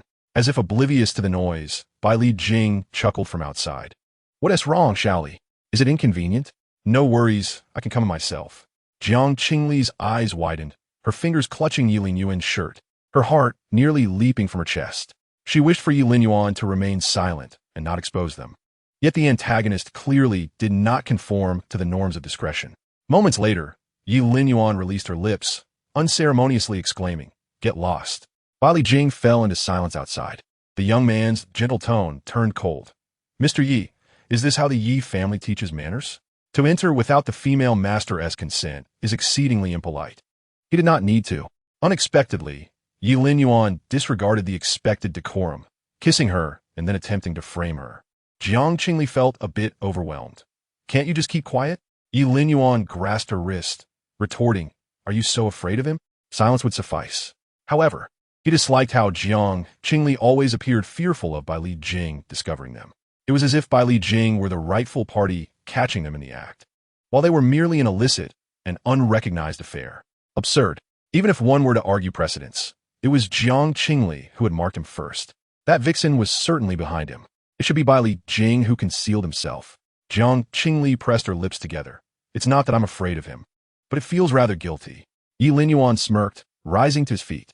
Jiang Qingli quickly seized his shirt. What are you doing?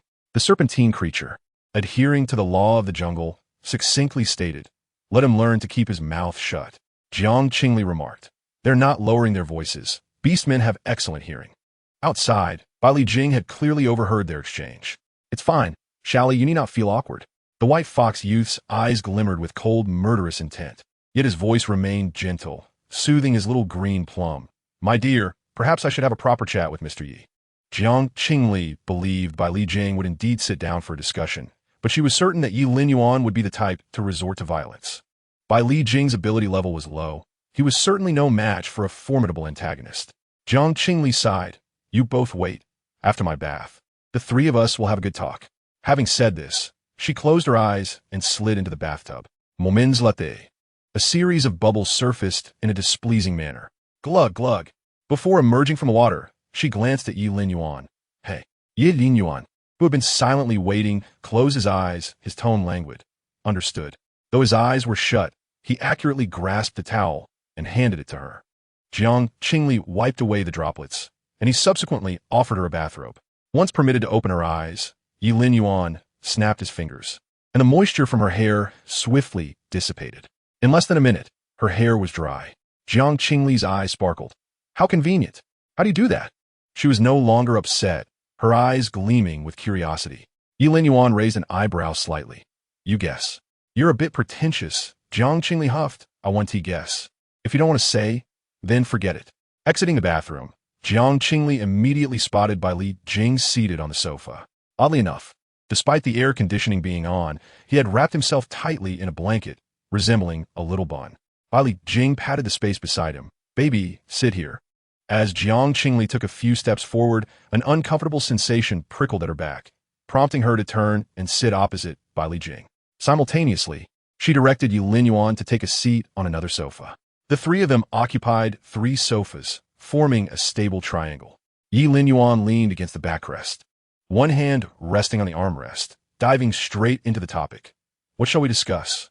Bai Li Jing smiled and said, Mr. Yi, I believe if you continue to intrude upon Xiao Li's room unexpectedly, it would be quite unfair to the other beast husbands. Yi Linyuan internalis kofut. Unfair? Then let them perish. Death would treat them all equally. However, it would be inappropriate to voice such sentiments in front of Jiang Qingli. Yi Linyuan raised his gaze towards Bai Li Jing. I recall you previously stated that who one spends the night with is the female master's choice. A rule upheld for millennia in the Empire. His golden vertical pupils glinted with profound mockery. What is this? After a few days of the female master choosing me, have millennia-old rules changed? Or is it that Mr. Bai has not been selected and is feeling defensive? The sarcasm was palpable. Yet Bai Li Jing's smile remained undiminished. As beast husbands, we ought to heed the female master. However, some individuals tend to engage in malicious competition, even coercing the female master, which inevitably tarnishes family values. The implication was quite clear, as if he were nearly revealing Yi Linyuan's identity card number. Yi Linyuan raised an eyebrow. Coerce? He turned to Jiang Qingli. It seems the female master is the one coercing me more. The simultaneous gazes directed at her caused Jiang Qingli's scalp to tingle. You two can argue all you like. Why does it involve me? Jiang Qingli clutched a cushion, attempting to evade the situation. Yet, Yi Linyuan had no intention of letting her off the hook. Female master, what do you think? Finding no escape, Jiang Qingli pressed her chin against the cushion and proposed. How about we schedule it? 1 person per day? She recalled hearing Lin Xia mention that many females did so. Yi Linyuan was displeased with the suggestion. Not acceptable. Bai Li Jing smiled. Let us follow Xiao Li's wishes. Jiang Qingli clapped her hands. 2 votes to 1. It's settled. The more she contemplated, the more she found it appealing. 5 beast husbands, 1 each day, with weekends off. Perfect. Jiang Qingli took out her terminal, opened the screen, and was about to check the calendar when Bai Li Jing suddenly interjected. No need to complicate things now. Currently, it's just Mr. Yi and me by your side. We can manage 1 day each. Bai Li Jing continued. We can discuss the others when they arrive. Jiang Qingli realized she also needed to practice mental healing and indeed required daily interaction with them. Hence she nodded in agreement. However, a dilemma arose. Who would accompany her tonight? Choose me. Xiao Li, may I? Both spoke in unison. Yi Linyuan scoffed. You spent the night with her last night. Yi Linyuan couldn't help but let out a cold laugh. After so much build-up, this was the punchline. He could no longer tolerate these hypocritical nobles. Had this been in the underground city, he would have long since dealt with the snake.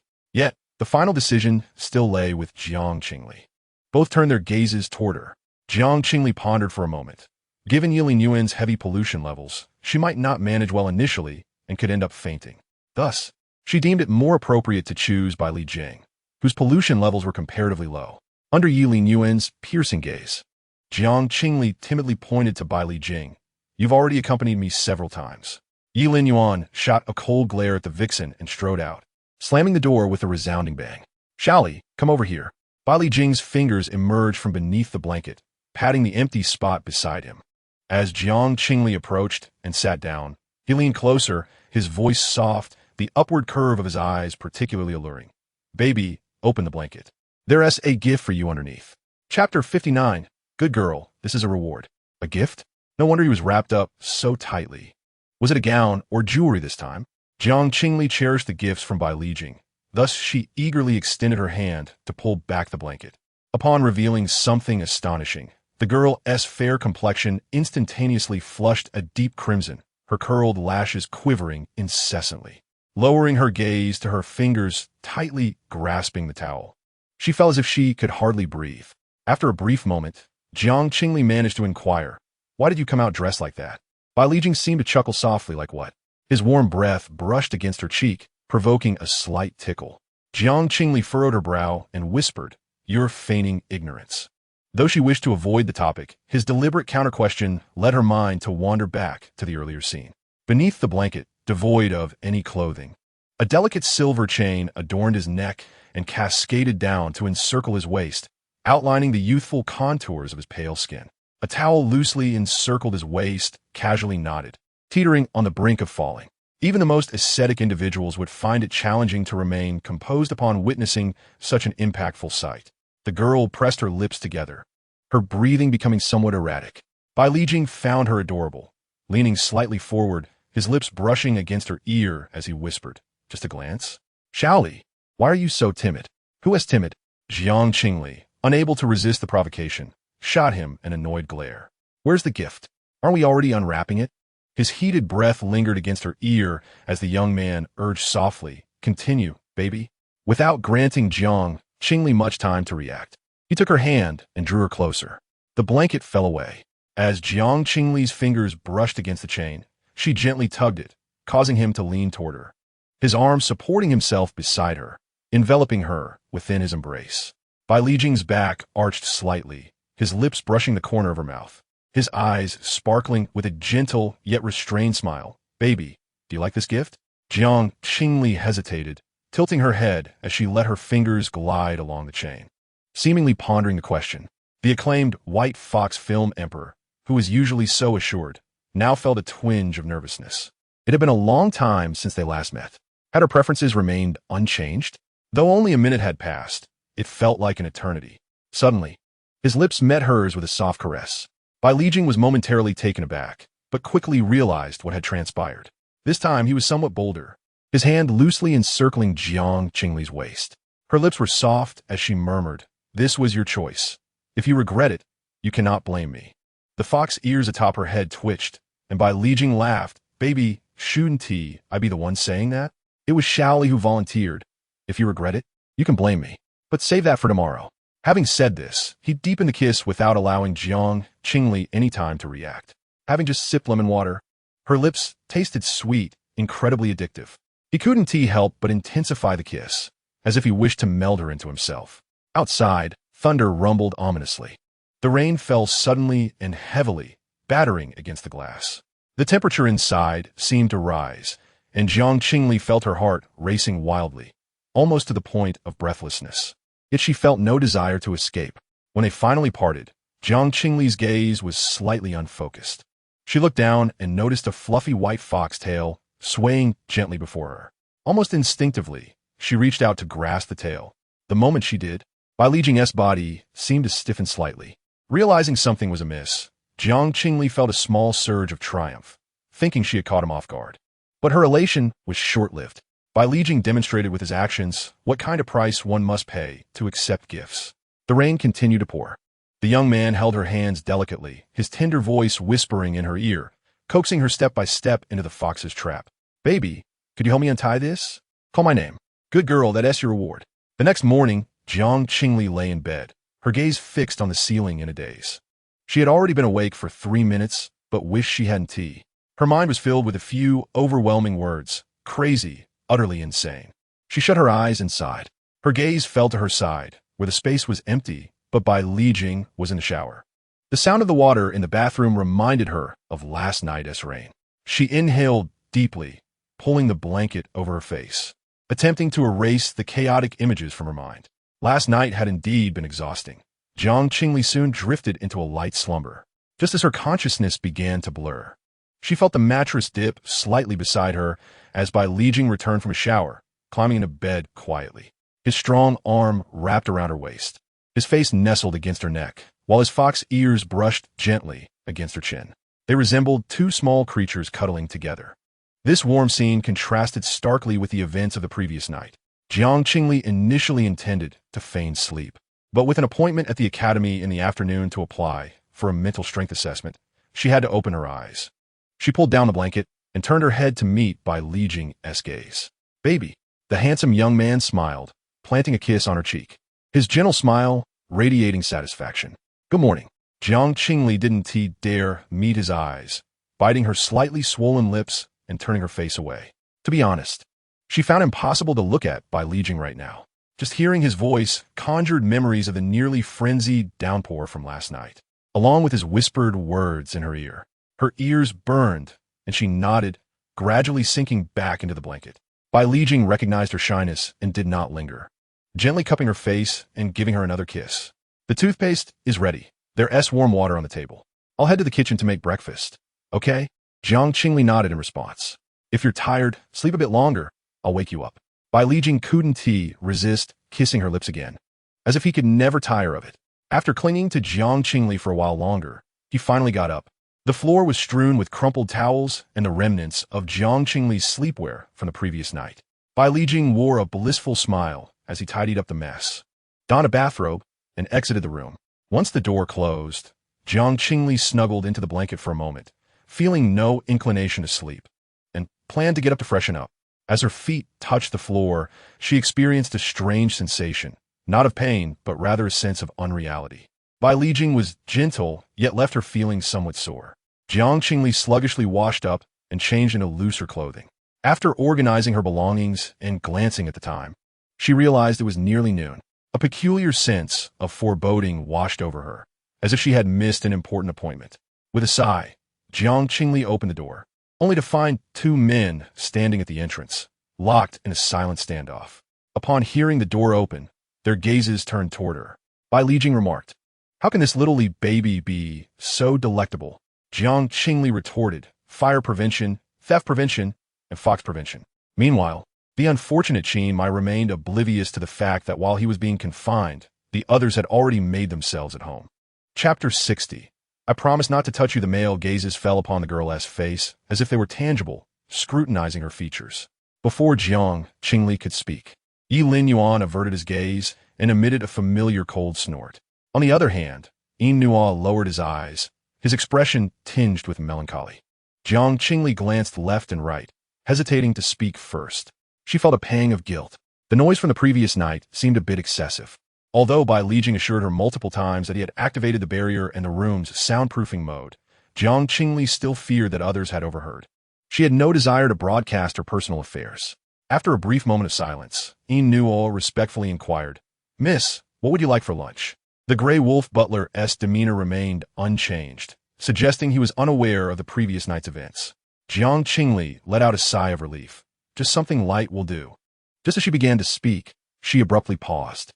Once a voice as crisp as a bell, it now sounded hoarse beyond belief.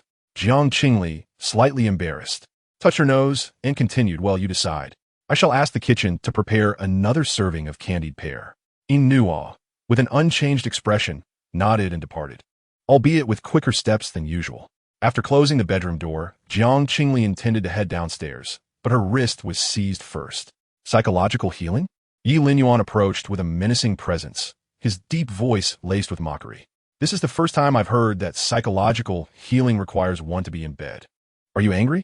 Jiang Qingli found it peculiar. However, Bai Lijing was her beast husband, and what they did was perfectly normal.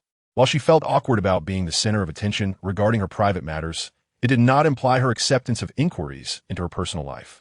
Yet, Yi Lin Yuan's serpentine intellect was rather unique. Jiang Qingli speculated he might be apprehensive about her reciprocating his behavior, thus delaying his psychological healing. After all, their intimacy mostly revolved around mending his wounds. "Rest assured, I shall honor our agreement." Jiang Qingli patted Yi Lin Yuan's shoulder and declared, "Tonight, I promise to only touch you in spirit."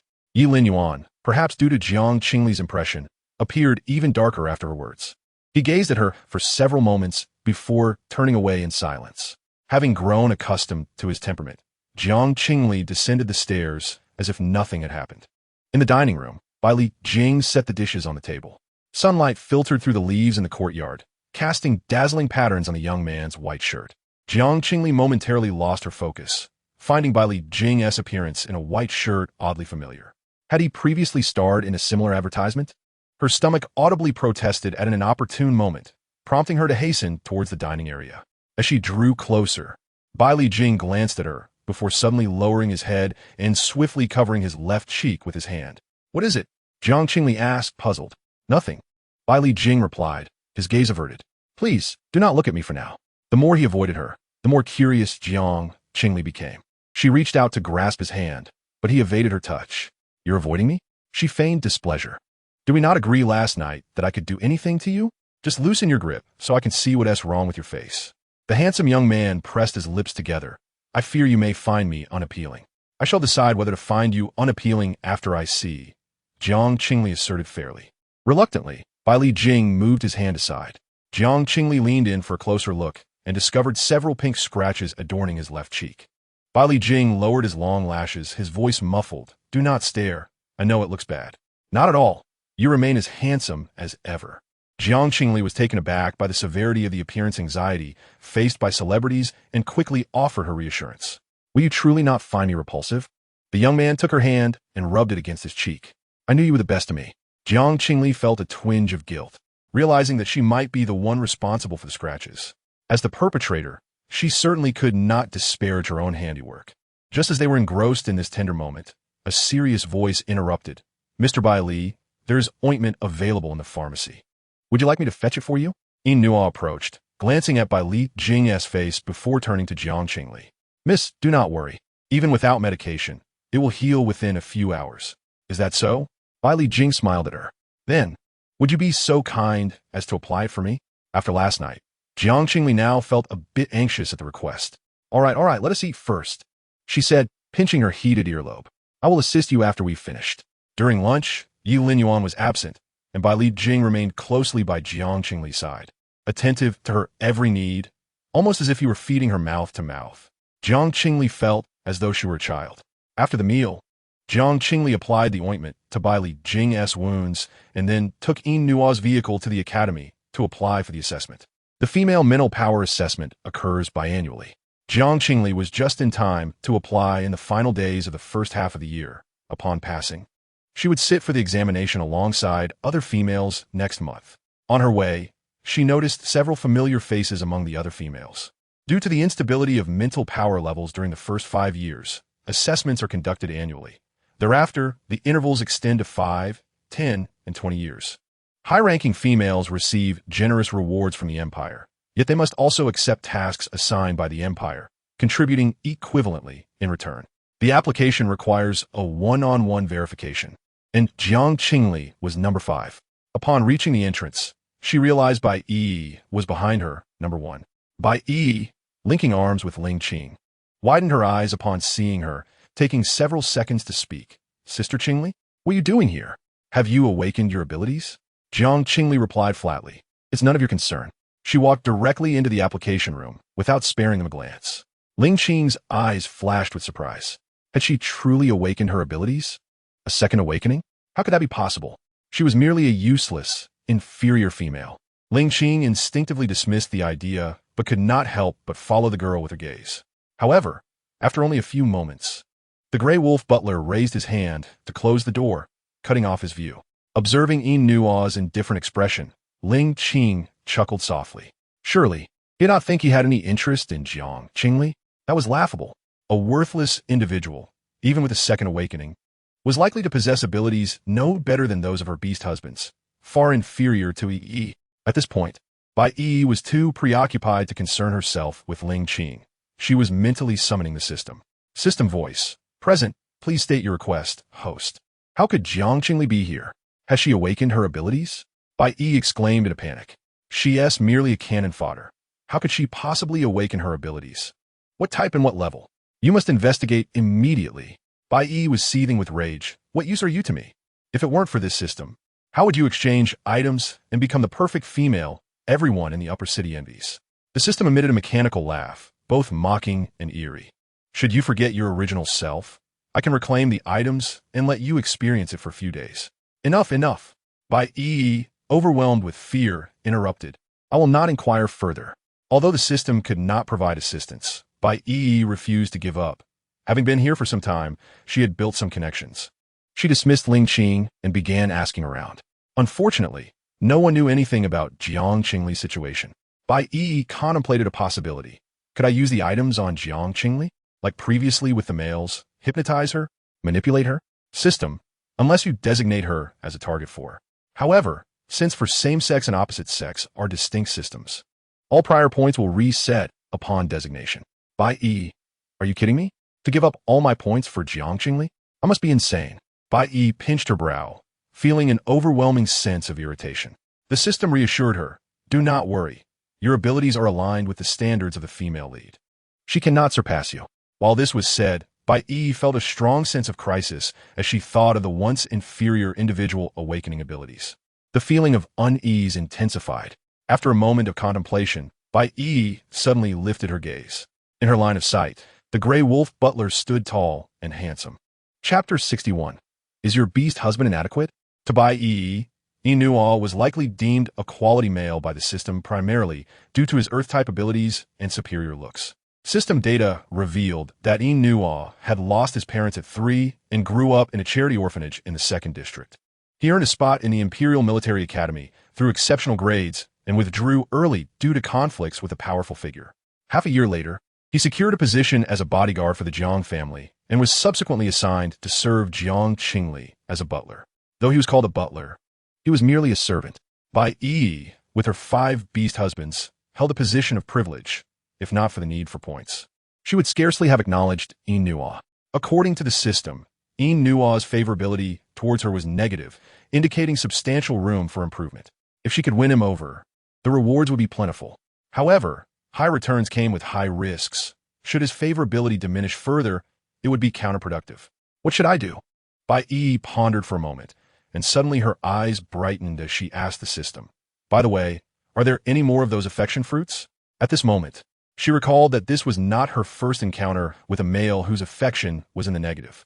When she first arrived at Zhongxin City, the affection levels of the 5 beastmen towards Bai Yi were also low. Among them, Yu Chenlan, Ling Qing, and Qi Yun had negative values, with Qi Yun's reaching as high as 50. At that time, the system had granted her 5 affection fruits, and after the 5 beastmen consumed them, the difficulty of her mission was significantly reduced, and points became easily attainable. If she were to give one to Nuo, wouldn't it be a breeze? However, the system's cold voice interrupted Bai Yi's reverie. "Apologies, host. The affection fruit is limited to the novice gift package. If you wish to obtain it later, you will need to exchange 288 points in the Tier 3 store. You currently only have access to the Tier 2 store." Bai Yi frowned. "How much more is needed for Tier 3? The system replied, 117 points. You should be able to reach it by successfully courting another quality male. So much more. Bai Yi inhaled sharply. Perhaps she should try approaching Yuan Shiryao again? Just as she was deliberating whether to seek Yuan Shiryao to boost her affection points, her terminal suddenly vibrated. She glanced at the screen. It was a call from Qi Yun. Bai Yi frowned in annoyance, about to hang up when she caught a glimpse of Jiang Qingli exiting the application room. A smirk crept onto her lips as she answered the call, asking with concern, "What's wrong, Qi Yun? Are you feeling any better in the hospital?" She deliberately raised her voice when mentioning Qi Yun's name, wanting Jiang Qingli and Nuo to hear. To let Jiang Qingli know how close she was to her former fiancé, whom she could never reach, and to remind Nuo of how Jiang Qingli had once fawned over others. Such a fickle master is someone even a normal servant would know to leave. On the other end of the line, Qi Yun coughed a few times, his voice weak. "Is it all right that you're outside?" "All right. I came to apply for next month's assessment." Bai Yi replied with a smile. "I also ran into Qingli Jie." Upon hearing Jiang Qingli's name, Qi Yun's breath hitched. Bai Yi looked up and met Jiang Qingli's gaze, who had glanced over casually. Their eyes locked, and Bai Yi displayed a somewhat flustered expression, biting her lip.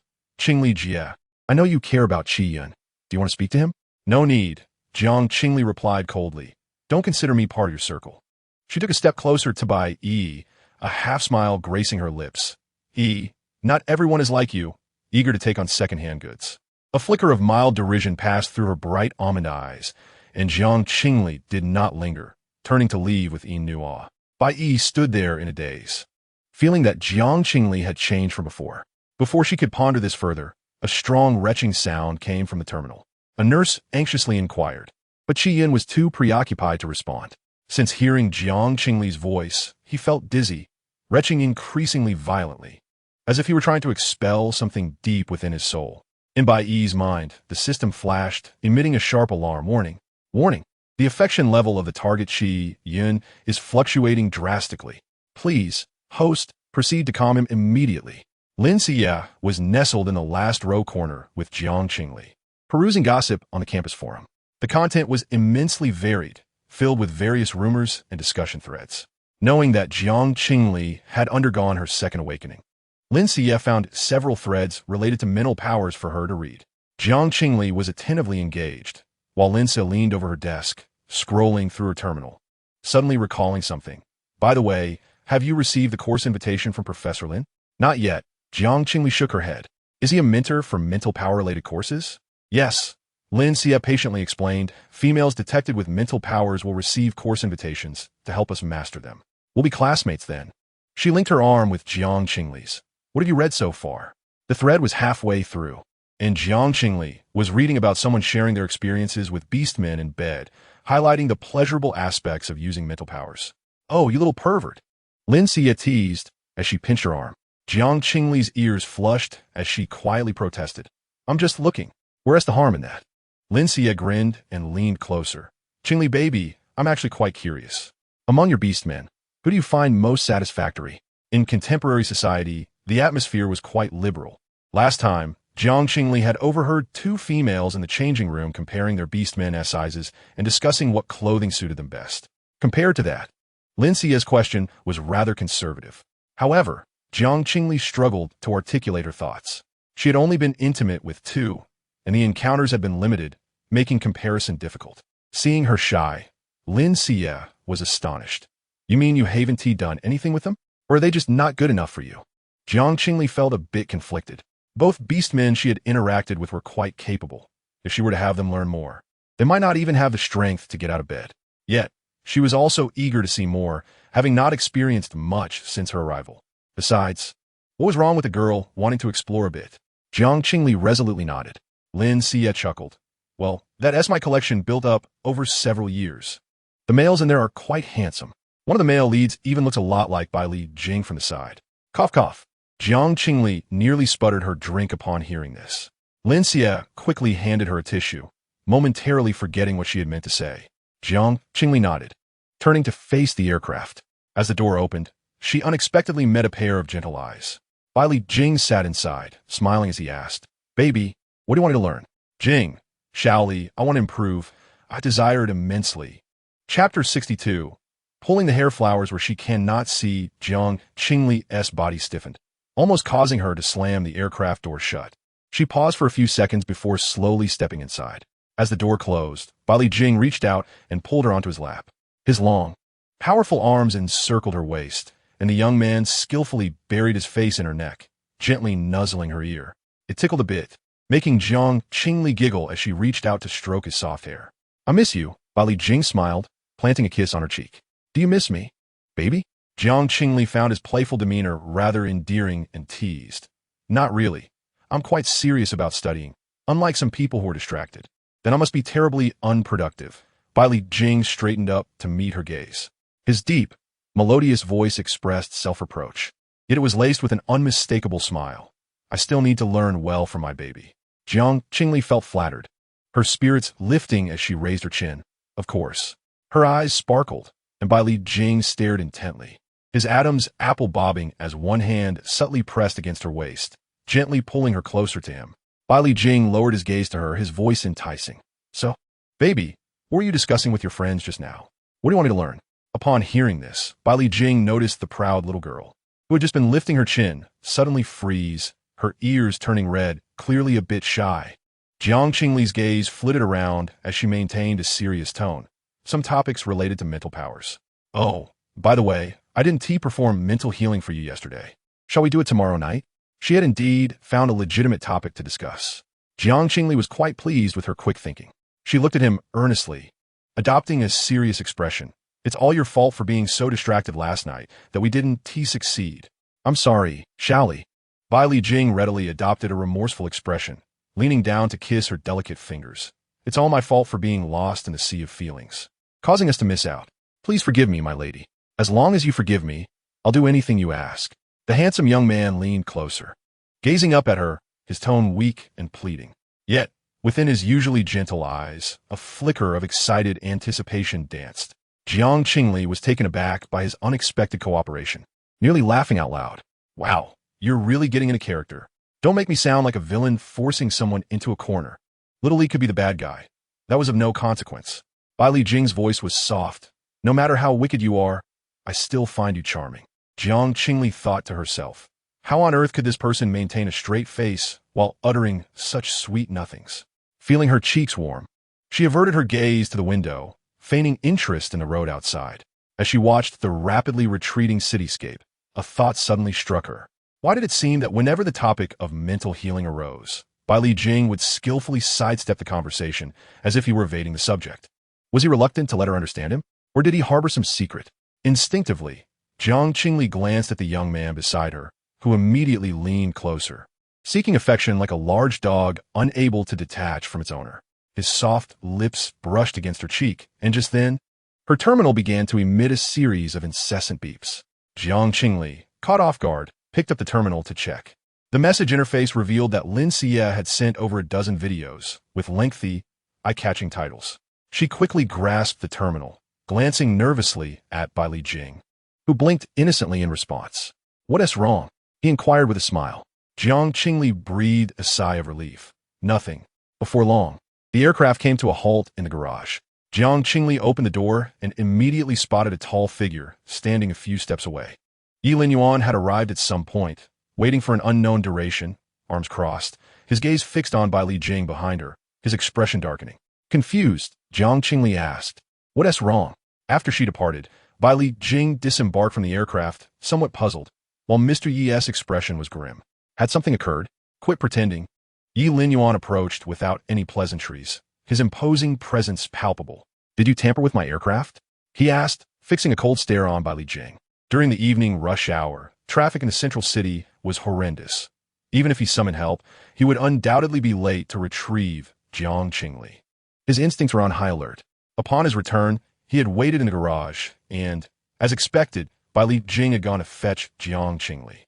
This cunning fox, ever opportunistic in seducing Jiang Qingli, was now playing this game.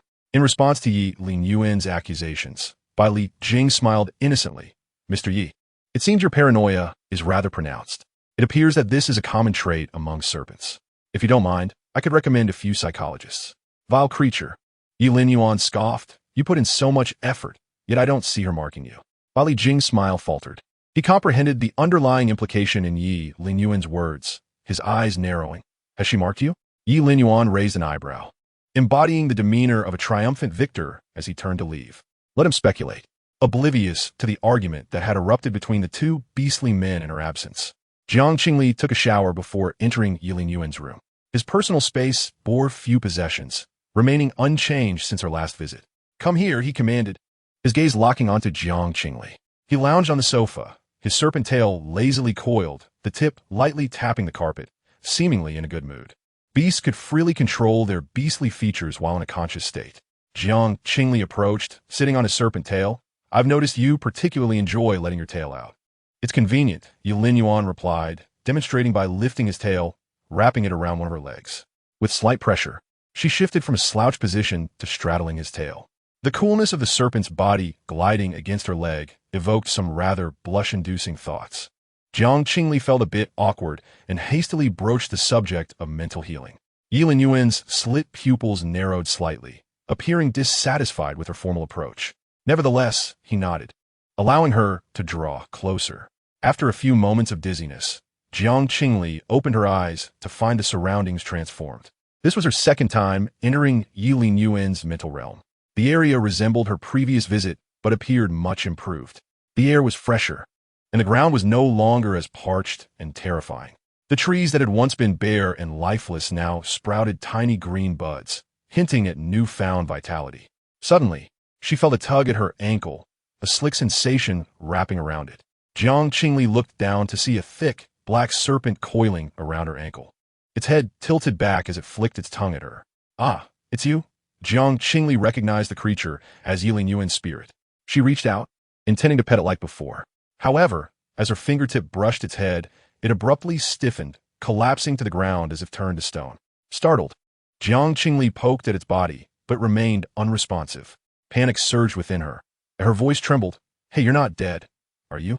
The state of a spirit entity is linked to its master. Since Yi Linyuan was alive and well, his spirit could not perish. Yet, the sight of the black serpent lying motionless seemed to suggest otherwise. Its tail wrapped around Jiang Qingli's finger, hissing and flicking its tongue. It gently licked her cheek, its slit pupils narrowing as if in amusement. Although spirit entities could not speak, Jiang Qingli could clearly sense its mischievous pride, as if it were reveling in a successful prank. Realizing the serpent was merely playing with her, Jiang Qingli grasped its tail and shook its body. The little black snake swayed but continued to smile. Jiang Qingli chuckled. Your master is so fierce. How is it that you enjoy playing tricks? Bad snake.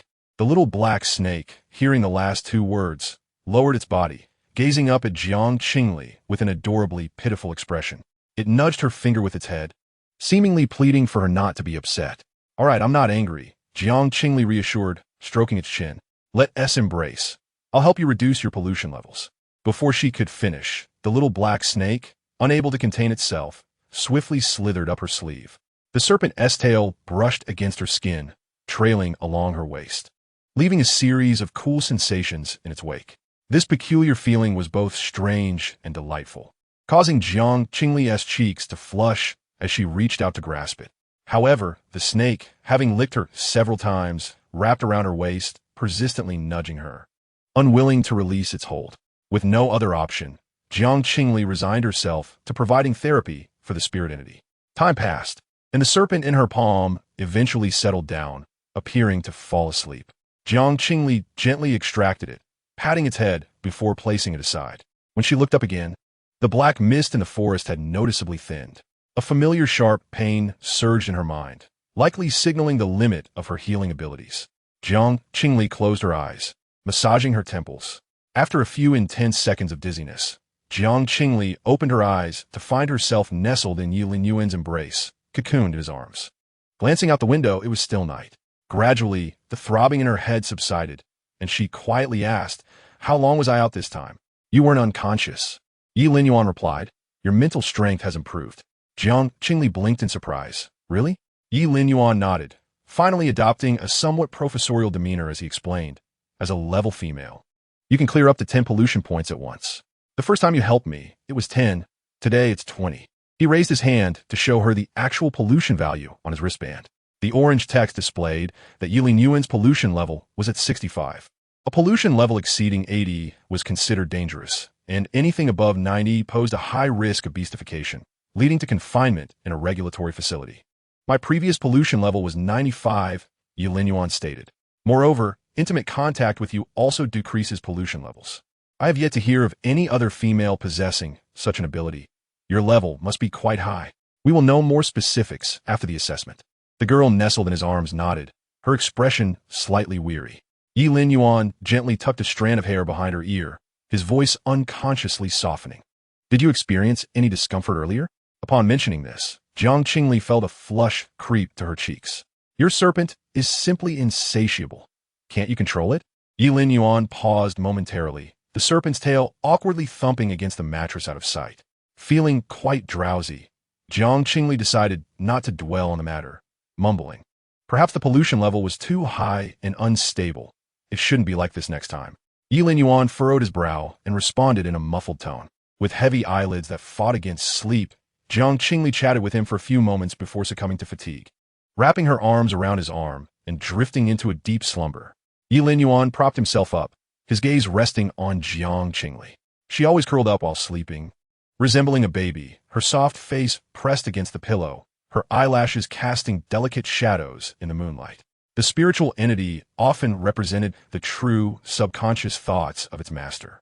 Yi Linyuan's spirit intertwined with Jiang Qingli, revealing not high pollution levels, but rather his desire for deeper intimacy with her. Anxiously, Yi Linyuan pinched the bridge of his nose. She was far more perilous than any assassination attempt he had encountered, and one misstep could lead him astray. He resolved to keep his distance from her. In a neighboring room, someone else was also awake. Bai Li Jing casually strolled past Yi Linyuan's door with a cup of water, pausing for a few seconds. This was already the third time Bai Li Jing had passed by Yi Linyuan's room. He had cloaked himself with a barrier and was currently in an invisible state. The males of the Fox clan possessed exceptional hearing, and from his observations, nothing seemed to be amiss inside. After freshening up, Bai Li Jing opened his terminal and typed a line into the search bar. Must watch this year. Pink and white-skinned art students. Props. Wet clothes. Mandatory. Male lead shirt resembles a male god. The webpage quickly displayed a video. The cover featured 3 handsome men in white shirts, bound and kneeling at the feet of a female figure wielding a whip, playfully lifting one man's chin while grinning provocatively, her other hand showing no restraint. Bai Jing was aware of the open-mindedness of the culture, yet he had never watched such content. His interest lay solely in Jiang Qingli, having resolved from a young age to preserve her purity. The first hand-holding was with her, and in his romantic dreams, she was the only one present. Thus he had no inclination to view such material. However, as Bai Jing's gaze fell upon the detailed description of the props, he pursed his lips slightly, unconsciously pinching his heated earlobe. So, Xiaoli enjoys this kind of thing. Was it because he did not exert enough effort last night that she failed to mark him? Marking was not an easy task for either party. Many couples spent their lives together without ever marking each other. Yet, he had never considered it could be false. Bai Jing pressed a hand to his heart, feeling a pang of disappointment as he lowered his gaze.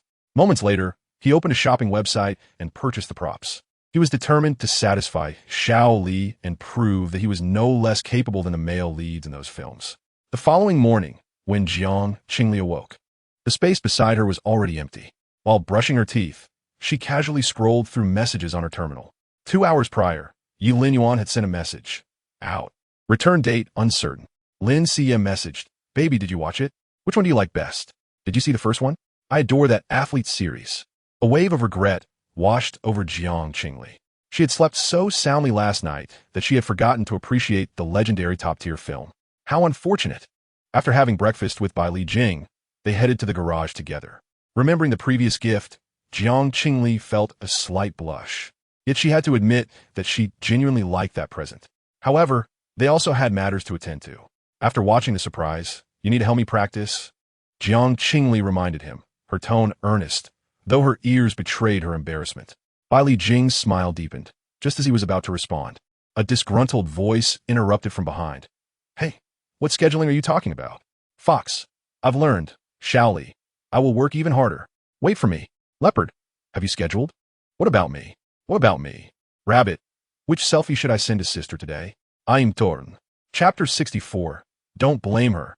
If you must blame someone, blame me. Muyi, why did you suddenly show up? Bai Jing smiled in surprise. I thought I wouldn't see you until next week. Qimai shot a displeased glance at Bai Jing. This cunning fox was pretending to just notice him, but with those sharp fox ears. He must have known he was there all along. He was deliberately acting considerate in front of Jiang Qingli. Green tea. However, under Jiang Qingli's gaze, Qimai refrained from engaging in an argument. It was too crude, and he had matured significantly. A short while later, Qimai cleared his throat. "What are you discussing about scheduling?" Jiang Qingli explained, "It's about arranging the beast husbands, where I take turns spending the night in your rooms, for spiritual healing and such." As she spoke, her voice trailed off, glancing shyly at Bai Jing, who winked back at her. Qimai noticed none of their subtle exchanges, only hearing the part about spending the night. The prince's eyes widened, his breath unsteady. "What do you take me for? Such an important matter, and you don't discuss it with me?" "It's my suggestion." Bai Jing stepped forward, placing himself in front of Jiang Qingli. "Apologies, Mu Yi, but the female master needs practice. In your absence, I took the liberty of making this decision. If you wish to place blame, it should be on me." Upon hearing these words laden with a green tea aura, Qimai almost rolled his eyes. Naturally, Jiang Qingli should not be blamed. She was merely a fool, lacking any malice, easily deceived by Bai Jing and that loathsome serpent Yi Linyuan. It seemed he could no longer allow Jiang Qingli to spend time with him. They always led her astray. Qimai narrowed his eyes and inquired, "So, was it you and Yi Linyuan taking turns before? Where's Yi Linyuan now? We need to renegotiate." Qimai's eyes lit up. If Yi Linyuan was absent, then it was just him and Bai Jing now. The young man's lips curled into a slight arc, only to be suppressed quickly. "Well, for the next few days, I will reluctantly substitute for him," Qimai declared, lifting his chin. "Tonight it starts with me."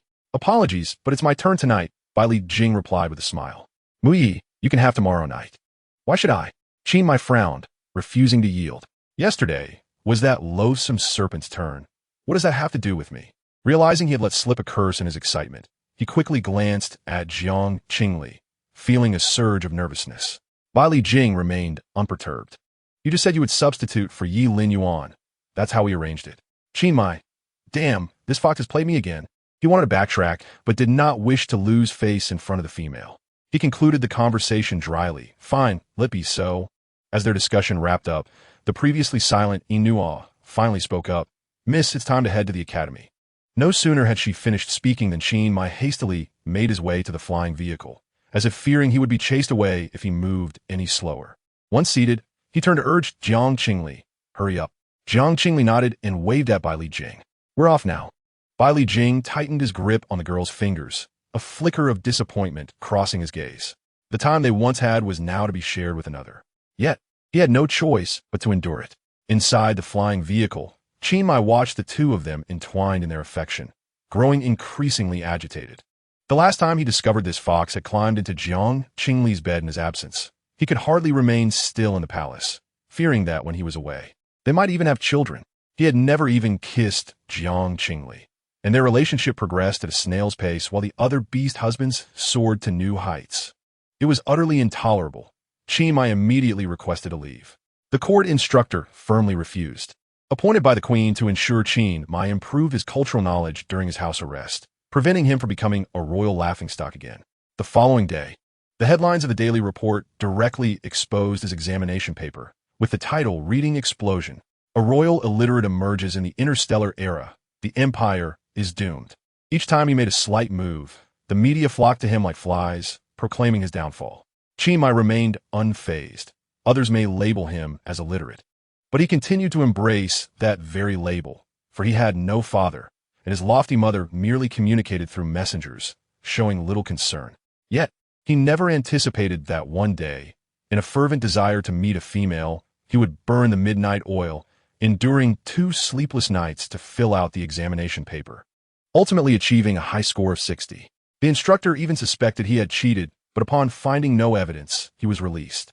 As soon as Qin Mai exited the palace, he hurried to the Jiang residence. He had intended to engage in casual conversation with Jiang Qingli about the previous incident with Bai Yi, hoping to dispel any misunderstandings. However, upon arrival, he found the two of them acting like characters in a melodrama, intimately engaged in front of him. Qin Mai felt as if his nasal passages were igniting with every breath, flames rising within him. His heart felt seared, nearly suffocating him. When Jiang Qingli entered the flying vehicle, she noticed Qin Mai's foul demeanor, assuming someone had upset him, and quietly distanced herself to avoid collateral damage. She sat diagonally across from him, the farthest distance possible. For the first time, Qin Mai found himself irritated by the flying vehicle. What was the purpose of such a contraption? It made it difficult for him to approach her. The interior was remarkably quiet, and Qin Mai rested his chin on one hand, appearing as a malevolent figure contemplating whom to harm next. In reality, his gaze frequently flickered toward the girl opposite him. His brow furrowed.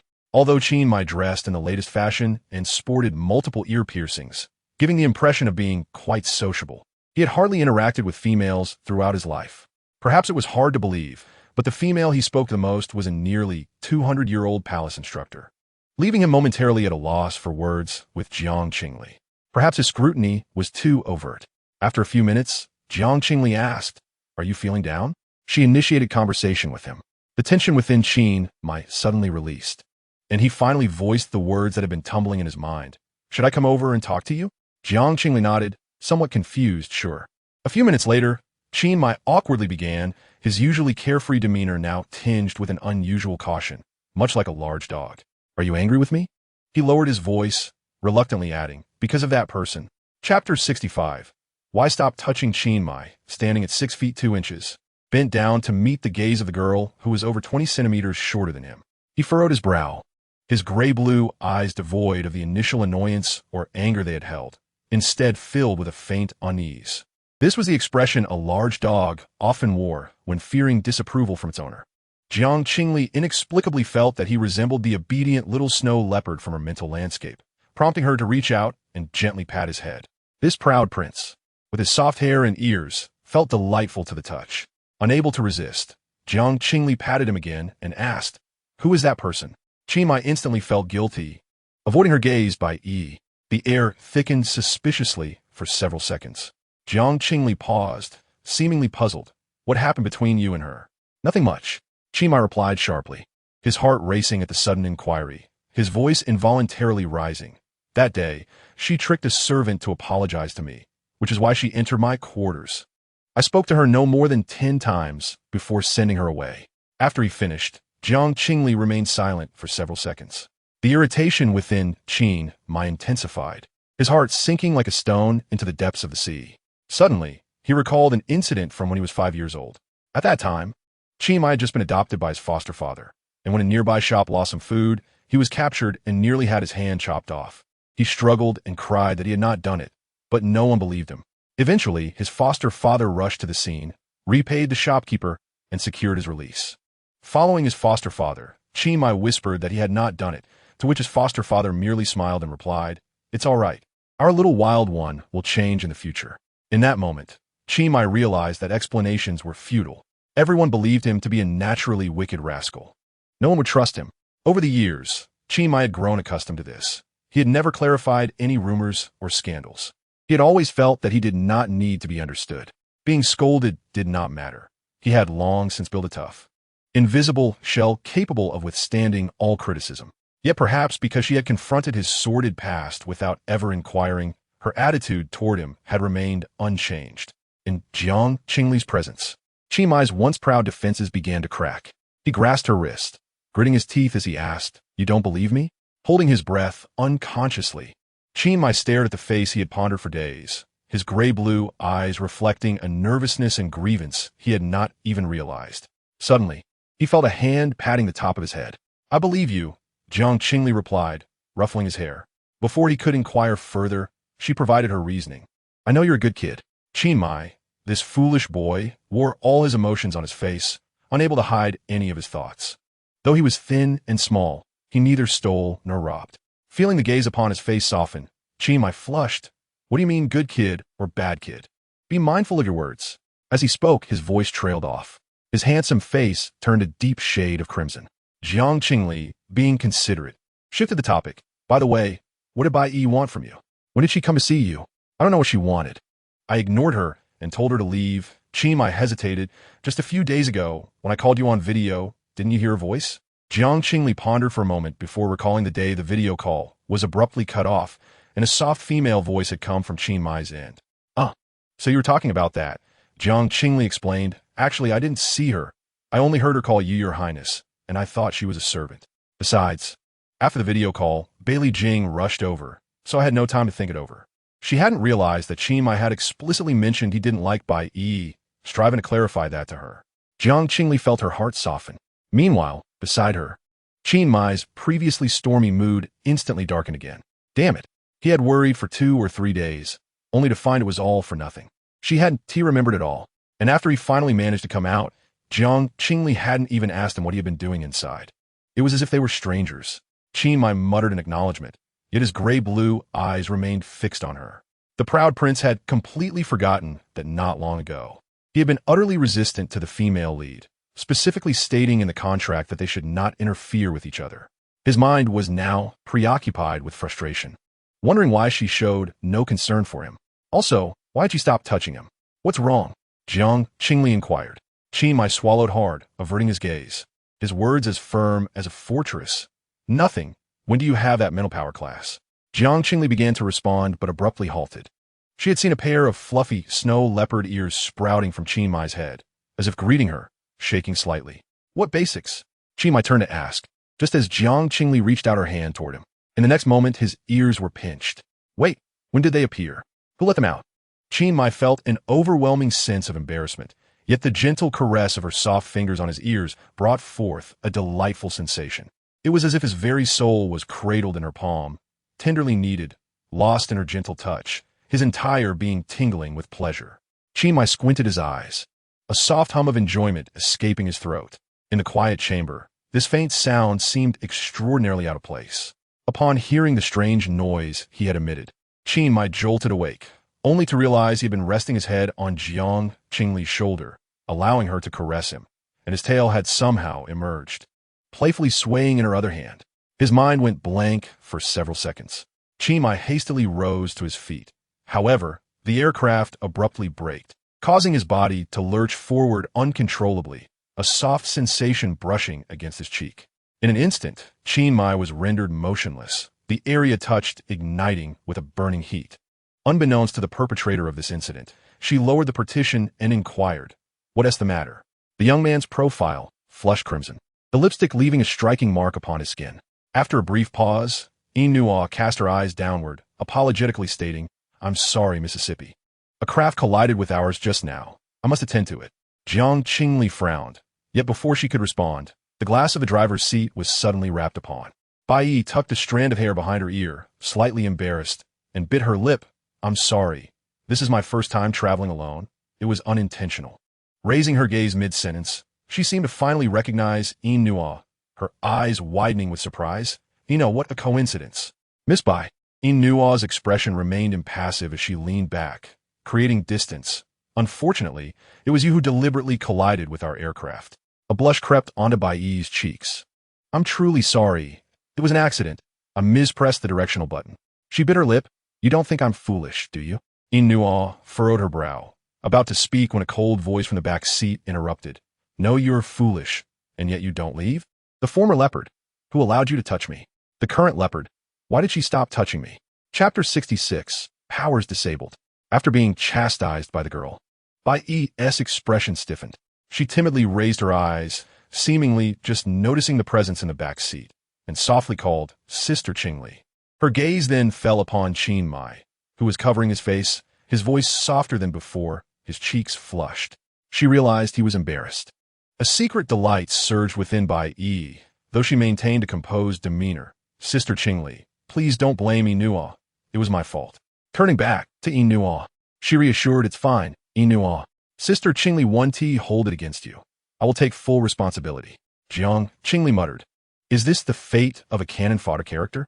As long as the protagonist needs it, she must appear, using her malice to accentuate the protagonist's delicate and kind nature." Knock, knock, knock. Another window was tapped. A traffic inspector clad in a black uniform approached. "Are these two aircraft yours? Please cooperate with the inspection and come view the surveillance footage." Their aircraft had already halted by the roadside, not far from the inspection station. The traffic inspector led the two in to view the footage. The surveillance revealed that Bai Yi's craft had suddenly veered, causing the collision. Thus, she bore full responsibility. The traffic inspector issued a report, asking them to confirm its accuracy before signing. After Jiang Qingli signed, the inspector handed the report to Bai Yi. Her gaze lingered for a moment on the elegant calligraphy, and she let out a silent sigh of relief. She had seen Jiang Qingli's handwriting before, and it was no different from now. Previously, Bai Yi had worried whether Jiang Qingli was alive because someone else had traversed here as she had. It now appeared she had overthought it. In this world, she alone was the chosen fortunate one. Jiang Qingli remained the same Jiang Qingli, a foolish and malicious cannon fodder. It was merely due to her minor blunder that a butterfly effect allowed her to survive. The 5 beast husbands signed a decree forbidding harm to Jiang Qingli's life. But that was inconsequential. She could pursue others and use them to eliminate Jiang Qingli. With this thought, Bai Yi returned the report to the traffic inspector, a smile of delight gracing her face. Watching the traffic inspector depart, Bai Yi turned to the girl beside her, Sister Qingli, confirming her status as the protagonist. She smiled lightly. "In truth, no matter how much you try to please them, it's futile. Don't forget, all the males you admire will ultimately favor me." Jiang Qingli chuckled, walking beside the aircraft, suddenly delivering a swift kick to Bai Yi's calf. The movement was quick, catching Bai Yi off guard as she fell to the ground, landing ungracefully. "Ah!" Bai Yi winced in pain. Her delicate skin, acquired through the system, instantly turned red. "Are you insane, Jiang Qingli?" Bai Yi glared, her body trembling with anger. "Do you believe I'll tell my aunt? Why are you angry?" Jiang Qingli blinked innocently. "I merely stretched my leg. I apologize, perhaps it was your vexing nature that caused my leg to slip." As she spoke, Bai Yi caught a glimpse of Inua and Qin Mai hastily approaching and promptly masked her expression. "Are you all right?" Qin Mai inquired. Upon hearing this, Bai Yi pursed her lips, her eyes quickly glistening with unshed tears. Lowering her head, she revealed a delicate swan-like neck and pitifully murmured, "I'm fine. Please don't blame Sister Qingli. It was my own carelessness." After saying this, she inadvertently turned her wrist, revealing the redness on her skin. However, after waiting for some time, no one came to assist her. She looked up, only to find both males surrounding Jiang Qingli. The previously eager Inua, attempting to draw closer to become an accomplice, was now pulling a handkerchief from his pocket, preparing to crouch down. "Miss, your shoe is dirty. Let me help you clean it." Before he could finish, Qin Mai interrupted. "Focus on piloting your craft. Do not waste time." The snow leopard youth's hand lightly brushed Jiang Qingli's waist. His voice lowered. Wait, I will clean it for you. With all due respect, Inua said coolly. Your Highness, your handkerchief has already been stained with lipstick. What do you know? Qingli's ears reddened slightly, glaring at Inua. Who said I only have one handkerchief? But I usually use silk handkerchiefs to help the ladies clean their shoes. Bai Yi sat dazed, feeling somewhat bewildered. The once carefree gray-blue eyes narrowed slightly, filled with a heavy warning. Bai Yi attempted to smile gently at him, her eyes glistening with unshed tears, trying to evoke the male's compassion. Yet, Qingli merely raised an eyebrow and gave her the middle finger. As the aircraft departed, Bai Yi cursed under her breath several times before turning to enter her own craft. She snapped a few photos of her injured area to send to the beast husbands, intending to utilize her powers to heal her wounds. However, in the next moment, the system seemed to finally react, emitting an alarm sound. Ding. The affection level of target Qingli is at 10. Penalty. Beauty value -4. Charm value -4. Healing powers disabled for 24 hours. Hearing this, Bai Yi was instantly engulfed in panic. What is going on? How could my powers be deducted? The system's voice was frigid. Host, I have already warned you. Maintain negative points, and the penalties will double. Powers and appearance are only effective after purchasing items in the mall. Penalties will deduct the items, and thus, the powers will naturally be disabled. Bai Yi's complexion turned pale. However, with the pollution levels of the recent beast husband stable, she could manage without her powers for a day. It's not all bad news, Bai Yi murmured to herself. At least Inua hasn't deducted my affection points. Doesn't that indicate he feels something for me? The system replied, not exactly. Currently, the system hasn't upgraded and affection levels fluctuate within 100. In other words, host, Inua's affection for you is already at its lowest, leaving no room for further decline. Bai Yi's ears rang with frustration as she pounded her fist on the control panel, cursing loudly. That wretched girl. Just wait. The morning theory class was a large lecture combining 3 years of students. Qingli swaggered behind Jiang Qingli, casually sitting next to her, causing those nearby to scatter instantly. Lin Xie, seated beside Jiang Qingli, also attempted to diminish her presence, daring only to ask through the terminal, Qingli, did you provoke him? Why does he look so displeased? Jiang Qingli typed back, I didn't provoke him. He has simply white phosphorus by nature. Lin Xie was amused, struggling not to laugh. Jiang Qingli smirked, lifting her gaze, and found Qingli staring intently at her, specifically at her lips, his Adam's apple bobbing slightly. Since encountering QNMY's beastly form, Jiang has increasingly perceived him as a large pet, evoking an irresistible urge to tease him. Jiang cleared her throat and admonished. Pay attention in class. Do not embarrass me. During the break, LNXU, feeling bolder, approached Jiang for conversation. QNMY, absently flipping through Jiang's textbook, found himself incapable of concentrating on the text, his gaze continually drifting to the girl's luscious red lips. Suddenly, his terminal vibrated twice. Assuming it was a message from one of his rowdy friends, he impatiently opened it. However, upon reading the content, he nearly hurled the device out the window. The dialogue interface revealed Jiang had sent him a message. Hey, did you not say you did not wish to taste my saliva? Chapter 67. The individuals beside her, each more annoying than the last QNMY's pupils constricted. His heart momentarily halting. He glanced up at the girl who was merely an arm's length away. The morning light cascaded down, illuminating Jiang as she conversed with her friends, seemingly engaged in an amusing topic that made her laugh. Her eyes crescent-shaped like a new moon on a spring evening. His gaze traced the delicate bridge of her nose, settling upon her softly curved lips. QNMY was oblivious to the nuances of lipstick shades. He merely recognized that the color of her lips resembled crushed raspberries, certainly more delectable than the fruit itself. His mind became foggy, flooded with memories of an unfinished dream from that night, where she looked down upon him with a haughty gaze, her eyes slightly lifted in disdain as she caressed his head, whispering good boy, followed by the unfulfilled kiss as she tilted his chin upward. His throat constricted, and his breath involuntarily quickened. He fixated on Jiang, subtly shifting closer to her. Beneath the table, his fingers stealthily reached out, The conversation among the females continued unabated. That day, I vomited so much that my parents thought I was pregnant and rushed to buy a pregnancy test. My grandfather, who was vacationing in the 3rd district, even called to pray to the beast god to ensure it was a female, only to discover it was just my older brother's terrible cooking. After sharing her grievances about her beastly husband, a gray-haired girl curiously inquired of Qingli, Miss Jiang, does your beastly husband cook? Do not call me Miss Jiang. Just call me Qingli. Qingli replied with a smile. After a moment's thought, she added, one of my beastly husbands is quite the cook, and his dishes are delightful. Initially apprehensive about conversing with her, the other females found her demeanor unexpectedly gentle and unpretentious, alleviating their worries and emboldening them to engage more freely. Is he a night professor? One female asked playfully, wondering if he was a cold-faced domestic chef. Qingli envisioned Ylnyu's gloomy expression while cooking, finding it distinctly peculiar. She mused that UNSHYO from the student council also possessed a cool demeanor, and there was senior CHN from the adjacent academy. Oh, and there was.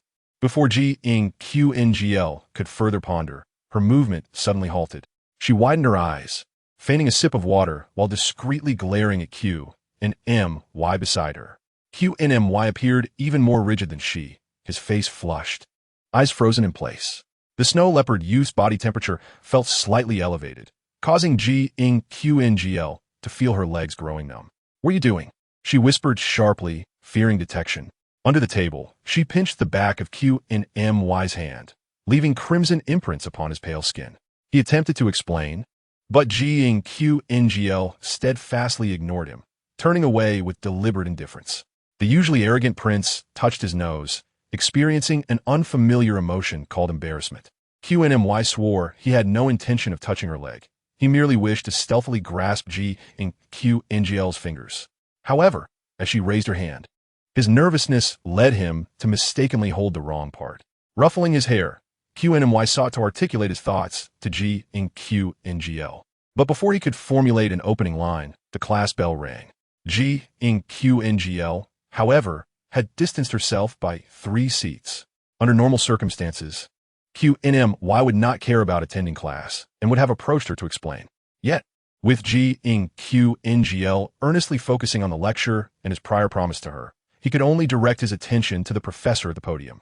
As the professor began to place his materials down, he felt a prickling sensation on his back, turning to find the prince glaring at him with a dark expression, as if ready to pounce at any moment. The sheep beast man professor shivered inexplicably, steadying himself to continue the lesson. During group discussions, QNMY unfortunately found himself assigned to a group with several unfamiliar faces. Rarely remembering others' appearances, he leaned his chin on one hand, responding listlessly as they introduced themselves.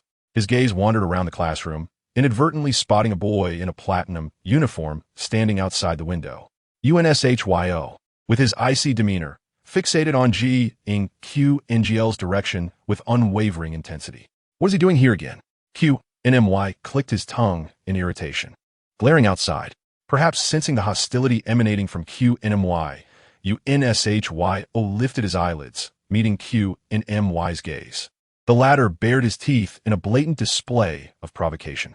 In response, UNSHYO maintained his composed expression, merely nodding at QNMY before turning away. However, as he did so, he wore a sardonic smirk, thinking to himself that he had expected more growth from this proud prince after a few days of confinement.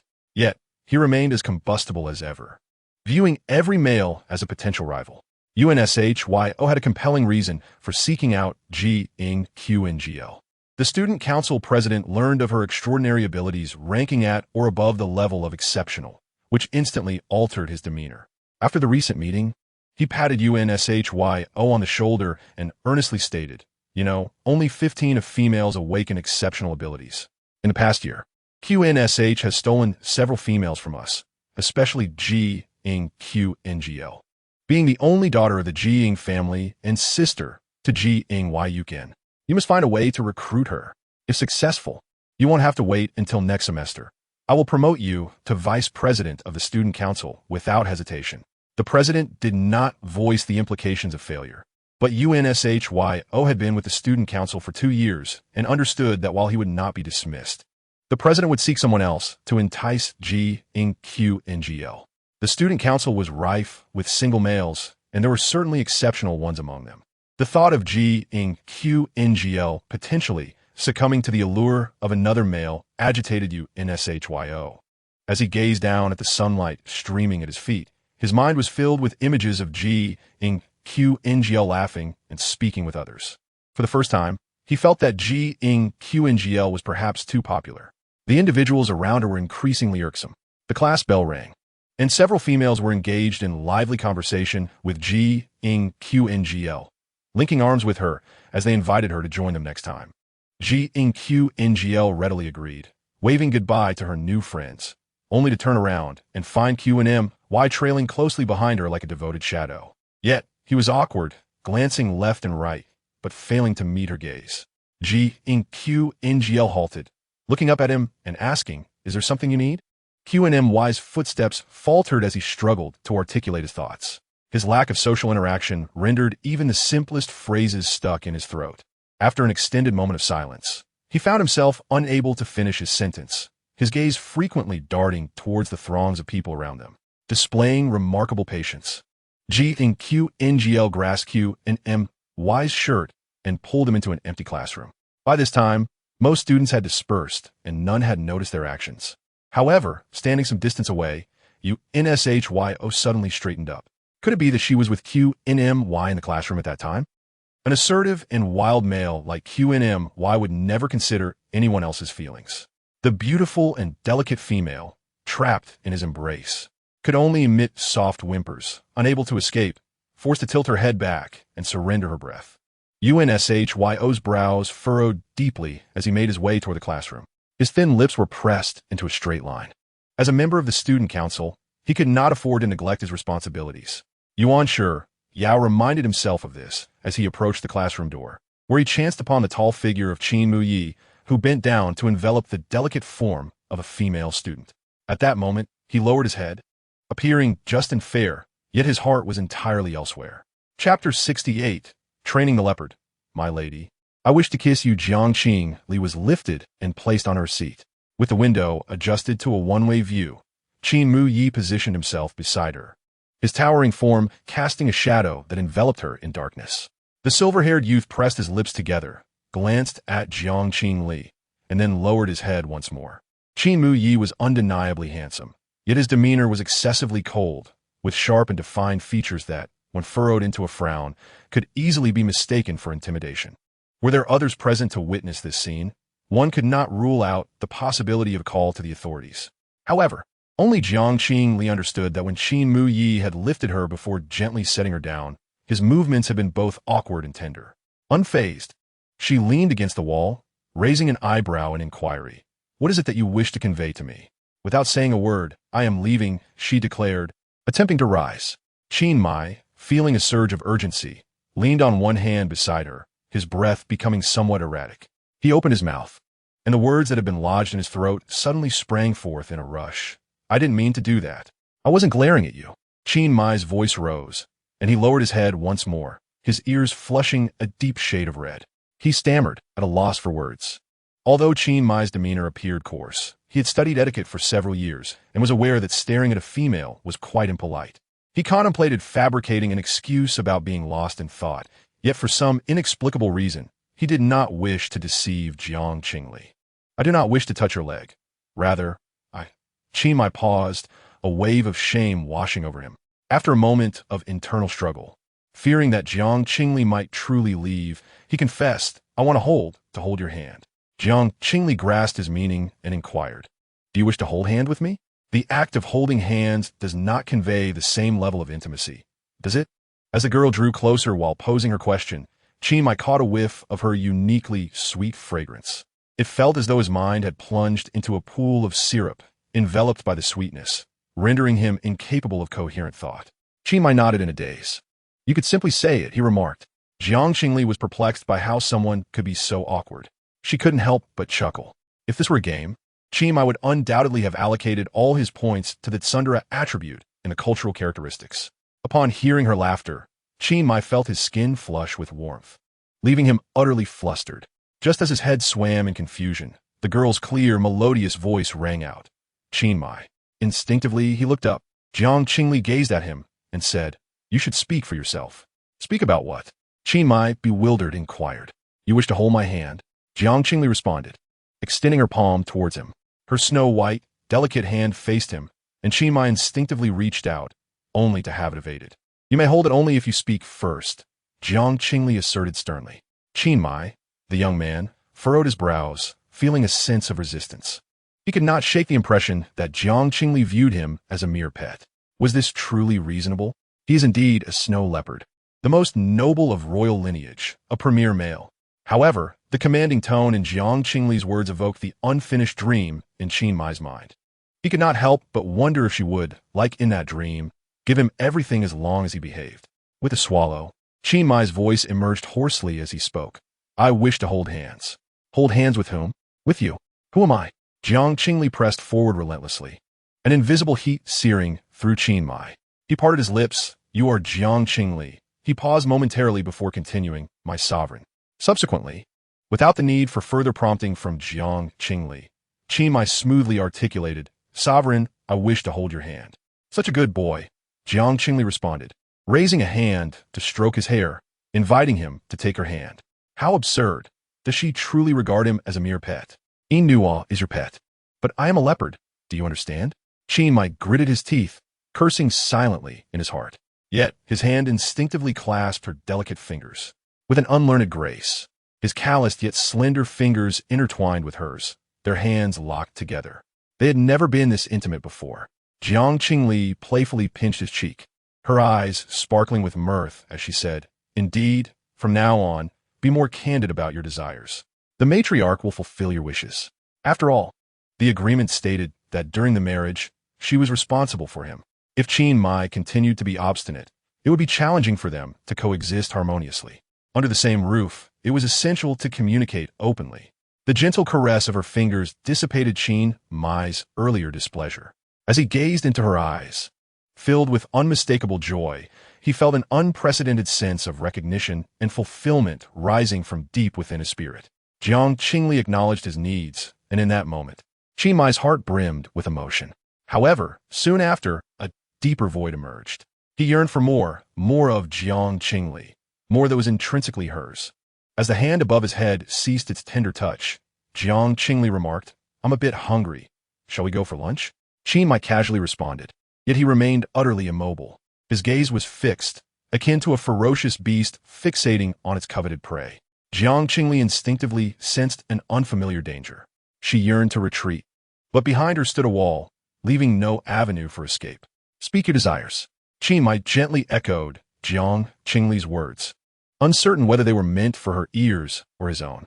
He lowered himself, his gray-blue eyes aligning with hers. Staring intently, he articulated each word. "Mistress, I wish to kiss you." In that moment, breath ceased. Lacking any experience, he instinctively pressed his lips against hers with fervor. The intensity rendered Jiang Qingli's lips numb, a tingling sensation radiating through her scalp. She instinctively reached to push his face away, only to have her wrist captured, and the kiss continued unabated. Qin Mai leaned in, one hand cradling the back of Jiang Qingli's head, consuming every breath she took, as though seizing a fortress. His heart raced uncontrollably, a sharp current coursing up his spine, electrifying every nerve. Time became an abstraction. Only when the girl nestled in his arms ceased her struggles did Qin Mai release her. She felt utterly weakened by the kiss, devoid of strength, as if she were a fragile willow. Qin Mai lowered his gaze. The girl's exquisite cheeks flushed with a soft pink hue, her eyes shimmering with unshed tears, her lips slightly parted, presenting a vulnerable facade that invited torment. She appeared ensnared within her own form, at a disadvantage, only able to gaze upward at him. Yet, Qin Mai felt an invisible noose around his neck, its other end gripped within her palm. With a gentle tug, he found himself bowing in submission. How peculiar! Before her, he felt unlike himself. Yet, with each inch his head lowered in the frantic beating of his heart, Qin Mai realized that before her, he was truly himself. Chapter 69. Obedient compliance. Jiang Qingli's lips throbbed with pain. She had never witnessed Qin Mai exhibit such canine behavior, his teeth gnawing at her lips with an insatiable fervor, reminiscent of a starving dog that had not tasted meat for over a decade, driven solely by instinct. Several times, she feared he might consume her whole. She lifted her eyelids to glance at Qin Mai, who was also observing her.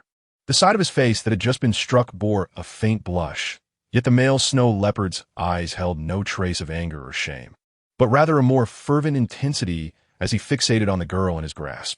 More fearsome than a ravenous dog that had never savored meat was one that had tasted it, yet remained unsated. Knowing the exquisite flavor only intensified the longing for another bite. Qin Mai's gaze lingered, his body unconsciously leaning closer to her. Jiang Qingli pushed him away and retorted fiercely, "Who gave you permission to kiss me?" Qin Mai lowered his gaze, his voice gravelly. It was only after I spoke that he began to utter words. He spoke with great eloquence. Jiang Qingli inquired, "I did not agree, so why are you speaking?" Perhaps taking advantage of the situation, the prince, unusually calm, responded obediently, "Then I will ask you next time." "Next time? You wish for next time?" Jiang Qingli chuckled in exasperation, feigning a strike at him.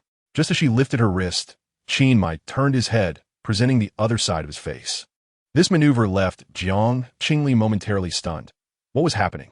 Could it be that Qin Mai had some peculiar preference for being struck? If she were to hit him now, wouldn't that be rewarding him?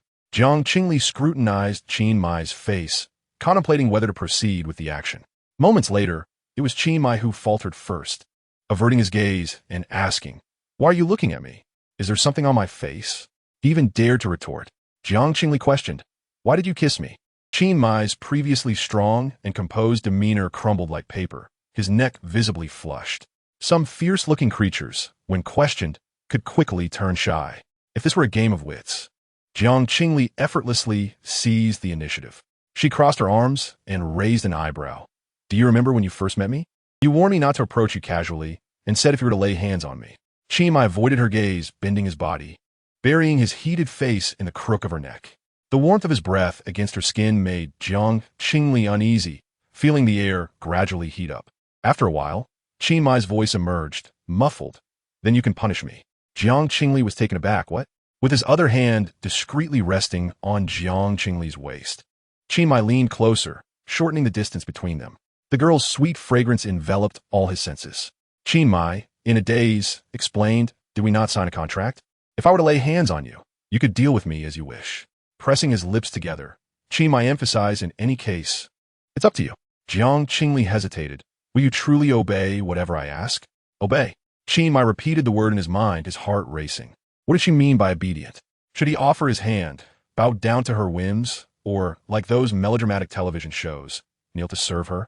Qin Mai lowered his gaze, avoiding Jiang Qingli's expression.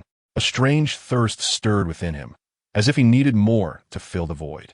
His throat constricted, and in a hoarse, subdued voice, he replied, "Yes, I will be obedient." Jiang Qingli patted his shoulder. "Then I request that you score above 80 in all theoretical subjects for the final exam." "Can you do that?" Qin Mai exclaimed. "What?" He sat up abruptly, momentarily questioning his hearing. What did she just say? She wanted him to take an exam? Had she lost her mind? He had just prepared to risk everything. And now Jiang Qingli was demanding he take an exam. Suddenly, Qin Mai felt as though a favored concubine had been summoned by the emperor, dressed splendidly, only to find the emperor presenting a stack of study materials. His expression turned peculiar. Just this? Noticing his stiff demeanor, Jiang Qingli sympathetically inquired, "What's wrong? Is 82 difficult for you? Should I lower the standard?" What did she mean? Did she think him so foolish? Qin Mai grew even more frustrated. "Who do you look down on? 80 is just fine." "Then I await your good news." Jiang Qingli smiled sweetly. However, the more Qin Mai looked, the more he sensed a hint of mischievous triumph in her crescent-shaped eyes. Feeling vexed, Qin Mai stepped aside, waiting for Jiang Qingli to leave together. She reached out her hand toward him. He instinctively grasped it, only to find Jiang Qingli pulling him up and suddenly leaning in closer. "Qin Mai." The girl's soft breath brushed against his face, sweet and intoxicating. "Your kissing skills are quite poor." "Poor skills? Whose were better? That wretched vixen and the foul snake?" Qin Mai felt like a sapling choked at its first sprout, angry yet aggrieved, unable to resist leaning closer, pleading, "I don't care. That doesn't count. Give me another chance." Before he could finish his sentence, Jiang Qingli rose on her toes, her tender lips meeting his. The words he intended to utter were abruptly halted. Qin Mai's eyes widened instinctively, and he parted his lips to capture hers, eager to continue. But Jiang Qingli had already retreated 2 steps, raising her hand to close his mouth. Be good, and you shall have another chance. Jiang Qingli expertly employed her teasing techniques, gently stroking his head, her tone light. Qin Mai felt as though his heart had taken flight. The sapling that had just been choked seemed to have revived, thriving anew. As Jiang Qingli exited the classroom, she noticed a tall, slender figure standing at the door. The familiar scene caused her steps to falter, a hint of awkwardness creeping in. Are you here for another inspection?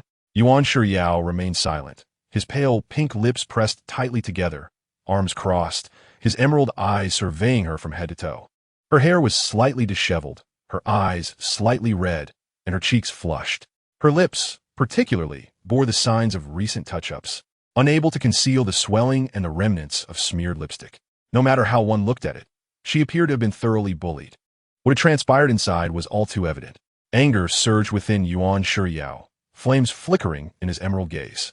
He had encountered her twice in the teaching area. Both times she was engaged in scandalous activities with males in the classroom. What about the times he didn't catch her? Was she being coaxed by those disgusting males into acquiescing to everything? How many more must she attract? Yuan Shiryao's gaze sharpened, tinged with a hint of sorrow. Under his intense scrutiny, Jiang Qingli felt an inexplicable chill, taking a step back. With one arm wrapped around her waist, Qin Mai pulled her into his embrace. What are you staring at? He grumbled, get lost. Yuan Shiryao looked up, immediately focusing on Qin Mai's lips. Compared to Jiang Qingli, Qin Mai appeared much more disheveled. Half his face flushed, his lips slightly cracked, and the corners of his mouth revealing a similar hue to that of Jiang Qingli's. Their passionate exchange inside must have been quite intense. Yuan Shiryao let out a cold laugh. Prince, as a member of the student council, I have the right to inquire what you are doing here. Qin Mai raised an eyebrow, utterly audacious. What business is it of yours? Even if your father were here, he would have the right to ask. After speaking, he suddenly realized something, glanced at Jiang Qingli, and lowered his voice slightly to explain, I meant, his dad isn't considered a curse word, right? Jiang Qingli mimicked his raised eyebrow, barely not. She looked so cute like that. Qin Mai found himself staring unabashedly until he was met with a glare, prompting him to cough awkwardly, attempting to regain his composure. The prince's unpleasant attitude had always been off-putting. Yet now, his intimacy with Jiang Qingli only served to irritate Yuan Shiryao further.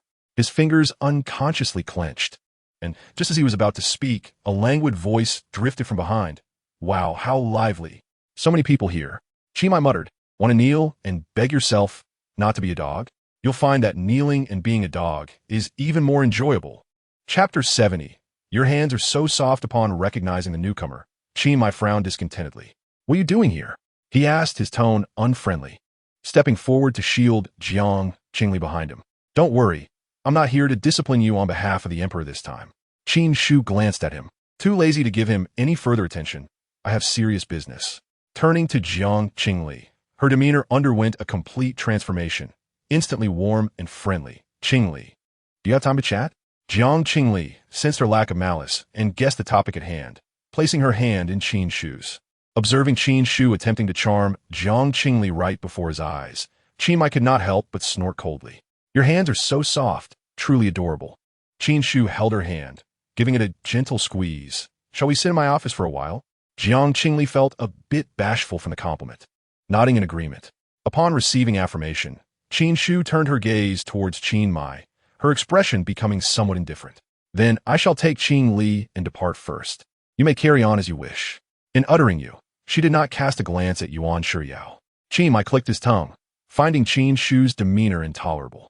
Ever since he had witnessed Jiang Qingli performing a dance, Qin Shu had incessantly inquired about her, even requesting him to act as a mediator to persuade Jiang Qingli to join the Rongxing Society. This irked Qin Mai greatly. He felt exasperated enough having to compete with several male beasts for Jiang Qingli's attention, and now, Qin Shu was also pestering her. However, since Jiang Qingli bore no aversion toward Qin Shu, Qin Mai had no choice but to reluctantly release his grip, watching them walk away hand in hand, his heart heavy with a pang of bitterness. She had yet to hold his hand. At that moment, Yuan Shiryao furrowed his brows, a storm of emotions surging within him. It had long been rumored that Qin Shu held Jiang Qingli in high regard, with many attributing it to the influence of Jiang Yuqian and her extraordinary abilities. Yet, it appeared that Qin Shu valued Jiang Qingli even more than they had presumed. In the Imperial Royal Academy, none were unaware of Qin Shu. She was a rare female possessor of offensive abilities and the niece of the Empress, destined for a grand future upon graduation. Moreover, she possessed the notorious temperament typical of royalty, her haughty character making it exceedingly rare for anyone to catch her eye over the years. The previous revelation of Bai Yi's advanced abilities had sent shockwaves throughout the academy.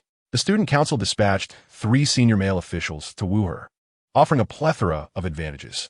Bai Yi, being astute, did not immediately acquiesce.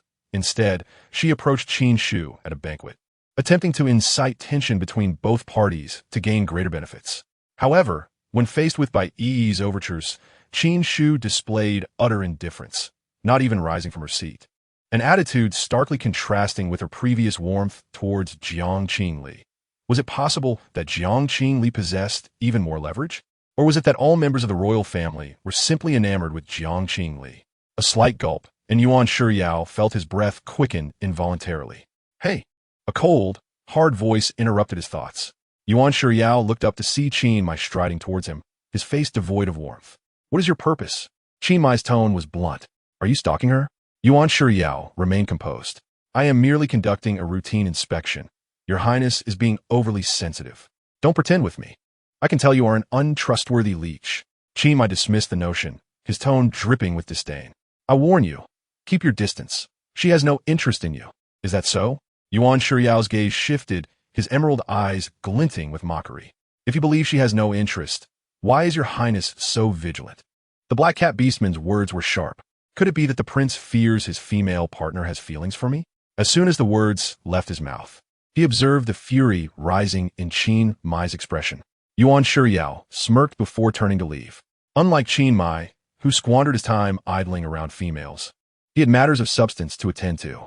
Upon reaching the student council building, Yuan Shiyao unexpectedly received a video call from Yuan Shimo. Since their previous abrupt conversation, the brothers had not spoken. Yuan Shiyao pressed the answer button. On the other end, Yuan Shimo was busy packing his belongings. As he spoke, Yuan Shiyao realized his words seemed somewhat reluctant. It was evident that Yuan Shimo noticed this as well. His eyes, similar to his brother's, narrowed slightly before returning to calm. Although they had grown up together, the elder brother seldom directed his gaze towards him. Yuan Shiyao felt a sudden jolt and averted his eyes. What is the matter? Yuan Shimo smiled gently. Am I not welcome? Yuan Shiyao forced a smile. Oh, not at all. It has been a long time since we last met. Though he spoke those words, a sense of heaviness and peculiarity weighed on him. After such a long absence, he should have welcomed his brother with open arms. Why then did he feel no joy, but rather a wave of irritation? It must have been the headache from Qin Mai's rudeness earlier, he reasoned internally. On the other end of the video, Yuan Shimo observed his brother for a moment before speaking. Aside from me, there is another male beast who will soon arrive in Central City. Who? Yuan Shiyao lifted his head. Gunyan. He is a resident of the 12 cities. Yuan Shimo's voice was calm and unwavering. A rabbit beast man, just turned 18, with wind abilities, rank level. How unfortunate. Yuan Shiyao instinctively felt an injustice for Jiang Qingli. While noble matches with commoners existed, those commoners were typically exceptional. Why would they send a low-ranking male beast, whose beast form was that of a weak and harmless rabbit? What use was that? To eradicate carrots? Such a person did not deserve to be her male partner. Just as Yuan Shiyao was lost in thought, he sensed a piercing scrutiny and met his brother's gaze. He lowered his eyes, murmuring, "Sorry, brother.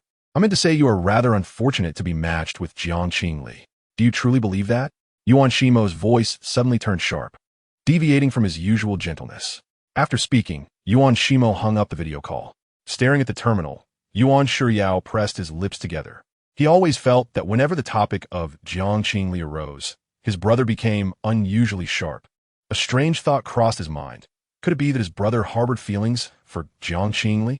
How peculiar. Why did so many people seem to like Jiang Qingli? Yuan Shiyao found himself enveloped in a sense of confusion. The image of the girl gazing at him repeatedly surfaced in his mind. Despite having once found her detestable, why did he now find himself unwittingly thinking of her? Yuan Shiyao, feeling agitated, closed his eyes and hastened into the student council building. Upon entering, Several officials were gathered around screen, whispering to one another and occasionally bursting into laughter. Noticing Yuan Shiyao's arrival, they ceased their antics, greeting him, Secretary General. Yuan Shiya glanced at the screen before him, his voice cold. What is this?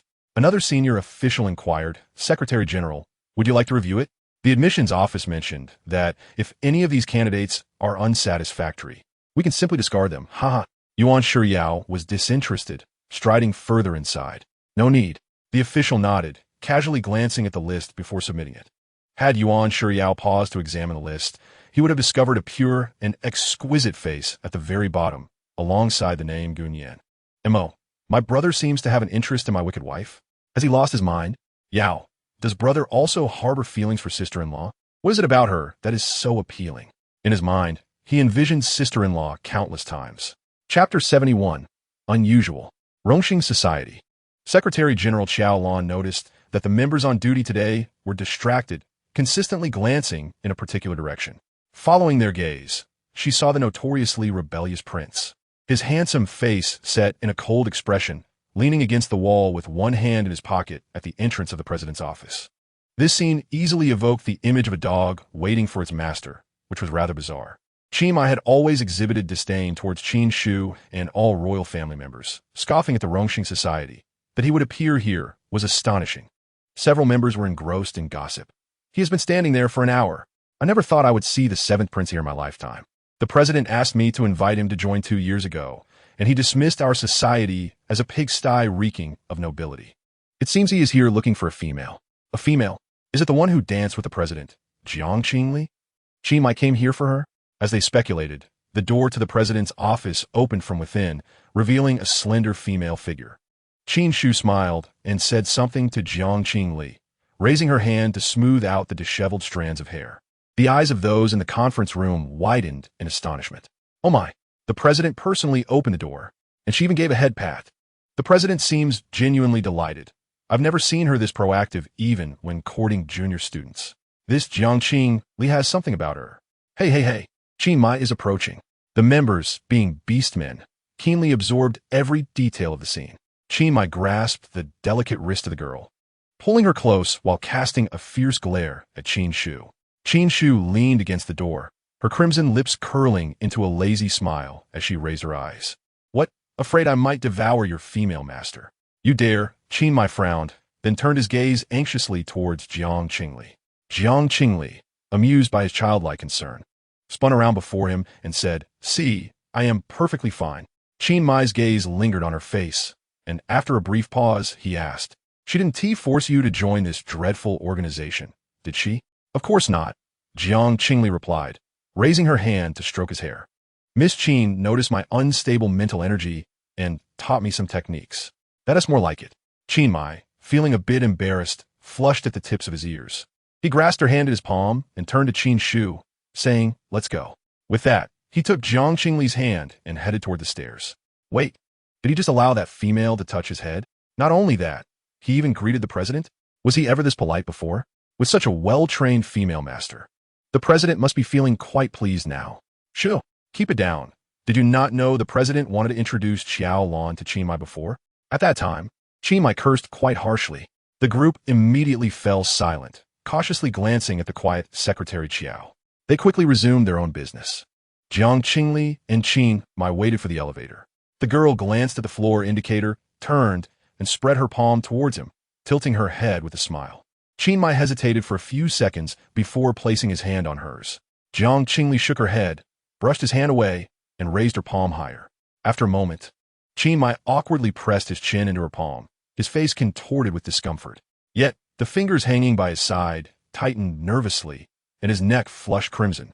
Sunlight streamed beside them, and dust danced joyfully in the air. Qin Mai waited at the door, though he generally detested the feeling of waiting. The time spent waiting for Jiang Qingli was not tiresome. He found himself subconsciously imagining the things they could do after meeting. In his line of sight, the girl-esque figure appeared, prompting him to quickly stride over. Just as he was about to approach, he coughed discreetly to mask his eagerness and slowed his pace. Jiang Qingli seemed oblivious to him, her head down as she walked out, murmuring something to herself. Qin Mai strained to catch a few words and frowned. Are you studying? Yes, Jiang Qingli nodded, a hint of frustration in her tone. 300 pages of textbooks filled with numerous points to grasp before the assessment. Unfortunately, the original owner was too busy chasing her beast husband and skipped several months of classes, which has made the progress even slower. However, Jiang Qingli was not one to complain. The word home made Qin momentarily dazed. Coming to his senses, they were already seated in the flying vehicle. With their hands still intertwined, Qin lowered his eyes to the girl beside him, feeling an urge bubbling within. He slowly leaned his head down, cautiously resting it on her shoulder. Jiang Qingli glanced at her terminal, seemingly indifferent.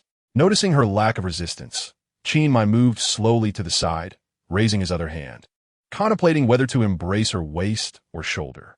Just as he hesitated, Jiang Qingli sighed. Instinctively, Qin wanted to withdraw, but a hand pressed down on his motion. Have you forgotten what I taught you? If you want a hug, just tell me. You're being disobedient. Jiang Qingli pressed his head into her embrace, playfully ruffling his hair. Her hands tousled his often well-kept hair into a mess, yet Qin felt no anger. His mind was filled with thoughts of how fragrant and soft she felt in his arms. He held her waist, his lips grazing her softness through the fabric, sending shivers throughout his body, except for a certain part. Realizing his unusual reaction, Qin feared alarming Jiang Qingli and slightly bent forward, trying to create some distance. But they were too close, and such a conspicuous change could not be concealed. Jiang Qingli's body stiffened noticeably. In the enclosed space, an unusual silence enveloped them. Qin felt an increasing sense of shame, avoiding her gaze. Would she look at him with disgust? Would she scold him or slap him? Or perhaps, like in his dreams, tread upon him? The sound of glass being tapped interrupted Qin's racing thoughts, and he looked up with displeasure.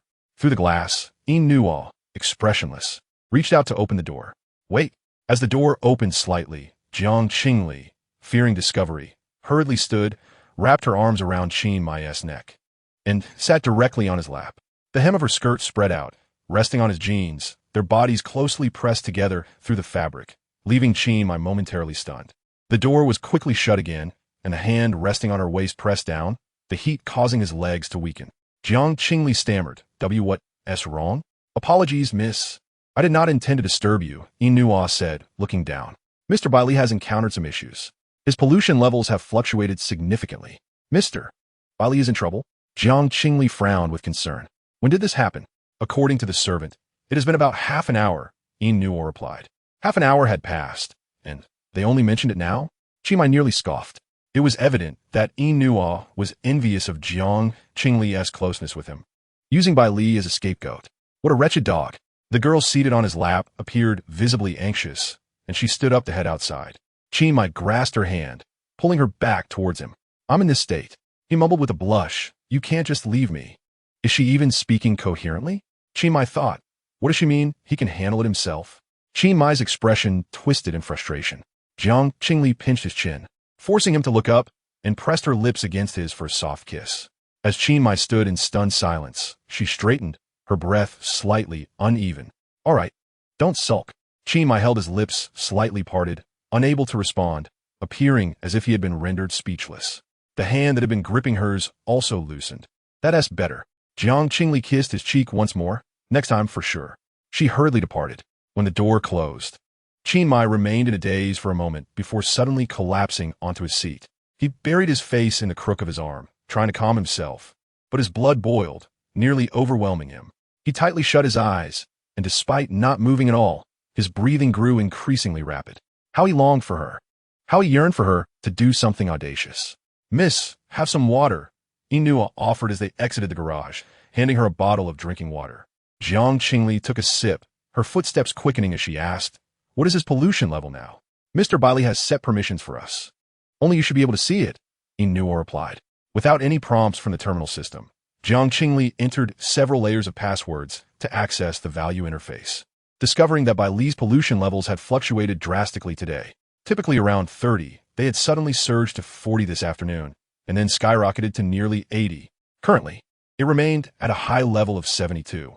Bailey was not home today. He must have gone out to work. Was it an external factor? He didn't seem like someone easily affected. Jiang Qingli furrowed her brow tightly. "Where did he go this afternoon?" Seeing his hesitant expression, Jiang Qingli asked. "What else did they say?" "They mentioned," Nuo frowned slightly, repeating their words. Our young master has been like this for a while. There's no need to worry. He will be fine on his own. As they arrived at Bai Li's room, Yin Nuo, concerned about Bai Li losing control, wanted to enter with her. But Jiang Qingli shook her head. Bai Li was usually very conscious of his image. She felt that a vain fox wouldn't want to be seen in an imperfect state. But for some reason, Jiang Qingli was incredibly certain of this. She pushed open the door and walked towards the young man lying on the bed. Upon seeing his condition, Jiang Qingli gasped. Bai Li lay on the bed, his handsome face so pale it seemed almost translucent, his beautifully shaped lips devoid of color, cracked with fine lines, further accentuating his haggard appearance. Jiang Qingli had presumed that as his pollution level rose, he would become agitated like Yi Linyuan or lose control of his human form as Qin Mai had before. However, she never anticipated witnessing Bai Li Jing in such a state. After merely half a day apart, he appeared to have transformed into an entirely different person. Her heart felt as though it had been tightly squeezed, a pang of bitterness and pain coursing through her. Sensing Jiang Qingli's approach, Bai Li Jing's light-colored eyelashes fluttered, and he opened his eyes. Jiang Qingli hurriedly reached out to support him, propping him against the pillow. A heaviness settled in her heart, prompting her to voice her complaints. I merely attended a class. How did you end up like this? Who has been bullying you? Are you feeling sorry for me? Bai Li Jing took her hand and pressed it to the side of his face, closing his eyes with a gentle laugh. Oh, kind little Li, do you fear that I am merely acting to elicit sympathy? My compassion is hardly of value. Jiang Qingli, feeling displeased, retorted, be serious. Bai Li Jing smiled, lightly kissing her palm. Darling, do not worry, it will be over soon. His words were spoken with such ease, as if he had experienced this countless times before. Jiang Qingli tightened her grip on his hand. Just lie still. I will perform spiritual healing for you. Bai Li Jing's movements stiffened slightly, as though he was somewhat resistant. Do you not wish to? Jiang Qingli frowned, recalling how he had previously refused her assistance. She leaned closer, narrowing her eyes. You aren't hiding any secrets in the spiritual realm. Afraid I might uncover them. Are you? What if I am? Bai Li Jing gazed at her intently. Would you despise me? Do you think of other females in the spiritual domain? Jiang Qingli attempted to lighten the mood. Well, I get my first time to Lily should know best. Bai Li Jing's eyes curled into a smile. This fellow, even at such a moment, still indulged in playful banter. Be quiet and lie still. We can talk afterward. Just as their foreheads were about to touch, Bai Li Jing suddenly spoke. With my current mental strength, I cannot control the contents of the spiritual realm. I do not know what you will see. The young man pressed his lips together. Little Li, please do not despise me. Before her, a radiant scene unfolded. She found herself in a long corridor adorned with carpet, peering out a nearby window to behold opulent European architecture, reminiscent of a palace. At the corridor's end hung a massive portrait. The woman depicted had white hair and golden eyes, gazing distantly, exuding an air of authority. The resemblance between her and Bai Li Jing was unmistakable, effortlessly indicating their kinship. Jiang Qingli surmised that this must be Bai Li Jing's home. Bai Li Jing hailed from nobility. It was said that the Bai Li family had deep ties with the Jiang family, being a family of scholarly lineage and prestige. How old would Bai Li Jing be at this time? Jiang Qingli was curious to see his childhood visage. As these thoughts crossed her mind, she heard two voices conversing behind her. How many times has it been? The sixth time, perhaps? Although he is a hybrid, being treated this way is rather unfortunate. Jiang Qingli followed the sound, arriving at the staircase where she spotted two servants carrying a stretcher ascending. Their bodies obscured her view, preventing her from seeing the face of the person lying down, but she could discern from the limbs that it was a child. Suddenly, someone shouted from below, causing the servant in front to slip and stagger to the side. The child lying on the stretcher fell unexpectedly, rolling down the stairs and landing askew at the bottom. Jiang Qingli finally caught sight of the boy's face. It was Bai Li Jing. Chapter 73, Bai Li Jing's past. A prelude to the battlefield. The air seemed to freeze at that moment. Jiang Qingli's eyes widened, her breath halted. The two servants hurried towards the boy lying on the ground. The servant who had slipped glanced nervously down. That voice just now could have been young Master Qingyan. If it was, we are in trouble. The other servant panicked, disregarding everything else, roughly tossing Bai Li Jing back onto the stretcher. Move, hurry up. If he finds out we carried him. Before the words were finished, a youthful voice rang out. What if he does? The two servants froze in place. The sound of polished shoes upon the luxurious carpet echoed, softly as a boy, bearing a resemblance to Bailey Jing, approached. He appeared to be around 5 or 6 years old, dressed extravagantly, contrasting sharply with the bedraggled Bailey Jing, who wore only a faded shirt, resembling the most opulent doll in a cabinet.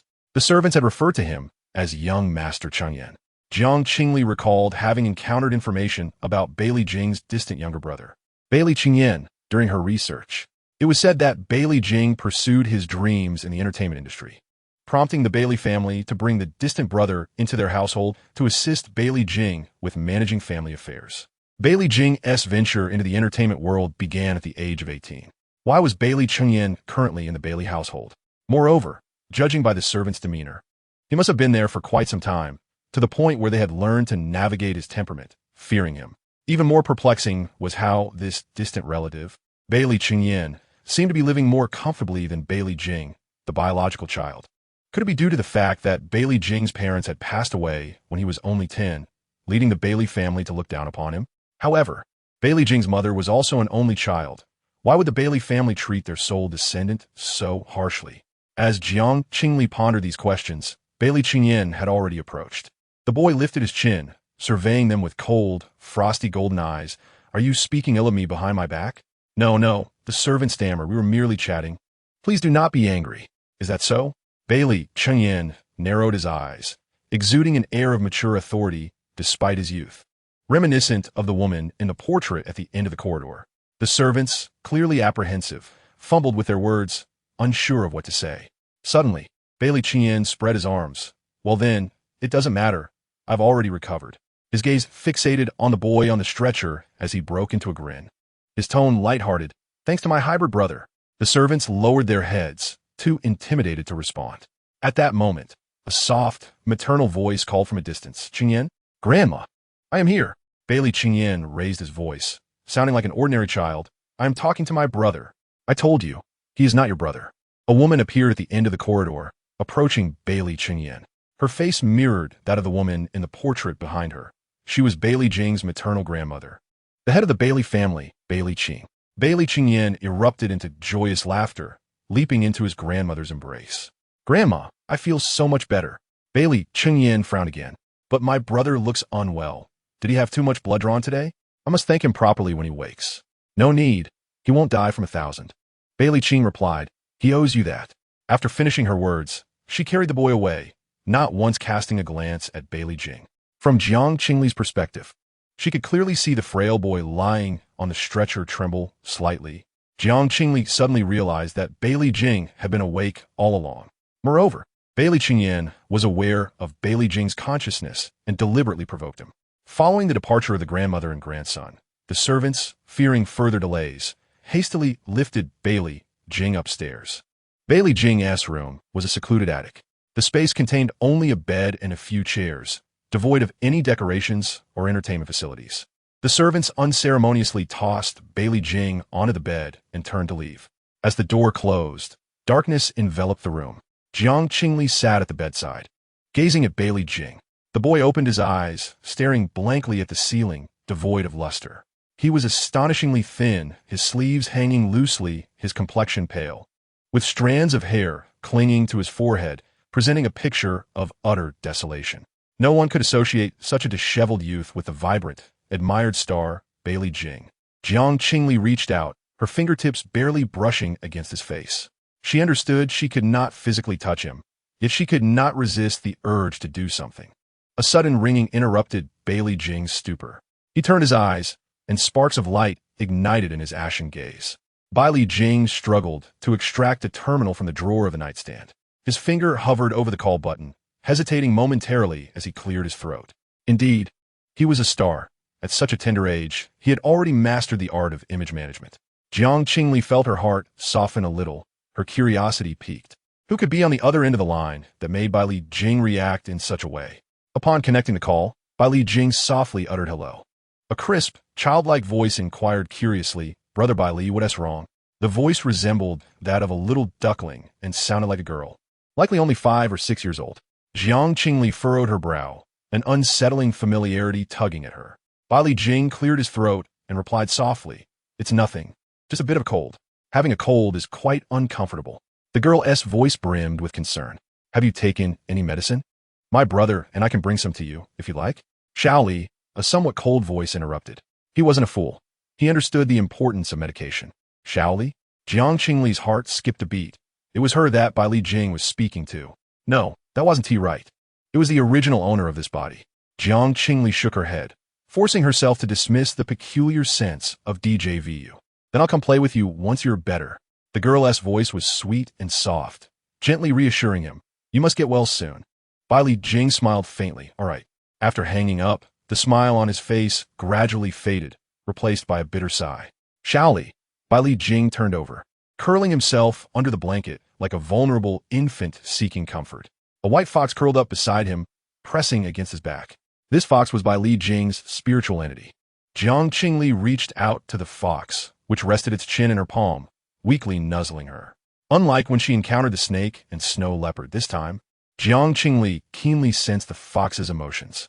It seemed to harbor complex feelings towards her, its body stiff when embraced, reminiscent of a pet abandoned by its owner.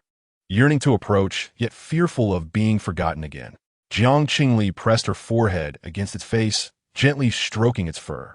Gradually, the fox relaxed, affectionately nudging Jiang Qingli's face with its nose, licking her hair and emitting a soft, whimpering sound. Jiang Qingli smiled, burying her face in the fox's fluffy tail. Her vision fading into obscurity. Her body felt heavy. The surroundings were enveloped in darkness, and Jiang Qingli felt as though she were being pressed into a quagmire. Her entire being weighed down. She attempted to struggle. However, as she moved a few steps, numerous slender vines ensnared her limbs, relentlessly pulling her downward. Jiang Qingli abruptly opened her eyes, confronted by blinding white light. Unaccustomed, she shut her eyes again, but heard Qin Mai's furious voice erupt. What nonsense!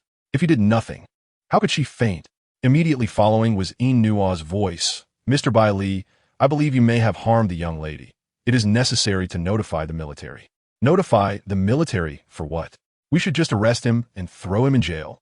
Upon hearing this, Jiang Qingli disregarded her headache and attempted to intervene. Her fingers reached forward haphazardly, grasping something elastic. Instinctively, she squeezed. Silence enveloped the room as several gazes fixed upon her. Realizing something was amiss, Jiang Qingli forced her eyes open, and upon comprehending the situation, she wished desperately to faint again. Not far away, Yilin Yuan sat on the sofa, coldly observing. Yin Nua held a terminal, the holographic call revealing Yuan Shimo, who was holding a book. Qin Mai stood closest, gripping Bai Li Jing's collar. Jiang Qingli glanced down, and under the scrutiny of all, she found herself grasping Bai Li Jing's chest muscles. Chapter 74. A dual facade. Jiang Qingli never anticipated being simultaneously caught in a compromising situation by 5 men. Even more surprising was that, under the pressure, her hand had unconsciously squeezed twice. 2 voices echoed in her mind. One screamed, "Stop touching," while the other weakly countered, "But it feels really good." Except for Bai Li Jing, the expressions of the other men were far from pleasant. Yilin Yuan narrowed his golden, slit-pupiled eyes, his cold gaze lifting to rest upon Bai Li Jing's face. Yin Nua tightened his grip on the terminal, instinctively taking a step forward but ultimately remaining still. Lowering his gaze, his lips pressed into a thin line. Qin Mai, who had the clearest view, glared furiously, tightening his grip on Bai Li Jing's collar. You, almost raising his hand, he suddenly realized something was amiss. How could this vixen be mistaken? He glanced at Jiang Qingli beside him. You all need to explain the current situation to me. Jiang Qingli brushed Qin Mai's hand aside, allowing Bai Li Jing to lean against the headboard, and explained. He is currently very weak. Don't argue with him. She was actually defending Bai Li Jing. Qin Mai inhaled sharply, his breath ablaze with anger. Observing her cautious demeanor stirred a mixture of emotions within him, a blend of bitterness and agitation. Yet he couldn't pinpoint the source of such feelings. Frustrated, he raked a hand through his hair and retreated a few steps, plopping down on the sofa. Once seated, Qin Mai recalled that Jiang Qingli had just posed a question to him. Reluctantly, he gestured toward Yin Nua. You ask him. He knows best. At that moment, the prince strode in, forcefully kicking the door open. We discovered both you and Mr. Bai Li had fainted, so we called the family doctor. Less than a minute later, Mr. Bai Li miraculously regained consciousness and had a verbal altercation with the prince. Yin Nua summarized, smiling, what happened afterward is exactly what you witnessed. I didn't argue with him. He brought it upon himself, Qingli added with a cold snort. Jiang Qingli remained unaware of the subtle sarcasm embedded in Yin Nua's precise statement. While listening, she examined Bai Li Jing's pollution levels, which had plummeted from 72 to 22 overnight, a remarkable reduction of 50. Jiang Qingli's eyes sparkled with delight as she shared the good news with the white fox youth beside her. Bai Li Jing had been quietly watching her, and upon hearing her exclamation, a smile crept onto his lips. His eyes shone with admiration and pride, tinged with a hint of guilt for exhausting his little companion. "Thank you, my dear." Bai Li Jing took her hand and pressed his lips to it, whispering, "I will be more careful from now on and not let you tire yourself out."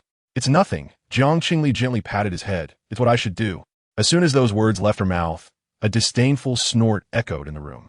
Yilin Yuan cast a cold glance at the affectionate pair before turning to leave without a second thought. Qingli, unable to bear the sight any longer, remained seated. As long as he was present, Bai Li Jing would continue to be brazen. If he left, who knew what the vixen might do to Jiang Qingli? He could not afford to give her that opportunity. Moreover, today was his turn to provide her with healing. With no classes scheduled, he reassured himself that once Jiang Qingli dealt with Bai Li Jing, the remainder of the day would be his own. Having comforted himself, Qingmi's mood brightened, though he averted his gaze from the bed.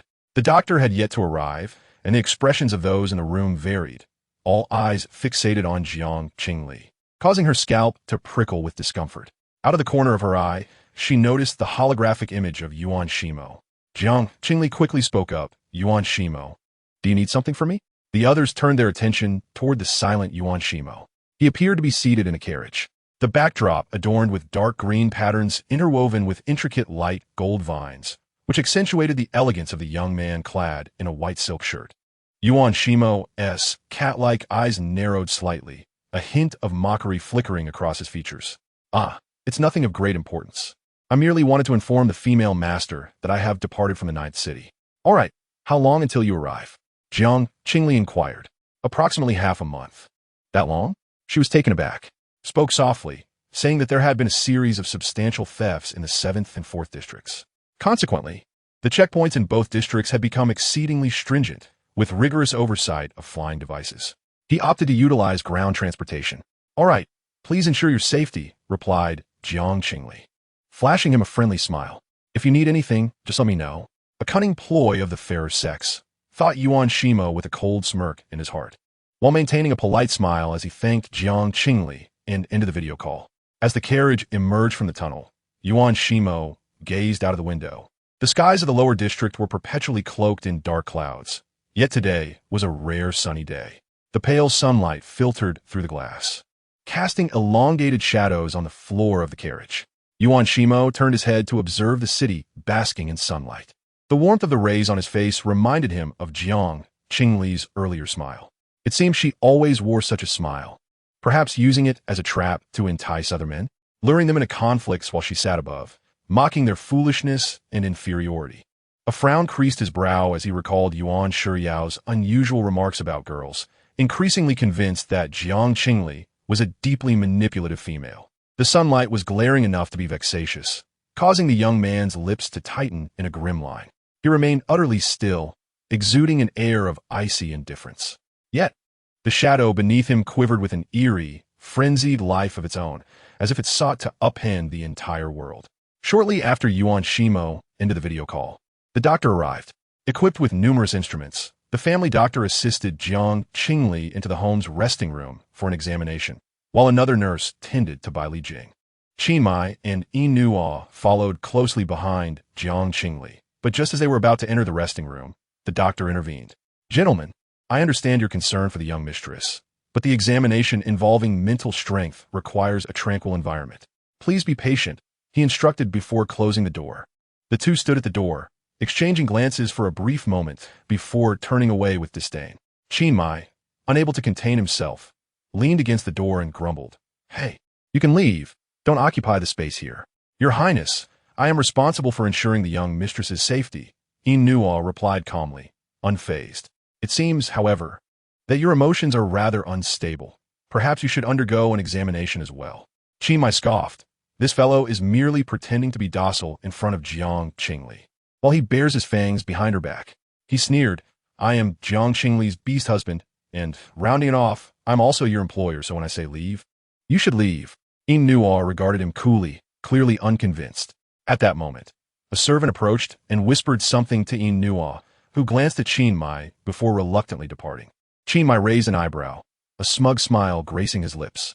He stood alone at the door, content to wait. After approximately half an hour, the examination concluded.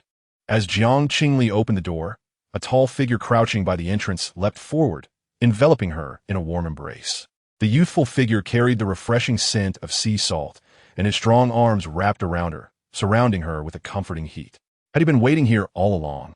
Like a loyal puppy? No one could resist the unguarded affection of a puppy. Jiang Qingli felt a stir in her heart. She smiled, wrapping one arm around his back while the other reached around to caress Qin Mai's silver hair.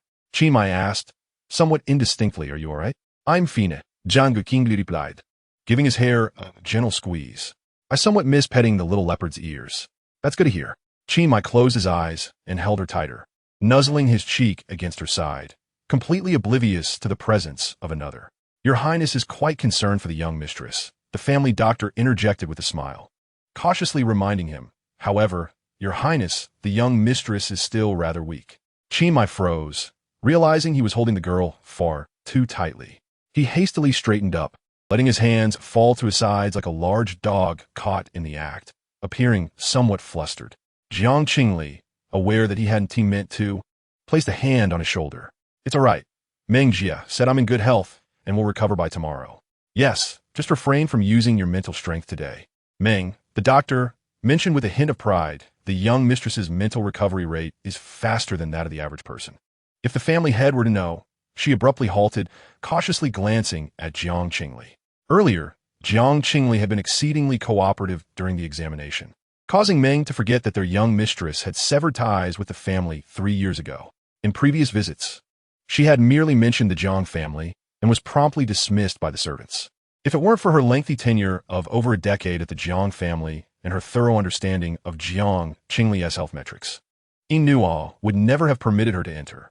Meng, realizing her misstep, quickly apologized. "I am truly sorry, young mistress. I misspoke." Seemingly lost in thought, she called softly, "Young mistress, do you feel any discomfort?"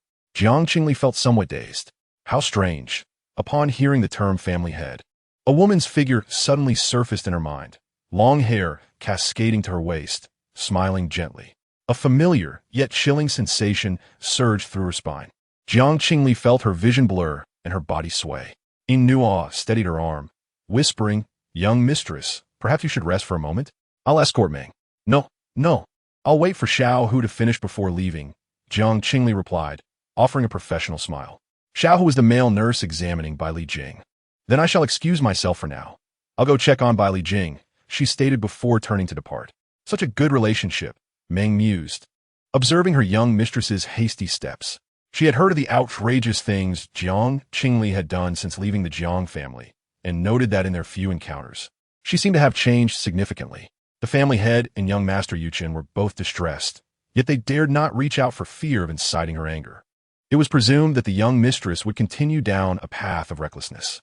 However, this meeting led Meng to believe that their young mistress had reverted to her former self. Truly, a female with a family was different. With a sigh of reflection, Meng resolved to ascend and inquire about Bai Li Jing's examination results.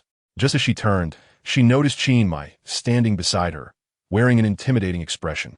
Having heard tales of the prince's debauchery, Meng remained unfazed by his demeanor, especially after witnessing his earlier concern for Jiang Qingli. Calmly, she inquired, "Your Highness, are you here to inquire about the young mistress's condition?" Qin Mai nodded. Thus, Meng provided a straightforward explanation. "Is there any way to expedite her recovery of mental strength?" Qin Mai asked, his tone awkward as he raked a hand through his hair. "Oh, so you're concerned for the young mistress," Meng remarked with a knowing smile. "What is it?" "Your compatibility with the young mistress is remarkably high. At 96, Meng stated. "A high compatibility is beneficial for both parties. You might try to assist the young mistress in feeling joy more often." Realizing Qin Mai appeared confused, she continued, "Do you understand what I mean?" Qin Mai frowned. "Be clearer. Don't speak in riddles. I dislike guessing." Meng hesitated. Considering the difference in genders, it's rather delicate to articulate. She caught sight of Xiao Hu approaching and quickly waved him over, instructing him to discuss the matter with Qingli. The male nurse led Qingli aside, quietly imparting some insights. As Qingli listened, his ears reddened progressively. By the time he nodded, even his neck had turned crimson. Before departing, the nurse left him an electronic pamphlet. Qingli detested reading, glancing at it briefly before snapping it shut and muttering a curse. After a few seconds, glancing around cautiously, she quietly opened the door. Inside the room, Jiang Qingli entered to find Bai Li Jing just swallowing a pill. Although the contamination level had decreased, he still appeared unwell, his complexion pale. As he raised his arm, Jiang Qingli noticed faint red marks on his skin, resembling needle marks. Recalling the events of the previous night, her eyes filled with tears as she approached and embraced him. Did they draw your blood again? Her heart ached, as if it had been pierced by a sharp needle. Why do they treat you this way? The warmth of the liquid had soaked through his shirt, and Bai Li Jing felt as if his heart had sunk into the depths of the sea, heavy and bitter. You know, Bai Li Qingyan is an artificial creation. His genes are unstable and require my blood to stabilize. Bai Li Jing gently caressed her hair, his voice barely above a whisper. Did you see this part? Jiang Qingli replied in a muffled voice. Yes, I saw them draw 1,000 milliliters of your blood, and then they threw you down the stairs, ignoring you and making you stay in the small attic. Is there more? Bai Li Jing's voice tightened, hinting at anticipation. There is. Jiang Qingli opened her mouth, but her voice faltered. What else was there? The subsequent memories seemed like a damp, crumpled piece of paper, and when she attempted to unfold it after drying, only blurred impressions remained. Seeing the confusion on her face, Bai Li Jing understood. It appeared Jiang Qingli was unable to recall relevant memories at this moment. Even if she had seen them, they had been erased. Although it was disappointing, Bai Li Jing felt that, for now, it was not entirely negative. At least it indicated that she was still safe. Shally, Bai Li Jing embraced her. It's all right, don't worry. Next time, you must not agree. Jiang Qingli lifted her head, her demeanor assertive. I am your mate. Everything about you belongs to me. If I disagree, it simply cannot happen. If they have objections, let them come and speak to me. She huffed defiantly. I am not afraid of them. Bai Li Jing couldn't help but chuckle, his eyes crinkling in delight. What are you laughing at? Jiang Qingli glared at him. The warmth of his breath brushed against her ear, causing her earlobes to flush. Their words hung in the air, suggestive. Yet Bai Li Jing truly lacked the energy to engage further. The medication contained a sedative, and he soon fell asleep in Jiang Qingli's company. Not wanting to disturb him, she quietly left the room. At the door, he rose, grasping Jiang Qingli's wrist, stammering, Dr. Meng just taught me some. Before he could finish, footsteps approached. Turning, Yilin Yuan stood with arms crossed, his expression unfriendly. What are you doing here? Qingli interjected, stepping closer to Jiang Qingli. Yilin Yuan shot a cold glance at their intertwined hands, his brows furrowing. It should be me holding her. His possessive nature emerged, his voice low and chilling. Today is my day. Why can't I be here?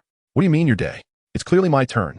Qingmi's sentence cut off abruptly as he recalled Bai Li Jing's mention of the schedule 2 days prior, indicating his claim over Yilin Yuan. That despicable vixen. What a trick. Qingmi felt a surge of anger, wishing he could confront Bai Li Jing. However, his priority remained to secure a night with Jiang Qingli. Looking at her, he whispered, I have been waiting for you for a long time. Upon hearing this, Yilin Yuan let out a cold scoff. What a farce. Who is putting on an act? Qingmi retorted, I'm speaking the truth. It should be my turn. Unable to contain his frustration any longer, he sprang to his feet. You want to fight, huh? As the tension escalated, Jiang Qingli, caught in the middle, suggested, well, actually, it wouldn't be impossible for the three of us to be together. Oh, by the way, since there's a baby involved, let me clarify. The emperor is female, and the student council president is also female. Chapter 76, Do not soil the young lady's hands. Almost simultaneously with this statement, Qingmi shouted in denial, no way. His face flushed, gripping Jiang Qingli's hand as if it were trembling. What are you thinking? I forbid it. His male dignity would never allow him to share her with anyone else. Meanwhile, Yilin Yuan narrowed his eyes. His long fingers grasped the girl's cheek, his golden slit pupils locking onto her with a chilling fury, exuding immense intimidation. Say that again. Things were looking grim. They both seemed quite furious. Jiang Qingli had only been joking. Realizing the situation was escalating, she blinked and softly explained, You're all overthinking it. What I meant was, I'll sleep in the bed, and you can each have the floor or the sofa. That's fair, right? With her cheek pinched, her soft curves accentuated, Her glossy pink lips parted slightly, as if she were a little goldfish blowing bubbles. Even knowing she was feigning innocence, they couldn't truly blame her. Yi Linyuan's gaze fell on her lips, his throat tightening as his eyes darkened. In this position, he could lean down to capture her lips, to kiss her. "Hey, are you done pinching?" Qingli, unable to tolerate Yi Linyuan's grip on Jiang Qingli's face, forcefully swatted his hand away, pulling the girl closer to himself. "You dare make me leave?" Qingli laughed in anger. "Don't think just because you're a snake that you can be shameless. Today is my day." "Absurd," Yi Linyuan scoffed. Qingli detested it when others used idioms. He was about to retort when Jiang Qingli stepped between them, pushing both away. "Can you two please tone it down?" Jiang Qingli sighed. "What should we do then?" Qingli, chastised, became rather docile. However, as he spoke, he held onto Jiang Qingli's fingers, shifting them slightly to press against his firm muscles, looking somewhat shy yet expectant. He wasn't bragging. His physique was undeniably superior to other males, and the royal tailor always praised him during fittings. Jiang Qingli had not seen it before, which was why she had touched by Li Jing. Once she had encountered the real deal, she wouldn't find that fox spirit appealing anymore. Unfortunately, Jiang Qingli did not indulge Qingli's hopes. She frowned, seemingly deep in thought. Seizing the moment, Yi Linyuan steadily removed Jiang Qingli's hand from Qingli's muscles, placing it at her sides. Darn it, that annoying snake. It must be because he is so out of shape that he is stopping Jiang Qingli from touching him. This is pure jealousy. What about tonight? Qingli was most concerned about the present. He had learned so many tricks from that book. He was eager to put them into practice. Jiang Qingli hesitated, glancing at Yi Linyuan. The antagonist remained silent, seizing Jiang Qingli's hand and slipping it under his garment. Qingli could hardly react in time as Jiang Qingli's hand emerged, completing a caressing motion. In her line of sight, the girl frowned slightly. Qingli felt a jolt of apprehension. Sure enough, the next second, Jiang Qingli looked over, slightly embarrassed. Qingli gritted his teeth. "Don't call me. Tonight, Yi Linyuan. Isn't feeling well and really needs me." Jiang Qingli tugged at the collar of the snow leopard youth. "What about tomorrow night?" The words hung in the air, snuffing out the little seedling of hope in Qingli's heart. Could it be that Yi Linyuan's muscles were as soft as bread? Better than his? Qingli felt an unpleasant sting of comparison. His expression darkened as he ground out a few words, "Whatever." With that, he turned and stormed off. "Where are you going?" Jiang Qingli called after him. Qingli ignored her, his footsteps heavy as he fumed. Yet after a few strides, he suddenly turned back. "I'm going to the gym." Even in his anger, he felt the need to update her on his whereabouts. Jiang Qingli followed a few steps outside, wishing to pat the little dog's head to soothe him. Suddenly, her wrist was grasped. The cool touch of his fingers reminded her of the sensation she had just felt. It was not skin but layers of bandages, damp to the touch, likely stained with blood. In truth, she was injured and required assistance for treatment.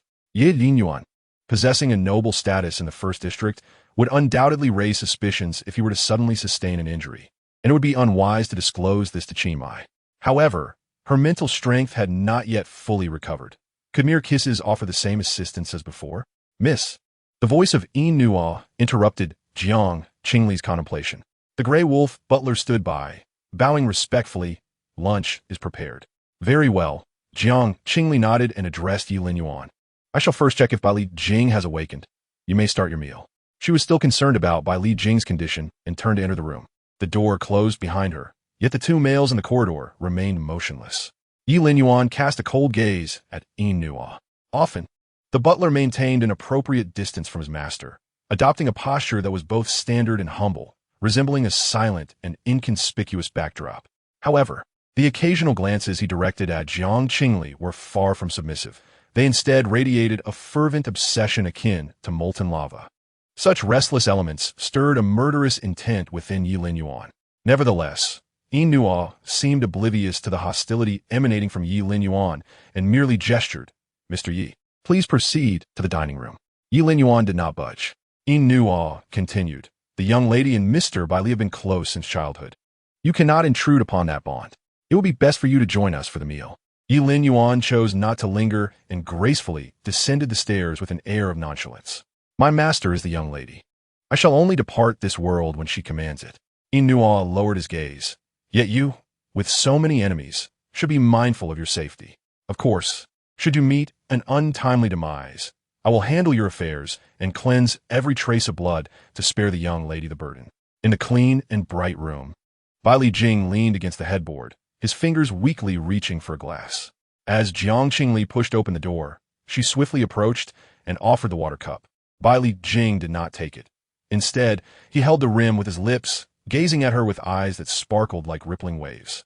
Jiang Qingli understood that this fox was not yet so weakened that he required assistance in drinking. However, in light of the celebrity's vulnerability, she was more than willing to lend a hand. Bai Li Jing took a sip while stealing glances at the girl seated beside him, his gaze unabashedly filled with fervent emotion. Jiang Qingli felt slightly embarrassed under his unwavering stare and placed the glass on the bedside table, asking, "Aren't you going to sleep?" "I want to see you a little longer," he replied, his voice weak yet endearing. "I won't be leaving." Jiang Qingli's heart softened, and she stroked his hair. "I will keep you company this afternoon. Is that acceptable?" "All right." Bai Li Jing took her hand and kissed her palm. Jiang Qingli had lunch in Bai Li Jing's room before leaning over the nearby desk to peruse her electronic textbooks. Sunlight bathed her side, casting a warm glow upon each strand of hair. Back then, he would accompany the Jiang siblings to the library. While reading, Jiang Qingli often fidgeted, glancing about, sometimes turning to admire his profile. He feigned ignorance, but his palms would grow clammy with nervousness.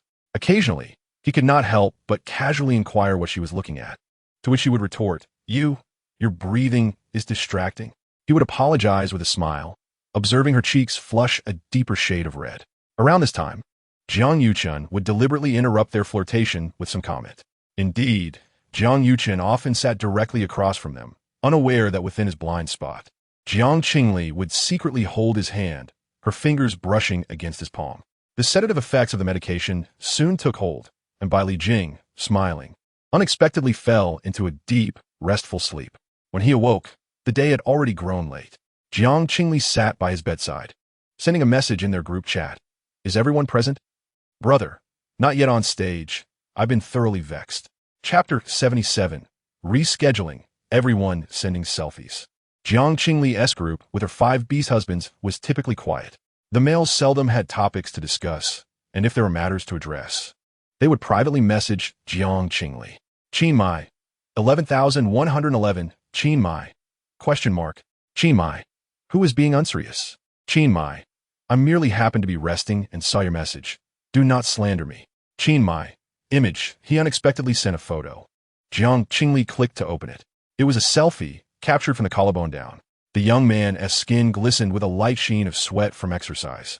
Prominent veins visible on his neck. Below, a black tank top clung to his toned muscles, the very essence of youthful male hormones wafting toward her. Exiting the image, Qin Mai's messages continued to flood in. Question mark. Where are you? What does this mean? Qin Mai. Qin Mai. The last one didn't turn out well. The real thing is more vivid. Qin Mai. Honestly, you must believe me. The prince, ever concerned with his image, emphasized this with great fervor, completely unaware that his insistence only served to provoke her further. Jiang Qingli feigned innocence, asking, "Really? Qin Mai, where are you? I'm coming over." It seemed he intended to show her the real deal. In the gym, Qin Mai read the message. Feeling utterly frustrated, he began to suspect Jiang Qingli might be doing this on purpose. She always said next time without specifying when that might be. It was quite excessive.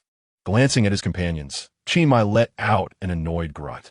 Regardless of when that next time was, he would ensure Jiang Qingli understood that no one compared to him. Jiang Qingli. Important matter. Bai Li Jing's message appeared. "I'm here. Did my message awaken you?" Jiang Qingli leaned in closer, softly asking, "Do you wish to sleep a bit longer?" "No need. I have been awake for a while," Bai Li Jing replied, curling his fingers around hers. After a moment's thought, he casually remarked, "Probably since Qin Mai sent that photo." Jiang Qingli. No way, how did he see it? Although interacting with her beast husbands was harmless, being seen, especially by Bai Li Jing, filled Jiang Qingli with a sense of embarrassment akin to having her undergarments exposed. "Please don't mention it." Jiang Qingli murmured in protest. "I apologize. It was not my intention," Bai Li Jing responded smoothly, opening his arms. "Would you like a hug?" Jiang Qingli kicked off her slippers and dove under the covers. Though she and Bai Li Jing did not often spend time together, their bodies instinctively found a comfortable position. She picked up her terminal to check. Usually active in sending selfies, Gunyan was unexpectedly quiet this time. With everyone present, Jiang Qingli announced her scheduling plan and provided a preliminary roster. Yilin Yuan on Monday, Bai Li Jing on Tuesday, Qi Mai on Wednesday, Yuan Shimo on Thursday, Gunyan on Friday. Qi Mai was the first to object. Based on what is this arranged? Why am I on Wednesday? Jiang Qingli, by age. Upon hearing this, a sycophantic voice sprang up in the group. Gunyan, sister, you are so clever. How did you come up with such a fair method? Bunny admires you. Yuan Shimo, I have no objections. Yi Lin Yuan agreed. With everyone in accord, Qi Mai could hardly oppose. Fine then. Bai Li Jing did not voice his thoughts in the group. The white fox youth wrapped his arms around the girl from behind, resting his chin on her shoulder, and affectionately kissed her ear. Baby, I have no objections either. I shall heed the commands of our esteemed matriarch. The warmth of his breath tickled her ear, prompting Jiang Qingli to rub it, typing with one hand. Jiang Qingli, since everyone is agreeable, shall we implement this next week? Suddenly, Gunyan interjected. Sister, I have a question. Bunny raises a paw. Jiang Qingli, what is it? Gunyan, it won't interfere with my other commitments. You can schedule me for the weekend. Qi Mai, question mark. Gunyan, apologies, I merely wanted to inquire. Everything is at your discretion, sister. Express that the mistress now needs to balance her studies and family. The 5 days of scheduling will require mental effort, which is quite taxing, and weekends are essential for rest. I believe that the beast husband should be independent and should not interfere with the mistress. Although this was the case, Jiang Qingli always felt that Yuan Shimo did not particularly desire to spend time with her. This was, in fact, quite wonderful. If every beast husband were overly clingy, she would have no personal space whatsoever. If Yuan Shimo did not like her, wouldn't that make his assigned Thursday rather leisurely? They could even avoid meeting altogether since he did not wish to see her anyway. This thought brought her joy.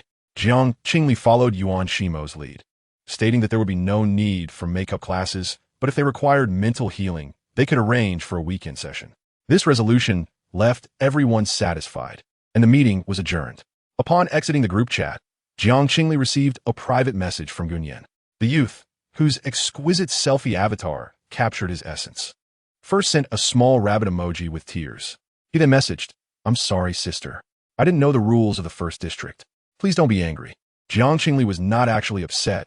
It's fine. Gunyan responded, thank you, sister. You are the kindest person I have ever met. Jiang Qingli had grown accustomed to such compliments. I'm not that gentle. Be prepared for me to be a little stern. Gunyan replied, I've been ready for a long time. After a moment, Gunyan tentatively sent another message. By the way, sister, I just bought a few pieces of clothing. Could you help me take a look? I'll be entering the city next week, and I'm afraid I want to look good and embarrass you.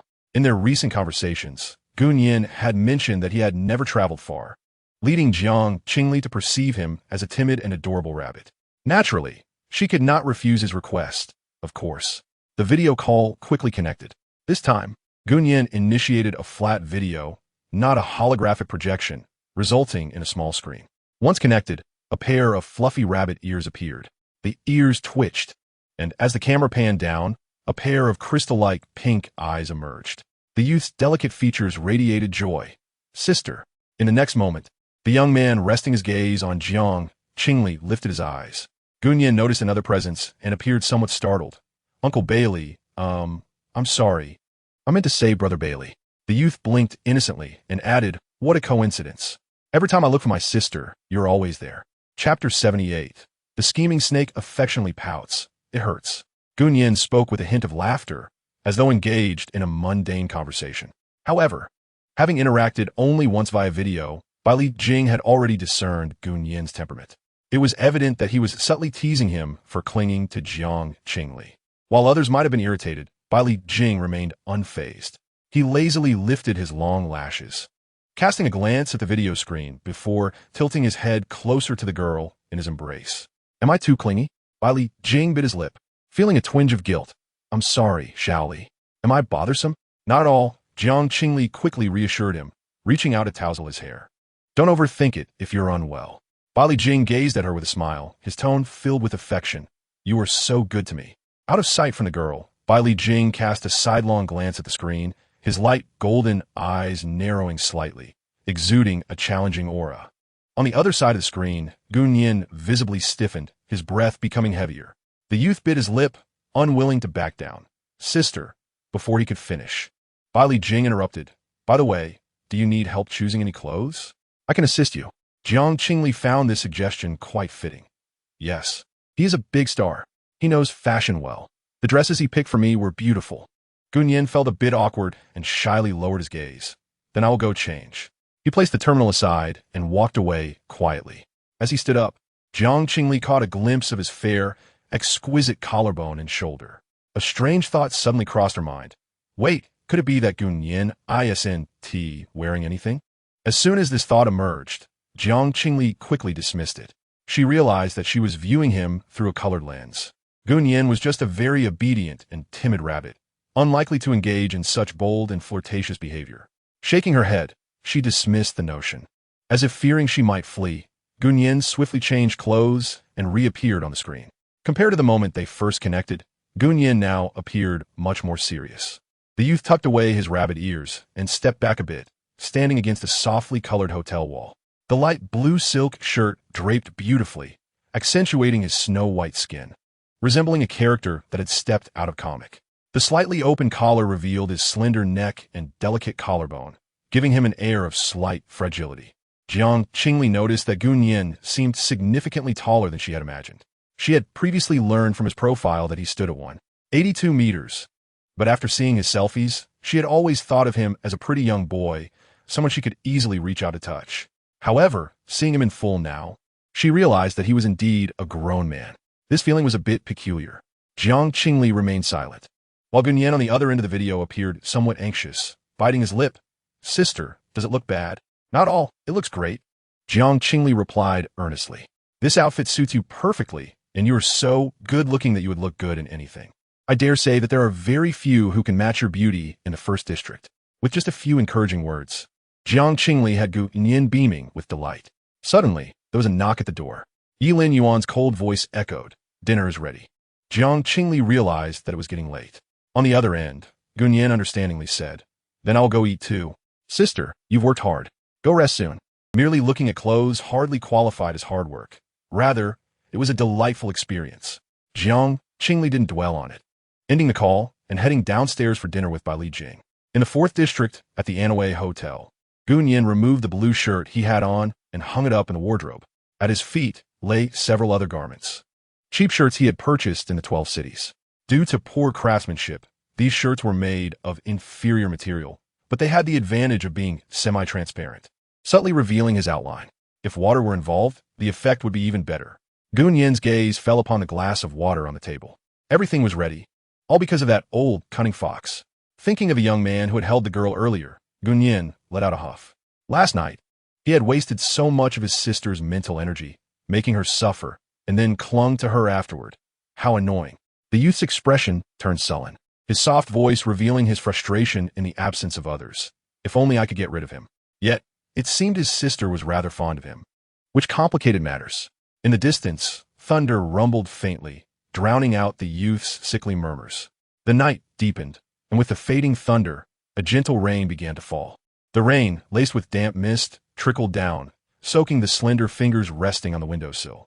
Jiang Qingli closed the window, and before she could turn around, she felt a man embrace her from behind. His arms encircled her waist, adding a slight weight to her shoulders. Yilin Yuan tilted his head and spoke near her ear. "What are you looking at?" Her body tensed slightly, following their 2 previous intimate moments. Yilin Yuan sensed her nervousness. Perhaps her mind was conjuring some inappropriate images. Smirking, he turned her around, pressing her against the glass window. His fingers pinched her chin, and just as he leaned down, Jiang Qingli suddenly covered his mouth. "Let me just say, my mental energy was depleted last night, and I'm unsure if it will be effective now. If after kissing, the wound hasn't healed, please don't hold it against me." Yilin Yuan instinctively frowned. Her words made him feel uncomfortable, even somewhat resistant, as if they could only have intimate contact during mental healing sessions. As the night enveloped them, Yilin furrowed his brow, dismissing the strange sense of repulsion that lingered in the air, and calmly instructed, "To the bed." Jiang replied, "Must you be so direct?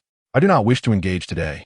In the presence of the antagonist, she often found herself speaking the truth with surprising ease, confessing her exhaustion and lack of strength.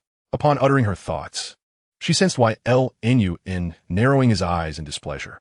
Prepared for a barrage of his sardonic remarks, she was instead met with silence. His only response, a brief acknowledgement.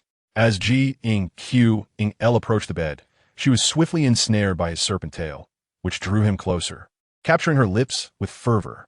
After a day and night apart, his movements were imbued with urgency, yet tempered with a newfound gentleness, as if he had shed some of his ferocity. Though still inexperienced, she stumbled through the encounter, prompting Yelin to pause, allowing her the freedom to explore. His tail coiled around her calves, caressing them with a deliberate, almost tender restraint. With closed eyes, he breathed unevenly, and as her hands inadvertently brushed against his waist, a soft sound escaped his throat. "Forgive me, did I touch your wound?" In the darkness, her voice was laced with concern, her breath warming his cheek. Yelin regarded her with half-closed eyes, his thoughts momentarily drifting. He yearned to distance himself from her, for the injury on his waist was not inflicted by any supernatural ability. It was superficial and had healed quickly after being bandaged. Yet witnessing Qnmy cling to her, he had uncautiously reopened the wound, merely to keep her close. Since the dawn of his memories, he had lost count of the injuries he had sustained and the brushes with death he had encountered. The most harrowing had left him almost entirely marred. Yet he had doused it with alcohol without so much as a flinch. Yet now, under her concerned gaze, Yelin felt an unfamiliar swelling in his heart. She evoked a curious and alien sensation within him, both irksome and irresistible. With his gaze lowered, his heart raced out of rhythm. After what felt like an eternity, his voice emerged, low and pained. "It hurts." Jiang Realizing this might be the first time Yelin had uttered such words. The fact that he could express pain suggested the severity of his condition. A sense of responsibility blossomed within her. "Do not worry. I shall care for you diligently." She cradled his face, becoming more assertive, her upper body pressing against his arm. The young man, now rigid as a silent statue, remained still for several minutes until he suddenly grasped Jiang wrist, drawing her closer, his fingers tightening around her waist, ensnaring her within his embrace. His legs, transformed into a serpent's tail, coiled around her, the force almost melding her into his being.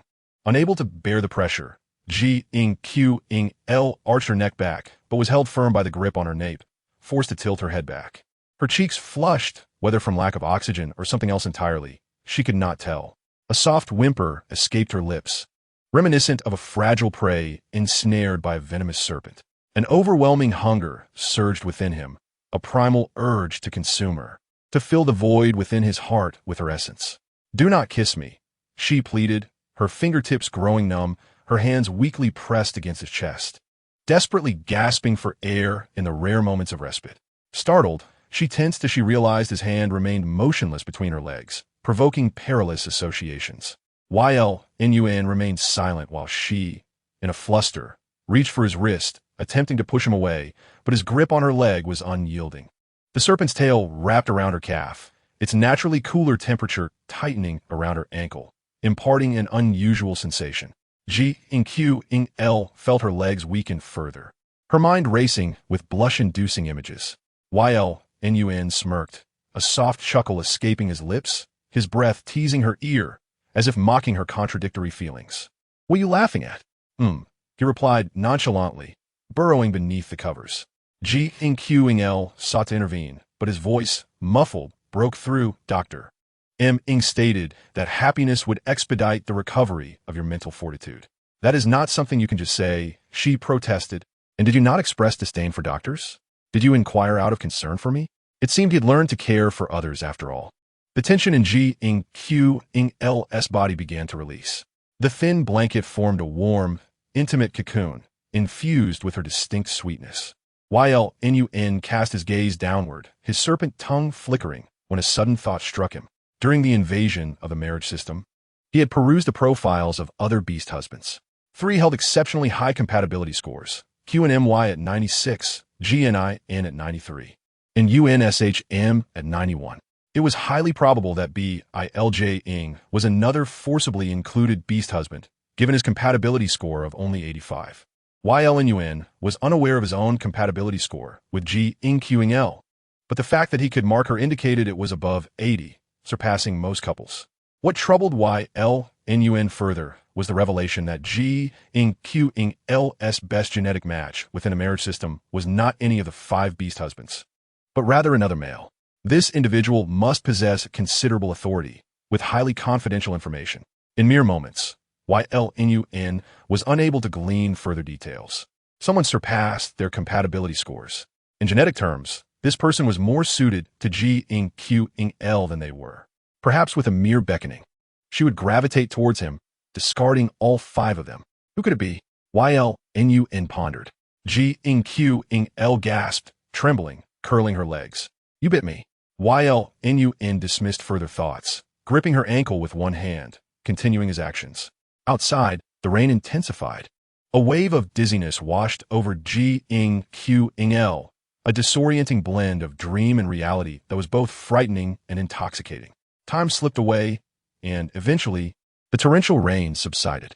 The girl's eyes lost their focus, and in a daze, it felt as though she were lifted and placed into a bathtub. The circular tub, spacious enough for 3 or 4, was adorned with petals, yet the water was uncomfortably cool. Jiang Qingli furrowed her brow. It's cold. This was the temperature Ylin typically preferred. He acknowledged her with a sound, adjusting the warmth before joining her in the bath. Jiang Qingli weakly inquired, "Is your wound healed?" He affirmed, his serpent tail encircling her, drawing her close. Realizing he had recovered, Jiang Qingli could no longer hold back her irritation. She kicked at his tail with a rebellious force. "You've bitten me several times, wicked serpent, seeking vengeance." Ylin allowed her to strike him a few times. Wiping the moisture from the side of his lips, his tone languid. "So that was your way of refusing? This person?" Jiang Qingli exclaimed in exasperation. Ylin fell silent. Moments later, she heard the sound of water splashing behind her. Ylin had risen. As she watched him, drenched, making his way out, she asked, "Where are you going?" His voice, tinged with that characteristic coldness, replied, "To change the sheets." The freshly laundered sheets exuded a crisp scent. Jiang Qingli nestled into the blankets, and Ylin embraced her from behind, seemingly fond of such gestures. Resting her head upon his arm, she soon succumbed to a deep slumber. The girl's breathing grew rhythmic, while Ylin gazed into the distance. The rain had ceased completely, and moonlight streamed through the gaps in the curtains, bathing them in its glow. For the first time, he realized that simply holding her close, without any other actions, could evoke a sense of serenity and warmth within him. The following morning, Ylin departed early. Before leaving, he informed Jiang Qingli that he had acquired the disfigurement potion she had requested previously. Recalling how Chyn had intended to disfigure her, she devised a plan. "Then I shall do to him what he intended for me," slipping it into his tea. "If he drinks it, he is unfortunate. If he evades it, he is merely lucky." "No need," Ylin interjected. "It has all been prepared." As he spoke, he donned his outer garment, preparing to exit, when he suddenly heard the sound of her laughter behind him.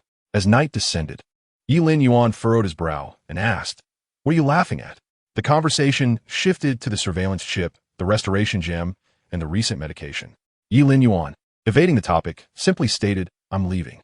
I look forward to the next gift." Jiang Qingli smiled and waved her hand, encouraging him in his hunting endeavors. Yilin Yuan, slightly bemused, remarked on his age, calling it childish. After taking a few steps away, he unconsciously pinched his earlobe, feeling an intense warmth. After Yilin Yuan departed, Jiang Qingli took a moment to stir in bed before rising. Following her morning routine, she first checked on Bai Li Jing's condition. After some rest, Bai Li Jing had improved significantly. His complexion was no longer as pale as paper, showing traces of vitality. Jiang Qingli felt a sense of relief and brought breakfast to share with him. Halfway through their meal, Bai Li Jing's terminal vibrated.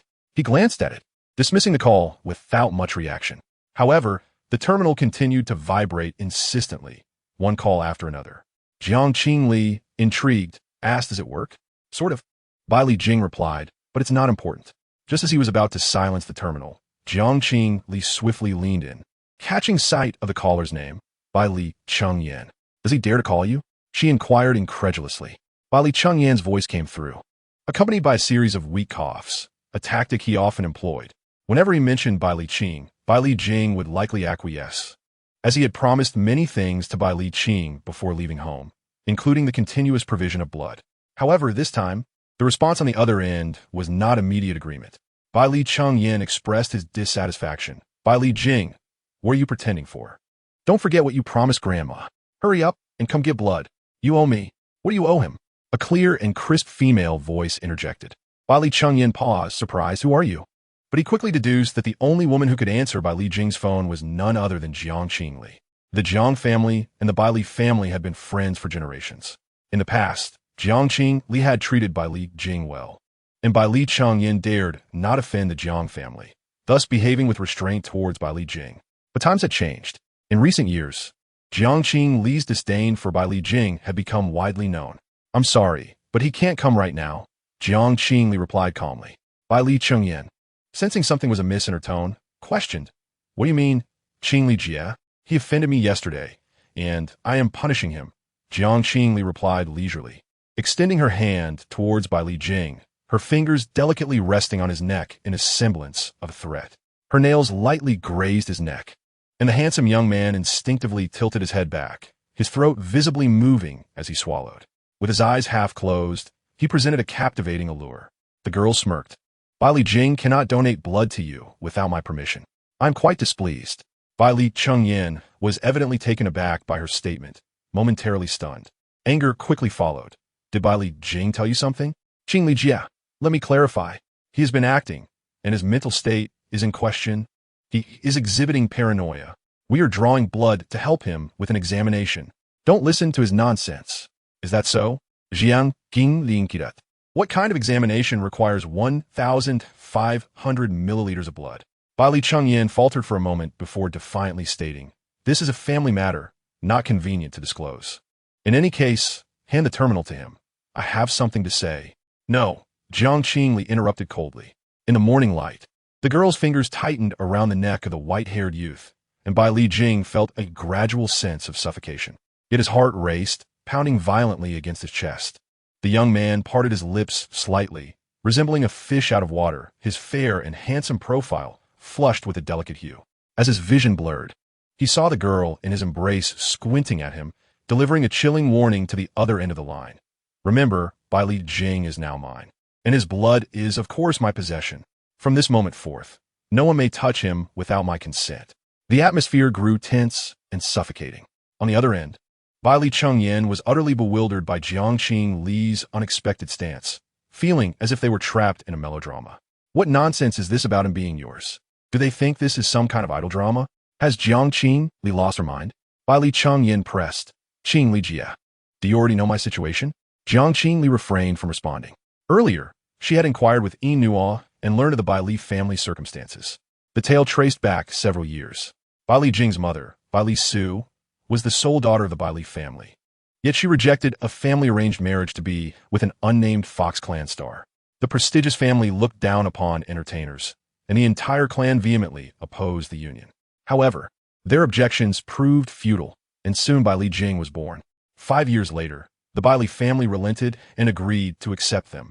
But Bai Li Su had to marry 4 beast husbands to bear a female heir of pure noble blood for the Bai Li family. Both sides made concessions and agreed. Yet on the eve of the wedding, Bai Li Su tragically perished while on an imperial mission, and the Fox clan star took his own life in grief. Bai Li Jing was left an orphan. With both parents gone, the Bai Li family could not allow Bai Li Jing to become their heir. Thus, they resorted to an illegal technique to extract Bai Li Su's genes and combine them with another superior male to eliminate inferior traits, creating an heir. However, by that time, Bai Li Su had lost her life signs, and the technical challenges were immense. Of the numerous embryos, only Bai Li Chengyan survived. The mere fact that he was male was already a disappointment to the Bai Li family. Nonetheless, the elders viewed him as part of the Bai Li lineage, striving to nurture his growth and naming him Chengyan. Due to genetic instability, Bai Li Chengyan required blood from close relatives to create a serum to sustain his vital signs. The nobles were reluctant to part with their blood, thus exploiting the unprotected Bai Li Jing. The mere thought of Bai Li Jing's frail figure during his childhood made Jiang Qingli chuckle coldly. So what if you know? Then go die, she stated, her voice laced with a chilling bitterness. After finishing her words, without waiting for a response, she hung up the phone. blocking and deleting the contact in one swift motion. Once done, Jiang Qingli released her grip on Li Jing's neck, realizing that she had inadvertently threatened him into silence. Feeling a bit awkward now, he turned his head and kissed her lips, their mouths entwining as a feeling of suffocation heightened his heart rate, a moan escaping him that was a mix of pain and excitement. He felt as though he had lost his mind, her earlier dismissive words echoing in his head. He even contemplated that if death were to come, he would want it to be at the hands of Shaoli, believing it would be a blissful end. A sudden knock at the door interrupted the moment. "Hey, have you not finished eating yet?" Came Qin Mu Ye's disgruntled voice. Jiang Qingli, flustered, waved her hand dismissively, only to find the youth staring at her with slightly parted lips, his complexion flushed and eyes hazy. Under his captivating gaze, she stammered, You don't actually enjoy being choked, do you?" Li Jing grinned charmingly. "I only like it when Shaoli does it." Jiang Qingli felt a shiver run down her spine, sensing something peculiar. Without lingering any longer, she hurried out of the room. At the entrance, Qin Mu Yi was waiting as usual. Jiang Qingli felt inexplicably irritable. Inside was someone who enjoyed being choked, while outside was one who liked being slapped. What a place filled with strange individuals. Jiang Qingli queried, "What's wrong?"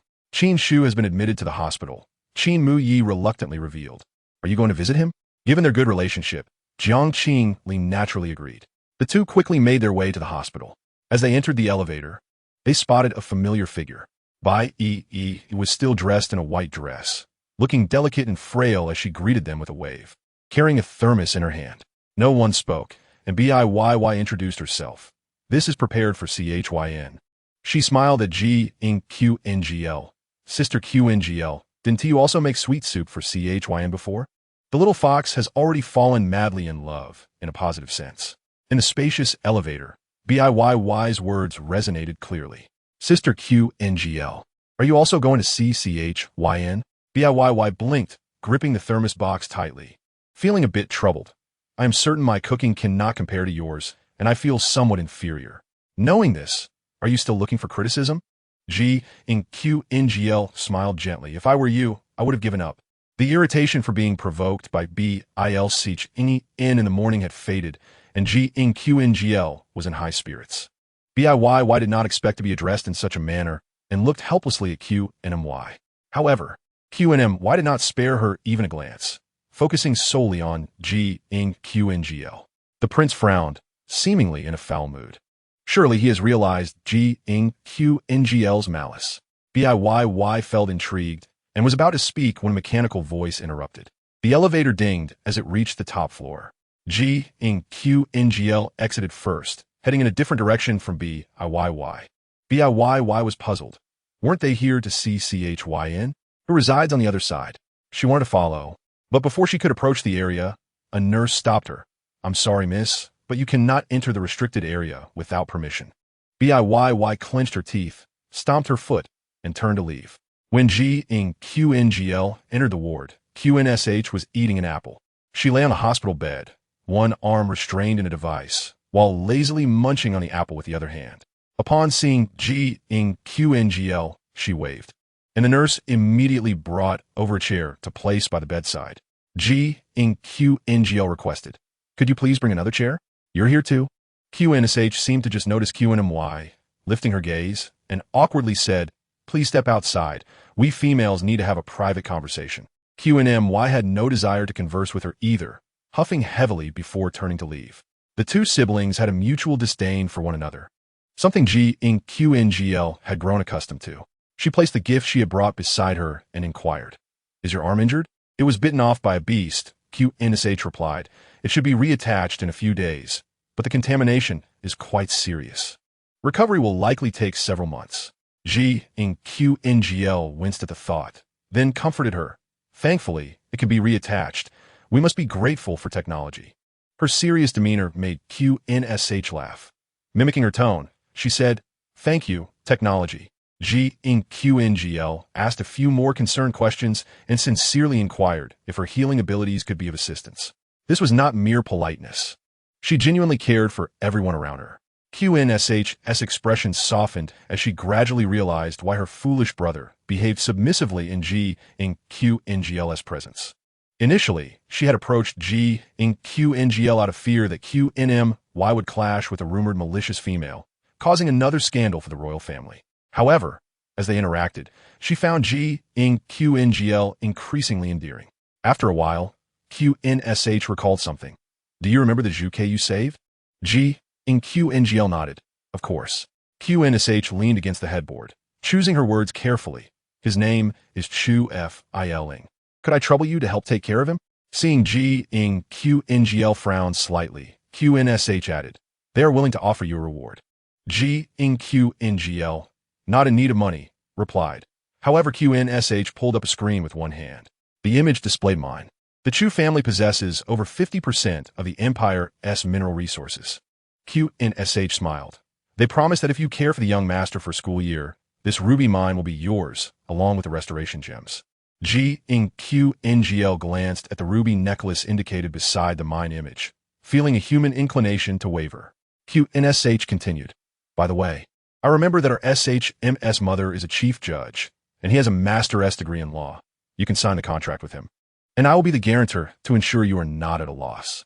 Jiang Qingli resisted the temptation. I will wait until Chu Filing arrives to consider it further. If they offer so much, what if that young master is particularly difficult to please? All right. QNSH affectionately ruffled her hair, saying there was no rush. He was still in prison, and it could wait until the semester ended, allowing her to think it over.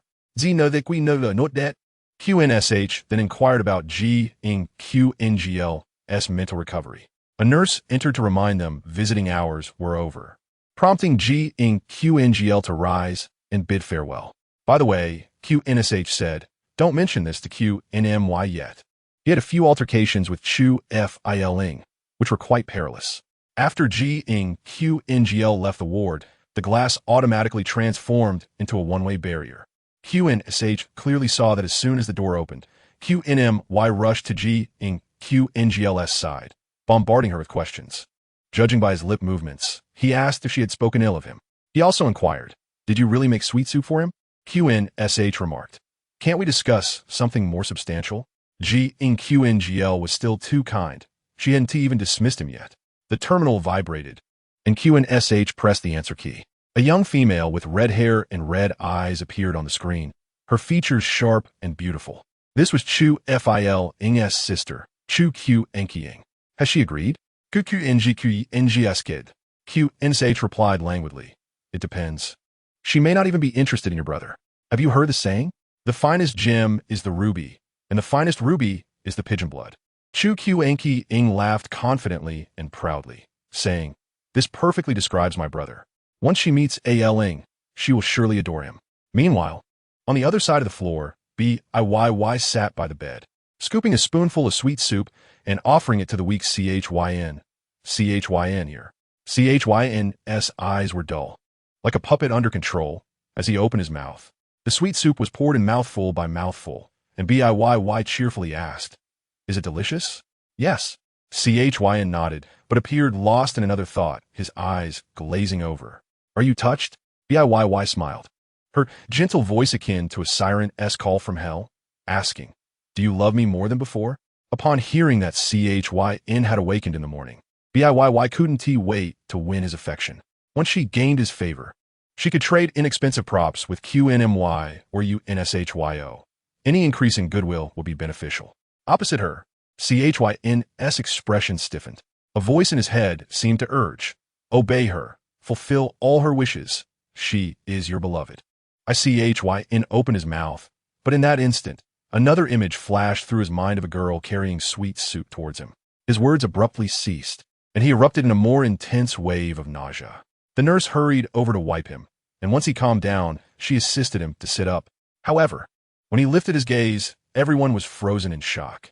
The nurse stared in horror. Young Master CH, your face. In the gaze of others. They all took a step back.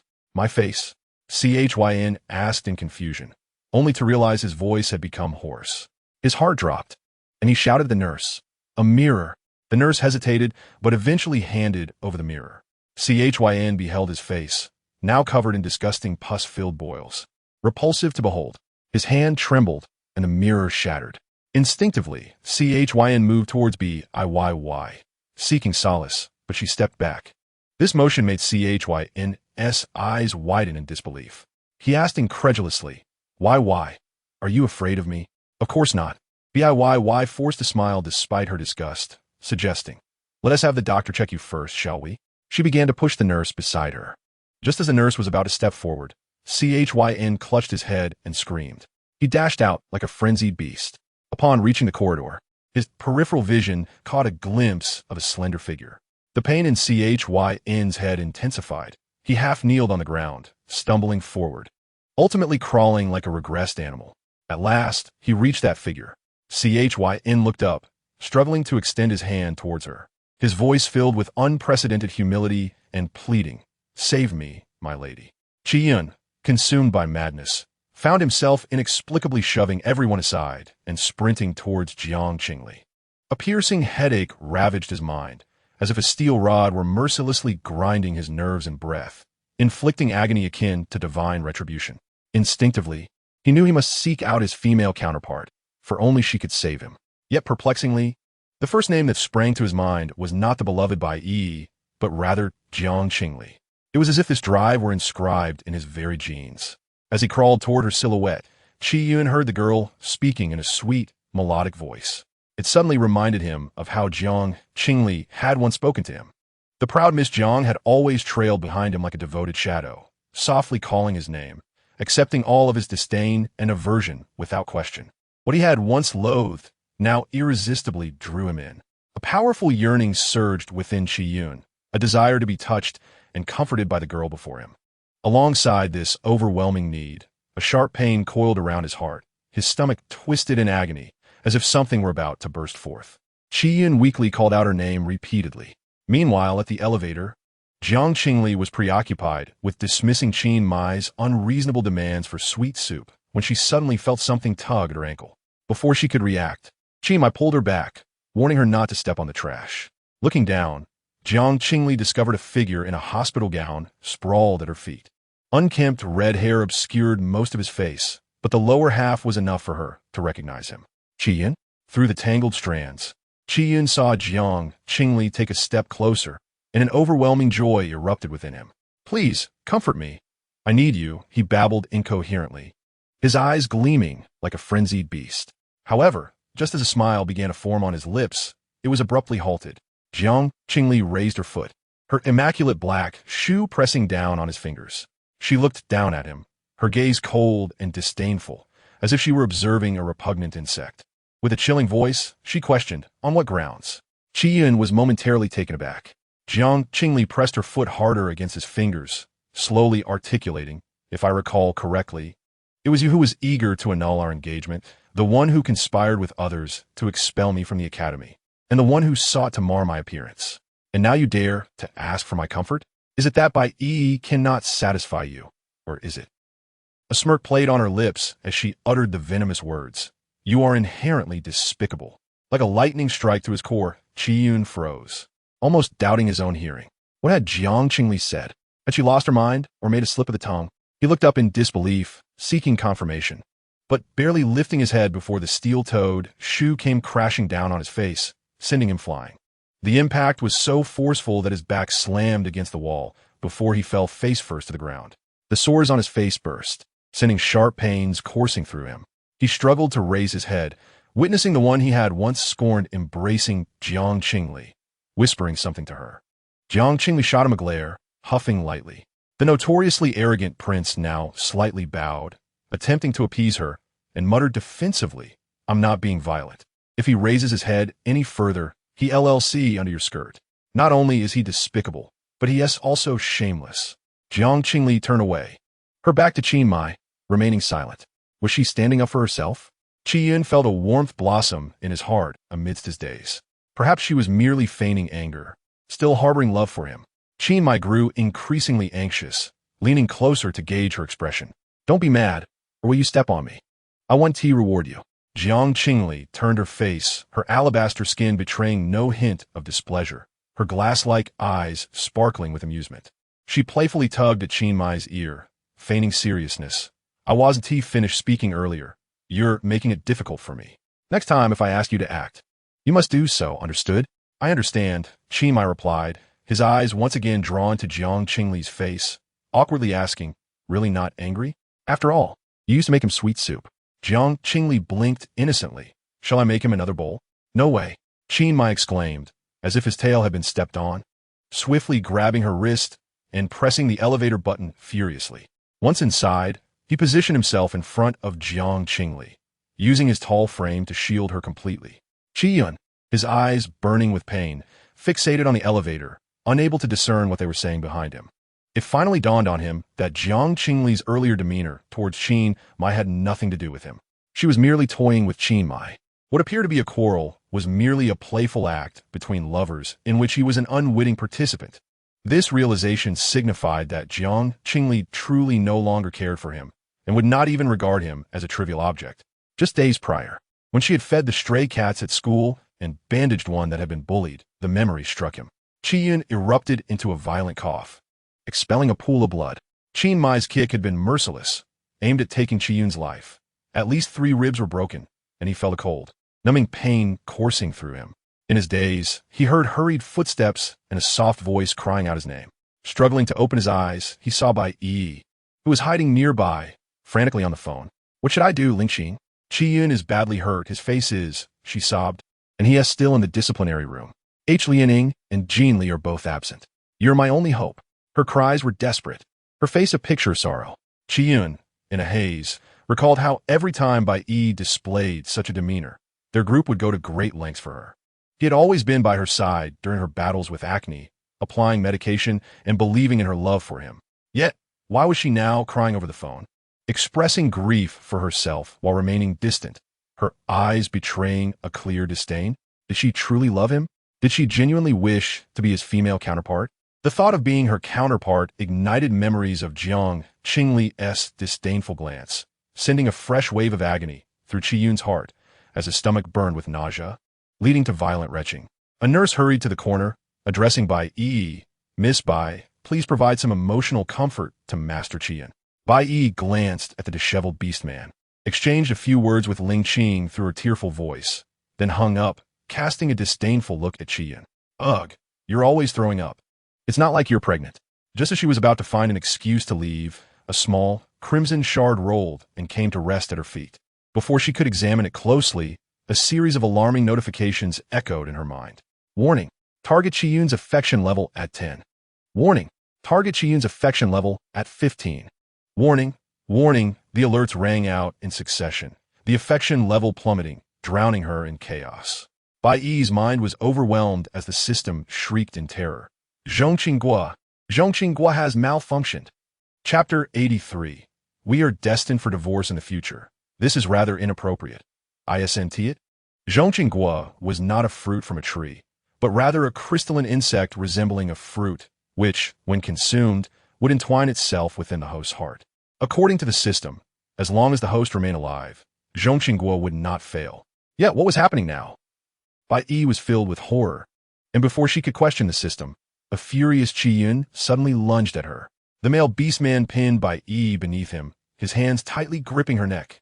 Fiery red ears and a tail sprouted from his head, his teeth bared in a menacing snarl, his eyes a ferocious crimson, as if on the verge of spilling blood. Qiyun's heart turned to malice. Bai Yi's face was gripped until it turned purple. Despite her desperate struggles, she could not break free. The nurses, being low-ranking beastmen, dared not resist under Qiyun's overwhelming presence, instead cowering on the ground, with some fainting from fear. A robot approached from behind, holding a sedative, signaling Bai Yi to speak in order to divert Qiyun's attention. Internally, Bai Yi cursed Qiyun countless times. Yet all she could do was gaze at him with tear-filled eyes, her voice trembling as she pleaded, Qiyun, do not harm me. I am Yi, your mate. Qiyun paused, a flicker of clarity returning to his expression. Seizing the opportunity, 4 syringes of sedative simultaneously pierced Qiyun's back, the powerful medication rendering him weak. He collapsed onto Bai Yi. Just before losing consciousness, she heard him murmur, blood staining his words, you are not mine, mate. Only then did a few nurses rise to lift Qiyun onto the bed. Bai Yi forced herself to maintain composure, claiming she needed to perform mental healing on Qiyun, thus sending the nurses away. I have never encountered a host who regurgitated the tools of conquest. The system's fury was palpable, even its mechanical tone unable to mask its ire. Do you realize his favorability has plummeted to 50? I did not know. Bai Yi pouted, her eyes brimming with tears. Do not apply your tactic for dealing with men on me. The system has no gender, it retorted coldly. Is he in heat? Bai Yi inquired, wiping her tears, worry evident in her voice. What will happen to my points? The system replied impatiently, in such circumstances. The point system is suspended until clarity is achieved. The system meticulously examined Qi Yun's data. Curiously, not long ago, Qi Yun's pollution level had surged, coinciding with a strong aversion towards Bai Yi, as if provoked by some stimulus. Upon reviewing the surveillance, the system discovered that Qi Yun's pollution level had risen after encountering Qi Muyi and Jiang Qingli. Jiang Qingli. The system's gaze settled upon her. This malevolent supporting character, who should have perished long ago, had survived due to the butterfly effect. Given her vile persona, her treatment of Qi Yun was unsurprising. Yet, the system felt that Jiang Qingli was starkly different from before. It resolved to investigate further. The prolonged silence weighed heavily in Bai Yi's mind, causing her to anxiously call out, "System?" Bai Yi bit her lip. Could I possibly receive another fruit of infatuation? Certainly, the system responded. But a previously targeted object cannot be utilized a second time. Thinking of someone, Bai Yi smirked. Do not worry. I will ensure is bestowed upon the most deserving. Before she could revel in her triumph, the system interjected before dispensing the tool. A punishment must be imposed upon you. From this moment forth, the effects of all charm tools will be halved until you successfully pursue another quality male. Bai Yi's face fell in shock. What? Without charm, how can I pursue anyone? Her original form, a corpulent figure, greasy physique, tangled hair, and a set of yellowed teeth. Bai Yi shuddered as the door suddenly swung open. Yi! Ling Qing rushed in, seeing the chaotic scene, and quickly enveloped her in an embrace. What happened? Are you all right? Ling Qing had witnessed Qi Yun's sudden frenzy after seeing Sister Qingli.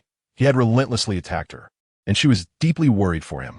Tears streamed down her face as she buried herself in her beast husband's embrace, sobbing uncontrollably.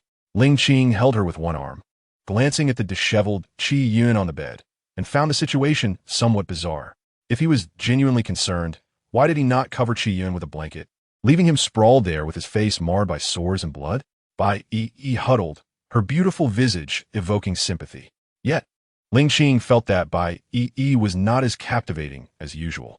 Upon hearing Bai Yi mention Jiang Qingli, Ling Qing instinctively pressed his fingers against his abdomen. How strange. Why did the thought of Jiang Qingli evoke such a sense of nausea? Sunlight dripped like honey through the gaps in the verdant leaves, melting upon her skin in a sweet golden flecks. Vink, disuintet, bitink herlipgenti. Stop biting. She pushed Qin Muyi away. You are not focused, Qin Muyi grumbled, burying his face in her neck, clearly displeased. He had granted her permission to kiss only after several minutes of petting her snow leopard ears. Yet moments into the kiss, he seemed distracted, hoping it was not thoughts of that hideously ugly ex. As her hair was tousled, Jiang Qingli smiled sweetly. Good little leopard. Who was being good? Qin Muyi huffed, tightening his embrace around her. He no longer demanded kisses. It was his turn today, and he could kiss her all night, allowing her to conserve her energy. With Bai Li Jing and Yi Lin Yuan absent, Qin Muyi instructed Yin Nuo to report Qi Yun's outburst to the Regulatory Bureau. Though reluctant, Yin Nuo had no choice, as it concerned the safety of his young mistress. Several servants resided in the small house behind the villa. Thus, the villa was now solely occupied by the two of them. A world of two. Qin Muyi grinned, following Jiang Qingli around. As they entered the kitchen, Qin Muyi curiously asked, "What are we doing here? Shouldn't we be in the bedroom?" Jiang Qingli opened the refrigerator, scanning its contents, and matter-of-factly replied, "Did you not just shout for sweet soup? I am checking for ingredients." She intended to prepare soup for herself? Qin Muyi was momentarily stunned, his mind buzzing. In a world where females held superior status, cooking was typically the male's domain. Jiang Qingli was willing to wash her hands and prepare soup for him. Such treatment, the foul snake and the dead vixen would never receive. She was particularly kind to herself. Qin Muyi's heart softened, clearing his throat. "I was joking. You need not." Before he could finish, Jiang Qingli retrieved a bagged drink from inside, opened it, and poured it into a glass, handing it to him. Qin Muyi took it, somewhat perplexed. Jiang Qingli said, "Sweet soup." Qin Muyi accepted the glass, took a sip, and felt a bit disgruntled. But then he recalled that Qi Yun likely drank instant food, and his mood brightened as he gulped down a large mouthful. After finishing half the glass, he turned to see Jiang Qingli washing raspberries. Not paying attention, she crushed one. The bright red juice spread between her snow-white fingers, creating a striking visual contrast. Qin Muye's mind went blank. Almost instinctively, he seized her wrist and licked the juice from her fingers. The heat was palpable between them. Jiang Qingli flinched. "Isn't this a bit inappropriate?" "What is inappropriate?" Qin Muyi frowned, slightly displeased. He noticed the girl frown, a teasing smile on her lips. "We are supposed to divorce in 3 years. Is it wise to lick the fingers of the person you are destined to part with?" The prince declared, "I never wish to hear the word divorce again." Chapter 84. Whining Qin Muyi held the girl's finger, and upon hearing her words, he froze in place. After a moment, he lowered his head, speaking awkwardly then. The following words were faint and indistinct. Jiang Qingli asked what? The young man's ears flushed crimson. He frowned, taking a while to lean toward Jiang Qingli's ear. Just as he was about to speak, the doorbell rang. Jiang Qingli turned her head, inadvertently brushing her lips against his. An electric current surged between them, both momentarily stunned. Moments later, Qin Muyi suddenly lowered his head, biting her lip with an intensity that could be described as ferocious. They had kissed before, yet each time felt as if it was anew. The heat, rawness, and intensity of emotion nearly melted them. Jiang Qingli felt a burn in her chest, parting her lips to allow him free rein. Her fingers, stained with raspberry juice, clung to his shoulders and neck, leaving ambiguous, chaotic red marks on his pale skin. The doorbell rang again, an unwelcome interruption that tugged at their nerves. Jiang Qingli tried to evade. However, the addicted male was oblivious, gripping her wrists with one hand and sucking more fervently while she was distracted. Her lips tingled, and despite Jiang Qingli's futile struggles, she decided to raise her knee and push forward. Qin Mai instantly stiffened, a muffled groan escaping his throat. Taking a step back, Jiang Qingli urged him to check. Releasing her, Qin Mai cast a resentful glance at Jiang Qingli before awkwardly making his way to the door. Pressing the doorbell, he saw a delivery robot outside, adorned with the emblem of a prominent logistics company. Presumably, it was something Jiang Qingli had ordered. How irritating. Where was Nuo? Wasn't he supposed to handle such matters? Wait, hadn't he sent Nuo away? Then there was no issue. Upon seeing Qin Mai inside, the robot bowed respectfully and stated, "Hello. According to the address, your package has been delivered. Please sign for it." Qin Mai, in his current state, was not presentable. Coldly replied, "Just leave it at the door." Understood. The robot's facial screen displayed a pixelated smile, reminding him that this was a private item, custom-made, delivered with complete confidentiality and thus non-returnable and non-exchangeable. A private item? Custom-made? Clothes? After the robot departed, Qin Mai opened the door to retrieve the package.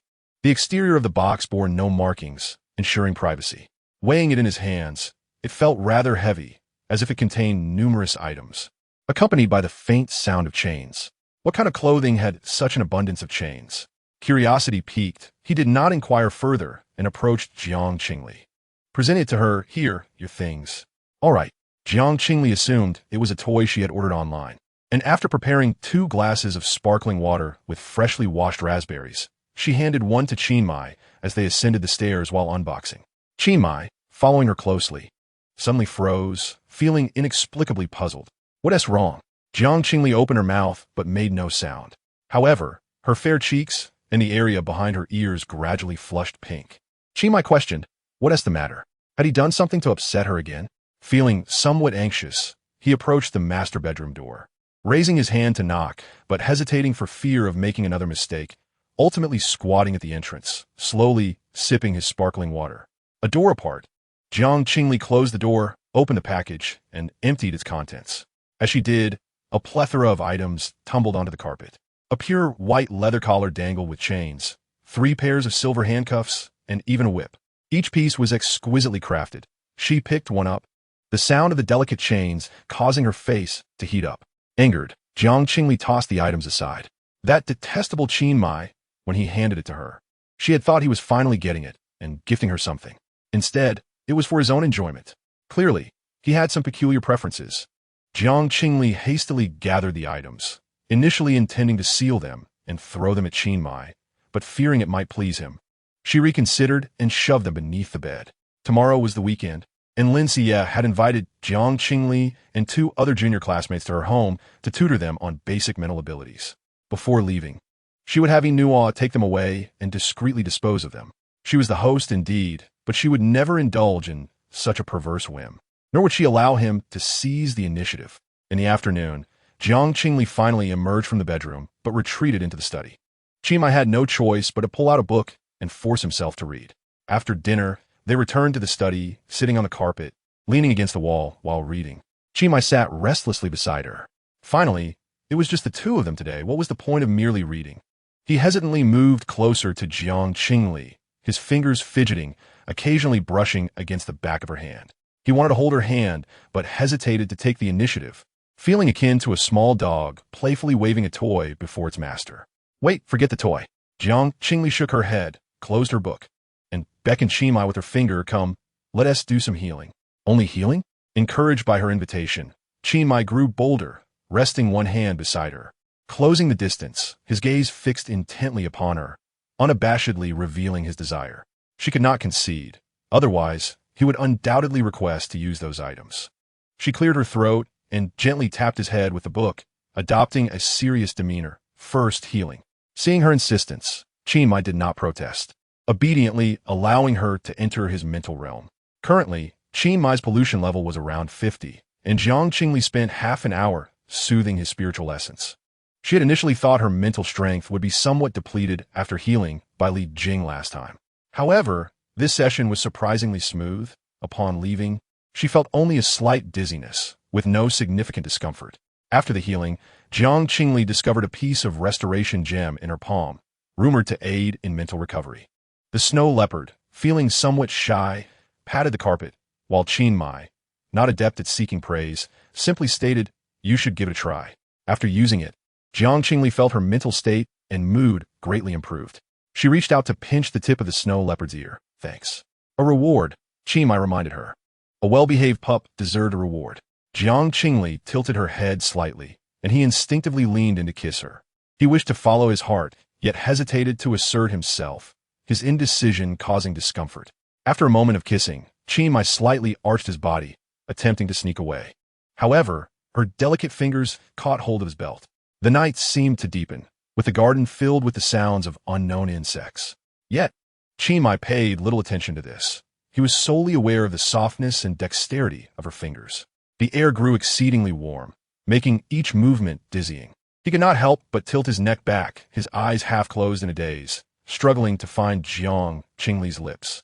As he lowered his head, his gaze fell upon her neck, and Jiang Qingli's thoughts drifted back to the items in the delivery box. "You girl," she leaned in to nibble his ear, her tone fierce, pervert.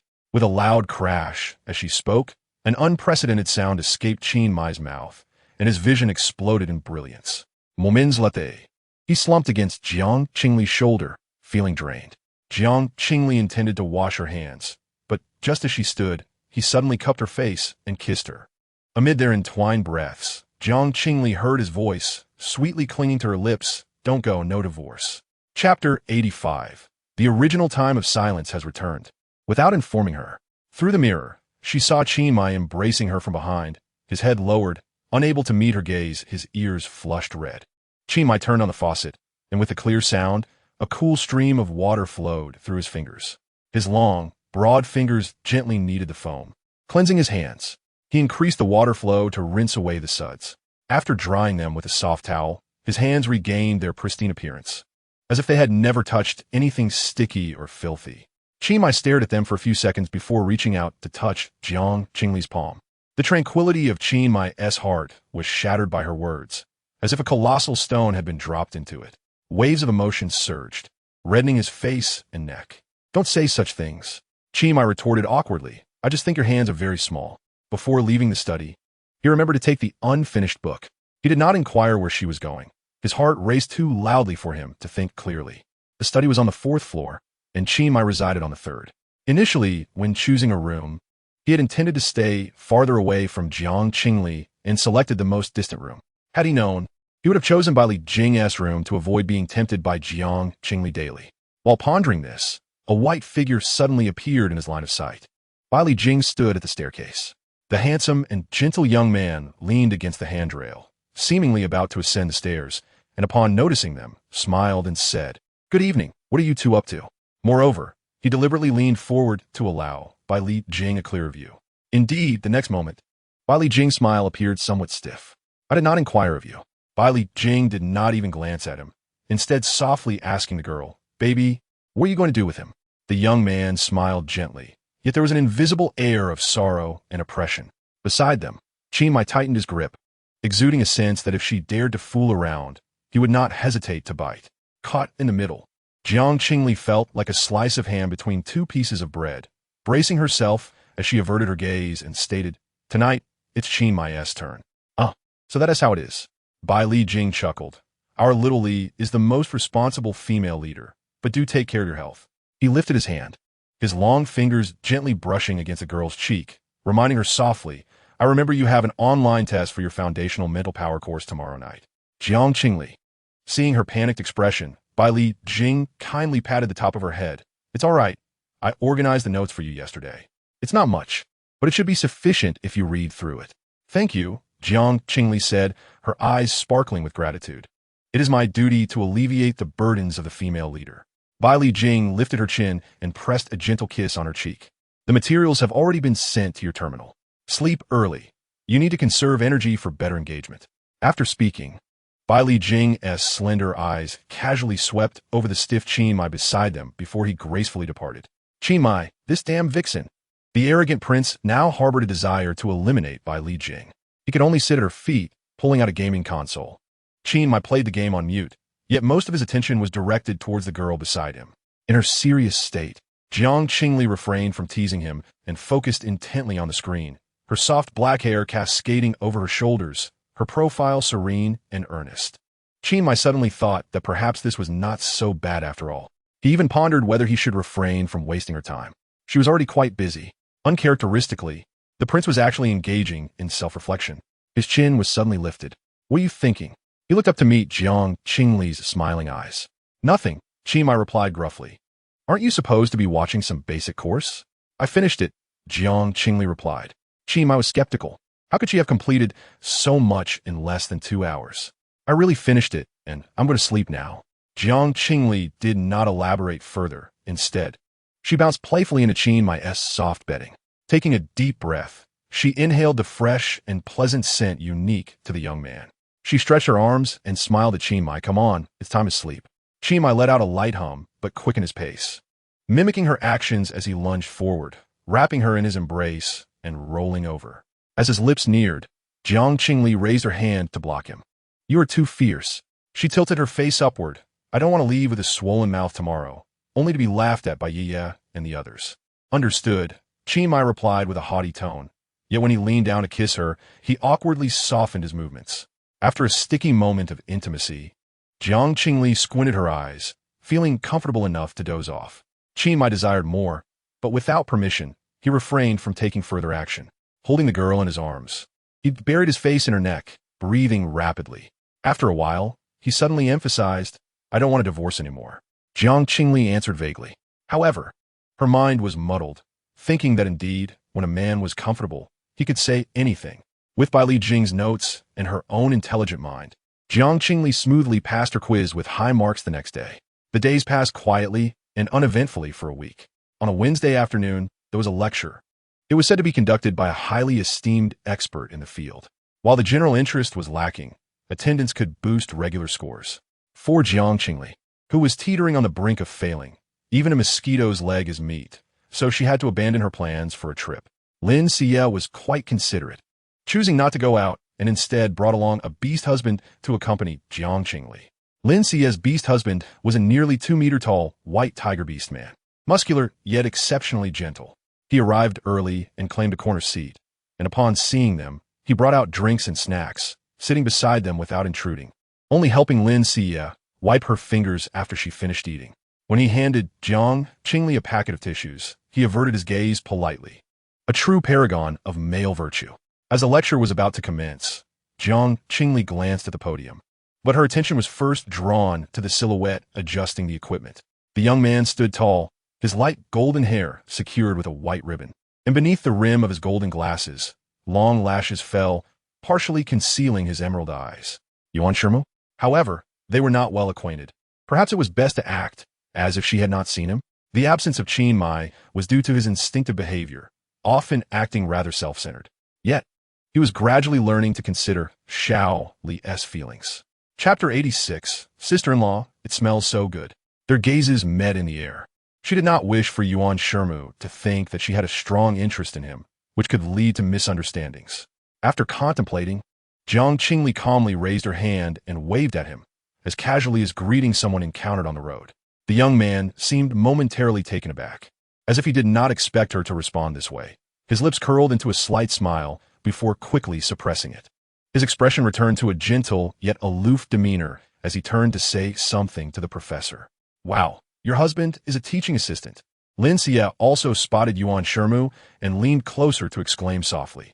You previously said you disliked his style, yet now you're staring at him? Lin Xie chuckled, woman. You're being a bit hypocritical. Jiang Qingli replied earnestly.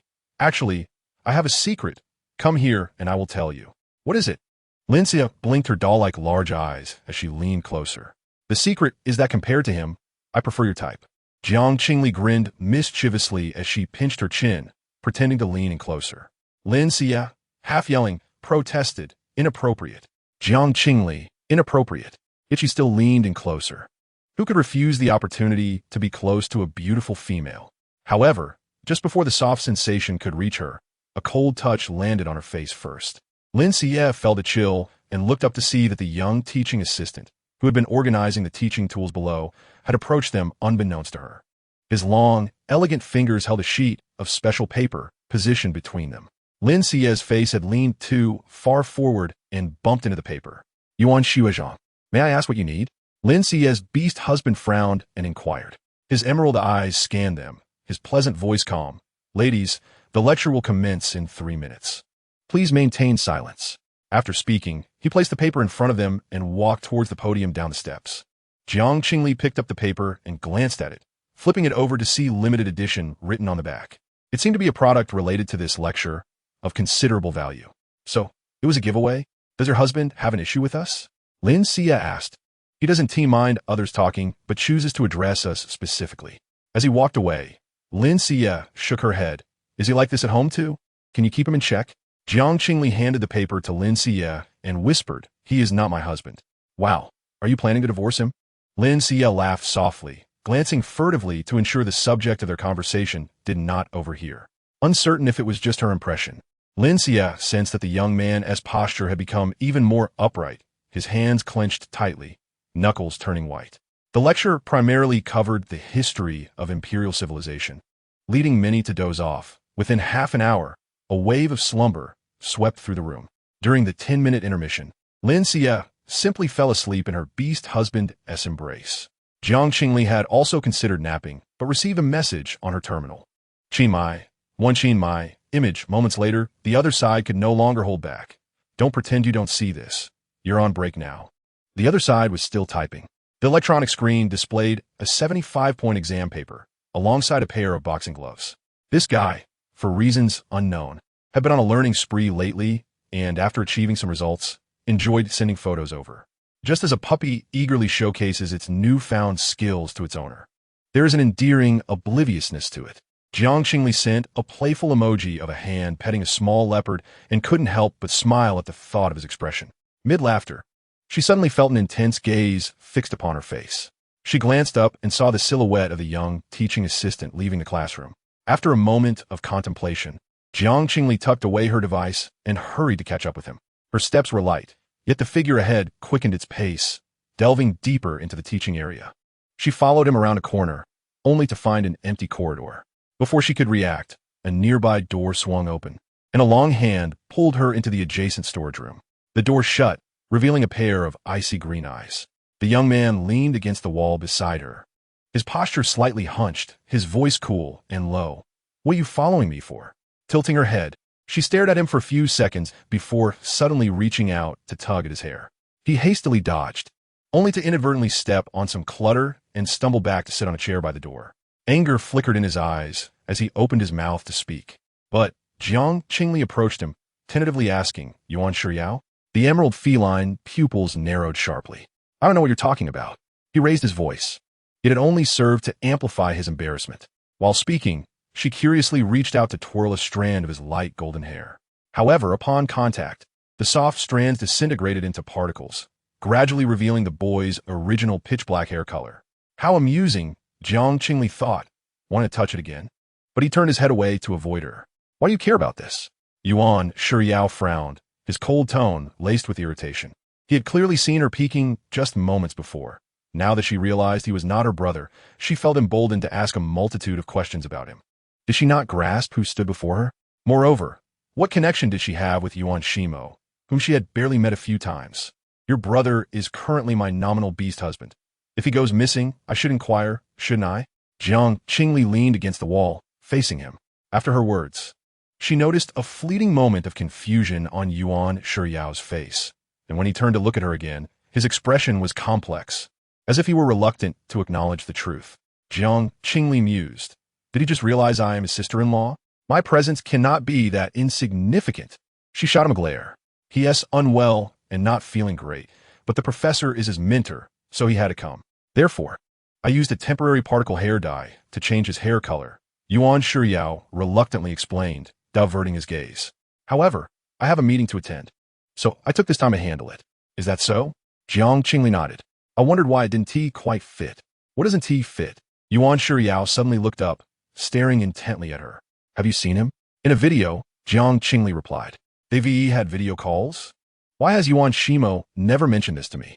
Yuan Shiryao's brow furrowed, a surge of annoyance rising within him, akin to a feeling of exclusion. Once it's clear, we'll go out, he stated, getting up and moving toward the door. However, as he cracked it open, Jiang Qingli suddenly grasped his hand, shutting the door again and covering his mouth and nose with her hand. There is someone outside, she whispered in his ear. Yuan Shiryao heard every word distinctly, yet he felt a profound inability to comprehend their meaning. As this nominal sister-in-law leaned closer, the proud young man was enveloped by a singular thought. She smells delightful. Chapter 87. Gunyan's disappearance fields possess an extraordinarily keen sense of smell. Yuan Shiryao detected numerous scents emanating from her. The wrists and behind her ears bore traces of her usual perfume. Her freshly washed dark hair radiated a faint fragrance.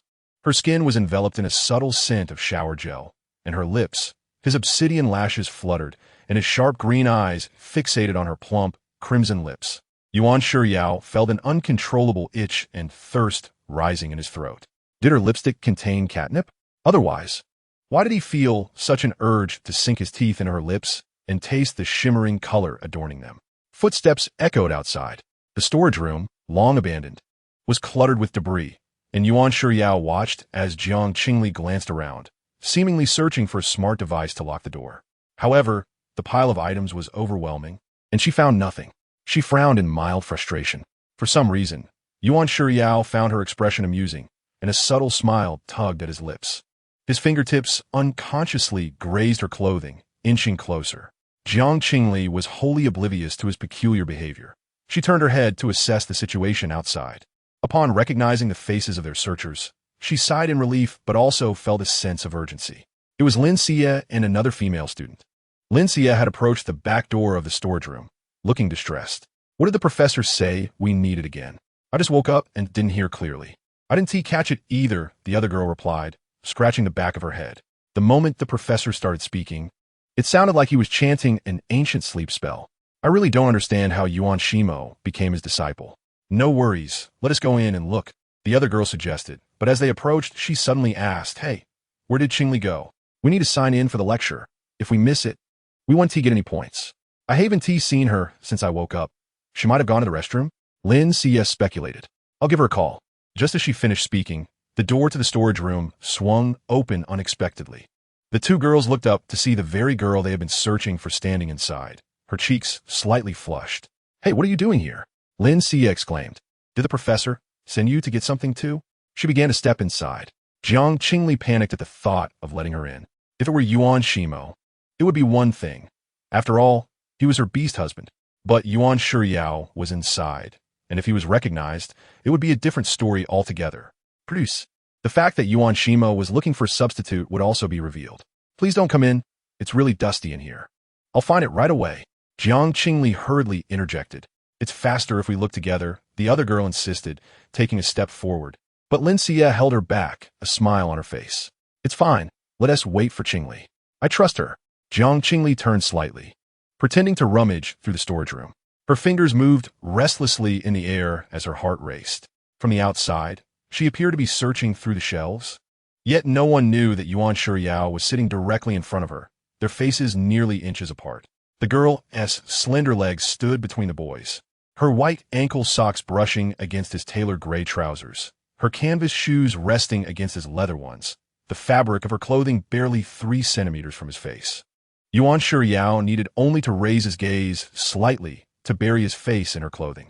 Suddenly, his hand brushed against the booklet. Jiang Qingli froze, realizing it was the one Yuan Shiryao had handed to her. The boy maintained his profile, eyes closed tightly, but his ears betrayed him, tinged with a suspicious redness. Jiang Qingli dared not linger, whispering a quick thank you as she swiftly grabbed it and closed the door behind her. All right, let us go, she announced, handing the booklet to the other girl, who began to flip through its contents.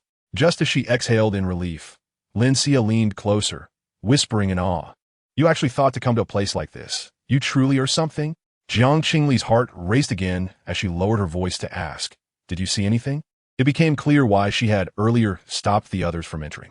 Grateful yet still anxious, Jiang Qingli inquired about how much Lin Xie had witnessed.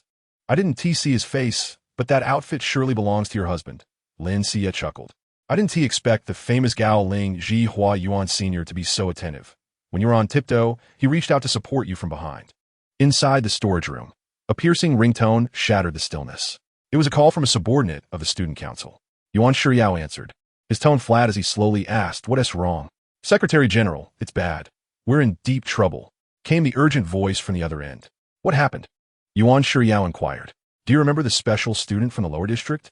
One of them can't be contacted.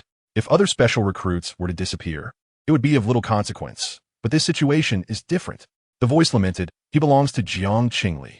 Jiang Qingli's person? Bicolored eyes narrowed as Yuan Shiryao rose. Raising his voice, who? The response came. Gunyan, his file states that his female partner is Jiang Qingli. Yuan Shiryao stood frozen, his mind in chaos. In that fleeting moment, a voice echoed within him, suggesting perhaps it would be best to disregard everything and allow Gunyan to vanish. After all, he was of low status, and no one would care. If he were to die, Jiang Qingli would lose one less beast husband. A terrifying thought lingered in his mind. The suffocating darkness seemed to sprout tendrils, ensnaring his rationality, tempting him to abandon his usual indifference and plunge into the abyss. As if bewitched, Yuan Shiryao finally uttered, forget it. His fingers brushed against the hem of her clothing, but halted abruptly. The warmth from where he had touched her lingered, and the fragrance in the air was a testament to her existence. Yuan Shiryao suddenly recalled that she had recently joined some animal protection organization, often feeding cats and rabbits at school. A person like her would not be one to stand idly by in the face of death. What does it matter? The voice on the other end queried. Secretary General, what did you say? This is the standard protocol for handling missing students. However, even with a noble female partner, a resident from the lower district does not warrant the same treatment as an aristocrat. After a brief pause, the response came. All right, I will head over now. During the latter part of the lecture, Jiang Qingli could no longer hold on, resting her head on Lin Xie's shoulder as she fell asleep. Logically, she should have slept soundly. Yet, she felt an inexplicable gaze upon her, causing her slumber to be restless. After the lecture concluded, Lin Xie and her beast husband went off on a date hand in hand. Jiang Qingli had intended to ask Yuan Shiryao something, but after searching, she found he was nowhere to be seen. He went to organize the teaching materials. The elderly professor, stroking his beard, jovially teased, you youngsters, your infatuation is truly astonishing. He was staring at you just now, disregarding even me, his teacher. Jiang Qingli chuckled awkwardly. That was not love, but anger perhaps. Not having seen him, Jiang Qingli decided against continuing the search, waving goodbye to the professor as she made her way outside. Upon reaching the ground floor, she spotted a tall figure standing in the corridor. The young man wore a cap and mask, black-rimmed glasses perched on his prominent nose. With only a glimpse of his white hair visible, he was slightly hunched over, seemingly messaging someone. Jiang Qingli slowed her pace. But as she was only a few steps away, she suddenly quickened her stride and dashed forward. She had intended to startle him. However, upon seeing her, he smiled and opened his arms, embracing the girl who lunged toward him. Jiang Qingli heard the sound of their collision and muffled laughter. Her cheeks flushed slightly as she glared at him. "What are you laughing at? Am I heavy? Who said that?" Bai Li Jing's elongated eyes blinked. "We, little Li, are clearly lighter than a feather." Jiang Qingli feigned dissatisfaction. "You are being overly dramatic." Yet, her lips involuntarily curled upwards. It was the truth. Bai Li Jing affectionately ruffled her hair, but suddenly paused, lifting his gaze toward someone behind her. "Mr. Yuan," Bai Li Jing spoke. The youth's brow furrowed. His gentle voice laced with an icy undertone, questioning each word. "Please explain why you are following my female partner." Chapter 88.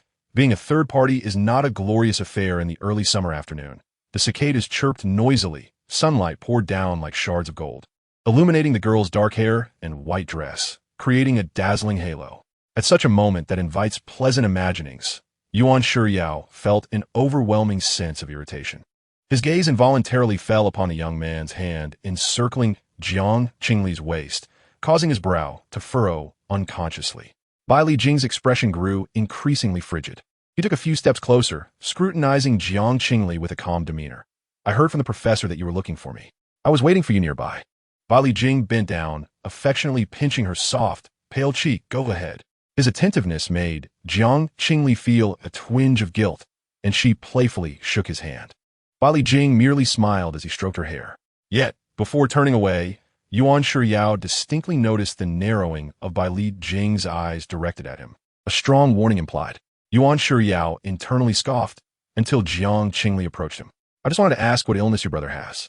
Jiang Qingli looked up at him. "Is it serious? Do you need to come over and check on him, or perhaps offer some mental healing?" As she drew closer, her skirt swayed gently. Upon hearing her words, Yuan Shiyao's body stiffened, the fingers at his side unconsciously tightening. Moments ago, the professor had stopped him, cheerfully stating, "That girl was looking for you. And look at you, so busy. Family is important too. Go accompany her, you newlyweds." He was momentarily dazed by those words, hastily chasing after Jiang Qingli's retreating figure down the stairs, wanting to grasp her wrist and inquire what she needed him for.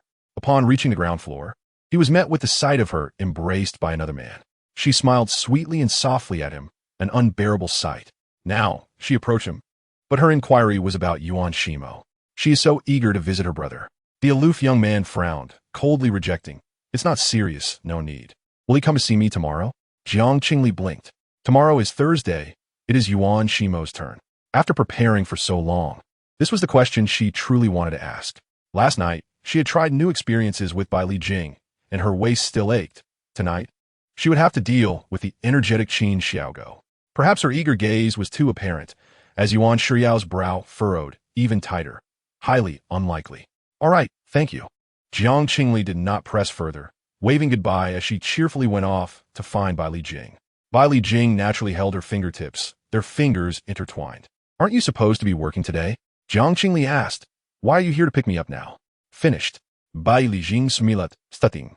"Picking up my baby is also the duty of a beast husband. So if you were not my beast husband, you wouldn't come to pick me up?" Jiang Qingli teased playfully, displaying her childlike side before him. Bai Li Jing chuckled, his gaze filled with evident favoritism and affection.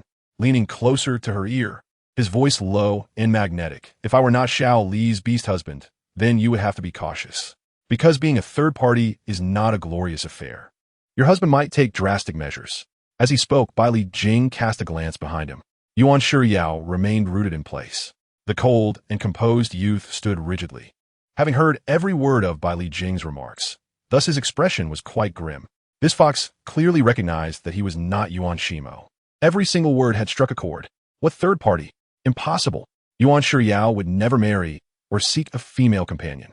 He could never fall to the depths of becoming someone else's third party. Upon returning home, Yuan Shiyao's first action was to seek out his brother.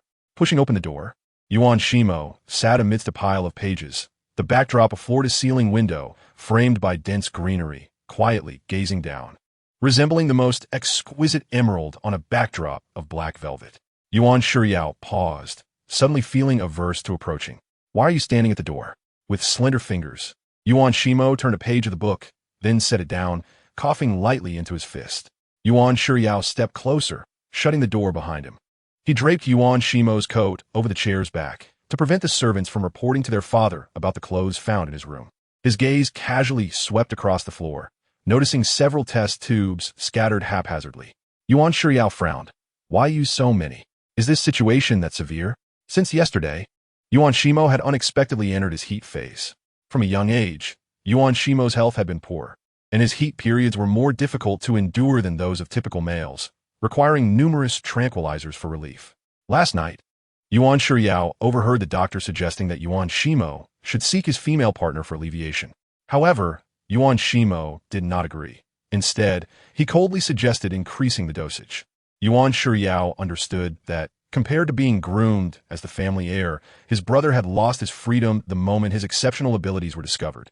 No matter how high his academic achievements, he could not escape becoming a mere object for political marriage, subject to scrutiny and selection. In truth, he should have persuaded his brother to engage with Jiang Qingli, even for the sake of his health, to receive her spiritual healing. Yet, for reasons unknown, the words that came to his lips morphed into a simple, "Take care and rest well." Yuan Shimo, unwilling to dwell on the topic, shifted the conversation. Today, the professor, but before he could finish, he caught a whiff of an unusual scent in the air, and his emerald eyes narrowed.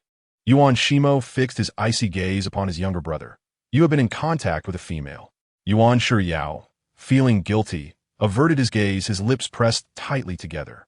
He remained silent, but Yuan Shimo had already deduced the truth. Was it Jiang Qingli again? Yuan Shiryao froze. Logically, he should have grown accustomed to his brother's cold tone, yet now it sounded particularly grating. An odd agitation surged within him. He wanted to retort, "So what if I have seen her? We barely exchanged a few words before she followed that fox away. Is there really a need for such concern?" However, reason and an inexplicable sense of guilt prevailed, and Yuan Shiryao calmly stated, "She discovered that I was impersonating you and was curious about how I disguised my hair color." Instinctively, he withheld the information about Jiang Qingli's concern for Yuan Shimo.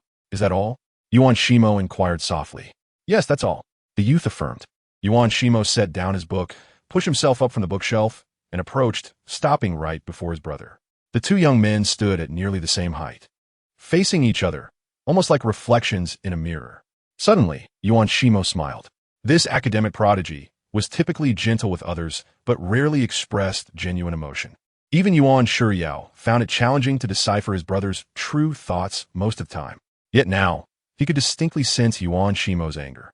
The shadows cast on the floor quivered as Yuan Shimo slowly extended his hand, his pale fingers plucking a single dark, soft hair from his brother's collar.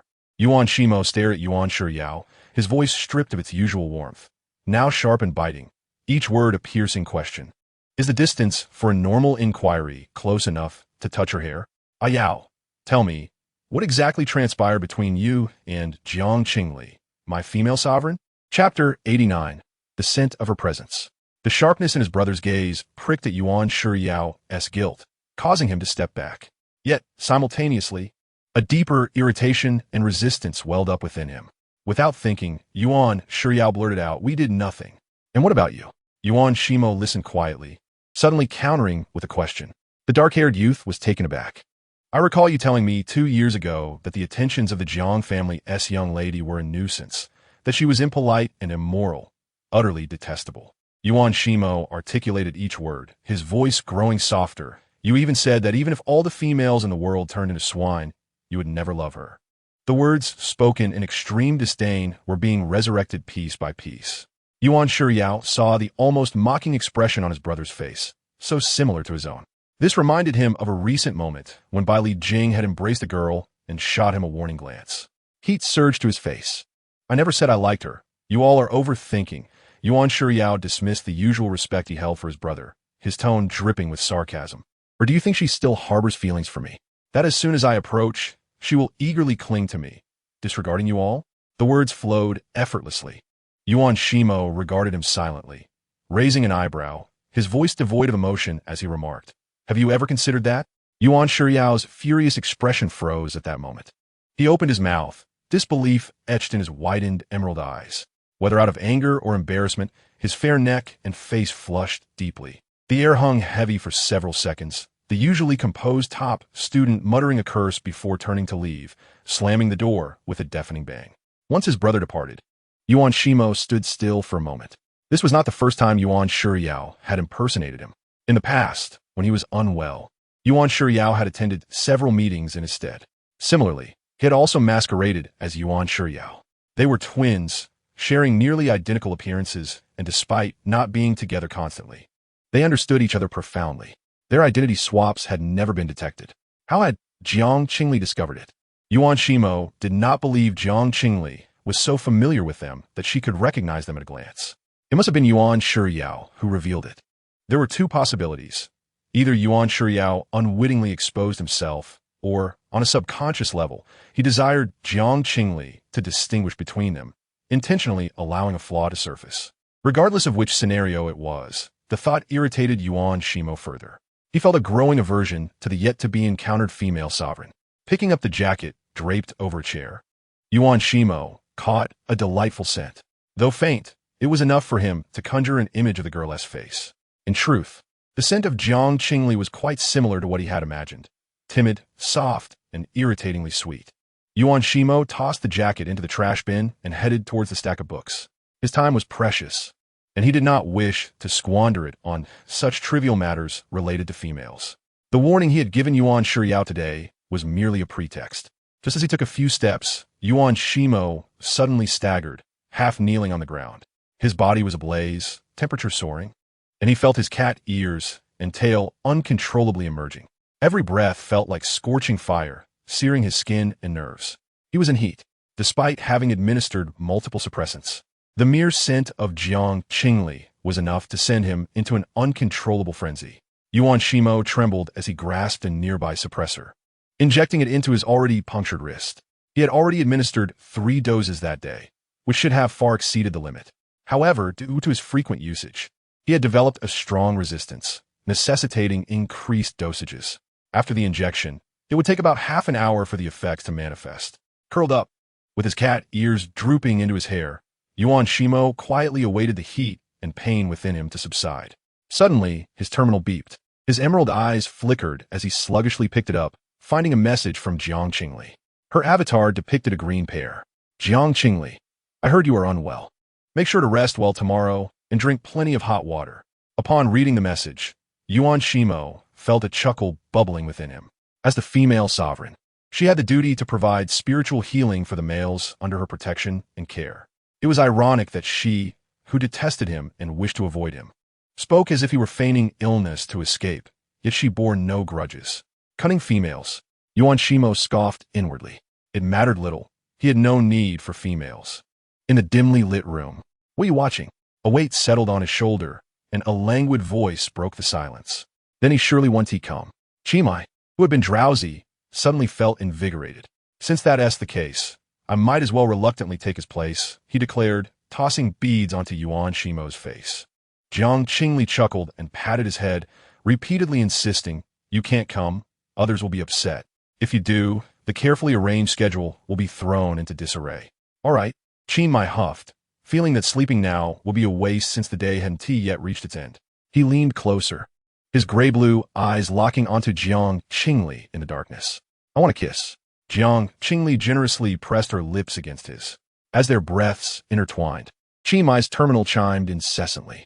Initially, he intended to ignore it, but Jiang Qingli nudged him away slightly to let him check. Chimai reluctantly activated the terminal and was greeted by a friend request. The avatar of the applicant was a swirling mass of red flames. Without even glancing at the request content, Chimai promptly blocked it. Shortly thereafter, another account sent a friend request bearing the same fiery avatar. Without needing to check the name, Chimai was already aware it was that foolish bird, K Failing. K Failing, are you there? K Failing, I advise you to add me. We will have plenty of time to interact in the future, so don't make it difficult for her. Chimai thought, this insufferable bird is getting quite presumptuous. Interaction indeed. What a farce, with her incessant talk of her. Does she think she can intimidate me using Qin Shu? I'm not afraid. I'll confront her every time we meet. He cast the terminal aside and cradled the face of his beloved, pressing her into the soft embrace of the bedding. Upon returning home, he was met with the sight of 2 men standing at the threshold of his bedroom. Bailey Jing gently extended his hand towards her. Shaoli, I have prepared your favorite sparkling water and snacks for tonight. Shall we watch a movie together? Qingli stepped forward, weighing the gaming console in his hands.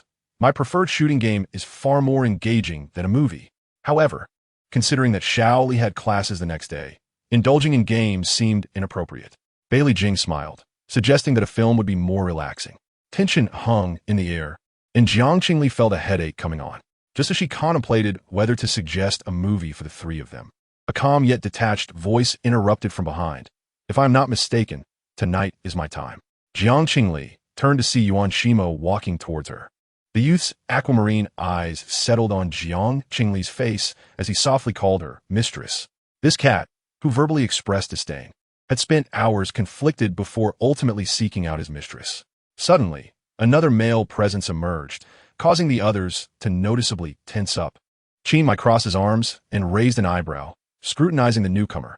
You are Yuan Shimo? They had met during a holographic call. Yuan Shimo understood that Qingli's inquiry was not due to a lack of recognition, but rather a display of dominance. What a foolish brute, lacking intellect and full of blunders. Clearly, not all the rumors in the papers were baseless. An imperial prince who only revolves around females brings misfortune to the empire. The youth internally scoffed, masking his disdain. He acknowledged Qingli and then turned his gaze towards the white fox youth. Bailey Jing had remained silent since Yuan Shimo's arrival, observing without revealing his thoughts. As their eyes met, he stepped forward to shake hands with the boy. The youth's eyes sparkled. So you are Dr. Yuan. You and your brother bear such a striking resemblance. I momentarily thought he was playing at impersonating his elder brother to amuse us. Qingli caught the key point behind them. What impersonation? Nothing much, Bailey Jing replied. Yesterday, when I picked up Shaoli, I saw Yuan Shuyao pretending to be Doctor Yuan. It was likely just a game between twins. Bailey Jing's demeanor was friendly, yet he hinted at something left unsaid. The speaker had intentions, and the listener was perceptive. Qingli's imagination spiraled, igniting his anger. He knew that despicable Yuan Shuyao had not given up on being a third party. It was one thing to seek attention, but now he was even impersonating his elder brother to secretly approach Jiang Qingli with ulterior motives. Qingli's expression darkened, his canines grinding together. Yuan Shimo pretended not to notice and stepped towards Jiang Qingli. Stop right there. A voice seethed, a long leg blocking the youth's path. Qingli fixed his gaze on Yuan Shimo, as if trying to see through him. How can you prove that you are indeed Yuan Shimo? The snow leopard youth exuded an aggressive aura, like a dog guarding its food. Yuan Shimo's eyes flashed with annoyance, his tone icy. If His Highness the Prince wishes to think that way, there is little I can do. Qingli gritted his teeth. You. Jiang Qingli felt exasperated.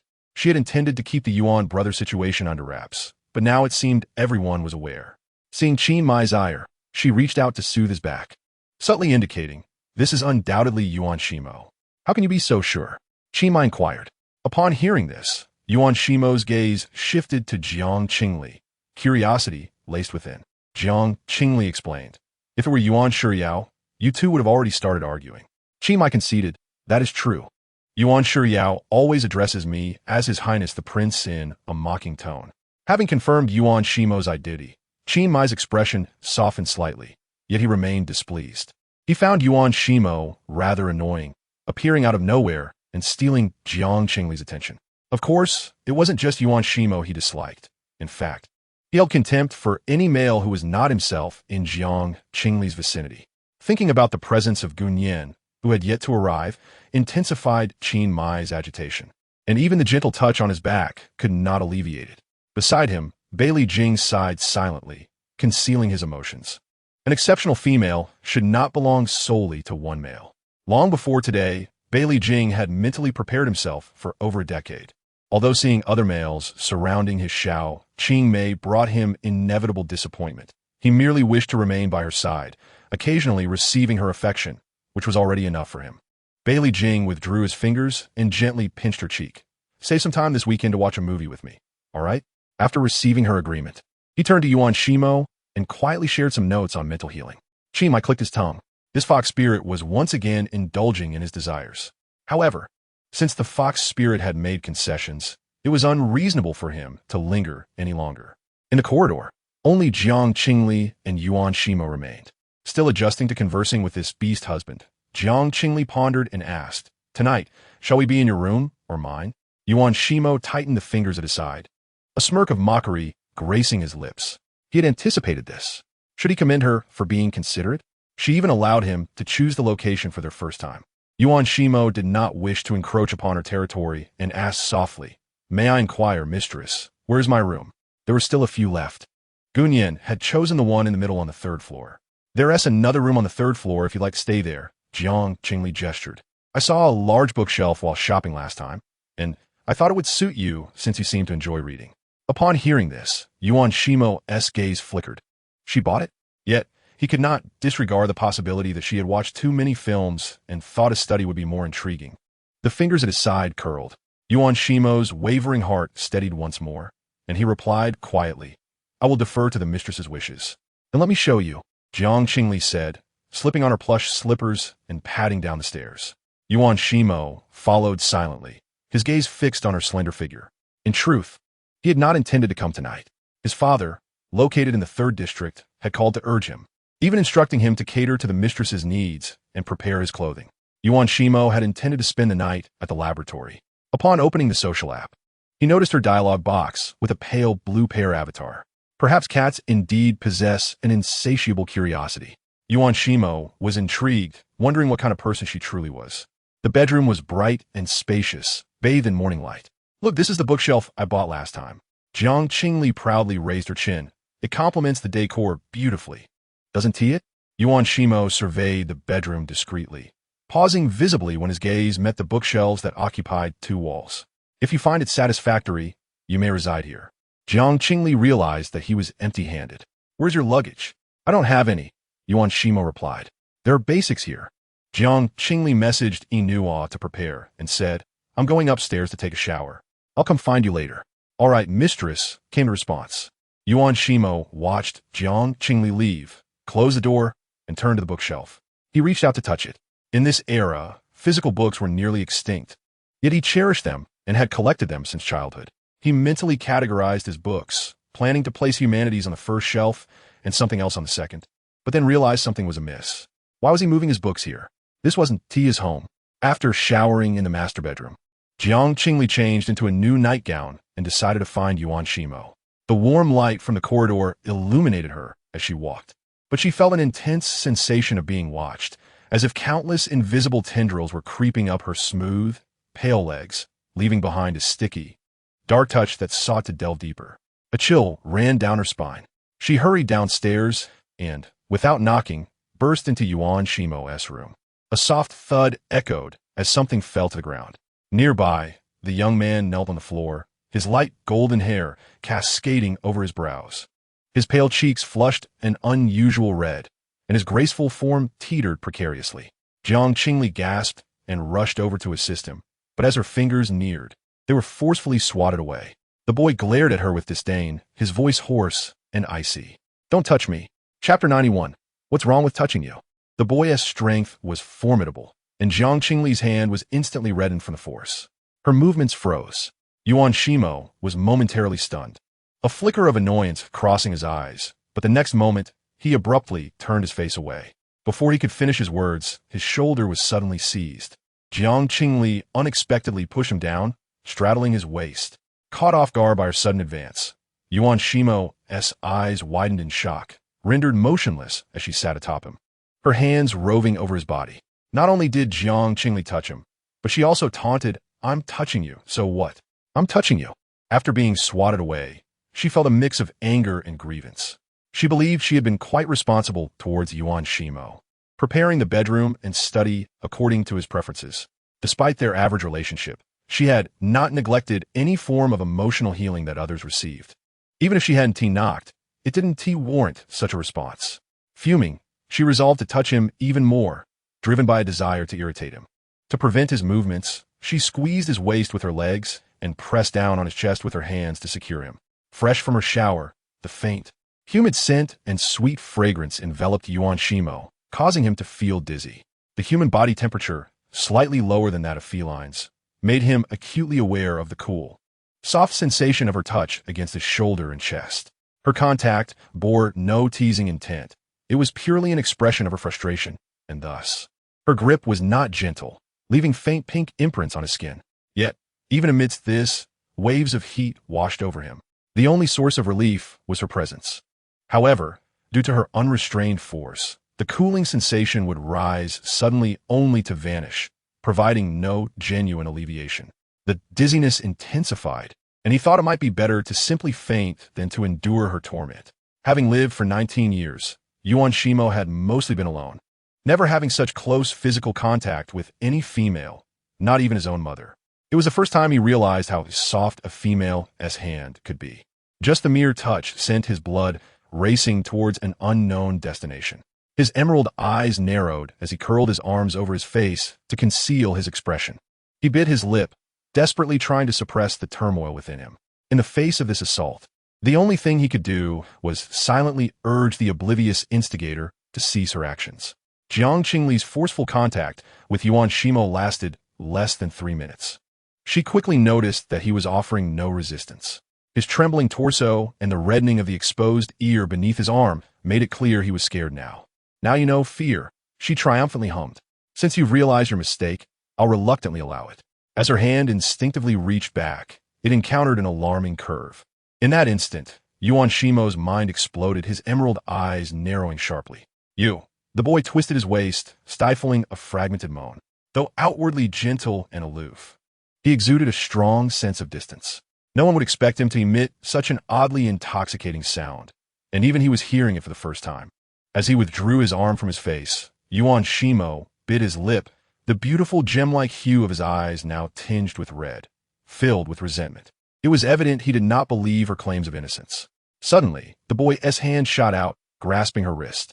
In the blink of an eye, Jiang Qingli found herself flipped and pinned onto the soft cashmere carpet. Yuan Shimo arched his body like a cage, trapping her within a confined space. Jiang Qingli caught a faint woody scent from him, and, meeting his penetrating gaze, instinctively felt a surge of fear. At that moment, she finally pieced together his situation. Are you in heat? Yes, Yuan Shimo replied nonchalantly. Jiang Qingli felt her scalp tingle. Then I'll step out so you can take care of that yourself. I'll come back later to help you with some relief. Yuan Shimo fixed his gaze upon her, unmoving. Jiang Qingli sensed he still retained some rationality, cautiously lifting her arm to push him away. Midway through her push, he suddenly chuckled, capturing both her wrists with one hand and pinning them to her head. Jiang Qingli felt like a captured chick, forced to maintain eye contact with him. She bit her lip and instinctively recoiled, only to feel him tighten his grip. What are you afraid of? Yuan Shimo's deep gaze bore into her. His voice hoarse, yet soft. Isn't this what you wanted to see? From a lofty height, observing me like a beast, stripped of humanity, ruled by primal instincts, revealing all my flaws. His lips still bore traces of crimson.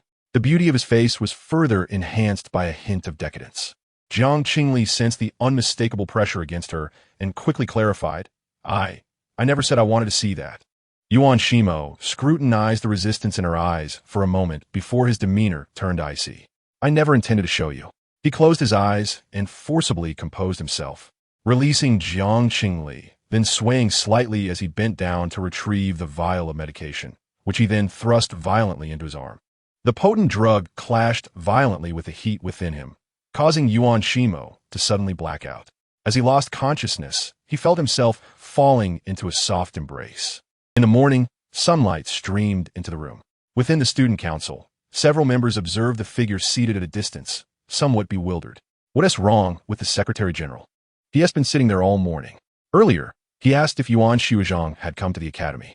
After I told him no, he then inquired if Jiang Qingli had arrived. When I said no, he just sat there like that. He must be worried that Jiang Qingli is tormenting Yuan Xiuzhang. After all, his health isn't great. Hey, keep your voice down. Don't let the Secretary General hear you. He hates it when anyone speaks ill of Yuan Xiuzhang. So who will report this situation? It's quite concerning. The group exchanged glances, and after some deliberation, they decided to play rock, paper, scissors, with the loser reluctantly stepping forward. After calling out several times, Yuan Shuriwei finally lifted his gaze.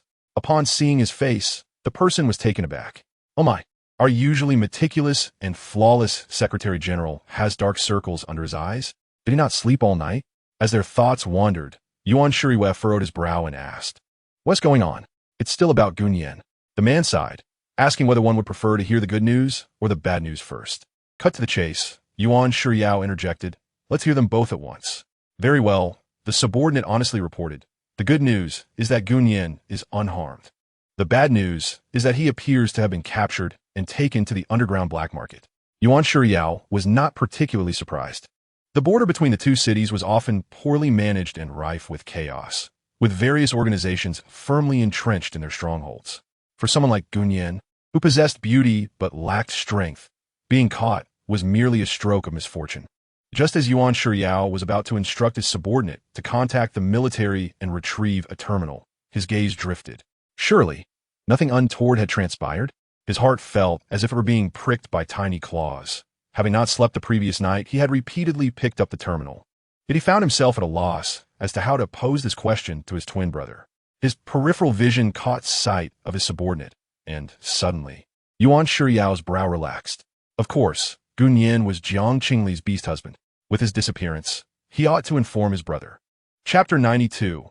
A kiss sweeter than sugar, a soft vibration from the terminal on the bedside, disrupted the tranquility of the room.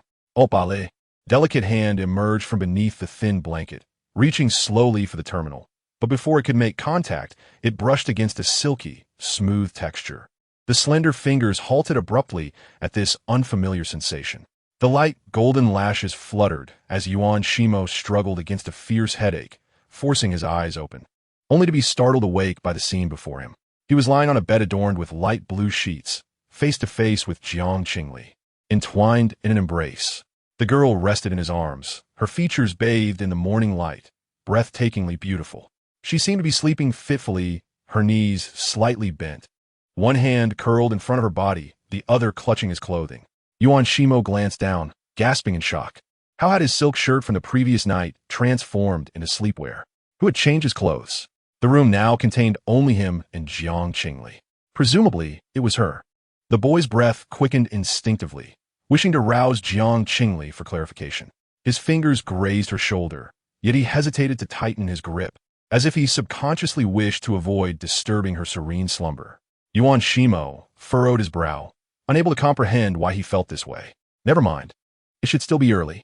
Waking her might provoke the delicate female into a fit of disarray. His own head throbbed, memories of the previous night fragmented. Perhaps he could indulge in a bit more rest. He closed his eyes, but Jiang Qingli was too close, her breath brushing against his heart, igniting a wave of tingling sensations. The boy pressed his lips together, gradually withdrawing his arm from beneath her head. Just as he shifted, the girl frowned in discomfort and murmured, "Don't fidget." She tightened her grip on his sleepwear, leaving Yuan Shimo frozen in place. After a moment, Jiang Qingli reluctantly opened one eye, mumbling, "Ah, you're awake. I'll go get it." She propped herself up with her arm, wobbling slightly as she sat up. The pure white nightgown swayed with her movements, her porcelain skin contrasting sharply with the blue sheets, resembling a snow-white cloud that, when touched, would yield to softness. Yuan Shimo's fingertips twitched. He averted his gaze and spoke as calmly as he could. "What are you getting?" Only then did he realize his voice sounded raspy, as though overused. This association filled him with unease. The discomfort peaked when he noticed the unmistakable red mark on Jiang Qingli's neck, evidently left by a kiss. What had they done together the previous night? How could she be so utterly exhausted? Had they truly engaged in everything? Jiang Qingli remained oblivious to Yuan Shimo's unease. He watched her warily. "What is that?" Seeing the confusion in her eyes, she elaborated, "Last night, after you took the medication, you briefly went a bit wild. I called Dr. Meng, our family doctor. Since you were in heat, it was inconvenient for her to come in person. So she had a robot deliver the medication to alleviate your symptoms. It was quite effective. You took it and then fell asleep." Jiang Qingli yawned.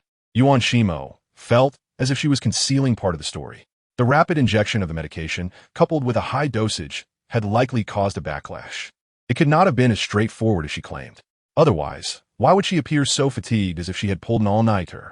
Yet if they had merely engaged in an intimate act, she had no reason to hide it. After all, as the female lead, she had the autonomy to do as she pleased.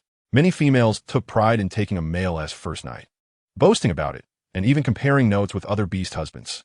Jiang Qingli, however, remained tight-lipped. This was perplexing. Yuan Shimo lingered in silence for a moment too long, and Jiang Qingli, yawning again, grew slightly impatient. "Hurry and take it. It's sweet with a sugar coating. She pressed the medicine into his mouth. The pill was indeed sweet. Yuan Shimo took a sip of water to wash it down, his gaze fixated on her delicate fingers, feeling a flush creep to his ears. Don't forget to take it 3 times a day. Before long, the girl drifted into a deep sleep, her breathing steady. Perhaps influenced by her tranquility, Yuan Shimo gradually felt drowsy as well. He lay beside her, sinking into a dream. The dim, warm light was blinding. Yuan Shimo hazily felt himself embracing the girl's waist, pressing against her, his lips trailing along her ear, inhaling her scent. Jiang Qingli pushed him away. Stop that. You naughty cat. But as her wrist extended, it was captured, and the boy continued his actions, his eyes narrowing slightly in pleasure. She seemed genuinely annoyed, her fair cheeks flushing deeply as she tugged at his hair to push him away. You mustn't be aroused by me. Hurry and take your medicine. Do you hear me? As her hair was tugged, the faint pain transformed into a tingling sensation in his foggy mind. The soft cat ears atop his head twitched, and the boy tilted his face upward, his emerald eyes narrowing, a sound escaping his throat that was both embarrassing and heart-racing. Simultaneously, his fluffy tail nestled between his legs, gently rubbing against her in a playful manner. The girl was completely unaware of how daring he could be and hastily released her grip. She retreated, but he leaned in, supporting her back with one hand. With the other, he pushed up the layers of her soft nightgown, kissing her waist and nibbling gently. It seemed she had no retort against his advances, resigned to let him kiss her here and there. After a while, Jiang Qingli patted his face. Can you still understand human speech? Yuan Shimo nodded. Are you feeling unwell? She inquired. He turned his head away, bitter. Once you take it, it won't be bitter anymore. Jiang Qingli reassured him. I want tea, take it, he insisted. His tail swayed gently, and he licked his lips, his green eyes fixed intently on her lips. Unless you feed me. Are you 3 years old? Jiang Qingli could not help but laugh. If you realize your state of arousal tomorrow, you'll probably faint from anger. Feed me. The boy seemed to find a new resolve. To ensure she understood, he leaned in and gently licked her soft lips, indicating, use this. Isn't that too much? Jiang Qingli hesitated. Yes, he licked again, his voice soft, emphasizing yes. All right. If you insist, I have some responsibility in this, she conceded, but once you wake up, don't say I took advantage of you. Before she could finish her sentence, he could no longer care about the medication and captured her lips. The prodigious boy, well-versed in myriad knowledge, was surprisingly clumsy in this realm, his lips brushing against hers, his waist rhythmically pressing against her hand. Eventually, Jiang Qingli could no longer bear it, seizing the opportunity to shove the medicine into his mouth, forcing him to swallow it. Then she shoved him onto the bed. Sleep. The boy frowned, gazing at her with a hint of sorrow. You didn't feed me. I did. You used your hand. Just sleep. Jiang Qingli pulled the blanket over her head, but he yanked it away.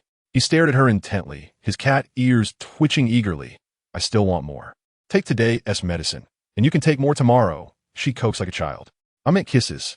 Even in a state of muddled arousal, Yuan Shimo remained acutely aware.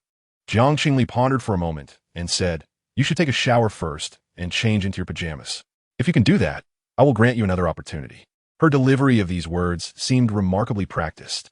Yuan Shimo felt as though he were being trained like a dog, but his chaotic thoughts did not permit him to delve deeper.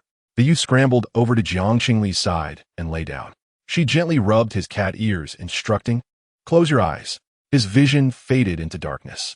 Moments later, he felt a soft, damp sensation upon his lips. It felt as if an electric current coursed through him, climbing his spine and igniting a conflagration in all his thoughts. After an eternity, the boy finally comprehended what had transpired. He licked his lips. They tasted sweet, sweeter than the sugary coating of a pill. Chapter 93. Seeking sister-in-law. Upon reopening his eyes, he realized it was nearly noon. Yuan Shimo's first instinct was to look down. Jiang Qingli was still there, having rolled back into his embrace at some point. This time, her position was even more audacious than before. She had entangled herself around him, her head resting on his chest, treating him like a large plush toy. Yuan Shimo raised his hand, intending to shift her aside, but then let it fall. Never mind. She had taken care of herself last night, so being treated like a toy was of little concern.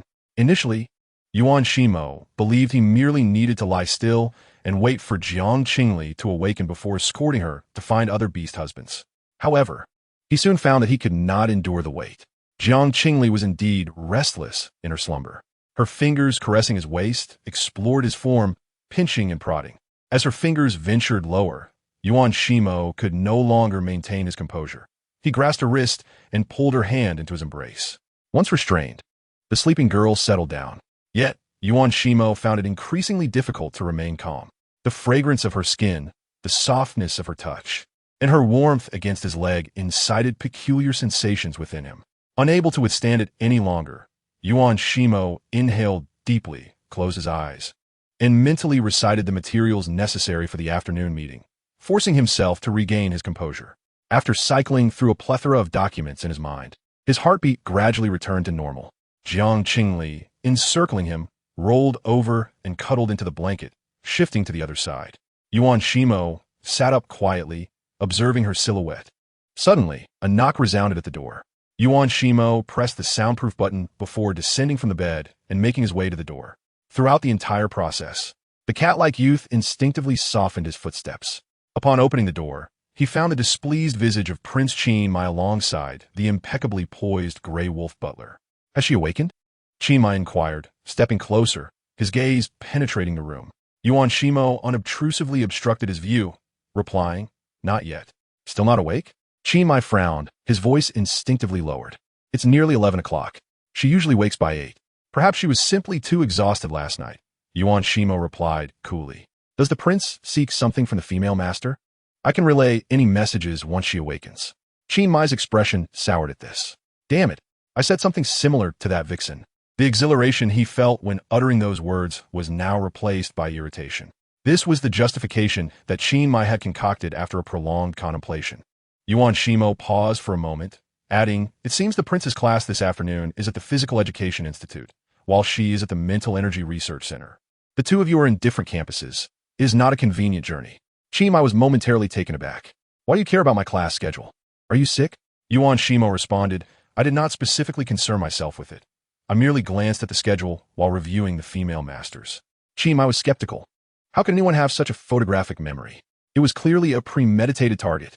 In an instant, he felt a surge of rage toward the insufferable cat, who resembled his own bothersome younger brother.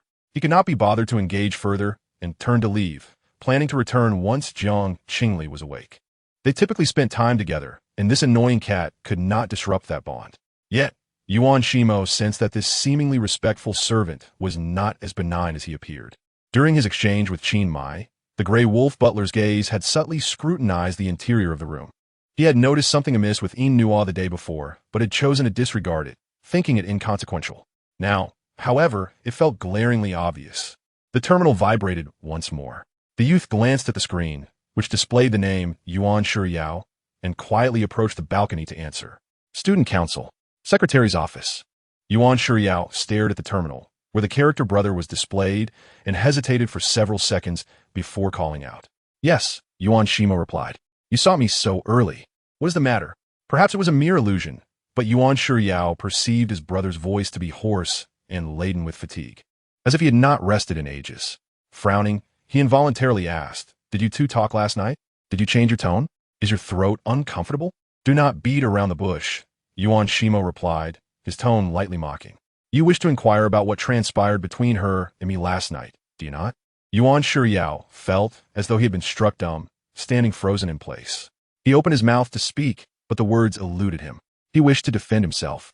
However, he had to admit that upon learning of Gunyan's capture, his first reaction was to use it as an excuse to extract information from Yuan Shimo. Had they spent the night together? To what extent? How many times? In truth, Yuan Shiyao was uncertain why these thoughts surged uncontrollably in his mind. Yet, the mere image of the girl being pinned beneath his brother in bed tormented him, preventing him from sleeping through the night. On the other end of the line, his usually accommodating brother spoke coolly. "If that is your inquiry, I have nothing to disclose." After a brief pause, he added, "Yao, remember, she is merely your sister-in-law." With that, Yuan Shimo abruptly ended the call. The room fell into a silence, so profound it felt suffocating. Yuan Shiyao abruptly stood, staring at the terminal, his mind buzzing. Just as Yuan Shimo understood him, he comprehended Yuan Shimo's sentiments.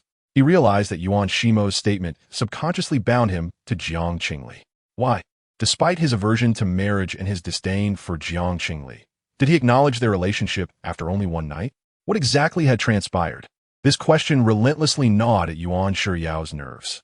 He inhaled deeply and forcibly reminded himself that his agitation stemmed solely from discomfort with Yuan Shimo's attitude toward him, and had nothing to do with Jiang Qingli.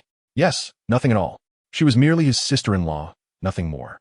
With a steady breath, Yuan Shiryao resumed his seat, transforming back into the composed top student, as if nothing could disturb him. Suddenly, a vigorous knocking resounded at the door. "Come in," he said calmly. The secretary entered, noting Yuan Shiryao's troubled expression and hesitating momentarily. "Were you not waiting for me to invite you in?" Yuan Shiryao queried icily. His subordinate, having never witnessed him so enraged, steeled himself and replied, "We have located Gunyan." Hearing this, Yuan Shiryao rubbed his temples in frustration. Again, Jiang Qingli. In that moment, a ludicrous thought crossed his mind. Was this world revolving around Jiang Qingli? Why was she everywhere, whether in his thoughts or in his presence? Observing his evident distress, the subordinate murmured, "Gunyan has been sold into the black market of the First District. If the information is accurate, he will be auctioned off this weekend." The black market auction caters to all social strata, with many nobles disguising themselves to purchase males as pets. Upon receiving this news, Yuan Shiryao's immediate reaction was disappointment. Why had he not been sold already? He suppressed his extreme emotions and stood to leave. "Secretary, where are you going?" his subordinate inquired. Yuan Shiryao paused, his emerald eyes gleaming with an unusual intensity. "Notify them of my presence," he slowly articulated, a fervor hidden within his cool tone. "Sister-in-law." The black cat chimed in, "Sister-in-law. You mentioned having 5 husbands." "I agreed, but why am I not among them?" Chapter 94. The scent of his perfume in the evening, after class. Jiang Qingli exited the Mental Power Research Center with her new friends. While they engaged in light-hearted conversation, she glanced at her device. Moreover, today it was Gunyan's turn. The little rabbit had been quite concerned about this, repeatedly expressing her desire to buy beautiful clothes to accompany her sister through a romantic evening. Jiang Qingli furrowed her brows, sensing something amiss. Suddenly, her elbow was nudged. A bit dazed, she looked up to see a few females exchanging knowing glances. "What is it?" she wondered, intrigued. "The original Secretary General is over there." The blonde girl, named A.I. Li, winked and discreetly gestured towards a distance. Jiang Qingli followed her gaze. The youth was not in uniform today, donning a simple white shirt and suit pants, resembling the aloof academic crush often depicted in campus dramas. Jiang Qingli did not ponder much. She merely cast a casual glance. Unexpectedly, Yuan Shiryao suddenly lifted his gaze towards her, gesturing for her to come over. Jiang Qingli hesitantly pointed to herself, and he nodded affirmatively. "Does he have a crush on you?" A.I. Li teased with a grin. "My brother is in the student council. He said Yuan Shiryao has asked about you several times." "Impossible." Jiang Qingli waved her hand. "Yes, just worried I might not treat his brother well." "Who knew he was such a brother complex?" A.I. Li clapped her hands, suggesting, "Then why not just take him in too? That way, the brothers 1T be separated." "Exactly." Another female chimed in. "I have 2 beast husbands who are brothers. It's very harmonious. 1 + 1 is greater than 2. Jiang Qingli, concerned he might need her urgently, bid farewell to her friends and hurried over. Yuan Shiryao stood under the shade, watching as the girl briskly approached him, his expression unconsciously softening. There was about a 20-centimeter height difference between them. Jiang Qingli looked up at him, squinting slightly as the sunlight pierced her eyes. "What do you need to see me about?" she inquired. "Something rather troubling. I hope you are mentally prepared." Yuan Shiryao stepped closer, casting a shadow over her. Jiang Qingli observed the seriousness in his expression, her heart sinking. "What is it?" "Your beast husband, Gunyan, has been sold into the black market," Yuan Shiryao whispered. Jiang Qingli was momentarily stunned. "The black market?" "Yes." Yuan Shiryao's tone was somber, seemingly lamenting, his emerald eyes greedily fixated on her face. "Estimating he would be auctioned off this weekend." "Auctioned off?" "It wouldn't be like in the novels where they chop off limbs and stuff people into jars, right?" Jiang Qingli could hardly fathom the idea of Gunyan being treated cruelly. She tilted her head, anxiously asking, "Is he safe right now?" "They 1T take his organs." "Right." As she spoke, Jiang Qingli rummaged through her device, trying to contact other beast husbands, but she stumbled over her own feet. "Be careful." A long hand steadied her waist, ensuring she remained upright. The distance between them suddenly diminished. Yuan Shiryao lowered his gaze, his dark hair falling, his tall figure casting a shadow that nearly engulfed her. "They 1T take his organs." If he is presentable and possesses abilities, male beasts are generally auctioned as pets. Going to the highest bidder, Yuan Shiryao explained. Hearing that they wouldn't take his organs, Jiang Qingli breathed a sigh of relief. Then I will go by him tomorrow. That place is rife with dangers. You shouldn't go? The youth's cool voice carried an unprecedented soothing tone. I will assist you. Once aboard the flying vessel, Jiang Qingli's furrowed brows remained tense. She pondered for a moment, then lowered her head to send a message. Qin Mai leaned over to embrace her, suddenly catching a whiff of a scent that did not belong to Jiang Qingli. It resembled the perfume typically worn by males. Qin Mai frowned. Which other man is trying to seduce Jiang Qingli while he isn't looking? I heard you, Chenglan's troublesome fish, is about to be released. Could it be him? Didn't he get enough of a beating last time? Qin Mai, suspicious, sniffed around the girl, only to find her unusually quiet, not even attempting to stop him. Who are you chatting with? Qin Mai pressed his chin against her neck, ignoring him. The villain's mood was unpredictable. One could never tell if he would assist her. Qin Mai speculated. Has the rabbit gotten into trouble? Jiang Qingli nodded and summarized Yuan Shiryao's words. Upon hearing this, Qin Mai nearly laughed in exasperation. Damn, a third party is just a third party, always looking for opportunities to rise in status. Yet seeing Jiang Qingli distressed over Gu Nian's situation, Qin Mai raised his hand to pat her back, offering a dry consolation. He should be fine. I know someone who went in and is doing well. Really? Jiang Qingli asked. Yes, all his limbs are intact. As Qin Mai spoke, he found that vibrant avatar in his blocked contacts. He unblocked K Failing and typed. Are you there? K Failing. What is up? It seemed that the bird in prison was indeed quite bored. Qin Mai, tell me about your experience of being sold into the black market. What was your treatment before being sold? K Failing. You want to know about me? Is she curious? Qin Mai was bewildered. What s with her? Speak if you want. K Failing, forfeited. I'll give you a surprise when I get out. K Failing, feeling restless in prison, sent a flurry of messages detailing every little experience. Although they were soon to be sold as pets, the treatment was quite decent to ensure they were in prime condition for high bids. After finishing, K Failing added, Oh, by the way, those people didn't lay a hand on me. I'm still a virgin. My first kiss and first night are still intact. Please mention that. It's important. Qin Mai glanced at this and immediately blocked him again. After months apart, this bird had become even more neurotic. Still a virgin, he looked like a newborn beast. Qin Mai recounted K Failing's words, with the first-hand experience of Qin Mai's friend corroborating the situation. Jiang Qingli's anxious heart eased slightly. After dinner, Jiang Qingli headed towards the master bedroom. Behind her, a set of footsteps followed closely. Realizing she had been discovered, Qin Mai felt a bit flustered and patted his chest. If you're scared, I can accompany you. Before Jiang Qingli could respond, the master bedroom door swung open. Not your turn to accompany her. Yi Lin Yuan stood at the door, expressionless, telling him to get lost. Qin Mai initially wanted to retort to compete with him. However, recalling how Jiang Qingli sought his help first, he held back. Forget it, just a tool snake. What is there to be angry about? Jiang Qingli merely utilized him. Once he was no longer useful, she would certainly kick him away. The prince consoled himself with a few words, his mood shifting from a thunderous rage to a light drizzle of irritation as he walked away. The door closed, and the two faced each other in the master bedroom. Speak, what is it?